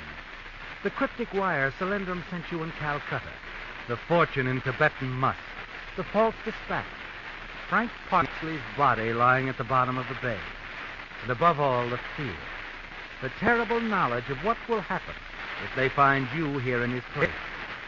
Yes, Craig. From now on, you have to move fast. Good evening.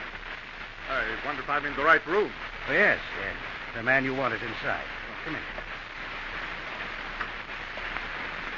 This is Mr. Solyndram. Good evening.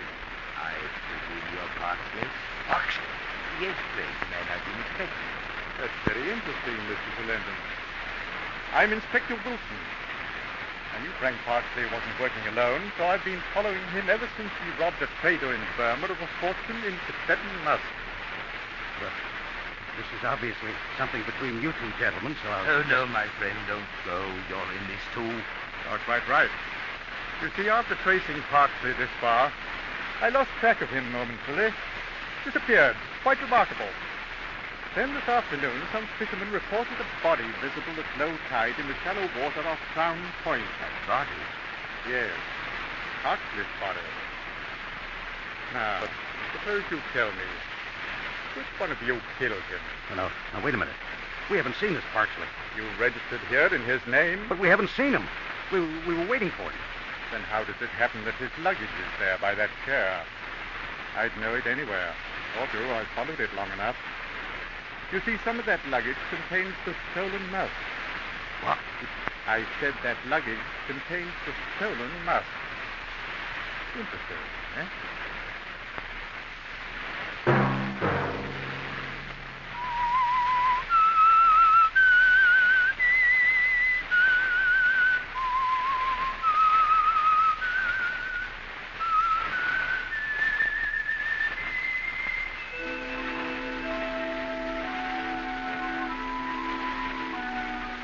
Let that whistle be your signal for the Signal Oil program, The Whistler, each Sunday night at this same time. Meantime, Signal Oil Company and the friendly independent dealers who help you go farther with Signal gasoline hope you'll remember. Regardless of what gasoline you use, you'll enjoy more miles of happy driving if you drive at sensible speeds, obey traffic regulations, and avoid taking chances. You may even save a life, possibly your own.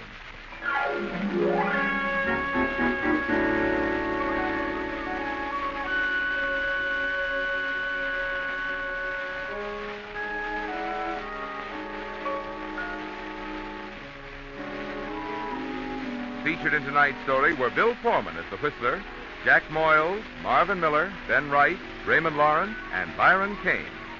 The Whistler was produced and directed by George W. Allen, with story by Joel Malone and Harold Swanton. Music by Wilbur Hatch, and was transmitted overseas by the Armed Forces Radio Service.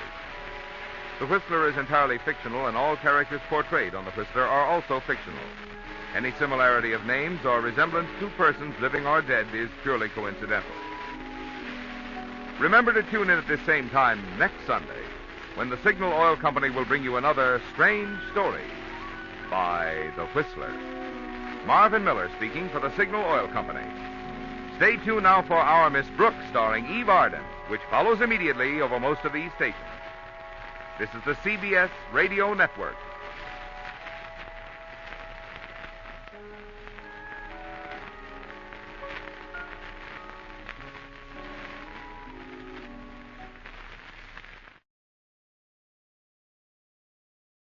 The Signal Oil Program, The Whistler.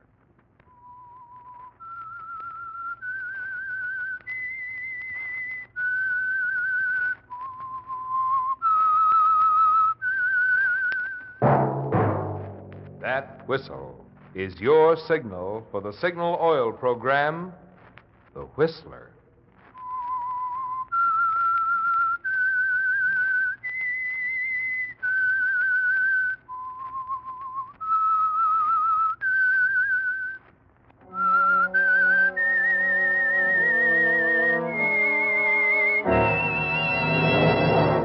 I am the Whistler, and I know many things, for I walk by night. I know many strange tales hidden in the hearts of men and women who have stepped into the shadows.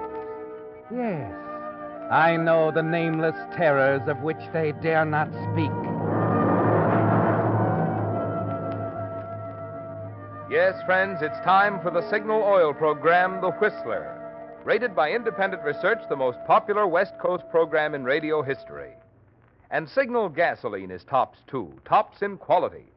It takes extra quality, you know, to give you extra mileage. And Signal is the famous Go Farther gasoline. So look for the Signal circle sign in yellow and black that identifies friendly dealer-owned Signal service stations from Canada to Mexico. And now the Whistler's strange story. Dark Future.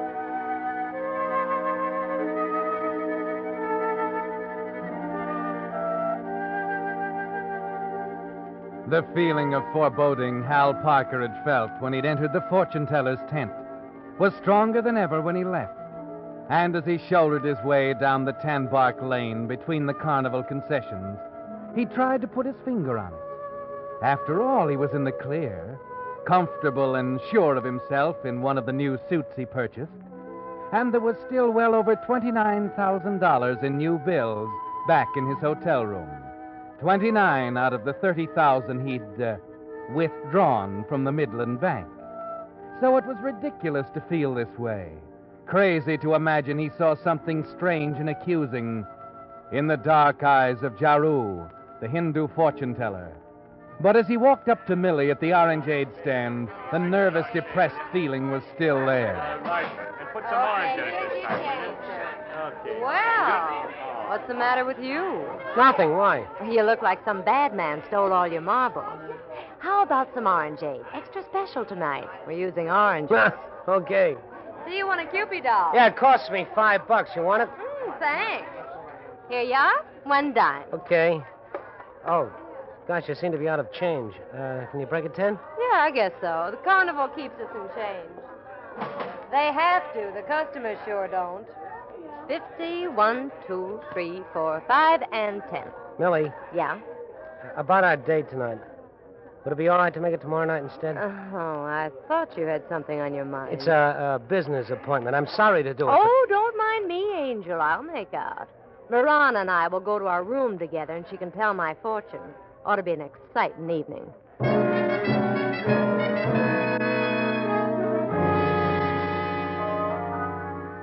Of course, you couldn't tell her what made it so important, could you, Hal? That when Jaru, the crystal gazer, suggested you see him after closing time, there was a look in his eyes, something in his deep, quiet voice that cut through the gloom of his tent like one of the oriental daggers hanging on the wall. The lights of the carnival concessions are winking out, one by one, when you walk up to the entrance to find Jaru waiting. Salam, Sahib Parker. I am grateful you have decided to honor me once more. You said you had something more to tell me. Yes. Here is the inner chamber. You will sit on the chair, please. What is it, Jaru? Perhaps it is not important, but then that is for the crystal to tell. Go on. As you wish, Sahib. When you were here before, I tell you many things. I see in the crystal a house of money. Is that so important? Patient, Sahib. Also, crystal gave me name of bank. A name like Midland Bank, yes? The crystal? Why don't you be honest, Jaru? I mentioned it to Millie Olmsted. She told her roommate, Marana. Marana told you. So let's forget the hocus-pocus about the crystal, shall we? Your manner has changed since you were here before, Sahib. But we will go on. I see now in crystal the face of another man who worked in same bank. I see also a name like, how you say, Macy? John Macy? What about him? He is being punished for stealing much money. $30,000. Yeah. That was in the paper 6 months ago. So what? You spend much money, Sahib. Too much for man who work for other man. That is funny thing, yes? Is that all you have to tell me? For the present. But Jaru is hopeful you will be interested in further readings. The crystal never rests. Are you asking me to come back? Tomorrow night, at this hour? Sorry, Jaru. I'm afraid You will be here tomorrow night, Sahib? I see. What do I owe you for the reading? Nothing, Sahib. This is, how you say, on the house?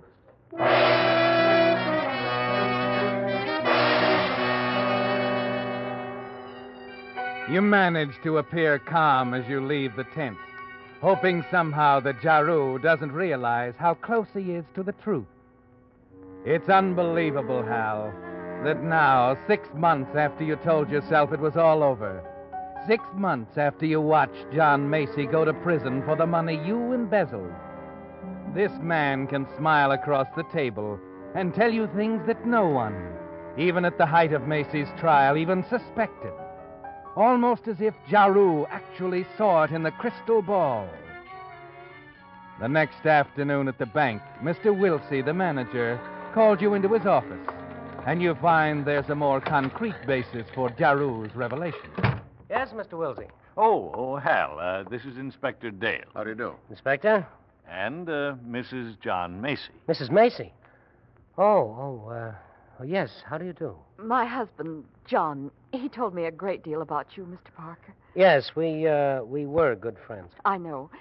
That's why I suggested to Mr. Wilsey that you'd be the best one to help us. Oh? Inspector Dale here's run onto something, Hal.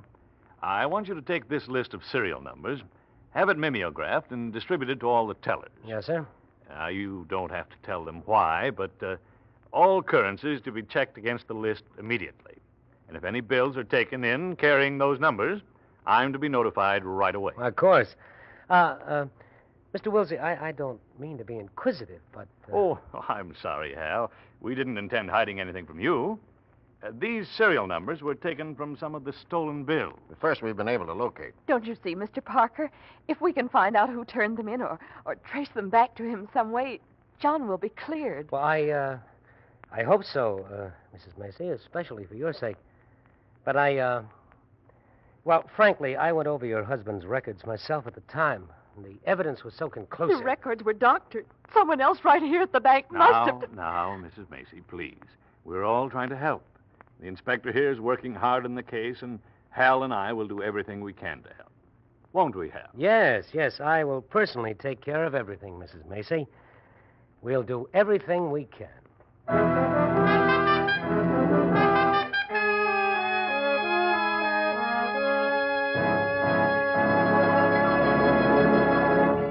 With the prologue of Dark Future, the Signal Oil Company is bringing you another strange story by The Whistler. But now here's some hot weather mathematics for drivers. take the temperature of the day, add 2,800 degrees, the temperature inside the cylinder head of the average motor. That adds up to a lot of heat. Good reason why the cooling system of your car has to be in top condition for summer driving. If yours hasn't been checked recently, why not drop by your signal dealers for an inspection? Perhaps your radiator has become choked with sludge and rust. If so, signal stations have special radiator cleaning compound to restore cooling efficiency. To stop small leaks, signal dealers have radiator sealer. And even new cars should add rust preventive to the radiator to guard against future corrosion. Also, signal dealers have finest quality fan belts and radiator hoses and will install them while you wait. You see, signal stations are much more than places to fill up with Signal's famous Go Farther gasoline and Signal Premium Motor Oil. Wherever you see Signal's circle sign in yellow and black, there you'll also find complete Signal service and fine quality accessories to help your car run better, look better, and last longer. And now, back to the Whistler.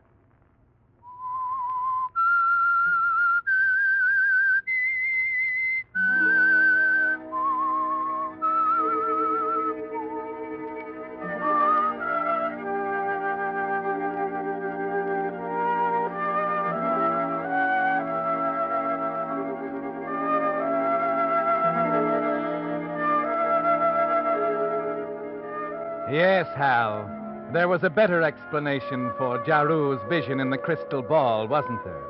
A more concrete one involving the discovery of several of the bills you passed in a nearby town when you bought those clothes. And a small item in the newspaper Jaru must have seen before he called you in for the private reading. Yes, Hal, you were careful. And you're still pretty sure that the bills you spent in other cities cannot be traced back to you. You leave the corridor outside Mr. Wilsey's office, walk back toward your teller's cage, and then with your hand on the door, it hits you. The bill, Hal. That $10 bill you gave to Millie last night. The only stolen bill directly traceable to you. Miss Connor. Yes, Mr. Parker? If anyone asks for me, tell them I'll be back in a few minutes. Get Reeves to take over.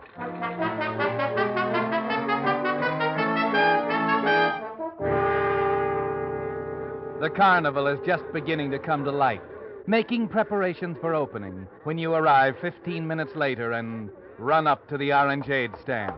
Millie! Hal, what are you doing here in the daytime? Millie, will you do me a favor? Huh? You remember the orangeade I brought here last night? Yeah. I paid for it with a $10 bill. Oh, Brocon. Well, it serves you right. No, listen, I've got to have it back, that bill. I'll give you singles for it. But I don't carry cash around with me. What did you do with it? Think, Millie, what did you do with it? All right, I'm trying. See, that 10. Oh, I know. I gave it to Marana. Marana? Your roommate, you gave it to her. Well, what's so terrible about that? She had a lot of change, and she wanted to change it for a 10. Why? How should I know? Why not ask her?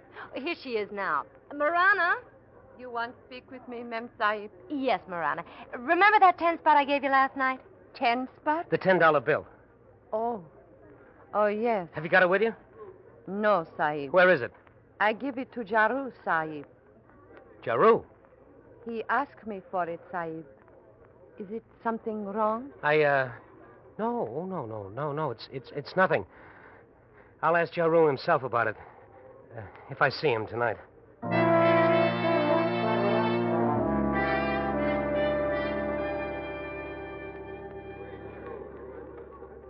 Well, Sahib, you have honored me for third time.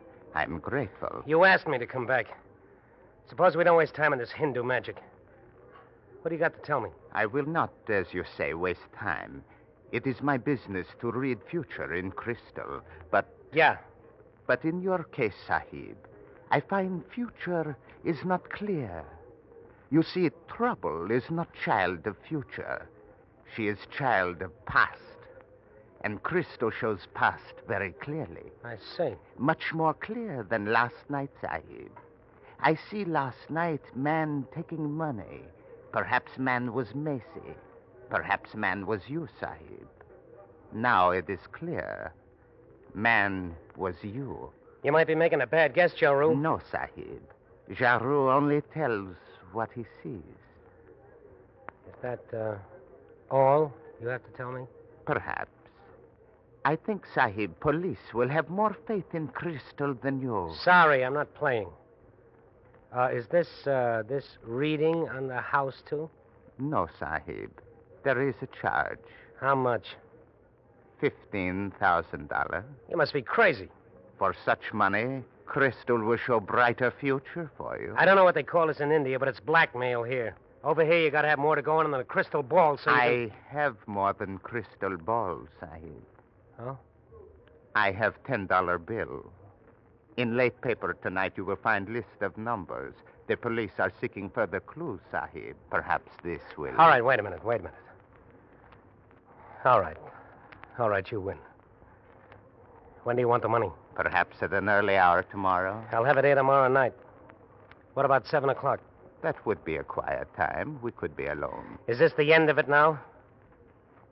How do I know you won't be back at me again? You know that?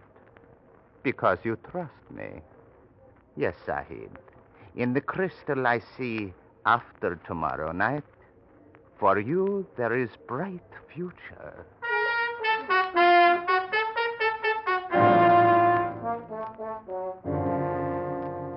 You haven't much choice, have you, Hal? Jaru knows as surely as if he actually could look into the past. And that means you must pay him $15,000 to buy his silence. It's on your mind the next day at the bank. You're nervous, jittery, almost unable to do your work. But somehow you get through the day. And that night at 7, you arrive at Jaru's tent as agreed. The evening rush has not yet started, and the carnival grounds are almost deserted. You have the money under your arm and a cardboard shoebox as you slip into the tent, and Jaru rises to greet you. Salam, Sahib. For the 4th time you have honored Jaru. Yes, Jaru. For the 4th and last time. Yes, the last time, if everything is as agreed. The money is here in the box, $15,000. I hope you never live to spend a penny of it. You should not hate Jaru. He has been, how you say, very reasonable.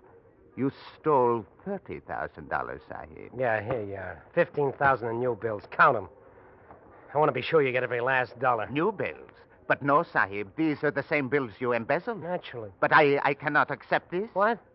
I cannot be in possession of stolen money, Sahib. I could never spend it.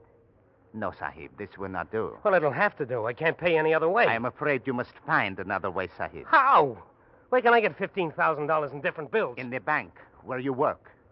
You can make, how you say, an exchange. What do you take me for? That'll be a dead giveaway in my finish. No, that's out. It is the only way, unless you desire to go to prison.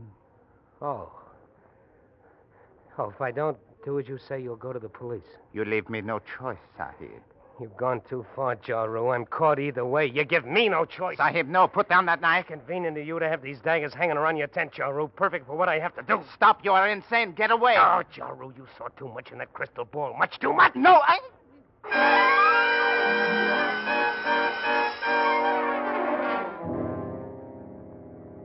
You've done it, Hal. Added murder to theft. And you stand there trying to collect your senses. You gaze around vacantly, then wipe your fingerprints from the knife, put it back in its scabbard, and all the while your mind gropes for a way out of this, a means of escape. Suddenly you remember your date with Millie.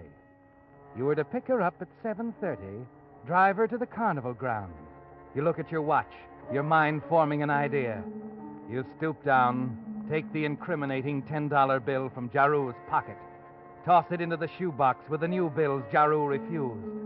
As you slip outside and walk to your car, you know exactly what you must do. And speeding toward Millie's apartment, you pray that you can get away with it. At 7:30, you stop the car a block away from Millie's apartment and hurry into a drugstore phone booth. This is the important step, Hal, the move that will count the most.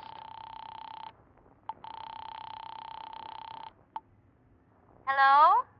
I wish to please talk with Mem Sahib, Mirana. Mirana? Oh, sure, just a minute. Mirana, it's for you. I think it's Jaru. For me? Thank you. Hello? This is Mirana. Salam, Mem Sahib, Mirana. This is Jaru. Jaru? Yes, Mem Sahib.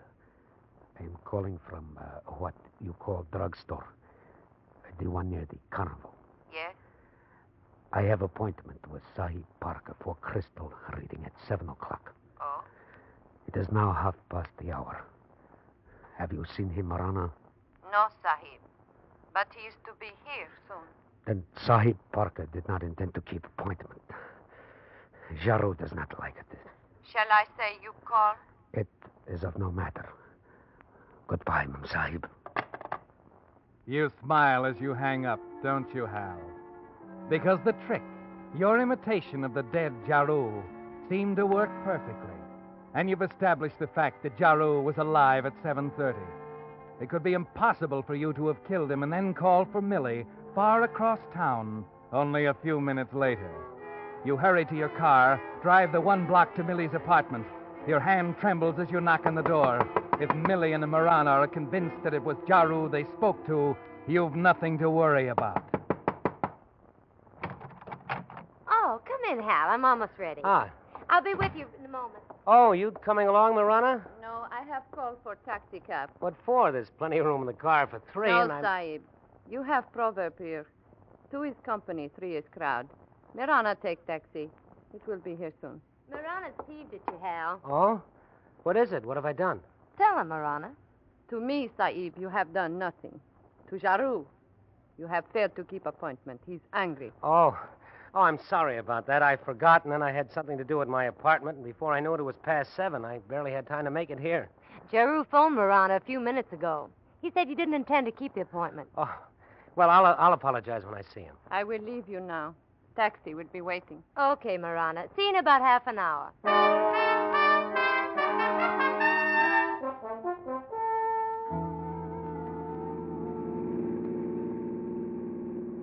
You know, Millie, they're funny people. Marana and Jaru. I wouldn't worry about him. You said you were sorry. Yeah. What have you told Marana about me? Oh, just that you work at the Midland Bank. She didn't know what a teller was. I had to draw a picture. Put you in a cage. How well do you know Marana? Oh, just since the carnival came here. I got the soft drink concession by offering to share my apartment with Marana. Sort of a bribe, but with rooms as scarce as they are. Yeah. What kind of a girl is she? Hard to tell. Doesn't say much. Sensitive about her accent, I guess. Anyway, she goes her way and I go mine. Oh, here we are. Yeah, 8 o'clock on the dot. Hal, look over there. What's wrong? Huh? By Giroux's tent. There's a crowd gathered. Business can't be that good. I wonder... Hey, come on, let's get over there.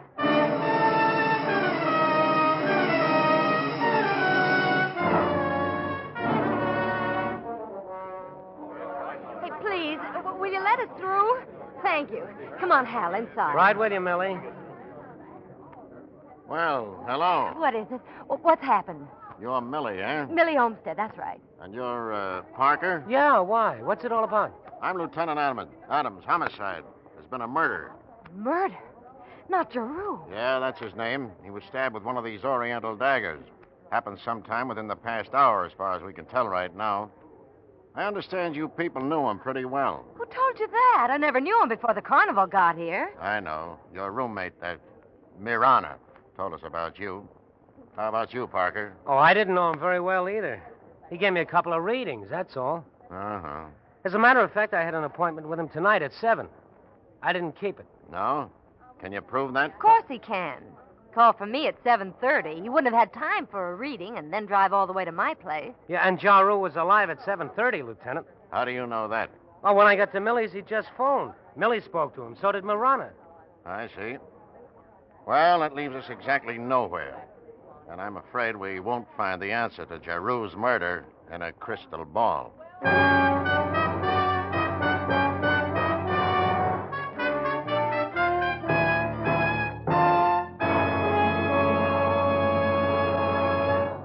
The Whistler will return in just a moment with a strange ending to tonight's story.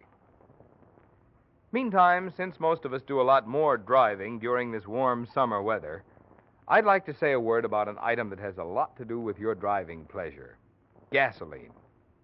Wherever you travel on the Pacific coast, from Canada to Mexico, you'll find Signal, the famous Go Farther gasoline. Almost 2,000 friendly dealer-owned Signal stations stand ready to serve you and honor your Signal credit card. And remember, when you power your car with Signal, you not only enjoy Signal's famous mileage, but also the thing which makes that mileage possible, extra engine efficiency. And, of course, extra engine efficiency means more thrilling performance from your car. That's why Signal says, to be sure of the tops in gasoline quality, there are just 2 points to remember. One, in gasoline, it takes extra quality to go farther. And two, Signal is the famous Go Farther gasoline. And now back to the Whistler.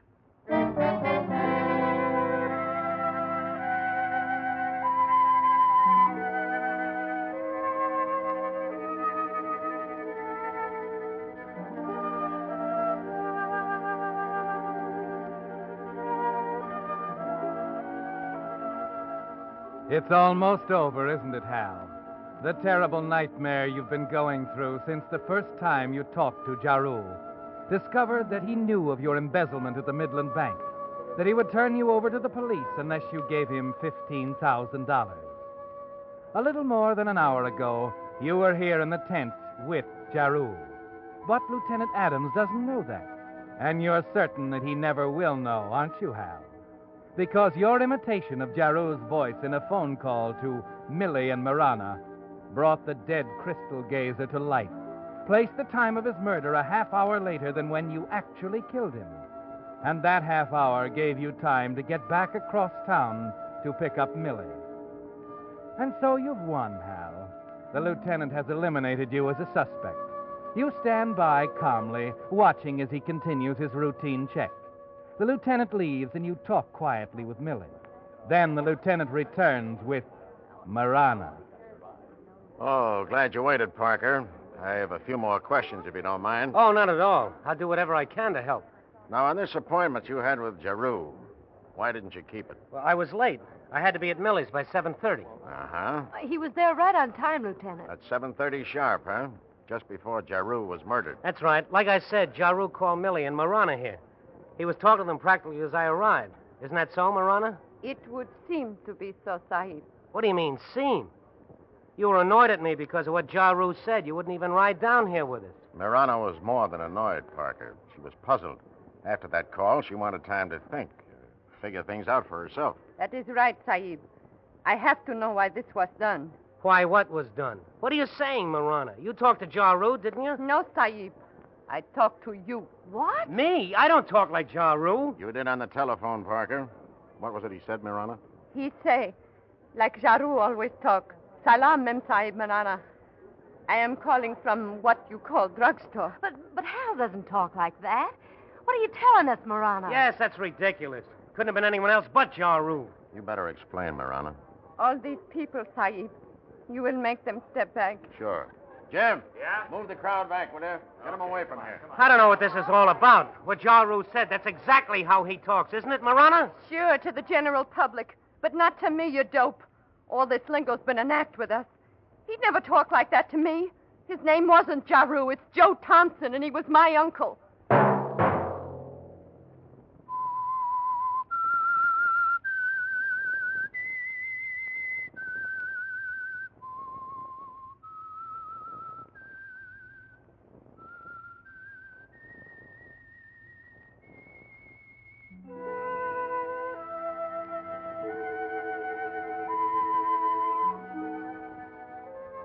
Let that whistle be your signal for the Signal Oil program, The Whistler, each Wednesday at this same time. Brought to you by the Signal Oil Company, marketers of Signal gasoline and motor oil and fine quality automotive accessories. Signal has asked me to remind you to get the most driving pleasure, drive at sensible speeds, be courteous, and obey traffic regulations. It may save a life, possibly your own.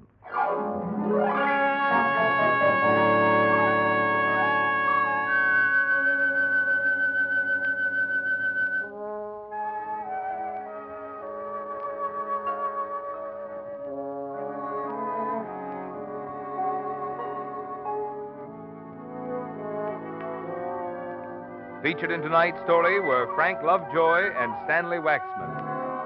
The Whistler was produced by George W. Allen with story by Gene Fromhurst, music by Wilbur Hatch, and was transmitted to our troops overseas by the Armed Forces Radio Service.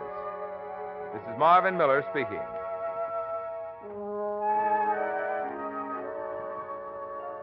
This is CBS, the Columbia Broadcasting System.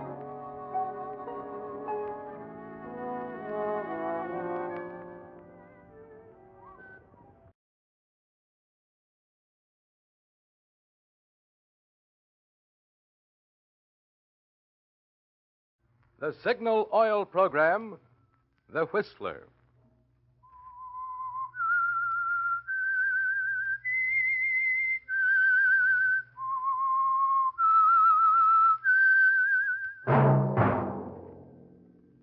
That whistle is your signal for the Signal Oil Program, The Whistler.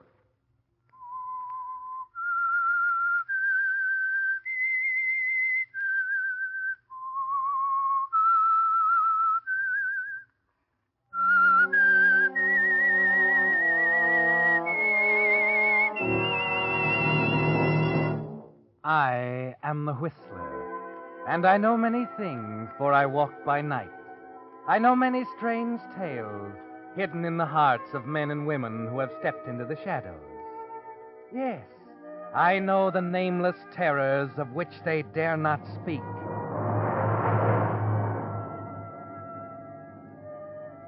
Yes, friends, it's time for the Signal Oil Program, The Whistler. Rated by independent research, the most popular West Coast program in radio history. And Signal gasoline is tops, too. Tops in quality. It takes extra quality, you know, to give you extra mileage. And Signal is the famous Go Farther gasoline. So look for the Signal circle sign in yellow and black that identifies friendly dealer-owned Signal service stations from Canada to Mexico. And now, the Whistler's strange story, Whispered Verdict.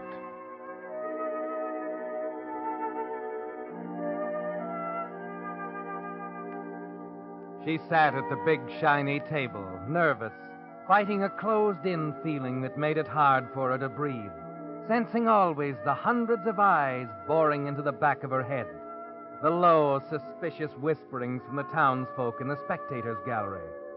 And she knew that this time she couldn't shrug it off, that the chips were down, and she, Edith Glenby, was on trial for her life. The prosecution has established that not only did Edith Glenby have a motive for murdering her husband, but also an opportunity. Carl Glenby was killed with a knife, probably the bone-handled knife missing from the Glenby carving set. We are unable to produce that knife for the excellent reason that the murderer realized its importance and took especial pains to get rid of it. But the fact remains that Carl Glenby was killed with a knife. And you have all heard testimony stating Edith Glenby threatened to kill him in exactly that way. No, I didn't. That's a lie. Mrs. Glenby, this sort of thing won't help you. Well, I don't care. You can't let him say those things. I didn't threaten him. I didn't. When the defendant has regained control of herself, we will proceed with the summation.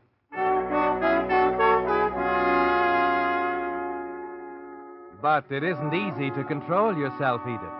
With the scales of justice teetering back and forth, and your own life in the balance, you try and settle down, telling yourself your turn will come when Charlie Jackson, your lawyer, has his say. The prosecution has established that Mrs. Glenby quarreled with her husband. Yes, this woman you see before you, stunned with grief, miserable at this cruel and unwarranted accusation, is on trial for the murder of her husband, simply because she quarreled with him. Let the one who can honestly say there has never been a marital squabble in his family cast the first stone, or the first ballot for conviction.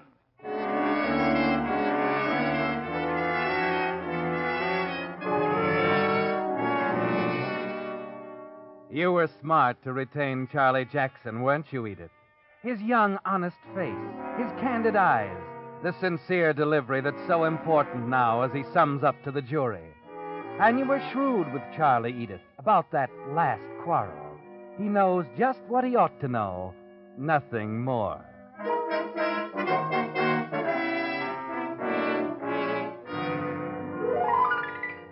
The jury is retired now, and you begin to feel confident. Manage to appear casual as you glance around at the spectators, the people Carl was so proud to introduce you to just a year ago, when he brought you to the big white house on Manfred Street as his bride. There's Andy, the gardener, sitting next to the cook, a plump, middle-aged Irish woman named Kate. That Mr. Jackson's a fine lawyer, Andy. He'll get her off. You wait and see. Oh, I do hope so, Kate. The poor woman. Look at her there, so pale and pitiful she is. And on the other side of the courtroom, John Felden, the executor of Carl Glenby's estate, muttering something to his wife, Agnes. I wish I knew what to make of that woman, Agnes. It's pretty simple to me.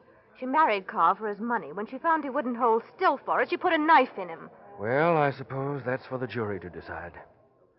Fortunately, though, I can make my own decision about the money.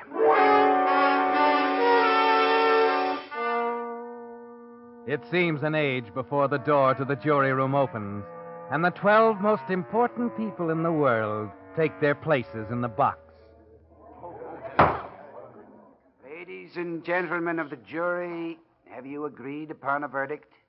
We have, Your Honor. Will you hand it to the clerk, please?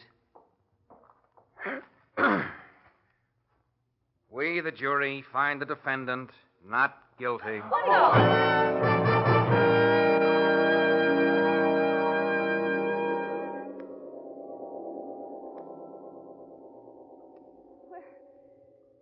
Where am I? In the judge's chambers, Mrs. Glenby. You collapsed when the verdict was announced. Oh, Charlie. They acquitted me. You did it. I'm safe. I never had a moment's doubt you would be. It's really over. They can't try me again. No? No matter what they find out? Is there something to find out? No. I only meant if somebody should trump up a piece of evidence. Like the murder knife, I suppose? Well, maybe. You know, Mrs. Glenby, there's another court, higher than the one that just cleared you. It's public opinion. Sometimes its verdict carries heavier penalties than the one you've just escaped. Well, I don't care what people think of me in this town. You don't intend to stay here? After the way these yokels have treated me, the sooner I can sell the house and clear out, the better I'll like it. Under the circumstances, I think you're wise. What does that mean, Charlie? Whatever you want it to mean, Mrs. Glenby. Good day.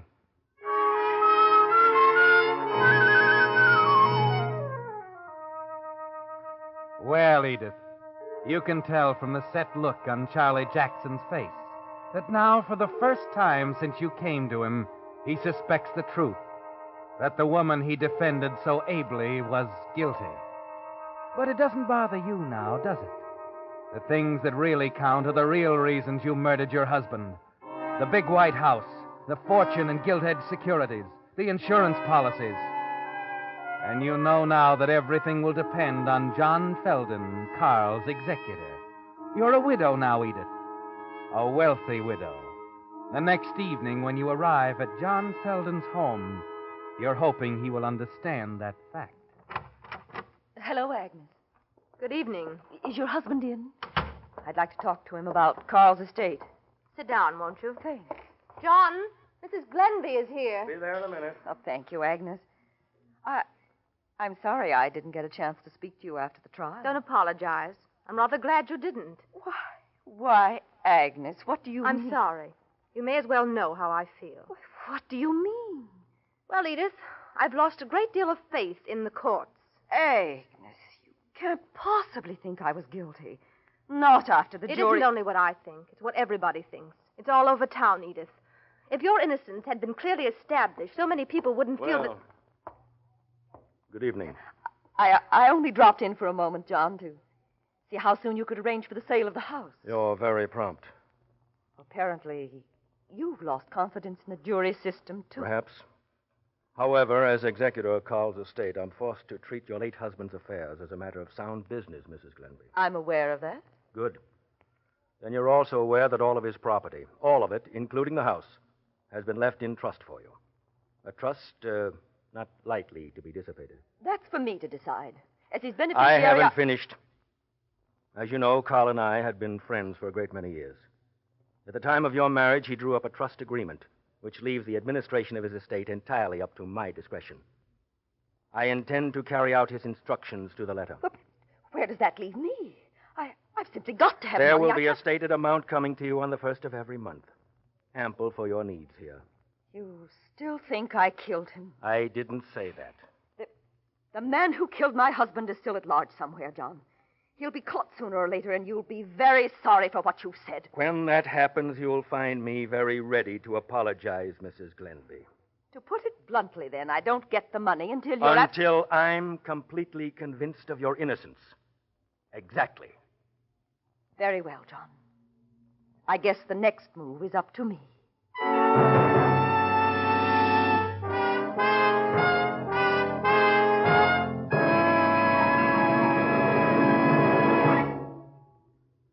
With the prologue of Whispered Verdict, the Signal Oil Company brings you another strange story by The Whistler.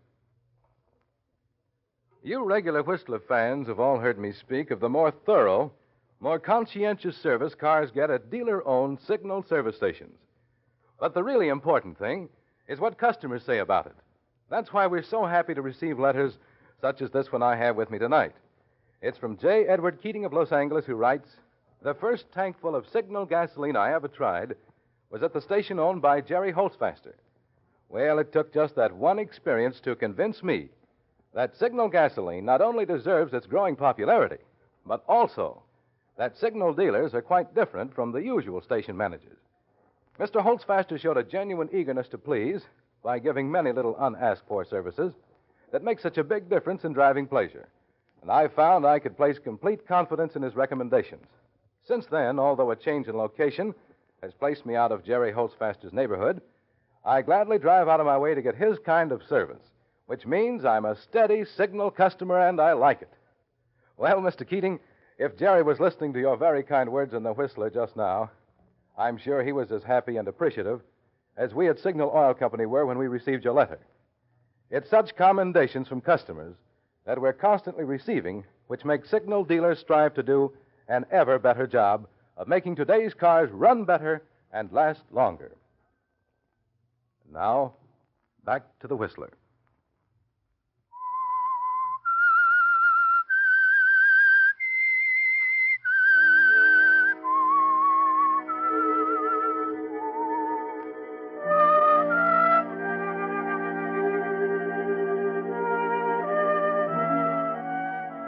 Well, Edith, it's taken a strange turn, hasn't it? You were so sure that the one thing that stood between you and the thing you killed for was the verdict of the jury. But there's another verdict. A whispered one voiced in the stores, in the churches, wherever the townspeople congregate. And you know until you're acquitted in the mind of your husband's executor, John Felden, your legacy is out of reach. So it's up to you, Edith. The next move is yours. It's several days later when you finally arrive at the answer. And call Kate in one evening before dinner as you sit at your dressing table. Kate? Yes, Mrs. Glenby. Have you seen anything of that gold necklace of mine, the one with the little round locket? Your necklace? Why, no, Mrs. Glenby. It's gone. Yes. Oh, I'm sure it's been mislaid. But there hasn't been anyone in the house except me and Andy, Mrs. Glenby. Not since... Since Mr. Glenby was killed. Or perhaps not. But there was someone here that night. I didn't know anything was missing since the trouble. That is, except Mr. Glenby's wallet. If that man broke into the house to rob, he just might have taken along a piece of jewelry as well as the wallet. Of course, 'tis possible. Too bad you couldn't give the police a better description of the robber you said killed your husband. Well, if the light had been on, I might have. Oh, goodness. I hope I didn't brush it off into a wastebasket or something. I think I'd have seen it if you had. Unless it was mixed in with some papers or something. Tell me, Kate, do you always burn the rubbish out in the incinerator? No. Andy usually does that, but Kate, if you don't mind, would you rummage around in the ashes out there sometime? You know, just in case.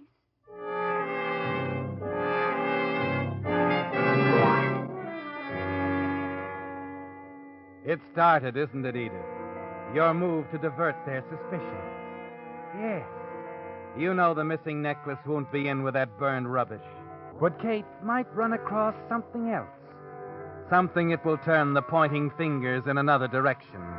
Reverse the whispered verdict which stands against you. You wait patiently until later that afternoon, and then... Mrs. Glenby, Mrs. Glenby. What is it, Kate? Mrs. Glenby, I looked out in the incinerator for your necklace. You found No, it? I didn't. But I did find this. What? Oh, little bits of gold and leather. Yes. Like they put on the corners of gentlemen's wallets sometimes. I don't understand, Kate. How could you find them out there unless... I know exactly what you're thinking, ma'am. Mr. Glenby's wallet was the same kind of a gold binding. But if it was in our incinerator and if Andy usually does the burning, I know, ma'am. I could scarcely believe it myself. I've known Andy for 7 years. He wouldn't steal anything. Why, I'd sooner believe he stuck that carving knife into poor Mr. Glenby's back. Oh, it's simply unthinkable. Kate, we mustn't say anything about it. I know how unreasonable people can be, how unfair. I'd hate myself if they started to suspect Andy.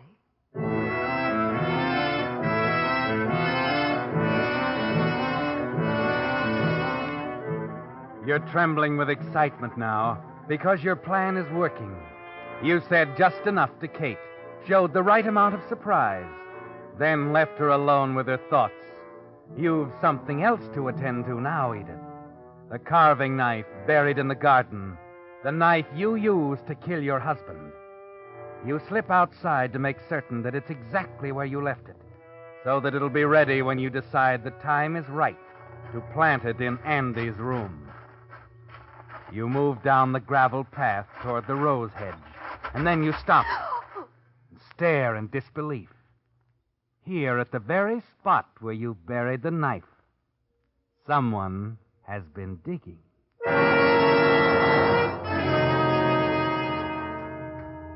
Oh, Mrs. Glenby. Oh, Andy.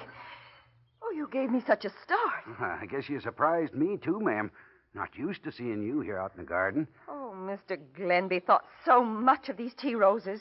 Goodness, who's been digging around them so? Oh, Goldie, I expect. That collie sometimes forgets where he's buried some old chunk of bone, so he goes hunting for it. Oh, but Andy, he shouldn't be rooting up Carl's favorite roses.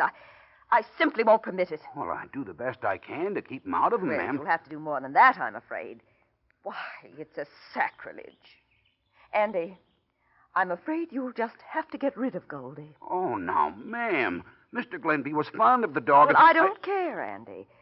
But, I don't expect you to put the animal out of the way yourself. You can take him to the veterinary. Have it done. Oh, I wish you wouldn't ask that, ma'am. I'm almighty fond of that collie myself, and I know Mr. Glenby wouldn't like it. You'll do as I say, Andy. My mind's made up. Here's some money for the vet. Oh, but, ma'am, 50? Ma'am, it won't cost $50, even Well, if... you can have it changed at the bank. It's all I have with me now. And I want this done right away, Andy. This instant. I won't have any more digging up of these roses. Understand?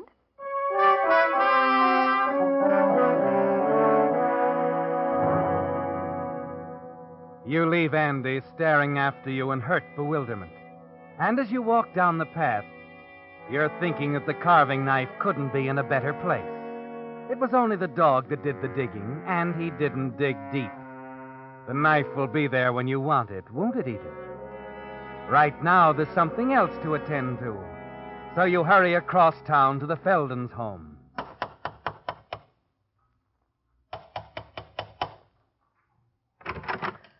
Oh, Mrs. Glenby. Agnes, I must talk to you. I need advice. I believe my husband has paid a salary to give you... Look at this, Agnes. Gold and bits of burnt leather. I don't understand. But they're the corners off Carl's wallet. The one he had when that robber killed him. Kate just found it in the ashes of our incinerator. Your incinerator? Who could have burned it there? Well, Kate blurted out that it must have been Andy.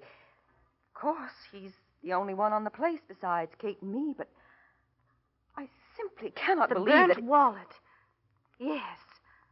If it had been Andy, that would account for nobody seeing any strangers near your house that night. Well, it would, yes. But Andy said he wasn't around either. Well, we haven't any proof, except these burned bits of leather. Still, I'm so distressed about it, Agnes. I wish I knew what to do. Kate thinks we ought to notify the police. I know she does. But until there's something more definite, I'd hate to mix poor Andy up in this. He's been so faithful and all. I know. Look, why don't you let me call John at the bank? He won't be there now, but I can reach him later. Oh, would you ask John? I'm sure he'll know what to do. After all, it's to all our interests. Oh, yes. Yes, it is. Oh, Edith, I don't quite know how to say it, but perhaps John and I have been rather hasty in our judgment, but you see... Of course, dear, it doesn't matter. All that's important now is that we straighten this thing out. I'll be waiting for your call, Agnes, at home.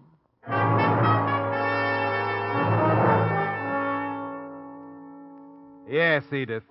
You'll be waiting for Agnes to call, to tell you John has decided that the only thing to do is notify the police. You're certain he'll do that. John Felden is such a cautious, practical man. And when he does give the word, you'll know that it's safe to hide the knife somewhere in Andy's room, that Andy won't have time to stumble across it himself before the police arrive. It's late when you return home, but Kate tells you no one has telephoned. She also tells you something else. Faith, and I'm glad you're home, ma'am. Seems like things are always coming up when folks are away. Well, what is it, Kate? The plumbers, ma'am. They were here while you was over to the Feldens. Plumbers? What for, Kate? I didn't send... Andy sent for 'em. Pipes in the garage are all clogged up. Well, he didn't say anything to me about it. Expect he had something else on his mind. Anyway, I didn't want to let them go ahead digging up the garden where the pipes go until they'd given you some idea what it would cost. Well, I should say not. I don't want people all over the place digging everything up. Well, that's just what I just said to him, ma'am. But you see, Oh, we'll talk about it later, Kate. Yes, ma'am. I think that's Mrs. Felden calling. Hello? Edith, I just talked to John. He's working late at the bank tonight. Oh, what does he think we should do? Well, he insists on calling the police right away. He wants them to make a search of Andy's things. Oh, Agnes, I hate to let them do that. They mustn't. I'd feel simply terrible But if you won't have a single thing to do with it, Edith. John is sending the officers entirely on his own responsibility because... Yes? Well, Andy came into the bank this afternoon with a very hangdog expression and asked to have a $50 bill changed. A $50 bill? That's a lot of money for Andy to be carrying. And John wondered if Carl had any 50s in his wallet that night, Agnes. Would you remember? No, I wouldn't. He carried large amounts of cash from time to time, but don't you fret about it. The police will find out. Oh, Agnes, can't we at least wait until Andy comes home? It doesn't seem right going into his room. Well, if they don't find anything, he may not even have to know, Edith. Now, you leave it all up to John. He knows the district attorney personally. Oh, I feel terrible about it, Agnes. I don't want to be here if they arrest him.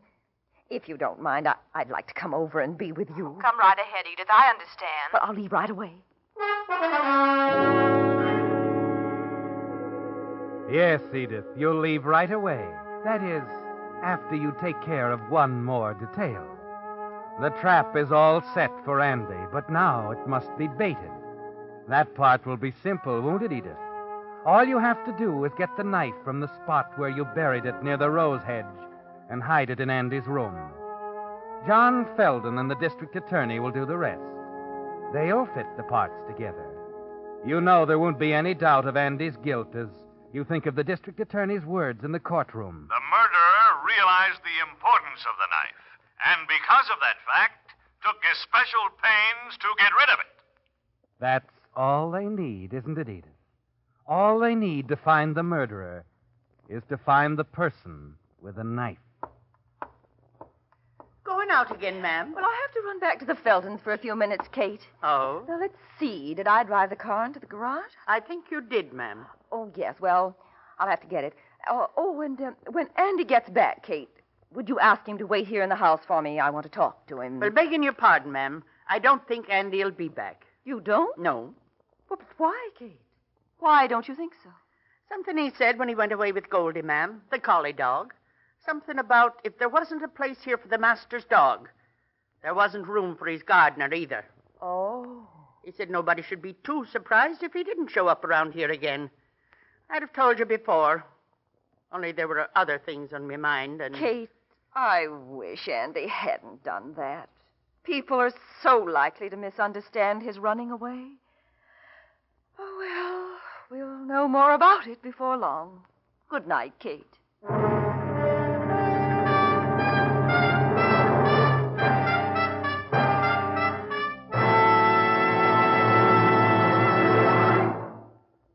The Whistler will return in just a moment with the strange ending to tonight's story. Meantime, a word to you drivers who want to be sure you're getting the tops in quality when you buy gasoline. Just consider the facts. The only way any gasoline can put superior performance into your car is by helping your motor run more efficiently. And when your motor runs more efficiently, naturally you get better mileage. So better quality in gasoline not only means better performance, but also better mileage. That's why we're so proud of Signal's good mileage. And it's why we say, to be sure of tops in gasoline quality, there are just two things to remember. One, it takes extra quality to go farther. And two, Signal is the famous Go Farther gasoline. Now, back to the Whistler.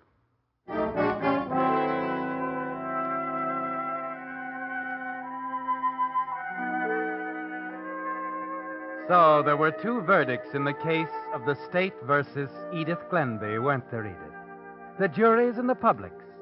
And you're sure now that in a matter of hours, the suspicious whisperings around town will become apologies, with John Felden the most humble of all.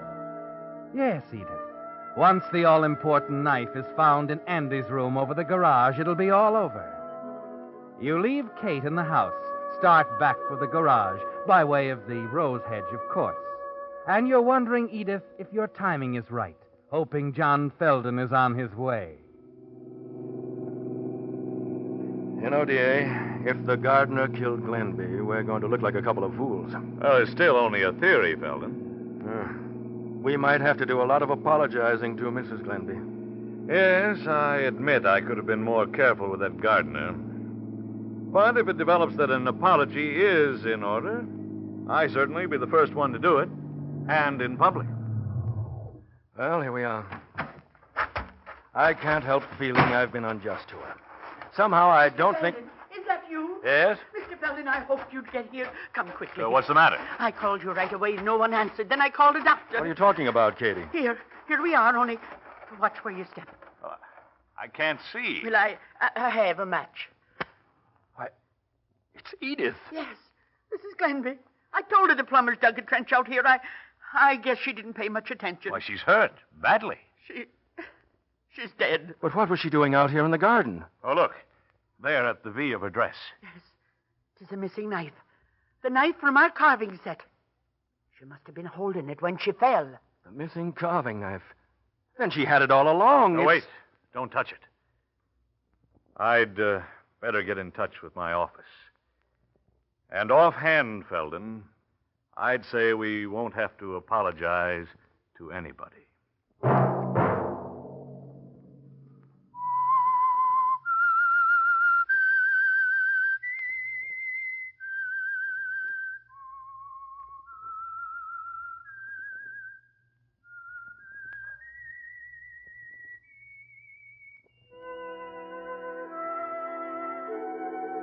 Let that whistle be your signal for the Signal Oil program, The Whistler, each Wednesday at the same time, brought to you by the Signal Oil Company, marketers of Signal gasoline and motor oil and fine quality automotive accessories.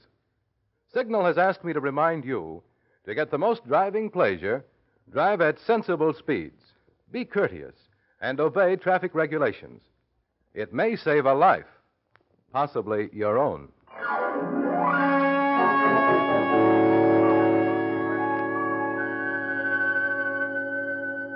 Featured in tonight's story was Miss Irene Tedrow.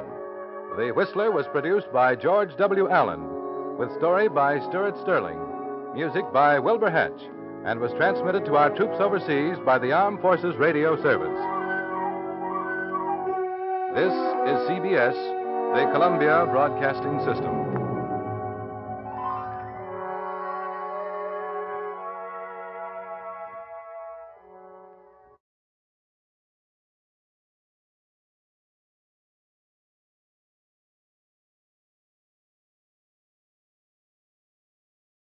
The Signal Oil Program, The Whistler.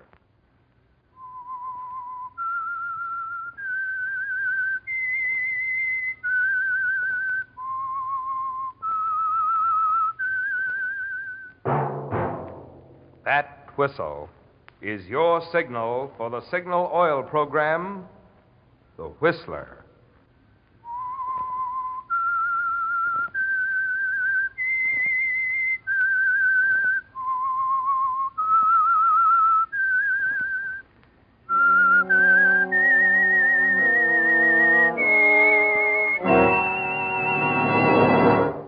I am the Whistler, and I know many things, for I walk by night. I know many strange tales hidden in the hearts of men and women who have stepped into the shadows. Yes, I know the nameless terrors of which they dare not speak.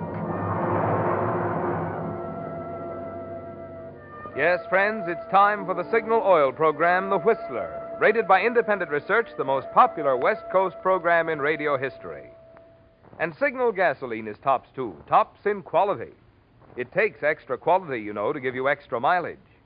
And Signal is the famous Go Farther gasoline. So look for the Signal circle sign in yellow and black that identifies friendly dealer-owned Signal service stations from Canada to Mexico. And now, the Whistler's strange story. The Girl Next Door.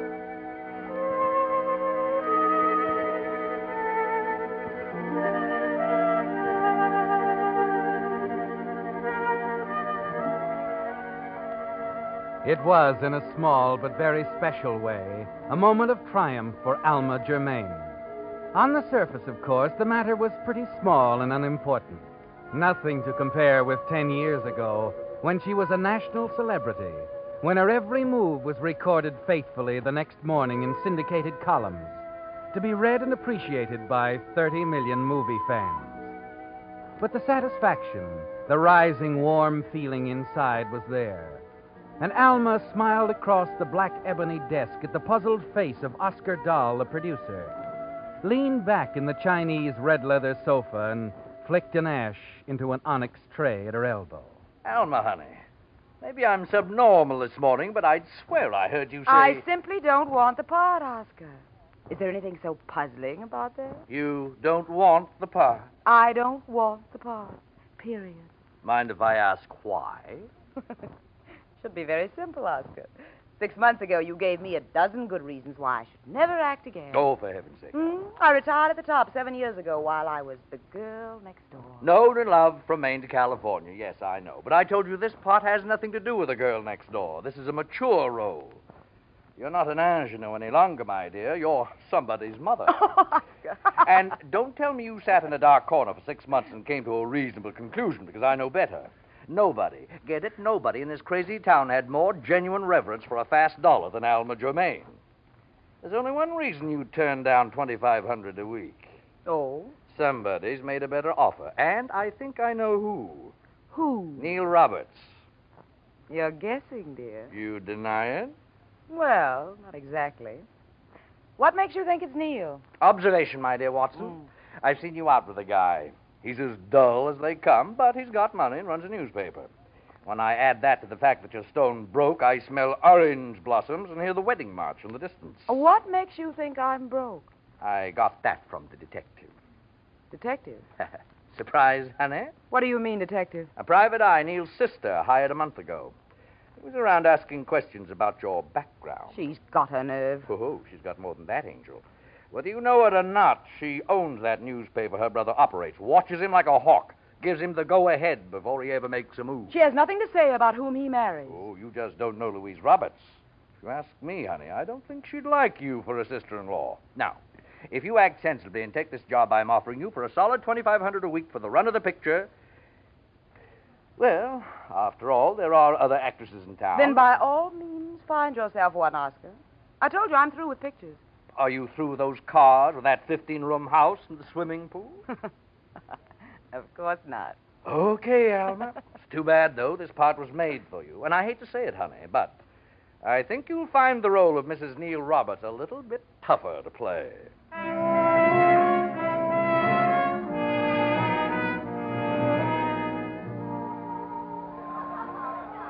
Alma, do you mean it? Of course I do, Neil. Now let's dance, shall we? Wait a minute. Why, I can't believe it. Then I'll say it again. I love you very much, darling.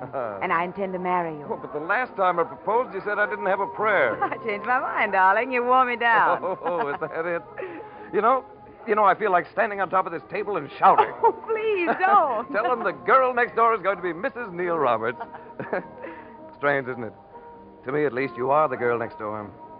I think I fell in love with you the first time I stood at my window and saw you over in your garden. You took your time telling me. Well, I don't know. I had no idea you'd take me seriously. You were so famous and pretty and... Well, I made a career of it, darling. Oh, but you were more than that, Alma. I'm aware of it, The real Alma Germain. Your charities, the things you've done for other people. You're sweet, Neil. Now let's dance, shall we? Dance? Oh, but I've got to tell people. I want Louise to know. Does she have to know, Neil, tonight? Well, why not? She'll want to talk to you tomorrow, of course. Yes, of course.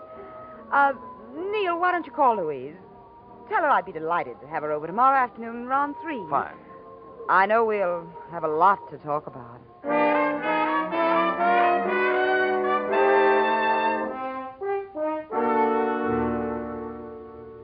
Nice to see you, Louise. Do sit down.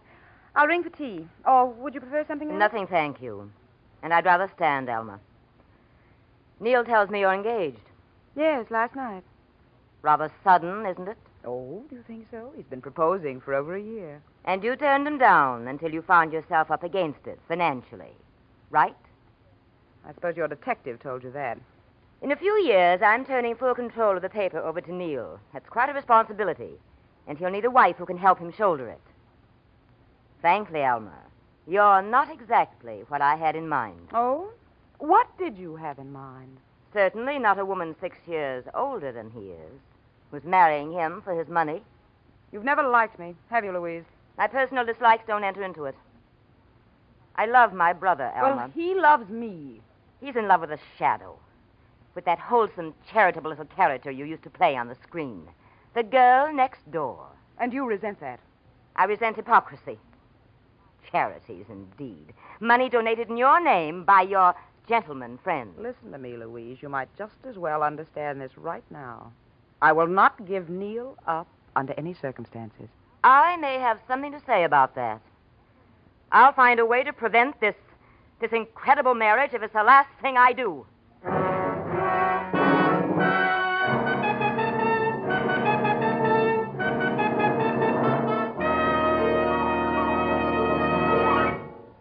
With the prologue of The Girl Next Door, the Signal Oil Company is bringing you another strange story by The Whistler. But now a message especially for you drivers who have new cars or expect to be getting one. Just any motor oil won't do, for today's high-efficiency motors. No, sir. They need special protection against corrosion, wear, and carbon if they're to give you the long, trouble-free service you have a right to expect. That's why Signal has brought out a new and finer motor oil, especially created to give modern motors this extra protection. Of course, Signal Premium has 100% pure paraffin base. But in addition, a total of 5 scientific new compounds have been added to Signal Premium motor oil, which by actual test keeps motors 6 times cleaner and reduces cylinder wear 1/3. Get that. Motors actually stay 6 times cleaner, and cylinder wear is reduced 1/3 with Signal Premium motor oil. So if you want to keep the performance of your car young, make your next oil change a change for the better. Switch to the new type Signal oil. That's your guarantee of a sweeter running motor. Signal Premium motor oil. And now back to the Whistler.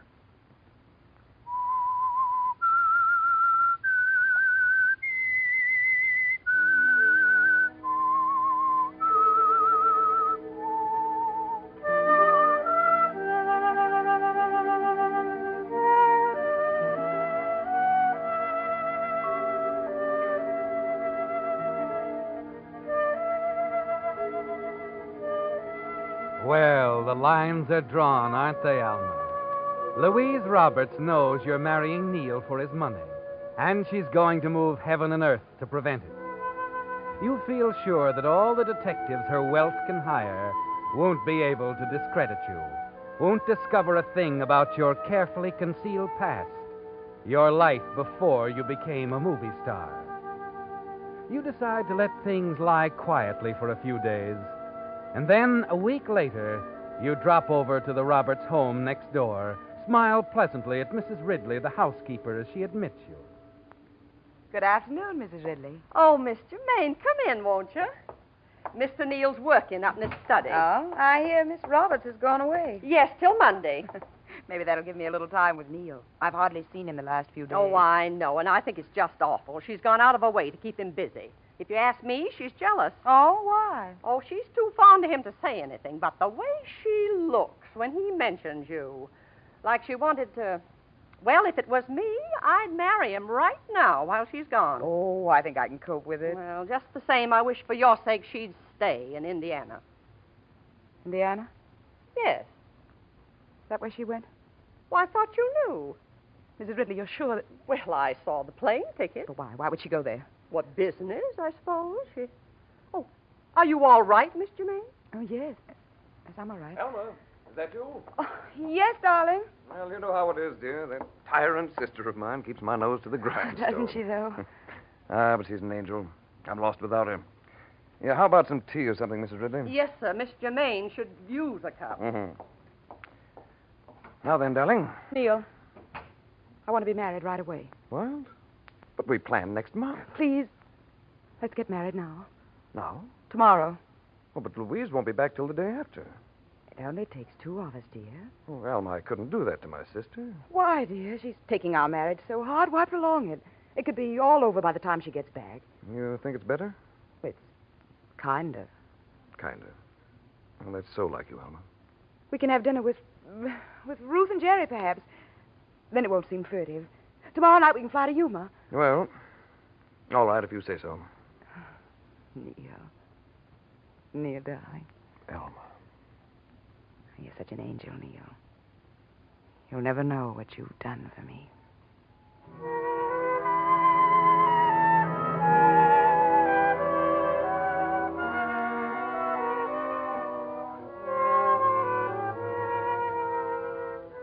No, Alma. Neil doesn't know what he's done for you. Doesn't realize that there might be some hidden meaning in Louise's sudden trip to Indiana. But you know the meaning of that trip, don't you, Alma? You know exactly what Louise might discover, and exactly how your own position will be threatened if the scandal concerning you and the late James Choate comes to light.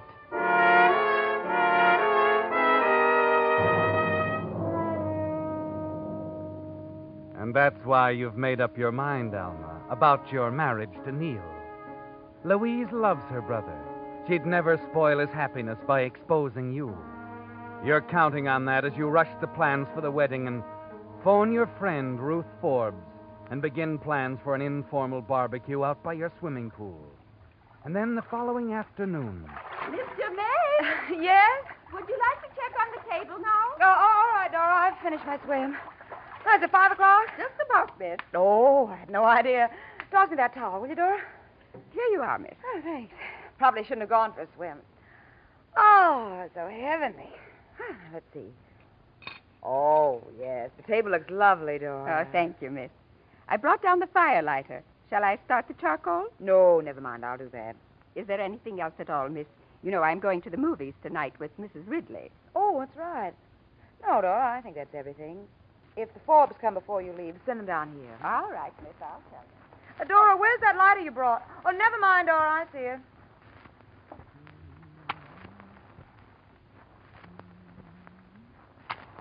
Oh, say, Dora. She's gone, Alma. What? Louise, I didn't know that you... No one does. I just arrived. We didn't expect you until... Late tomorrow. Yes, I know. But it didn't take me long to find what I was looking for in Indiana. I don't follow you. No, I followed you. Right from the time you made a mistake in a magazine interview. You mentioned a town in Indiana. So, of course, you flew right down there, the busy little bee. I was busy, all right, reading old newspaper files. That's how I learned about James Choate. Well, what if you did? So he was found dead in a burning shack. That doesn't prove anything. Oh, did I miss something? That isn't what I read at all. But what? No, I read about Choate being found in a hospital in a very critical condition. They were trying to contact his wife, a pretty 17-year-old named Alma. You're lying. He died in that fire. I saw him. I assume from your agitation that you set the fire. What are you saying? Jim's dead. You can't prove anything, Louise. You're trying to keep me from Neil, but you can't do it. He'll believe me. You say Jim's dead. Yes, I suppose he is, in a way. What do you mean? He's in a state institution. He didn't die. No, Alma. Your husband didn't die. Louise, you haven't told anyone about this. You haven't... I've told no one. I'll make some excuse to Neil, I mean. I'll give him up to you if you'll just keep this to yourself. He'll never quite be all mine again. I can't forgive you for that, Alma. You don't want a scandal. You know you don't. What difference does it make now after you've done to me? I'm going to show you up, Alma, tomorrow on page 1. No, you can't do that. I won't let you. No one lets me, Alma. I do as I please. No. Do you hear? This is one time you won't. Alma, stop it. What do you... Alma!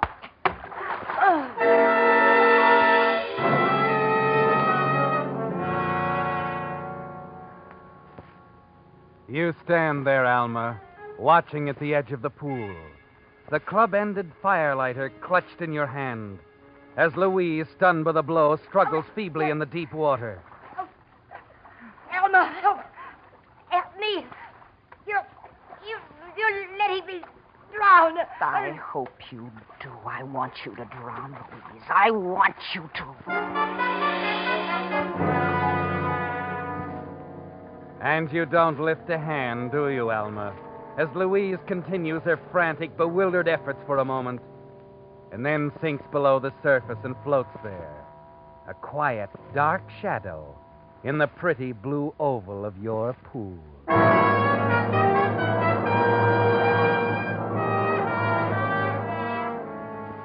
And then slowly your blind, unreasoning hatred passes, and something far off wakens you to the danger of your position. The others, Alma, your guests, they've arrived. They'll be coming down here. You're panicky now, and your only thought is to conceal what you've done, to get Louise's body out of sight. You look around wildly. Behind you is the open door of the bathing cabana. With a last shattering effort, you drag the wet, sprawling shape from the pool over to the cabana and thrust it inside. You're slamming the door shut as the others come down the walk to join you. Oh, Rube, Jerry. Hi, Alma. Aren't you people early? Maybe a little. Neil came and got us. He's bringing the drinks down. Well, darling, what's wrong? You look exhausted. Well, I didn't realize the time. I was swimming, and when I heard you coming... Say, I wouldn't mind a swim myself. How about you, Ruth? Oh, love it. Have we time, darling? Why, I suppose so, only... Silly of me, but I locked the key inside the cabana. All the suits are in there. Oh, I have a key. You what? Remember? You gave me one so we could use the pool when you're away. I think it's here in my purse. Look, really, there isn't time. The charcoal's ready. Well, you know how it is. We'll stay. Yes, well, I mean, here we are, everybody. Ah. Tall. Well, maybe you could persuade Alma to allow us to swim, Neil. No, she being selfish. I think he must have a man locked in the cabana. Jerry. Oh, don't pay any attention to him, darling. Just a joke. Of course we won't swim if you'd rather not. Here, have a drink instead. Oh, thanks, Neil. And Alma, don't worry about that man in there. Your secret's safe with us.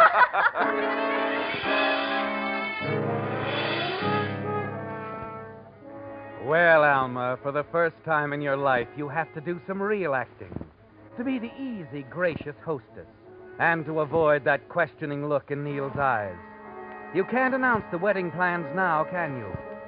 Secretly, you curse that first wave of panic that blinded you to the easy way out, to the simple fact that it could have looked like an unfortunate accident. But now you can't use that explanation, can you? They'll know the time of death, Alma. The police can determine that. So your removal of the body will point to one thing only, the guilty knowledge of murder. Your desperate purpose now is to get your guests away from here, make some excuse to send them home, so you can think. Finally, you manage it. And as they're leaving, it's Ruth who unknowingly suggests a way out for you. We're out of this world. Well, so long, Alma. Good night, Jerry. Oh, it's been delightful, darling. Even if we are kicked out at 8:30. But I thought you were going to tell them our big news. I'm sorry, Neil. I've an awful headache. Oh, you've certainly been edgy. And what about the big news? News? Yes, what's Neil Yeah, talking about? what is it? Some other time, Ruth. Oh, you've been completely frustrating this evening, darling. Next time I want to swim, I'll use Neil's pool. Neil's pool? Yes, Neil's pool. That's a good idea. Oh, she's just being cruel, honey. Hey, Neil, you driving us? I'll be right with you. Au revoir, darling. Bye. Dearest, what is it? Why didn't you tell them about us? Neil, I was wrong. We can't get married without telling Louise. But you said... Yes, I know, but we really should wait. I've thought about it, dear. Now run along. I'll see you tomorrow. Well, you think it's best. I know it is. I want to do the right thing. Of course you do, Elma. That's why I love you.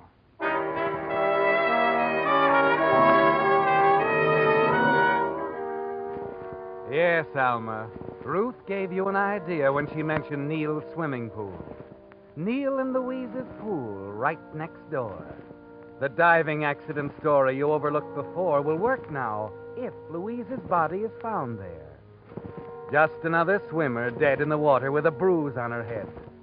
It's a terrible ordeal, isn't it, Alma? But somehow in the darkness you manage it. Get Louise over to her yard, change her into one of her own swimming suits, and ease her into the water.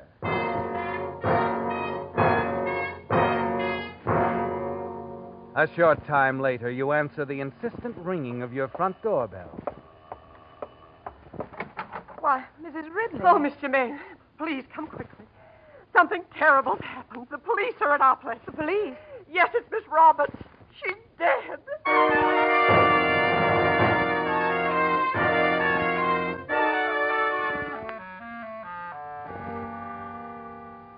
Lieutenant, I don't understand you. If you say it wasn't an accident... I didn't say for certain that it wasn't an accident, Miss Germain. Still, I'm hard to satisfy you. Miss Roberts was, she a careless sort of woman in dress and so forth? Certainly not. She was well-groomed and quite correct in everything. Yet is very correct, lady, went swimming in a sunsuit. Sunsuit? That's right. Seems like a little thing, maybe, only it's a masculine kind of mistake. You're not suggesting that Neil... I know. They were a devoted brother and sister. No apparent motive at all. Still, Roberts wasn't very definite about where he was around 5 yesterday. He was calling for Mr. and Mrs. Forbes. He brought them over to a party at my home. Yeah, but he could have killed his sister before he went after them. We couldn't have... I know he couldn't. You love him very much, don't you, Miss Germain? Well, it isn't just that. I know because I saw Louise alive. Saw her? Yes. She was in her pool swimming. Just before Neil and the others came. Well, she waved over to me. Oh, and you didn't tell her brother she was home? Why, it didn't occur to me. I thought he knew. Well, in that case, Miss Germain, I won't detain you any longer. It must have been an accident, Lieutenant. Does look like it. Anyway, I'll check with the gardener.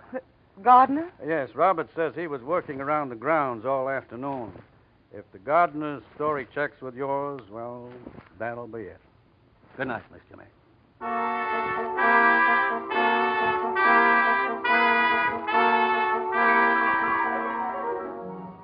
It was a bad mistake, wasn't it, Alma? In your murderous haste, you dressed Louise in a sunsuit instead of the bathing suit she'd naturally wear. But it will all be all right, Alma. Everything. If only he doesn't know for certain that Louise wasn't swimming in her pool. It seems forever, doesn't it, before the lieutenant is back again?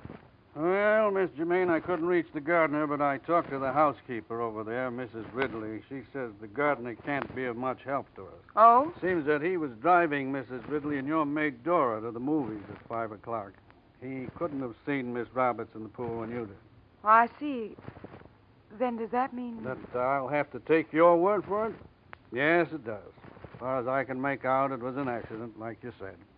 Sorry to bother you at this late hour, Miss Germain, but thought you'd want to know. Of course, it's no bother.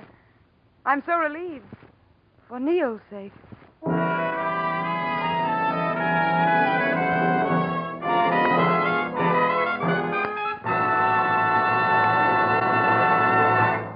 The Whistler will return in just a moment with the strange ending to tonight's story. Meantime, a word to you folks who have not yet taken your vacation about an item that will have a lot to do with your driving pleasure. Gasoline. No matter where you travel throughout the Pacific Coast states, from Canada to Mexico, you'll find Signal, the famous Go Farther gasoline. Almost 2,000 friendly dealer-owned Signal stations stand ready to serve you and to honor your Signal credit card. And remember, when you power your car with Signal, the famous Go Farther gasoline, you not only enjoy Signal's good mileage, but also the thing which makes that mileage possible, extra engine efficiency, which naturally means more thrilling performance for your car. So, on your vacation trip and always, to be sure of the tops in gasoline quality, just remember these 2 points. 1, in gasoline, it takes extra quality to go farther. And 2, Signal is the famous Go Farther gasoline. And now back to the Whistler.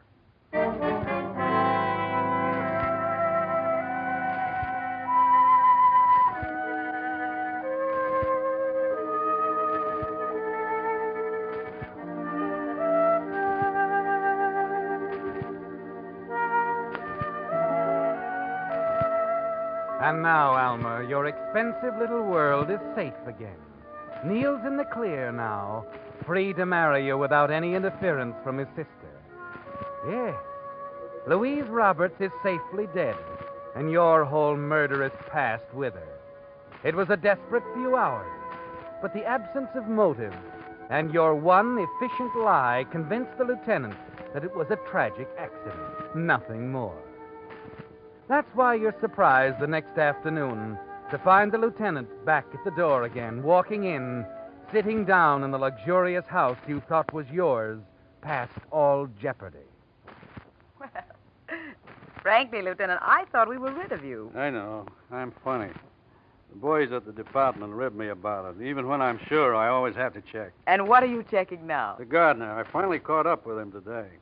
But I thought Mrs. Ridley said... That part's okay. He wasn't near the pool around 5 yesterday, and he didn't notice the body at 10 when he came back. Well, then what's so important? Very important, because after talking to him, I changed my mind about Miss Roberts' death.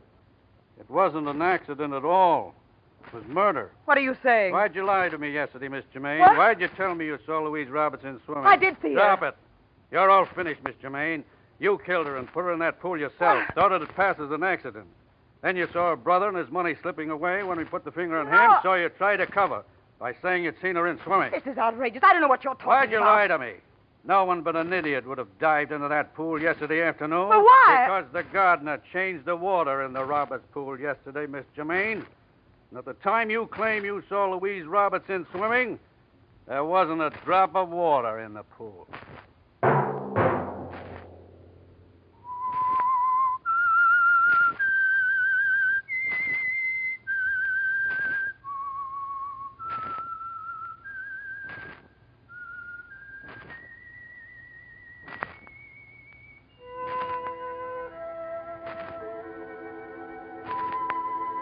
Let that whistle be your signal for the Signal Oil program, The Whistler, each Wednesday at this same time. Brought to you by the Signal Oil Company, marketers of Signal gasoline and motor oil and fine quality automotive accessories. Signal has asked me to remind you, to get the most driving pleasure, drive at sensible speeds, be courteous, and obey traffic regulations.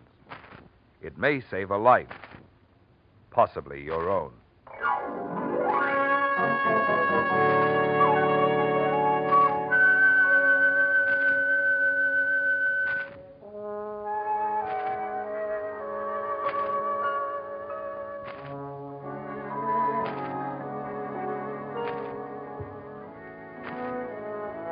Featured in tonight's story were Betty Lou Gerson and Tom Collins. The Whistler was produced by George W. Allen with story by William Engvik, music by Wilbur Hatch, and was transmitted to our troops overseas by the Armed Forces Radio Service. This is Marvin Miller speaking.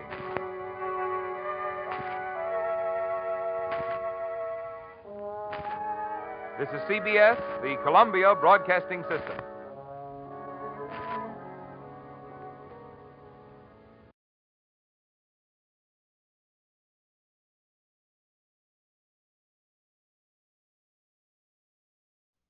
The Signal Oil program, The Whistler.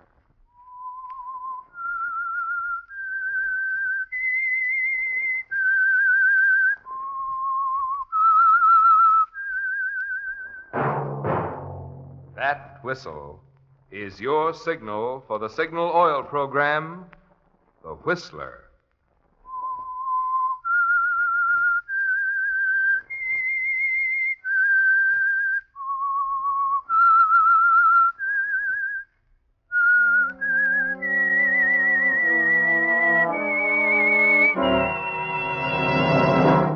I am the Whistler, and I know many things, for I walk by night. I know many strange tales hidden in the hearts of men and women who have stepped into the shadows. Yes, I know the nameless terrors of which they dare not speak. Yes, friends, it's time for the Signal Oil program, The Whistler. Rated by independent research, the most popular West Coast program in radio history. And Signal gasoline is tops, too. Tops in quality. It takes extra quality, you know, to give you extra mileage. And Signal is the famous Go Farther gasoline. So look for the Signal circle sign in yellow and black that identifies friendly dealer-owned Signal service stations from Canada to Mexico. And now the Whistler's strange story. Curtain Call.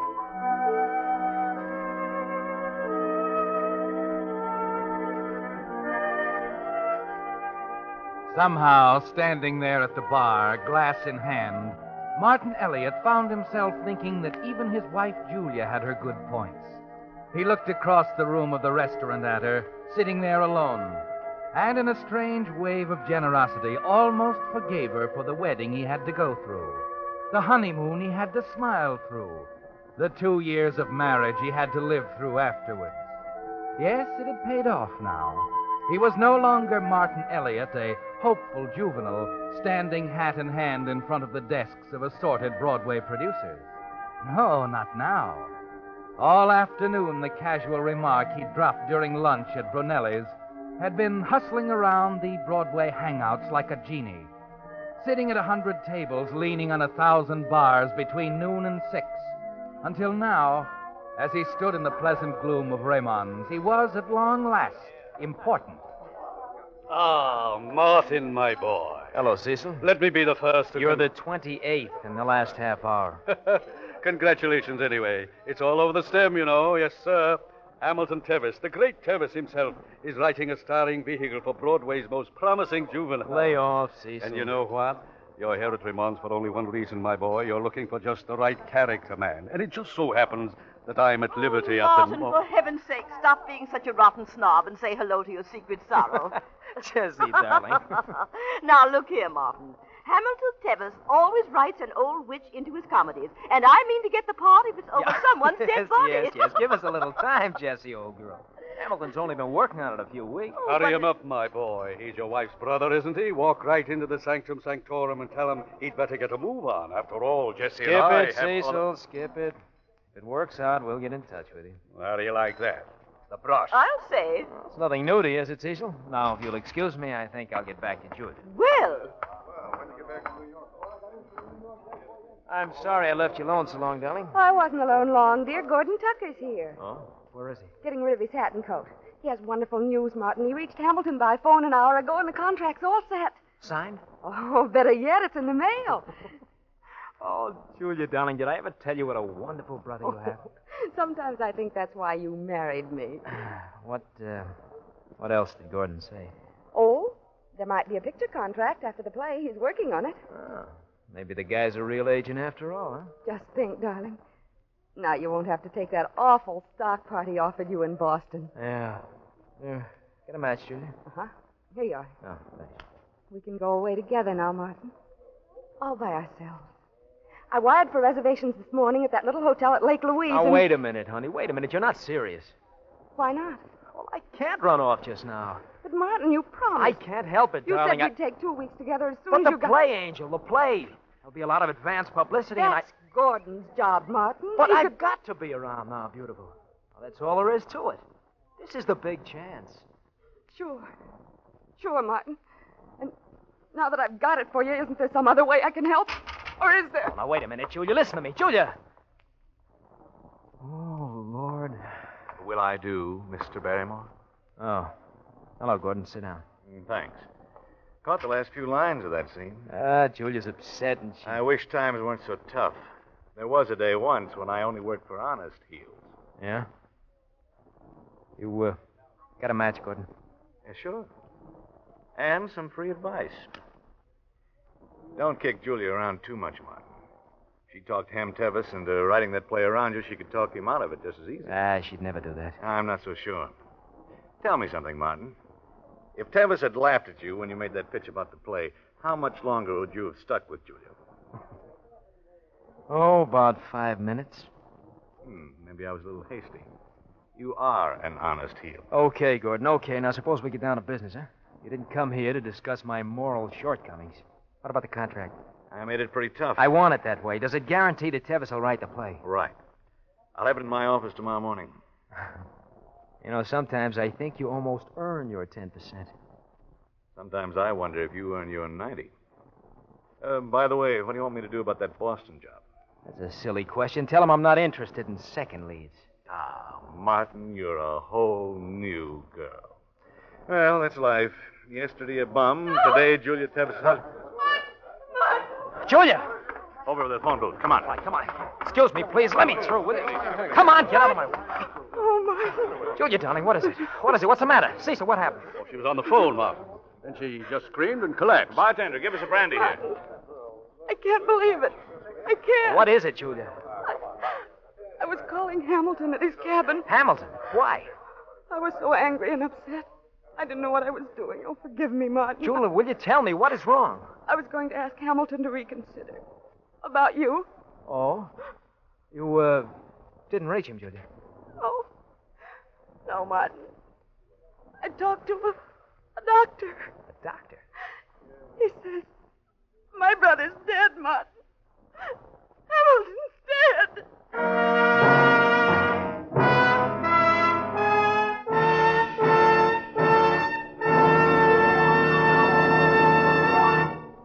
With the prologue of Curtain Call, the Signal Oil Company is bringing you another strange story by The Whistler. But now, since most of you will be driving somewhere over this coming Labor Day weekend, I'd like to pass along a tip for you motorists. Wherever you travel throughout the Pacific Coast states, from Canada to Mexico, you'll discover that Signal is known as the Go Farther gasoline. Now, naturally, we're mighty proud of that reputation. But even more so, we're proud of what makes Signal's famous mileage possible. The extra efficiency Signal gasoline gets from your motor. That also means more thrilling, knock-free power for your car. More driving pleasure for you. Yes, that's right. Performance is the result of the same features a gasoline must have to give you extra mileage. That's why Signal says, to be sure you're choosing the gasoline that's tops in quality, there are just two things to remember. One, in gasoline, it takes extra quality to go farther. And two, Signal is the famous Go Farther gasoline. And now, back to the Whistler.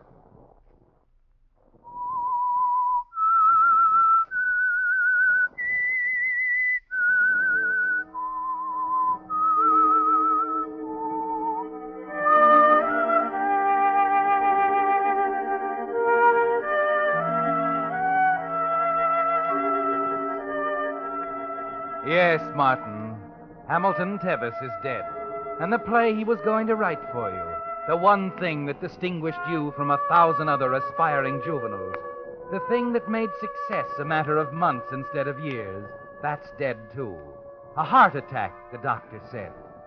And that's the thing you're mourning at Hamilton Tevis's funeral. Not the man, Martin. You're in mourning for your career. To a man whom all America loved. A man who was given of his heart and Oh, Martin. so that millions could laugh. Darling, I need you so much Even now. as we weep I in know, this hour. Julia. I know. For Hamilton Tevis could bring Yes, tears to Martin. our eyes. You've thought a lot about Julia. She looks her age in black, doesn't she?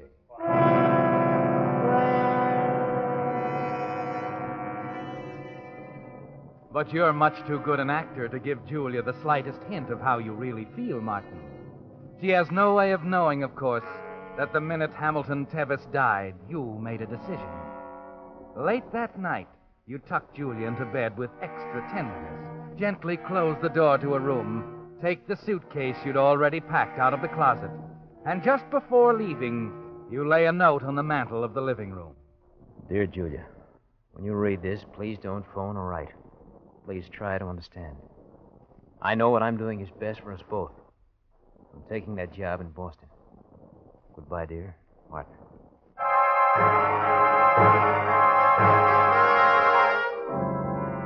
And 2 hours later, you're walking toward the door of your compartment on a night train to Boston.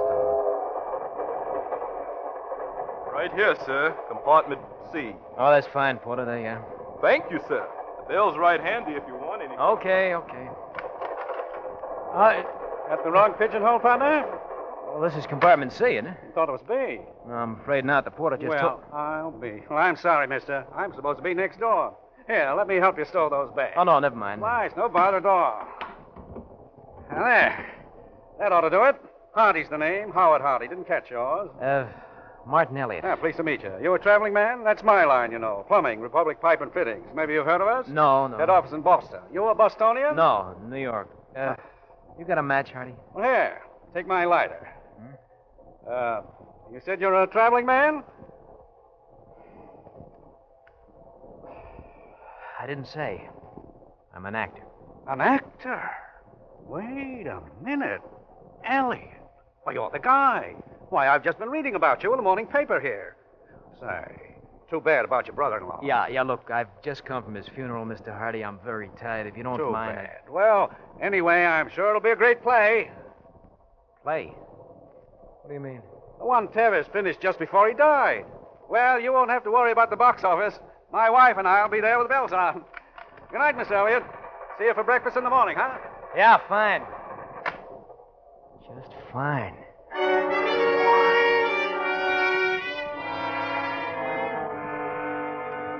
It's all there, Martin. In the theatrical section of the morning paper Mr. Hardy left on the seat of your compartment. Shortly before the Tevis funeral today, Agent Gordon Tucker revealed that a rough draft of the playwright's new comedy to star Martin Elliott had turned up in his personal effects. Production would probably be arranged this fall as scheduled through Tevis's sister, Julia Elliott. You stand there looking dumbly at the paper, feeling the wheels under your feet, and then... Mount Vernon! This is Mount Vernon! As the wheels of the train slow to a stop, your brain is spinning faster and faster, raging at Gordon Tucker, sure now that he kept the news of the play from you on purpose, that he'd finally decided his 10% wasn't enough. There's only one thought in your mind now, to get through to Gordon and find out what's at the bottom of it. You fumble for a coin, walk into the phone booth on the station platform, drum your fingers impatiently while you wait for the connection. Rexford Arms. This is Martin Elliott. I want to speak to Gordon Tucker, please. I'll see if he's in. Local for New York City leaving on track 6. Local for New York on track 6. Look, miss, hurry it up, will you? I'm sorry, sir. Mr. Tucker isn't in.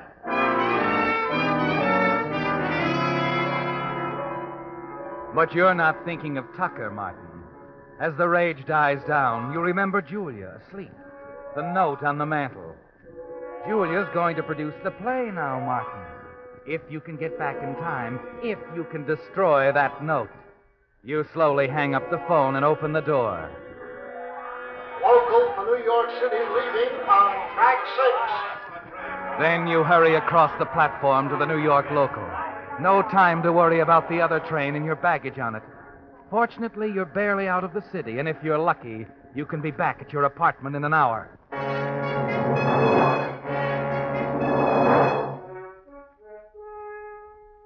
It's 2 a.m. when you slip into the darkness of the living room. Move silently to the mantel. Grope for that all-important note. And then as your hands fumble against the cold stone... Julia.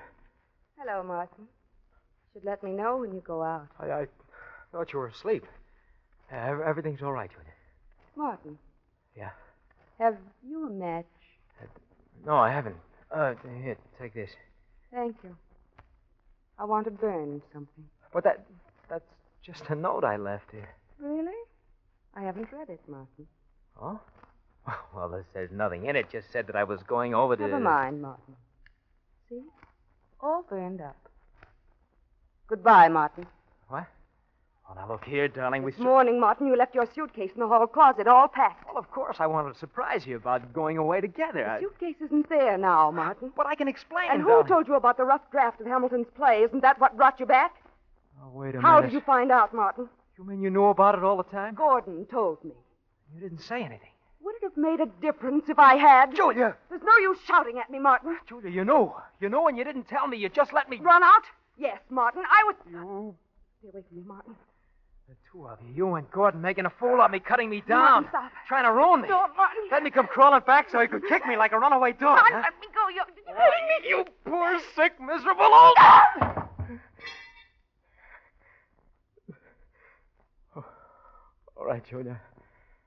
I'm sorry I let my temper go. I shouldn't have done that. Here, let me help you up. Julia. Julia!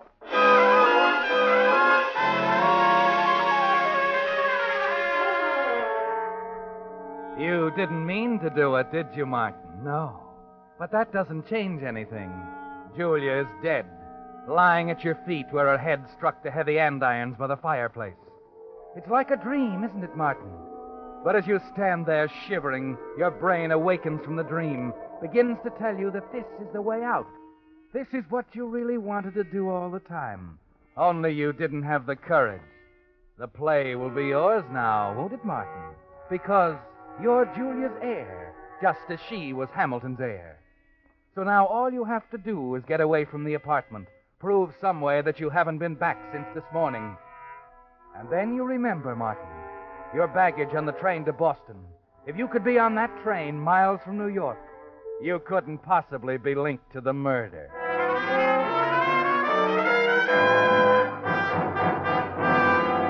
Northern Airlines, Flight 3, now loading at East Gate. Northern Airlines. Well, that's my flight. You in a hurry, mister? Huh? I said, are you in a hurry? Well, usually when folks travel by air. Yeah, they are. I know.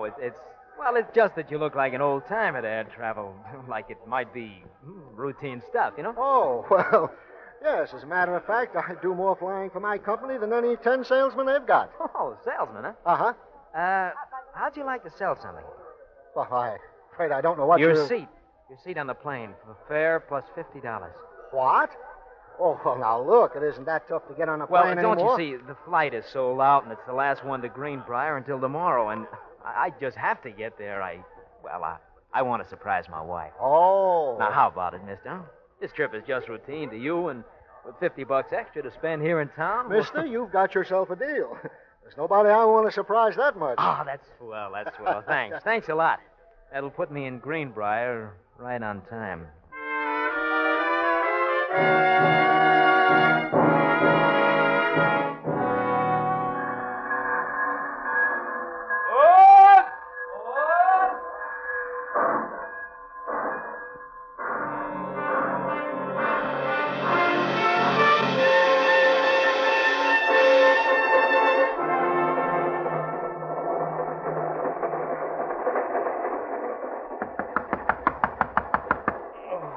Yes. 7 o'clock. We'll be coming into Boston soon, sir. Wake up, sir. Oh, thanks, Bud. I'll get dressed right away.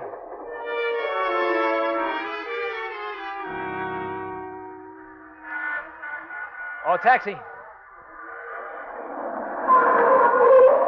Yes, sir? The Hawthorne Theater, please, huh? Hawthorne Theater, yes, sir.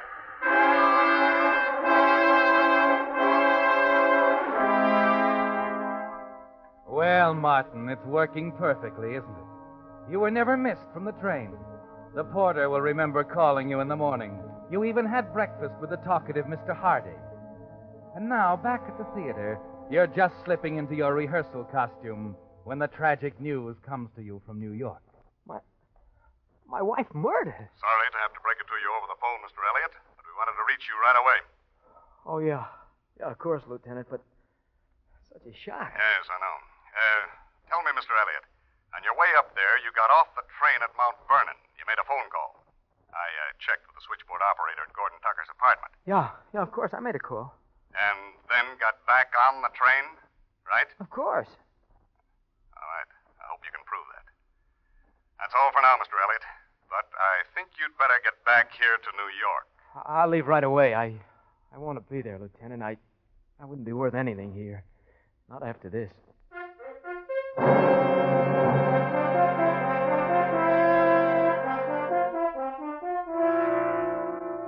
The most difficult role is ahead of you now, isn't it, Martin?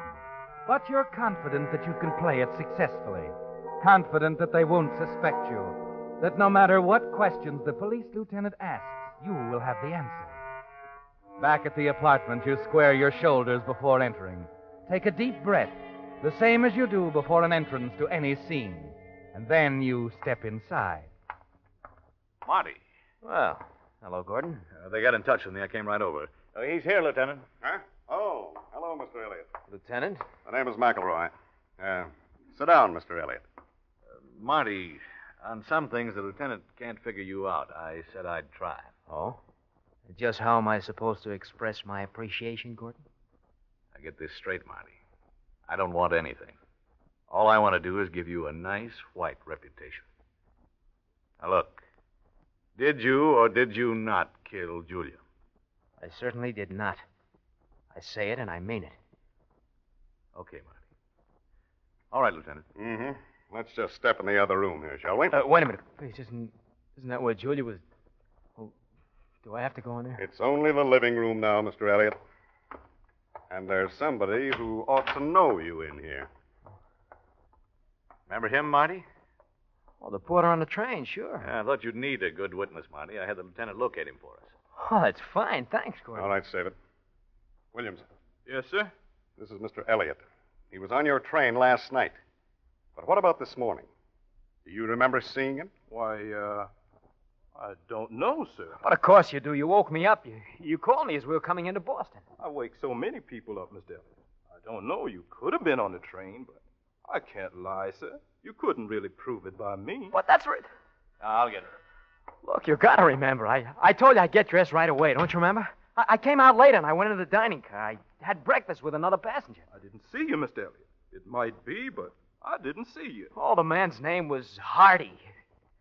Oh, Lord, we can probably never locate him now. Hardy? What in the world brought you? Elliot! Surprised to see me, old man? Didn't think I'd take you up on that offer to drop in, eh? Oh, am I ever glad that you did? You two were on the train to Boston together? Oh, sure. I should say so. Here now, what is it? Something wrong, Elliot? No, nothing is wrong. Just tell him we were on that train, Hardy. Tell him. All right, wait a minute. You've got identification, Mr. Hardy? Identification? Of course. Yeah. Driver's license, Uh-huh. Rotary membership. And you were on that train? Of course. At least 3 people on that train who knew me. And Elliot was aboard, too. We talked last night, had breakfast together this morning. You bet we were on that train. I could prove it to anybody. Just proving it to the lieutenant here is enough, Hardy. Thanks. Thanks a lot.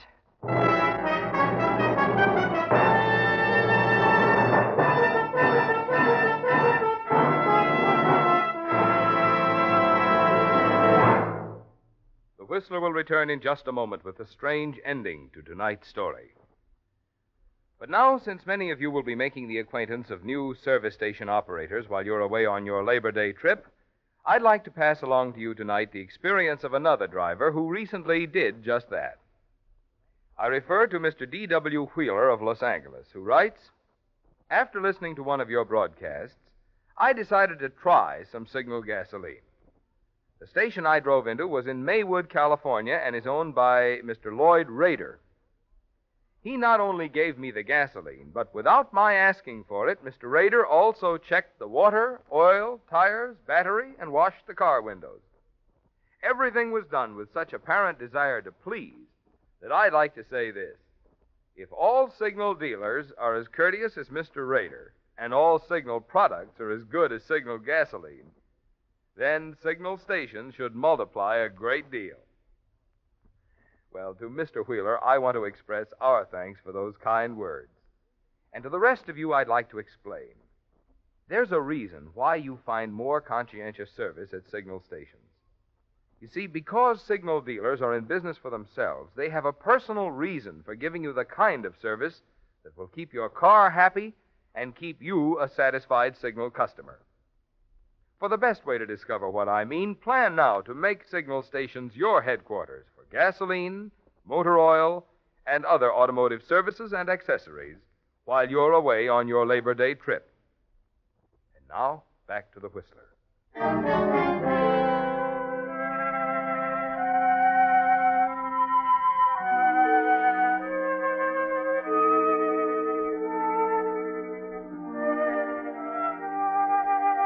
Well, Martin, it was a breathless, frightening moment, wasn't it, when the porter failed to recognize you?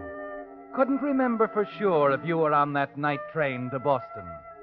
It almost collapsed your careful plan, made useless your desperate flight to intercept the train at Greenbrier after murdering Julia. Lieutenant McElroy was staring at you accusingly, Martin, the whole thing almost mirrored in his eyes as he thought it out. And he'd have broken you down for sure if it wasn't for the sudden appearance of a man you never thought you'd see again. Hardy, the talkative salesman. The man you met on the train last night and had breakfast with this morning. He pulled you out of it, didn't he, Martin? And now you're thankful that he talks so much, for everything he's saying makes it safe for you as you stand there in the apartment listening to him with Gordon and Lieutenant McElroy. Yes, sir, I could prove it to anybody. I got into his compartment by mistake, didn't I, Elliot? That's how we met, Lieutenant. Introduced ourselves. I see. And then he wanted a light for his cigarette. Well, I guess we don't have to have all the details. You've been very kind, Mr. Hardy. Yes, yes. And I hope you're all satisfied, gentlemen? That's right, Elliot. Give it to him, old man. Killed your wife. Why, the very idea. We all make mistakes, Mr. Hardy. You made a big one, Lieutenant, suspecting my friend Elliot.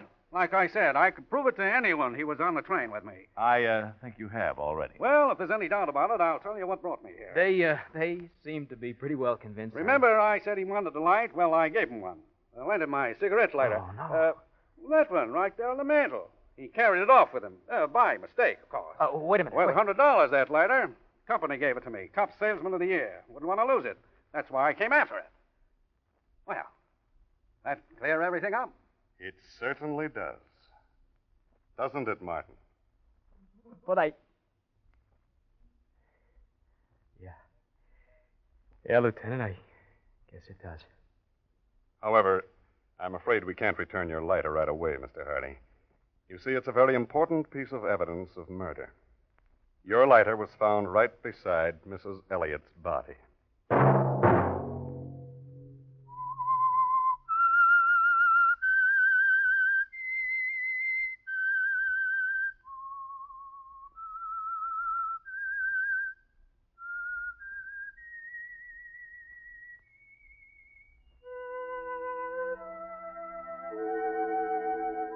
Let that whistle be your signal for the Signal Oil program, The Whistler, each Wednesday at this same time. Brought to you by the Signal Oil Company, marketers of Signal gasoline and motor oil and fine quality automotive accessories. Signal has asked me to remind you to get the most driving pleasure, drive at sensible speeds, be courteous, and obey traffic regulations. It may save a life, possibly your own.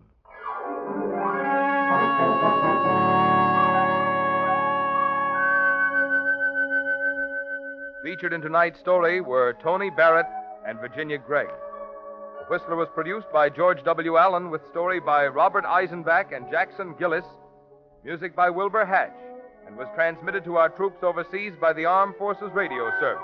This is Marvin Miller speaking. This is CBS, the Columbia Broadcasting System.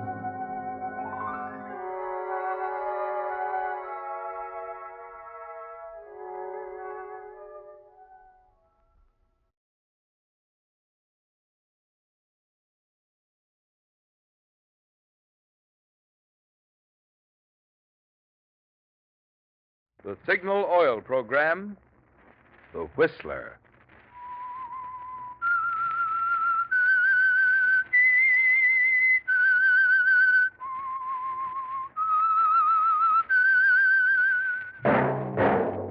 That whistle is your signal for the Signal Oil program, The Whistler.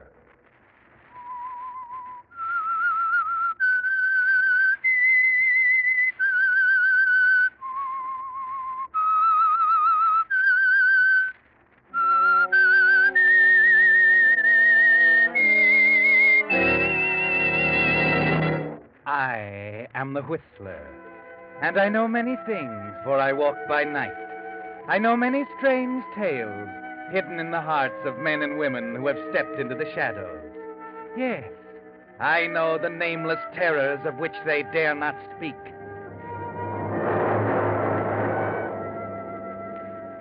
Yes, friends, it's time for the Signal Oil program, The Whistler. Rated by independent research, the most popular West Coast program in radio history. And Signal gasoline is tops, too. Tops in quality. It takes extra quality, you know, to give you extra mileage. And Signal is the famous Go Farther gasoline.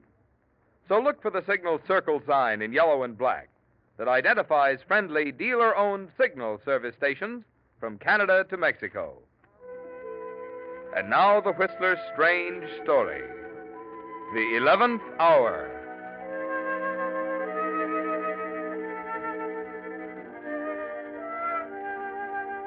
The clock on the black-paneled wall read 11 when Lord Hempley, presiding Chief Justice, straightened the folds of his robe, adjusted his powdered wig, and nodded curtly to the prosecuting attorney to open the case for the Crown.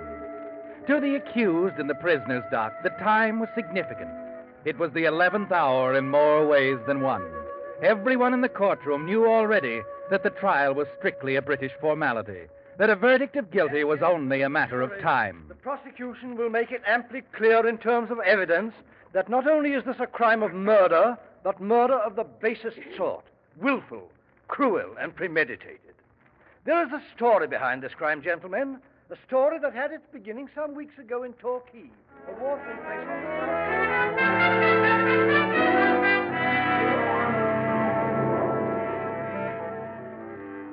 Yes, it began in Torquay, at one of the lovely resort hotels there, looking down on the white beach and blue water. In a way, it was the 11th hour even then for the man who stepped up to register at the desk. Leslie Garthwaite, Alberta, Canada. Right. Yes, sir. Now, about a room. I want the best there is, Clark. I've been told that this place has the finest accommodation on the South Coast. Please don't disappoint me. Oh, of course, Mr. Garthwaite. Boy? Yes, sir. Show Mr. Garthwaite to the ambassador suite. Yes.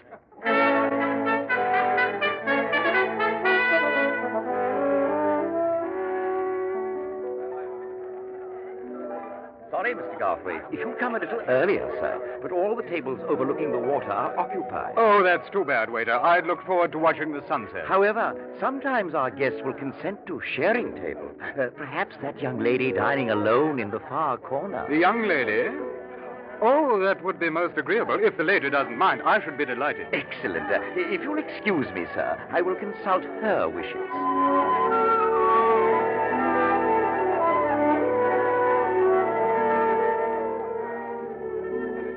You don't care for tea, Mr. Garthwaite? Oh, I have it on occasion, but not often.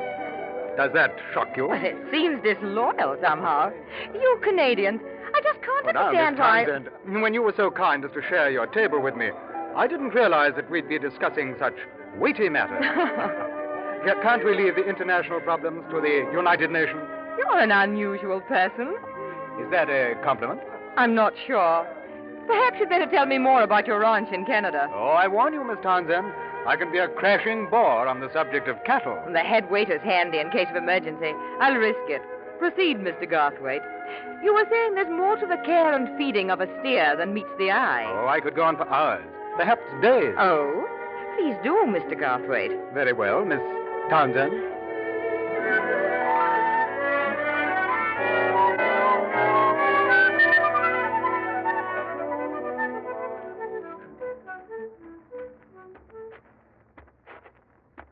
You're a very skillful conversationalist.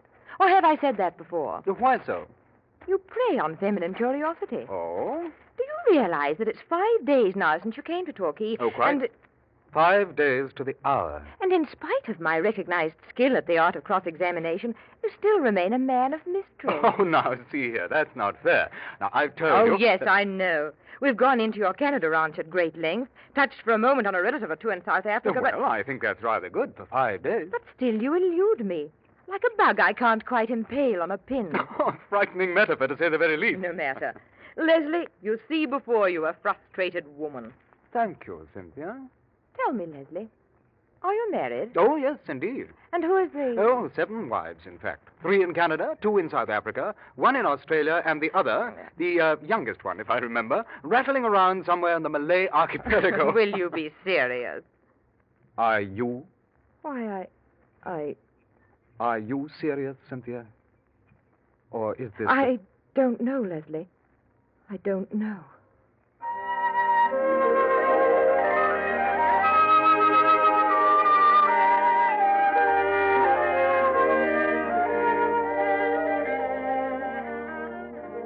Two weeks can pass quickly in a place like Torquay with a girl like Cynthia Townsend. Cynthia crossed the table 3 times a day. Cynthia in his arms in the magic gloom of the dance floor.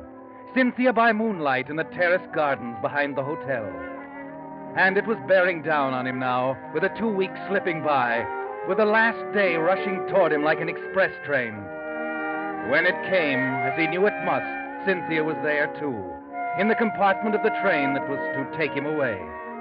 As he looked down at her, the final quality of the moment hit home. It was almost gone now. The 11th hour was ticking itself out. Well, here we are, Leslie. Yes, We cut it rather close. 25 past. We have a couple of minutes. It seems only a moment ago that we had 2 weeks. Yes, it did sort of slip by, didn't it? How long are you going to stay in London? I can't tell. I have a few things to clear up, and then... Then what? Canada, I suppose. It must be lovely in Canada this time of year. Oh, it is. Very lovely. I'll be going back to London in another week, Leslie. You have our address. If by any chance you can manage it. Yes, Cynthia, yes, I'll look you up. Perhaps you'd better run along now. Yes. Well, what do I say? It's been nice knowing you, Leslie. It was a delightful holiday. I hope we'll meet again somewhere and... Leslie. Oh, Cynthia, darling. I can't bring it up, dear. I can't be clever anymore. Now, please, dear, I've told you that I can't see you again. I can't let you go off like this, Leslie. You've got to understand. Tickets, please. Oh, I'm sorry. That's quite all right, conductor. Cynthia, you've got to go now. The train's about to leave. Goodbye, Cynthia. Goodbye, Leslie. Goodbye. May I have your ticket, sir? Yes. Thank you, sir. Oh, I'm afraid you're in the wrong compartment, my man. This here's a third-class ticket. Yes, I'm aware of that. My baggage is back there now. Oh? Why are you here? Oh, never mind, conductor. I'm afraid you wouldn't understand.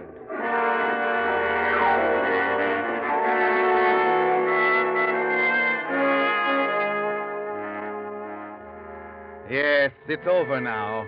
Back to the third-class compartment. And more than that, back to a third-class life in an upstairs flat in Dover. Leslie Garthwaite is gone, along with those 2 stolen weeks in Torquay. And you're back to what you were before, Alfred G. Treadle, traveler in men's shoes, married to a dumpy middle-class woman named Flora.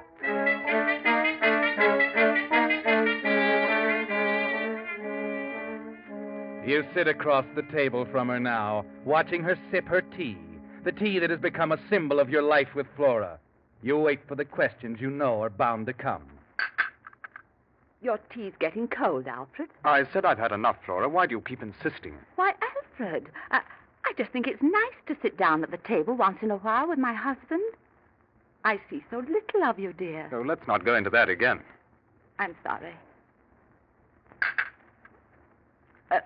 Did you have a nice trip? Oh, quite nice, thank you.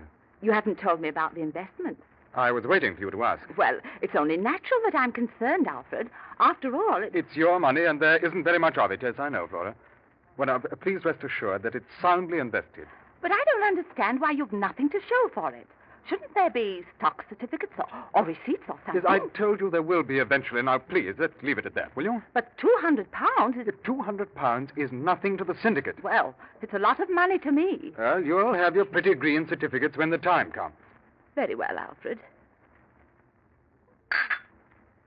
What's the matter, Alfred? Why? You're looking at me so queerly. I'm trying to estimate the number of cups of tea you consume in a year. Oh, that's not very kind. No, I suppose not. I have very little else to do. Home alone, weeks on end, while you're away on trips. Sometimes I wonder what you're doing while you're away. It's very simple. I sell shoes, and it's all very exciting. Oh, you needn't be sarcastic. It seems on the few days you are home, you could at least be civil. That £200 is a good part of my life savings. Must you keep hammering away at a £200? Well, I think it's very odd that... I've explained it a dozen times if I did it once, Flora. I'm not going through it again. You don't have to raise your voice, Alfred. You know Mrs. Stone downstairs. She's probably listening to every word. Well, that's a landlady's prerogative, and I hope she enjoys it. Good night, Flora. I'm going to bed.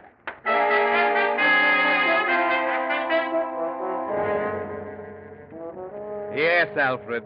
You're home for a week now between business trips. But as the days pass, you find that only part of you is here in the house with Flora.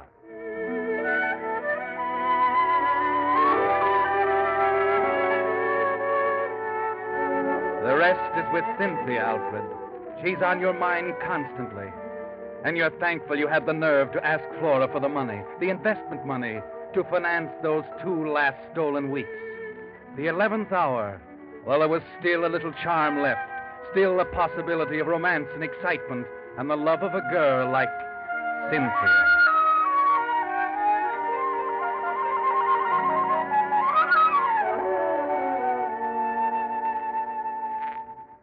But you were wrong when you thought you could put it all behind you. Cynthia's there in your mind to stay, Alfred. And by the end of the week, you know you have to go back to her somehow. Have you got the money, Flora? Yes, Alfred. £200. Now, let's see. Oh, good. Well, I'm all packed now. I'd better be... This will be the last of the money, won't it, Alfred? Well, I hope so. The representative wasn't entirely clear over the phone. I wish you'd let me talk to him. And please try to understand, Flora. There's no talking to anyone until the land is ours. Is that clear? All right, Alfred. I suppose it will have to be this way for the present.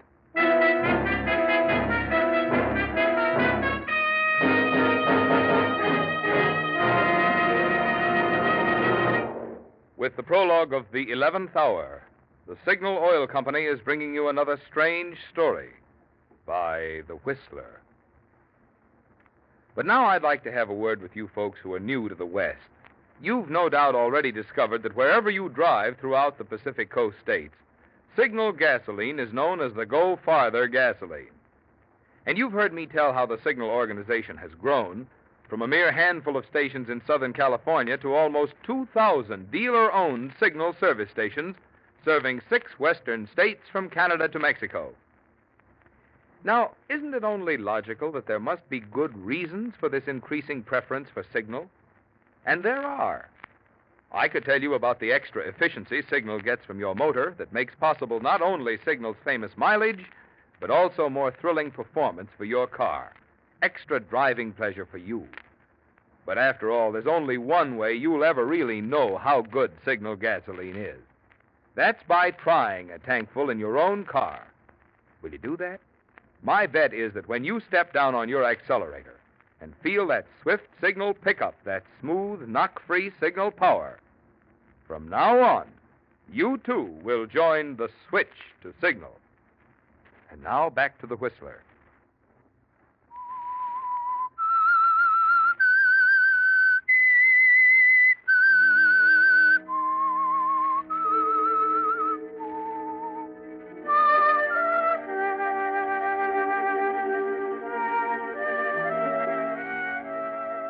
Yes, Alfred. It was desperation that made you decide to lie to Flora, to take her money and run away to Torquay for the most exciting 2 weeks you've ever known. But there were things you hadn't counted on, things you find you can't forget now as the train takes you to London. And the dark-haired girl who knows you only by the name you had engraved on expensive cards, Leslie Garthwaite. Leslie Garthwaite, world traveler, wealthy rancher, adventurer.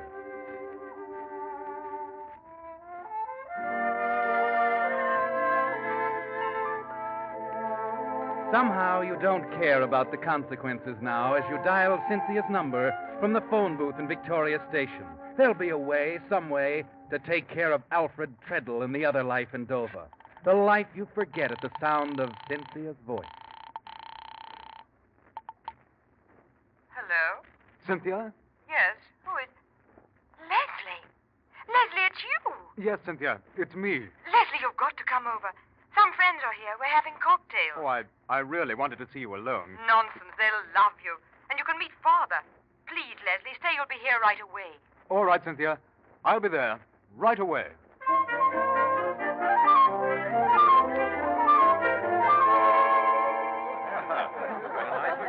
Here he is, darlings. Gather round now.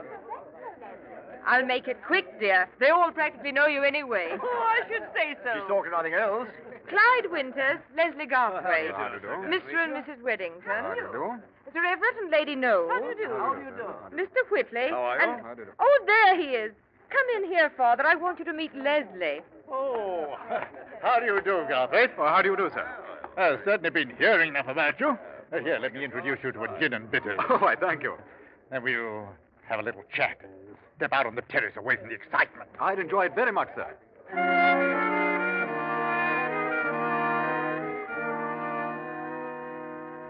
Yes, Alfred, you'll enjoy it.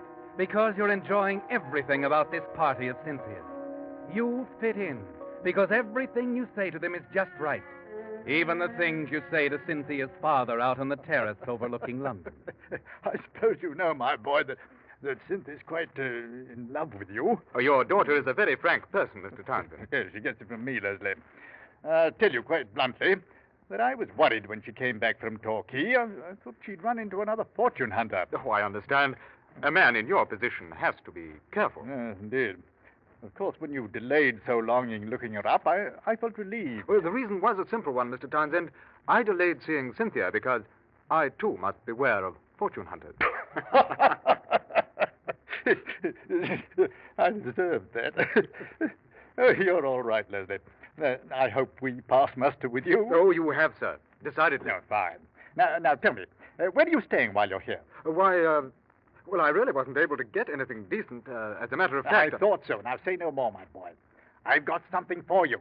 Something fitting. Now, a chap we know is vacating the finest suite at the Barclay Towers. Now, I can get it for you. At Barclay Towers? Yeah, the most exclusive spot of them all, you know. I'll call them about a lease. Oh, but I... No, thanks. No thanks are necessary, my boy. I'm happy to do it. After all, you may be one of the family someday.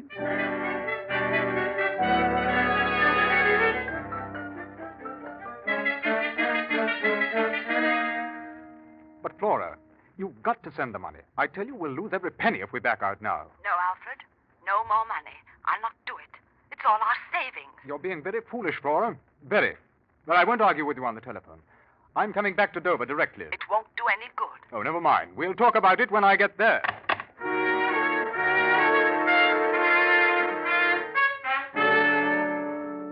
Please, Alfred, don't shout at me. Drink your tea. I don't want any more tea, Flora. I can't sit here idly sipping tea when you refuse to see the loss we face. Mrs. Stone, Alfred. You know she listens to every word we say. Oh, hang Mrs. Stone. I'm talking about us, Flora. You and me. We can't afford to lose our investment. All right, Alfred. But this is the last time. The very last. You'll give me the money? It's in that envelope on the mantel.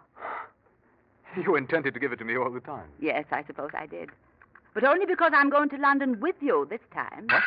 I said I'm going with you, Alfred. We'll talk to this man together. What man? The one who's making the investments for you. Oh, yes, of course. This Leslie Garthwaite. I want to meet him. Leslie Garthwaite? Flora, what are you saying? What do you know about him? Oh, only that he's the one you're dealing with, Alfred. Oh, there's no use denying it. The last time you were here, you left a card of his in the pocket of your tweed. A card? A very fancy card indeed. Engraved with nothing but that name, Leslie Garthwaite. Except, of course, for the penciled notations. Well, notations? Why? Yes. You'd written the name of a hotel in Torquay. Oh, yes. Yes, well, Garthwaite was going there. I thought I might have to look him up. Torquay, indeed. Is he that rich, Alfred, that he can go there? Well, I don't know Mr. Garthwaite's habits, Flora. Yet you'd give my money to a man you know so little about? Oh, you needn't worry about him, Flora. I know that much. How do you know? Who is he? What's his background? Where's he from, Alfred? Well, Leslie Garthwaite is a very fine man, Flora. You must take my word for it. I'll have to. Until I get to London and meet him myself. Where are you going, Alfred? Don't walk off when I'm talking to... You're getting so you don't even care how you treat me. Alfred!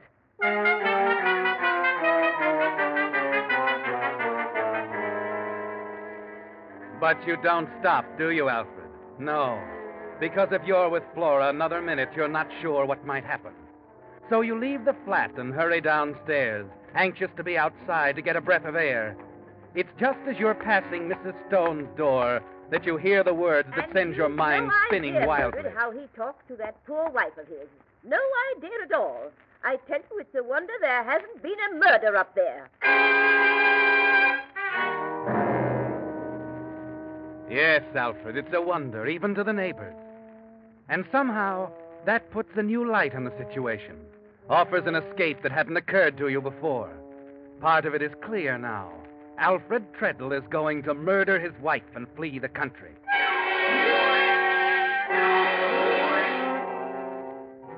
You walk on, the rest of the plan forming slowly with each step. By the time you reach the Pied Piper Tavern, you know exactly what you plan to do. There will be no covering up. On the contrary, you draw attention to your plan. That's the way I feel, Ollie. I can't help it. I'm sick of it. Tired of the whole thing. Here now, Elf. That's no way to be talking about your missus. You don't know who'll hear you or what they'll think. Well, it's the truth, Ollie. I don't care who hears me. I'm going away. I'm going to leave her and go to the continent. I've got my ticket already. The best thing you can do, Elf, is get on home. You've had too much. You don't know what you're saying. All right, Ollie. All right, I'll go home. But just to pack my things. That's all.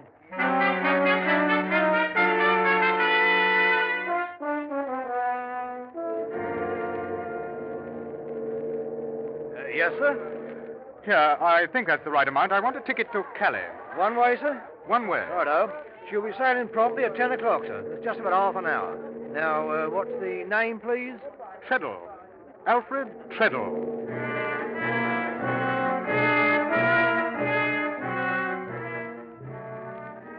You move away from the ticket window, but not to board the boat.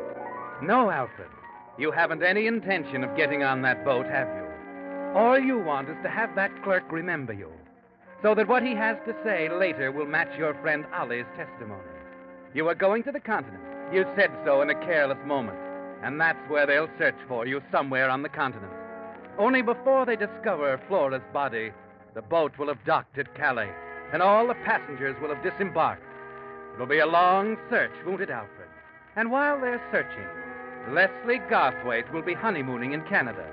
And it should be a simple matter, Alfred, to make the honeymoon a long one. Yes, the way is clear now, in knowing that you're not your usual self as you return to Flora. Somehow, you find yourself calm, actually polite. And when she offers you the usual cup of tea, you accept it for once without a scene. Even her sniveling self-pity leaves you unruffled.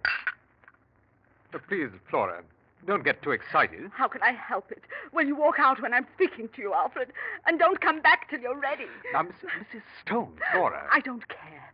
It's got to stop, Alfred. There's got to be an end to it. There will be. Now, sit down, my dear, and finish your tea. Now, I've told you how happy I am that we're going to London together. You haven't been kind to me, Alfred. Things are going to be different, Flora. I promise you that. Here, now, you finish your tea and we'll be on our way. I don't want any more, Alfred. If you've finished, we'll leave now.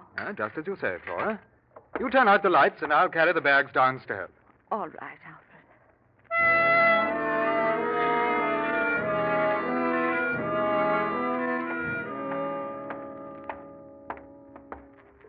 You coming, Flora? Be right there, Alfred. I didn't want to forget anything. Being so nervous and all, Oh, now, we must forget that, Flora. You're going to have a pleasant trip.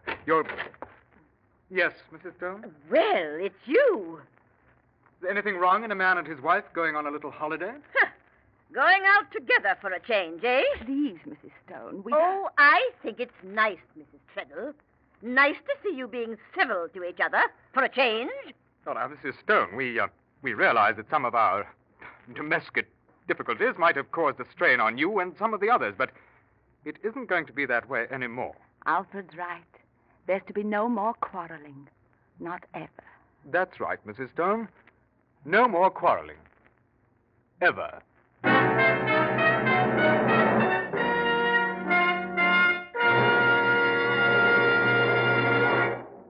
Whistler will return in just a moment with a strange ending to tonight's story. Meantime, I have some surprising facts for you drivers who wonder whether the kind of oil you choose for your motor really makes any difference in the way your car runs. In an actual road test, 2 identical cars were run over 70,000 miles, one using today's finest straight motor oil, the other using Signal Premium Motor Oil, the new type Signal lubricant that combines 100% pure paraffin base with 5 scientific compounds.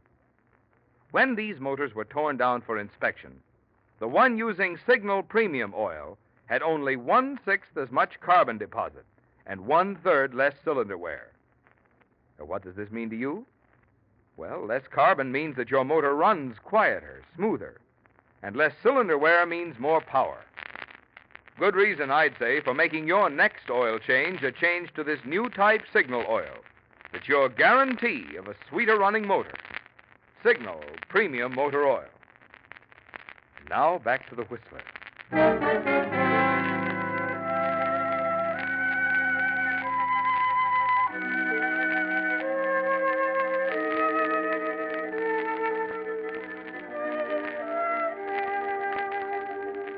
Yes, the verdict in the murder trial taking place in the courtroom of the Old Bailey was a foregone conclusion.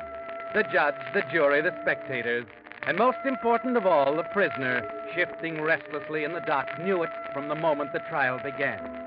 But there was a moment of real excitement when the accused finally took the stand, when the counsel for the Crown finally asked the one all-important question. Will you answer that question? Yes or no? Yes! Yes! He took all my money, and he was going to run off to Calais and leave me. So I did it. I put the poison in Alfred's tea.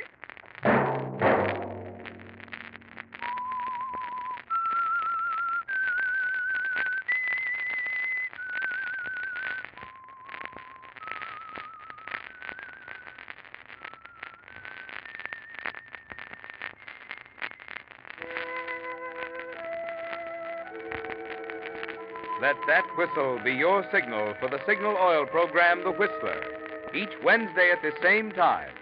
Brought to you by the Signal Oil Company, marketers of Signal gasoline and motor oil, and fine quality automotive accessories.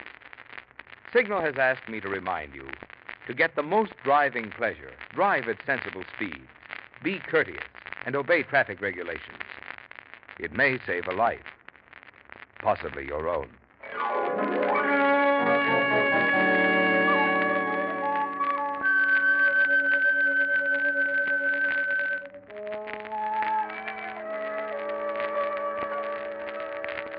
Featured in tonight's story were Ben Wright and Esther Mason. The Whistler was produced by George W. Allen, with story by Joel Malone and Harold Swanton, music by Wilbur Hatch, and was transmitted to our troops overseas by the Armed Forces Radio Service. This is Marvin Miller speaking. This is CBS, the Columbia Broadcasting System.